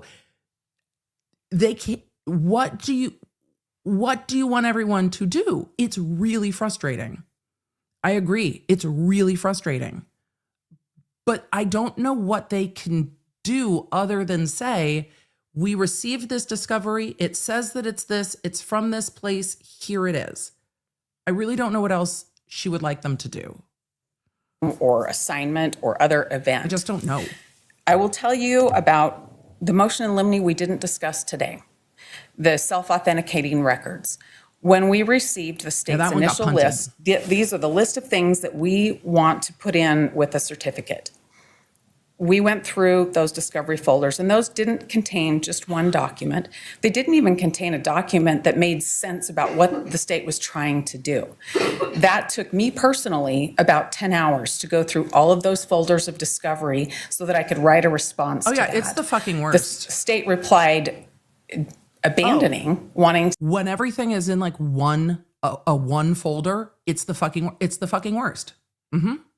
to use about half of those right out of the gate after I'd spent the 10 hours. And we come today prepared that the court was 100% right. Those pleadings weren't ready. There's not a packet with a certificate of authenticity for the court to make a decision on. The court was right.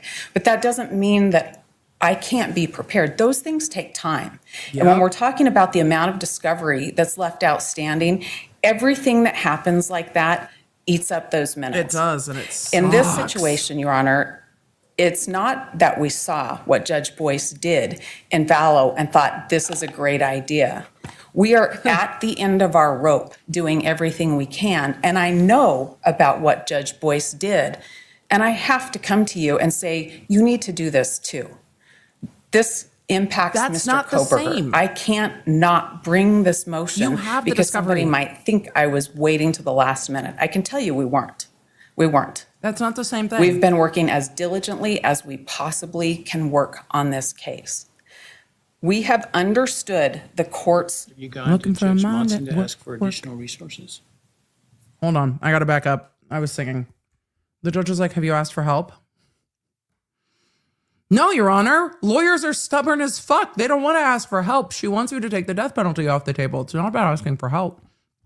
Again, in the Ballo case, it was discovery not turned over. Discovery not turned over is the issue, not the issue here. The issue here is the ability to sort the discovery that's been turned over. Minute. I can tell you we weren't. We weren't. We've been working as diligently as we possibly can work on this case. We have understood the court's. Have you gone to Judge Monson to ask for additional resources? Well, Your Honor, we do have an additional resource. We recently added our attorney, Ms. Barlow, to. A team of another 5 or 6 paralegals, for example, to go through stuff. I can definitely Law do that. clerks? I don't know how that puts the information in my head fast enough, but I can definitely do Point that. of having litigated many very large cases, you have staff that tell you, here's an important document, and then that one comes to your attention Ma'am. from the, as you pointed. If it took you 10 hours to go folder by folder, you can have someone else spend 10 hours to go folder by folder and then present it to you in one file. And then you're not spending 10 hours going folder by folder trying to pull the information out.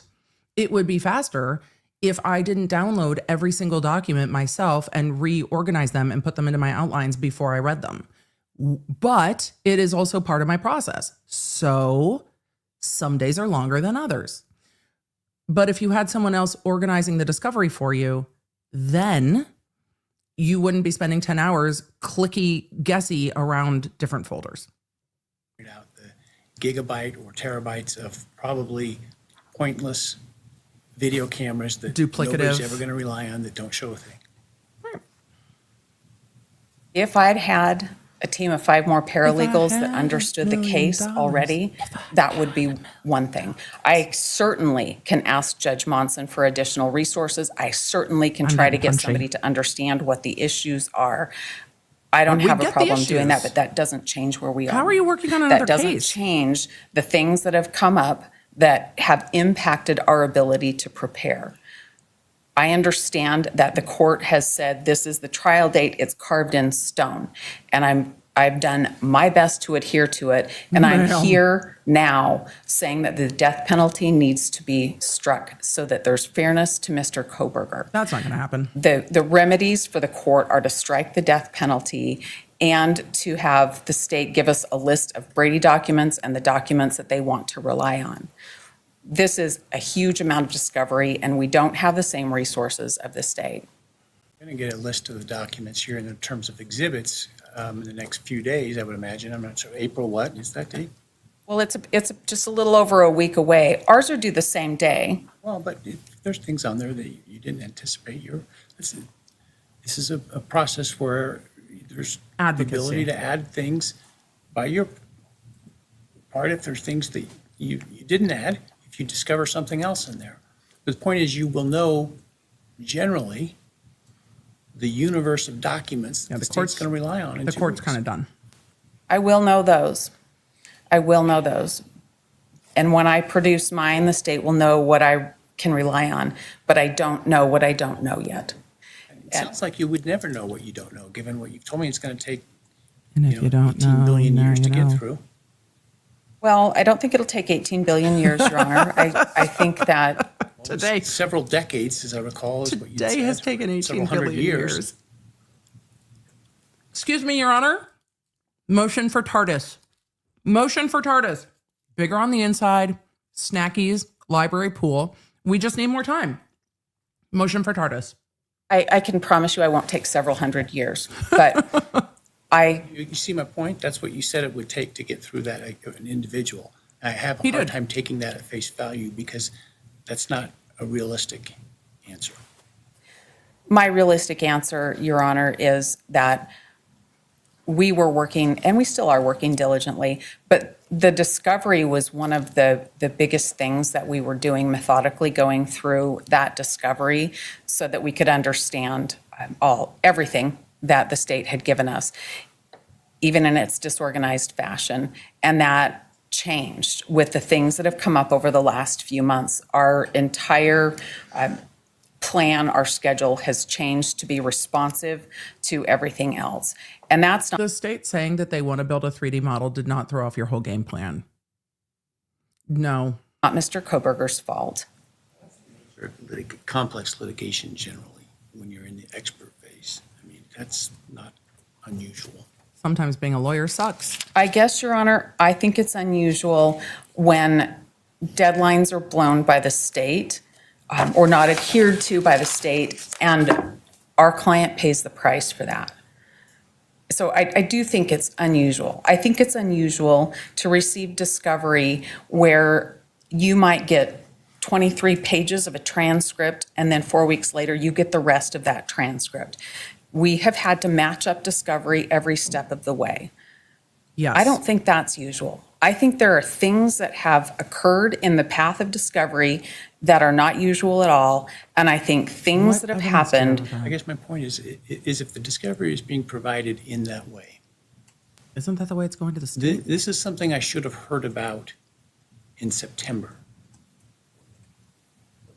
Why now? Why this discovery? I advised the court that we were not But you had not yet gotten through things, I- but you didn't advise the pattern of the way you're getting discovery in terms of, incomplete here and incomplete there, et cetera.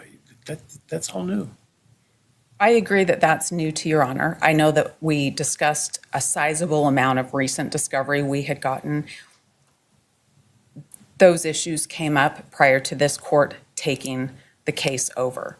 We had talked How about many the way years ago? discovery was being received early on in the case.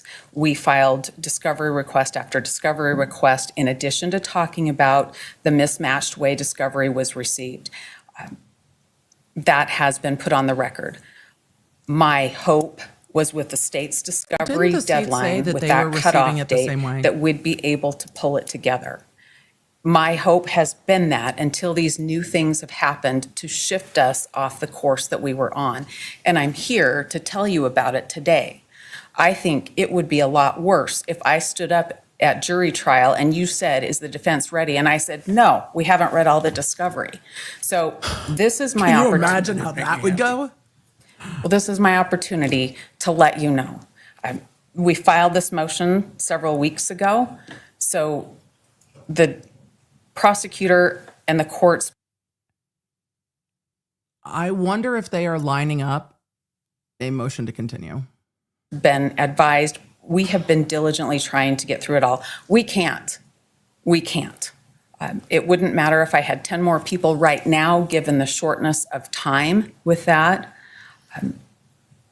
But I know that there are remedies the court can take. I understand I'm going to get their exhibit list. The court can order them to tell us what are the hot documents, where are the Brady The problem is- issues. It's not enough just to give it to us in this volume of discovery. We need it identified, especially given the short time. But our position is that the court should strike the death penalty in this case. It will take the heightened level what of she wants. pressure down, and it will allow us to focus on the trial phase only rather than the mitigation phase as well. There is precedent in Idaho. The court knows. Circumstances were completely different, though, counsel. Yep. I'm not saying our circumstances are identical, but it's a due process issue, just like was analyzed in the Vallow case. That was analyzed as a due process issue because counsel didn't have the opportunity to be prepared. And that was grounded in other case law. That was Riviera versus Clemente, Grover versus Florida, and Lopez versus Matthews. And those apply now. We do not have an opportunity to meet the state's discovery, even though we've diligently been trying to do so. And this is the appropriate remedy. And we're asking the court to make the orders for the court, for the state's Yeah, no. disclosures and to strike death. That's not going to happen. The cases are different. The circumstances are different. The defense argument that this is the only way they will be ready for trial is not going to fly. And the court has said, you know, why didn't you say that you didn't have enough time sooner? Did you wait hoping that this was the remedy? And the defense has said, we don't have this discovery, we don't have that discovery. I would have to go back and look if in front of this judge, they have said the way that the discovery is being disclosed is to piecemeal. You heard her talk about hot documents. You heard the court talk about hot documents. Here's the issue. Yes, the prosecution has to turn over. These are the things we expect to admit into evidence. That can change as things come in a case. But if the prosecution says, these are the documents we think are the most relevant, and then something the defense finds highly relevant is missed, it creates a whole side circus of problems because they're like, well, they left this out. They were distracting us. They were doing this. It's not going to have the death penalty stricken in this case.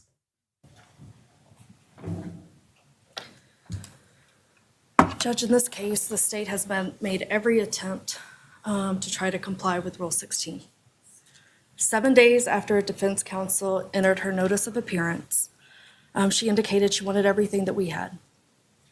And we started the discovery process. This was continued routinely throughout this case.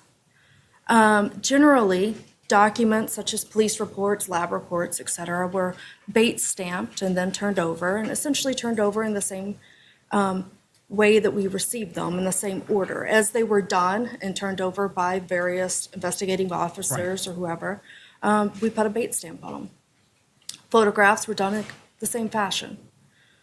Larger files, and I could say that, for example, most of the files that come from the FBI tend to be larger files. From who? From who? That can contain a multitude of different things. Those were placed in an AV folder and discovered. Were they meaningfully indexed? I can tell you for FBI documents, the defense was provided essentially an index for all FBI documents because they requested everything that was on a shared drive for the FBI, and that was turned over with a searchable index.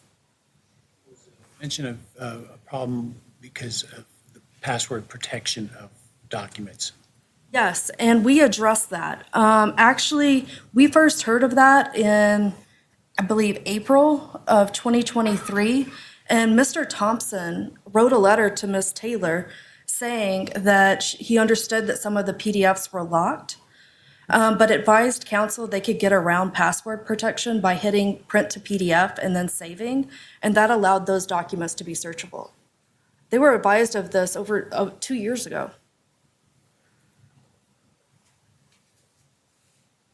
It's true there's a large amount of discovery. There was a 6-week-long investigation prior to a substantiated tip that led to Mr. Kohberger's arrest. So yes, there was a massive amount of discovery. We extracted cell phones for anyone that had any kind of connection to the victims. We gathered surveillance video for weeks, if not months, of random places throughout Moscow trying to figure out what happened. So to answer your question, there's a ton of discovery, and the majority of it is completely irrelevant. Are you aware of any Brady information that is in the cameras that are not the ones listed in your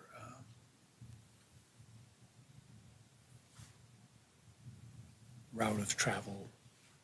No, Your Honor, I am not aware of any Brady material, any exculpatory material that's within those videos.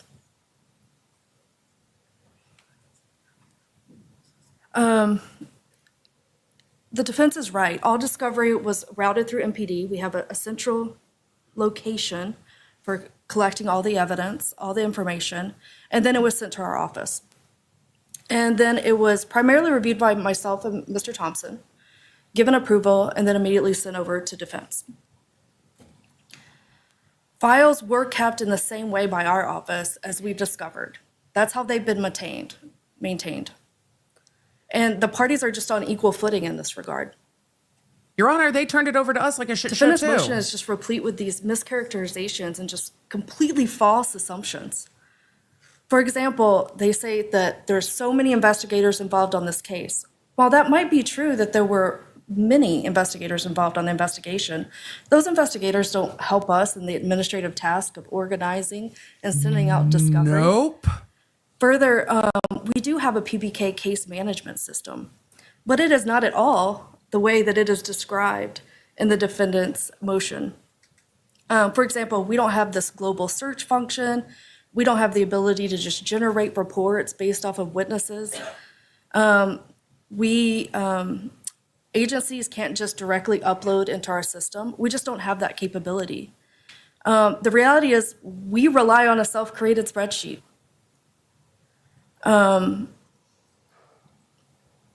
Right. And that's their Throughout work the case, product. defendant has filed over 20 Because separate here's the thing. requests. If counsel made a spreadsheet that the DA's office was working on, that they made as work product, and they turned it over and something was missing, the defense would be like, but something is missing. Okay. Or if the DA's office leaves out all of the video from a park at the university that they obtained for 3 weeks before this happened, because they're like, we're not going to use any of that.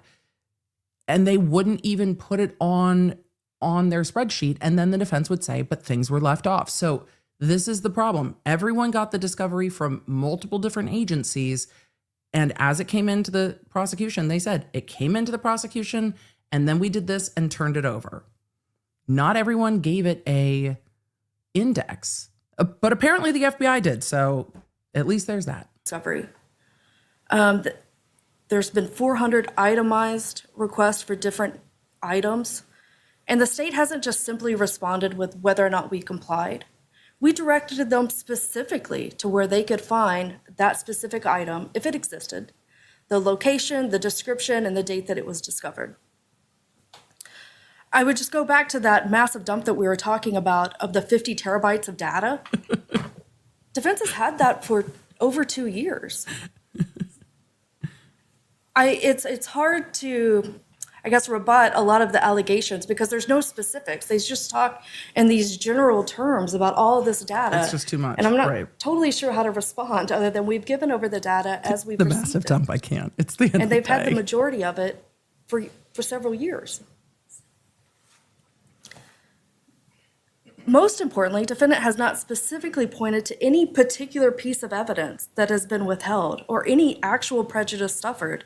Well, I'm not And skipping instead over the just massive points to the dump. vast amount of discovery, which we have absolutely no control over. Just- The state has in good faith complied with our discovery obligations, and there's just simply no basis for a sanction. And so we had asked this court deny their motion. Mega dumps of discovery. It's been a day. It's been a day of just the tip and massive dumps. The court's made a bunch of rulings. Is not about withheld discovery. This motion is about discovery in the format it's in, the vast amount of it, and what's happened over the last few months that have taken us off track and our inability to be prepared. And that remains true. The 50 terabyte server that we received sometime in April of 2023 is the one that contains the U of I footage, and it contains a lot of footage around the town. We have been able to go through most of the footage other than the U of I. When the court asked to prosecute, Counsel, is there any known Brady material in the U of I surveillance cameras? Not to the state's knowledge. Your Honor, I think you'd have to watch that at various relevant times to know Okay, if well there is or then- not. I think when you're thinking about Brady material, when we're thinking about video surveillance, Your and Honor, we'll we go need back the to state what to we- tell us if there's any Brady information. State, is there any Brady information? No. Your Honor, we can't know for sure. Right. Okay. talked about the vehicle before and how Special Agent Emmel's going to testify. Their very likely are vehicles, light and color, white or silver, on all kinds of different cameras. Those could be Brady depending on what he has to say, but they should certainly be looked at. We're trying to look at that as quickly as we can to understand that. We've watched a lot of the video that's contained on that server. Also sure. on that server are vast amounts of bank records, vast amounts of cell phone for all of the people that Ms. Jennings mentioned, the deceased and people close to them and other people. You've had those, though. Their experts have examined that and found no connection between Mr. Kohberger and the decedents. I'm grateful to have recently learned that. I mean, that's what we believed, but that was in that March disclosure when they said that they'd examined those, and those were computers, the 7 computers, I believe. It's that kind of thing that takes a lot of time. In addition to that server, there's all of the other information that comes in different ways. I'll give you an example of the delay. The court's not persuaded, and she We keeps received saying, a but lab there's this, but then there's report, this, but then there's this, but then there's That this. was dated March 30th. The state received it March 30th. And this, It is not an easy job. Dealing with discovery is frustrating. This is a lot, but she is going to try to advocate to get this taken off of the table, and it's just not going to happen here. wasn't this year. This was obviously not this year. It wasn't even last year. We didn't receive it until May 8th. So the delay going from Moscow Police Department getting it, the prosecutor getting it, to getting it into our hands, that's well over a month. That's a long time for delay for the routing process. I think it's important to realize that the FBI index we have, you can't push a link and get to the document, but I do at least have that index. When we're talking about locked documents, the print to PDF, that's the problem. That's the steps, the additional steps that it takes when we're talking about thousands upon thousands of And pages that's of documents. what extra help can help with. It's I slow and think it's- clunky, and it's dumb. Hard to imagine that there's not material somewhere in there that isn't favorable to the defense in some way. We recently found that, and we found a pretty good lead that we're trying to follow up on. And that is really what it comes down to. This is not Oh no. That's the organized feed. data. It's not easy to go through. We've made Oh no, it's glitchy. That's not you, chat. That's substantial steps. the feed. Due process requires that something be done, and striking the death penalty is the thing that must be done.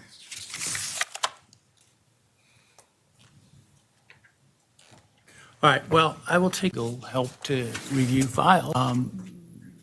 Number one. Number two, with respect to the witness, with the exhibit list. Now, I will say the exhibit lists need to be specific and detailed, not Exhibit 3 video. Not Exhibit 3 video from X bank. It's Exhibit 3 video from X bank, X day, X minutes time. 25 through 27. Yeah. Detailed, specific. I would also look at as a issue whether it might be appropriate to require the state to certify that it is unaware of any exculpatory material that it views as exculpatory, that it would, for example, feel it would have the obligation to bring forward if the defense were unaware of it, that has not been identified by the defense throughout the motion practice and discovery and their It's an exhibits ongoing and witnesses, obligation. et cetera. I will look at the issue and issue a written opinion on the matter, because I think obviously at a minimum for appellate purposes, you'll want that. So with that, I don't believe we have any other motions He went through take up 27 today? Did I miss motions any? today.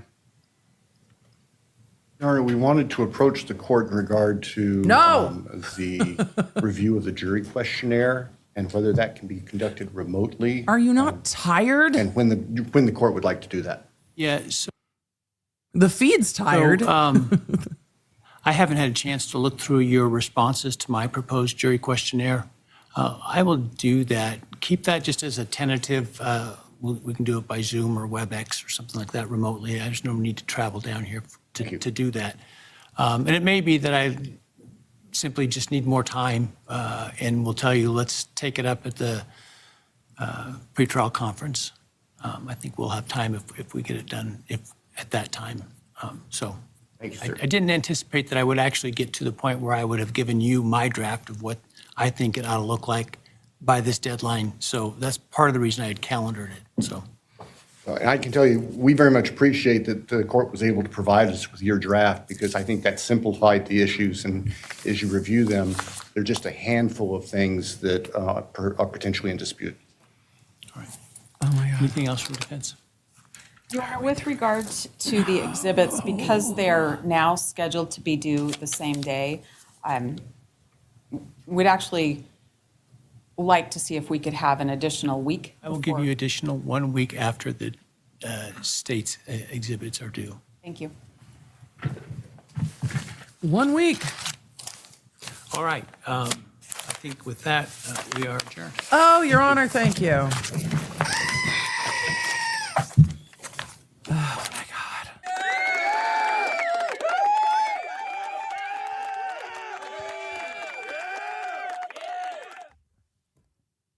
Well, Law Nerds, that was a lot. That was an incredibly long day in court. I don't know how good of a summary this is going to be because the court did rule on a number of things and then took some things under advisement that we're going to get written orders on.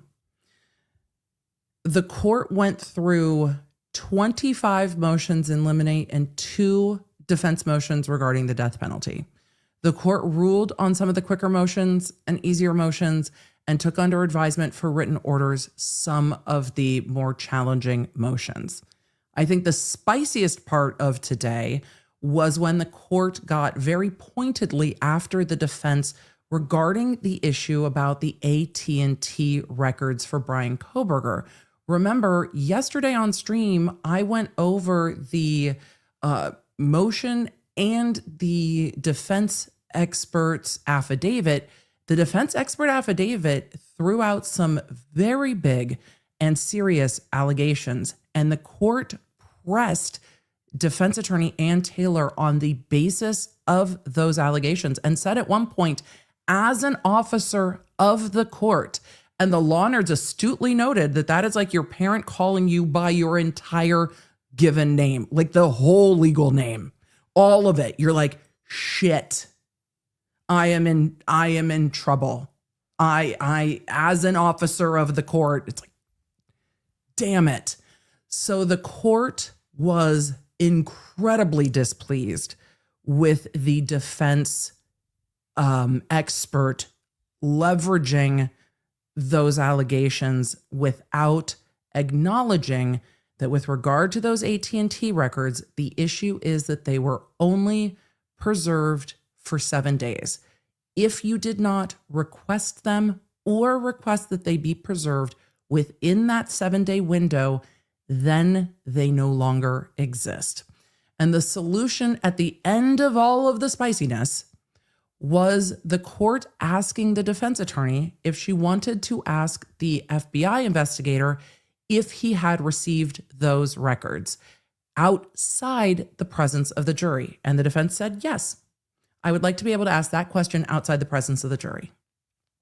The state said, we never received these specific records, and Bryan Kohberger was not identified as a suspect early enough in the process for us to preserve those records. And the court was feisty about it.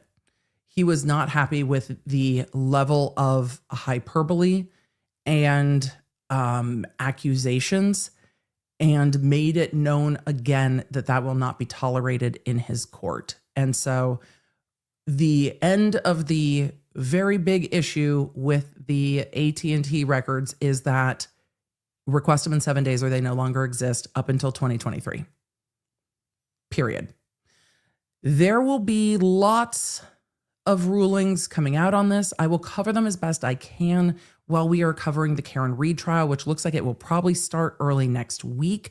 And we will be going through all of that next week. Not next week. Once we start trial, when the orders come out, we will go through the orders the best we can. We will, if I do not get through it in stream and those orders come out, I'll put them on the Emily Show podcast that drops on Monday. So if you have the Law Nerd app, you'll get notified of when the podcast drops on Monday. So we will see what the rulings are. In the chat, Truth Seeker says that there's information you're missing. Emily, look at the affidavit again. I went through the affidavit like 3 times. I disagree. I don't think there is context that I am missing there, given the information from the state and given the orders today. I just don't see anything that says that that 7-day period is not accurate. I've seen nothing. If that changes, then we will see it. But the expert for the defense was silent on it, and the defense sidestepped the question over and over and over again. So I am not persuaded that the state is hiding something, though I do think some of the state's motions were written in a more vague way. So we will be getting into those rulings when they come down. I'm going to take a look real quick at some of the super chats. Quickly. Everyone who gifted memberships today, thank you so much. Welcome to all our new members. I know I'm not going to have time to go through each of them individually because so many of you were so generous today and it's been busy.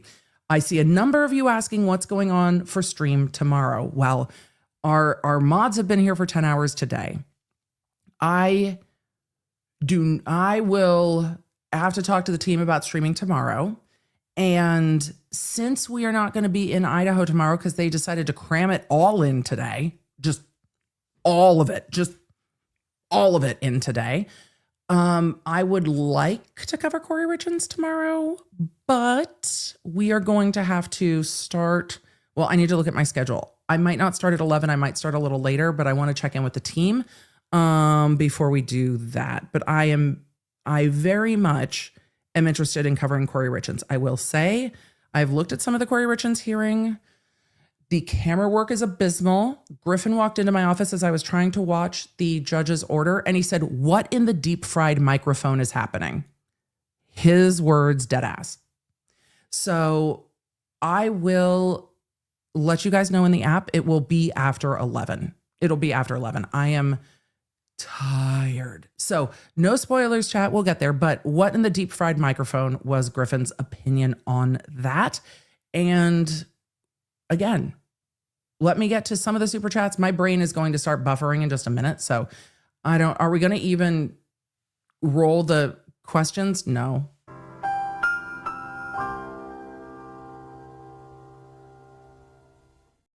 We have some questions and I want to get to some of them. Gringa in the chat said the more discovery, the more likely guilty. Not necessarily. And I wouldn't extrapolate in that way because what the prosecution said at the end of the hearing today was that a lot of this is every camera angle for days of a university. That's going to be a lot of data. There are entire cell phone dumps. That's a lot of data. Like there is a ton of data that's involved. And that doesn't necessarily mean anything. The prosecution made an excellent point that this was a 6-week investigation that went on before Kohberger was identified as a suspect. So the amount of data there from that 6-week period is relevant to the defense. They need to go through it and see if there are like alternative suspects or perpetrators, and they need to know that information. But for the state, they're like, once we went in this direction, that might not be as relevant to the state. but it's going to be a lot of information because they were looking for anything and everything. And that is difficult.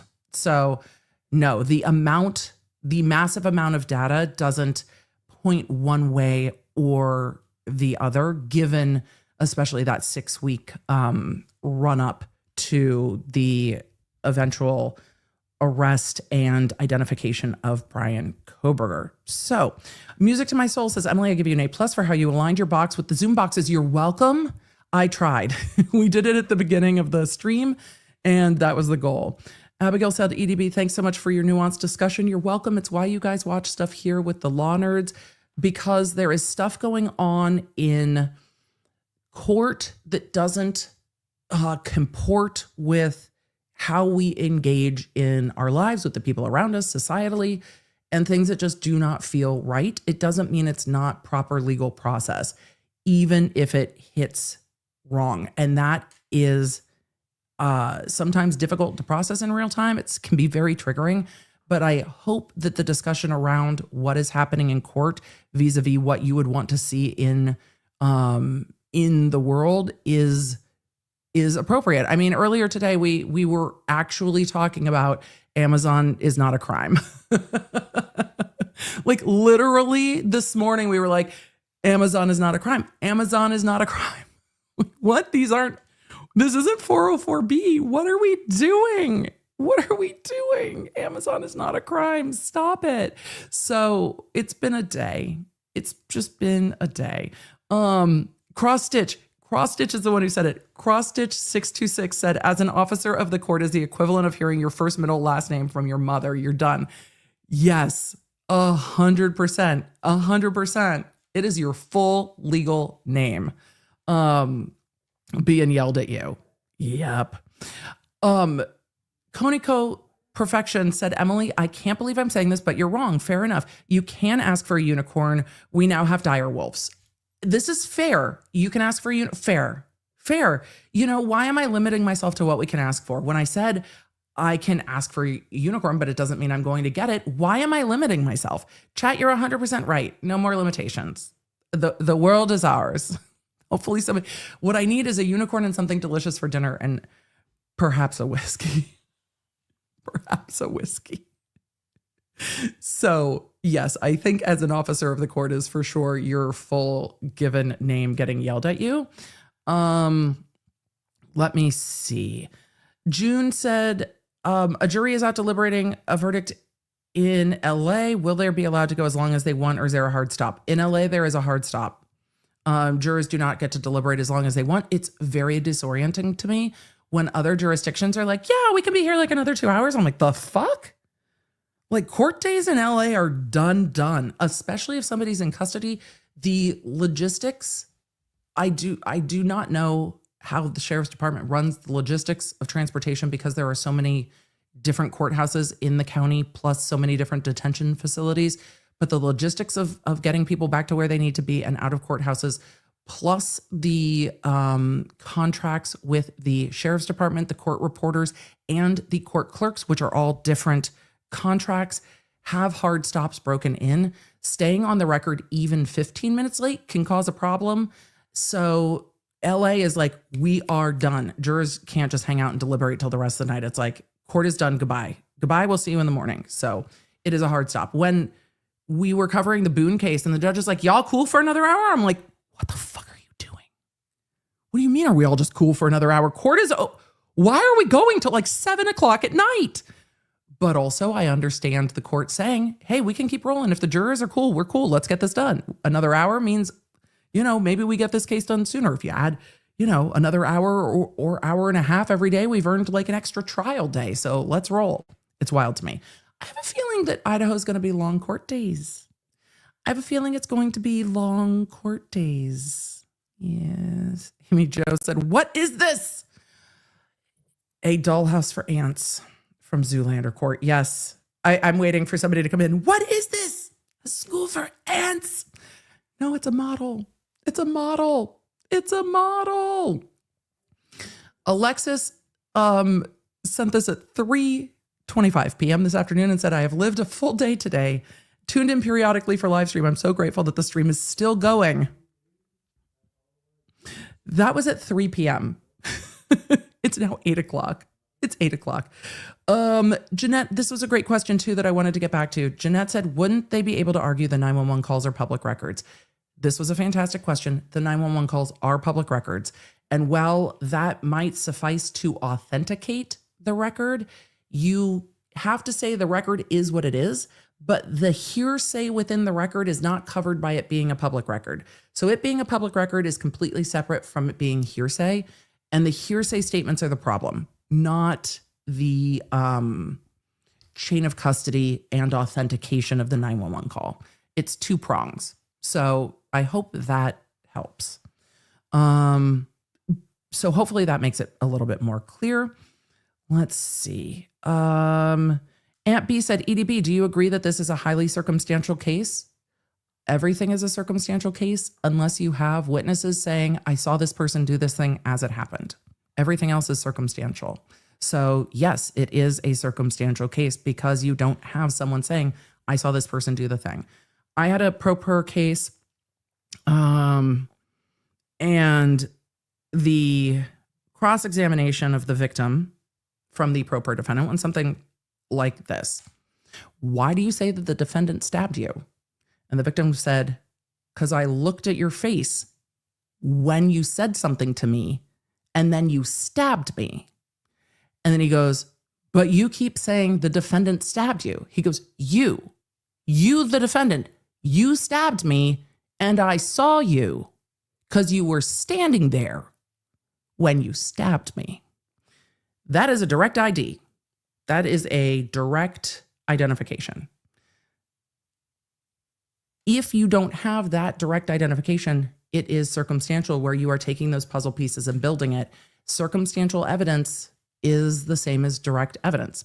Madison says the roommates are going to say they saw him. I don't think that they are, Madison. I think the roommates are going to say that there was a man in the house, that the man was about this high, that he was white, that he had eyebrows, maybe bushy or not. We'll see what the court allows, that he was dressed all in black. I don't think any of the roommates are going to say that person sitting in court is the person I saw in the house. I don't think that's going to happen. So I don't think we're going to see a eyewitness ID of the defendant in this case. It's a general description, and then the jury gets to decide if that general description and all of the other information matches, including DNA at the crime scene. So hopefully that helps. But circumstantial is not a bad thing. It is different puzzle pieces to put together, but all cases have circumstantial evidence in them. Some cases have more, some cases have less. I mean, Judge Abby, before she became a judge, tried a case that you didn't have the, you never had the body recovered in a murder case. That is, it is a circumstantial case. It was nonetheless a successful prosecution, but yes.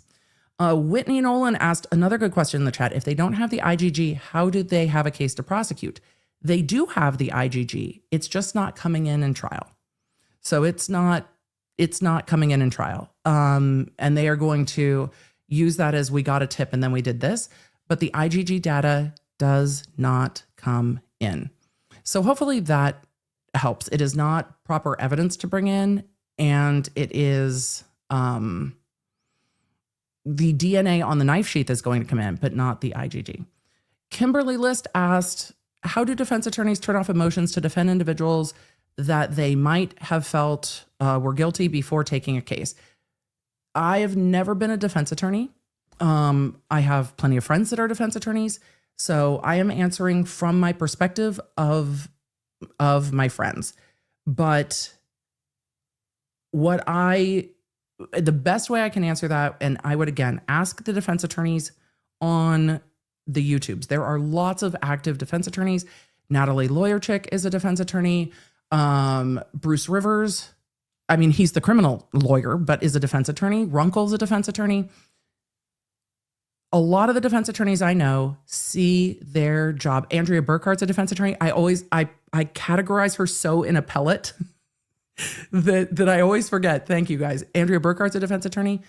They view their job as making sure the state does their job or the government does their job. It is their job to make sure that improper evidence doesn't come in. And everyone deserves that right. So defense attorneys say, it doesn't matter to me if this person is guilty or not guilty. The state has to prove it. Period. And the state has to use valid evidence. The state has to use evidence that was obtained lawfully, and you have to hold the state to their process. So it's not, I forgot. I also forget that Peter, because I categorized Peter in civil. Not to put Peter in boxes, I categorized him with the wrong basketball team the other day. It's just the rails are going to come off at 9 hours here. But Emma said, Peter said, or lawyer said the other day, it's about the rights, not the actions. They are there to keep the state to their burden of proof. Yeah. And that's really what the job is. And that's, people ask me about the Karen Reed case all the time. And how do you see the Karen Reed case? I'm like, I want to see if the defense or the prosecution can prove their case, because it's about, can the prosecution prove their case? And the prosecution's not done a good job of it. And all the cases I look at from what can the prosecution prove? That's how I view all of these cases. What can the prosecution prove?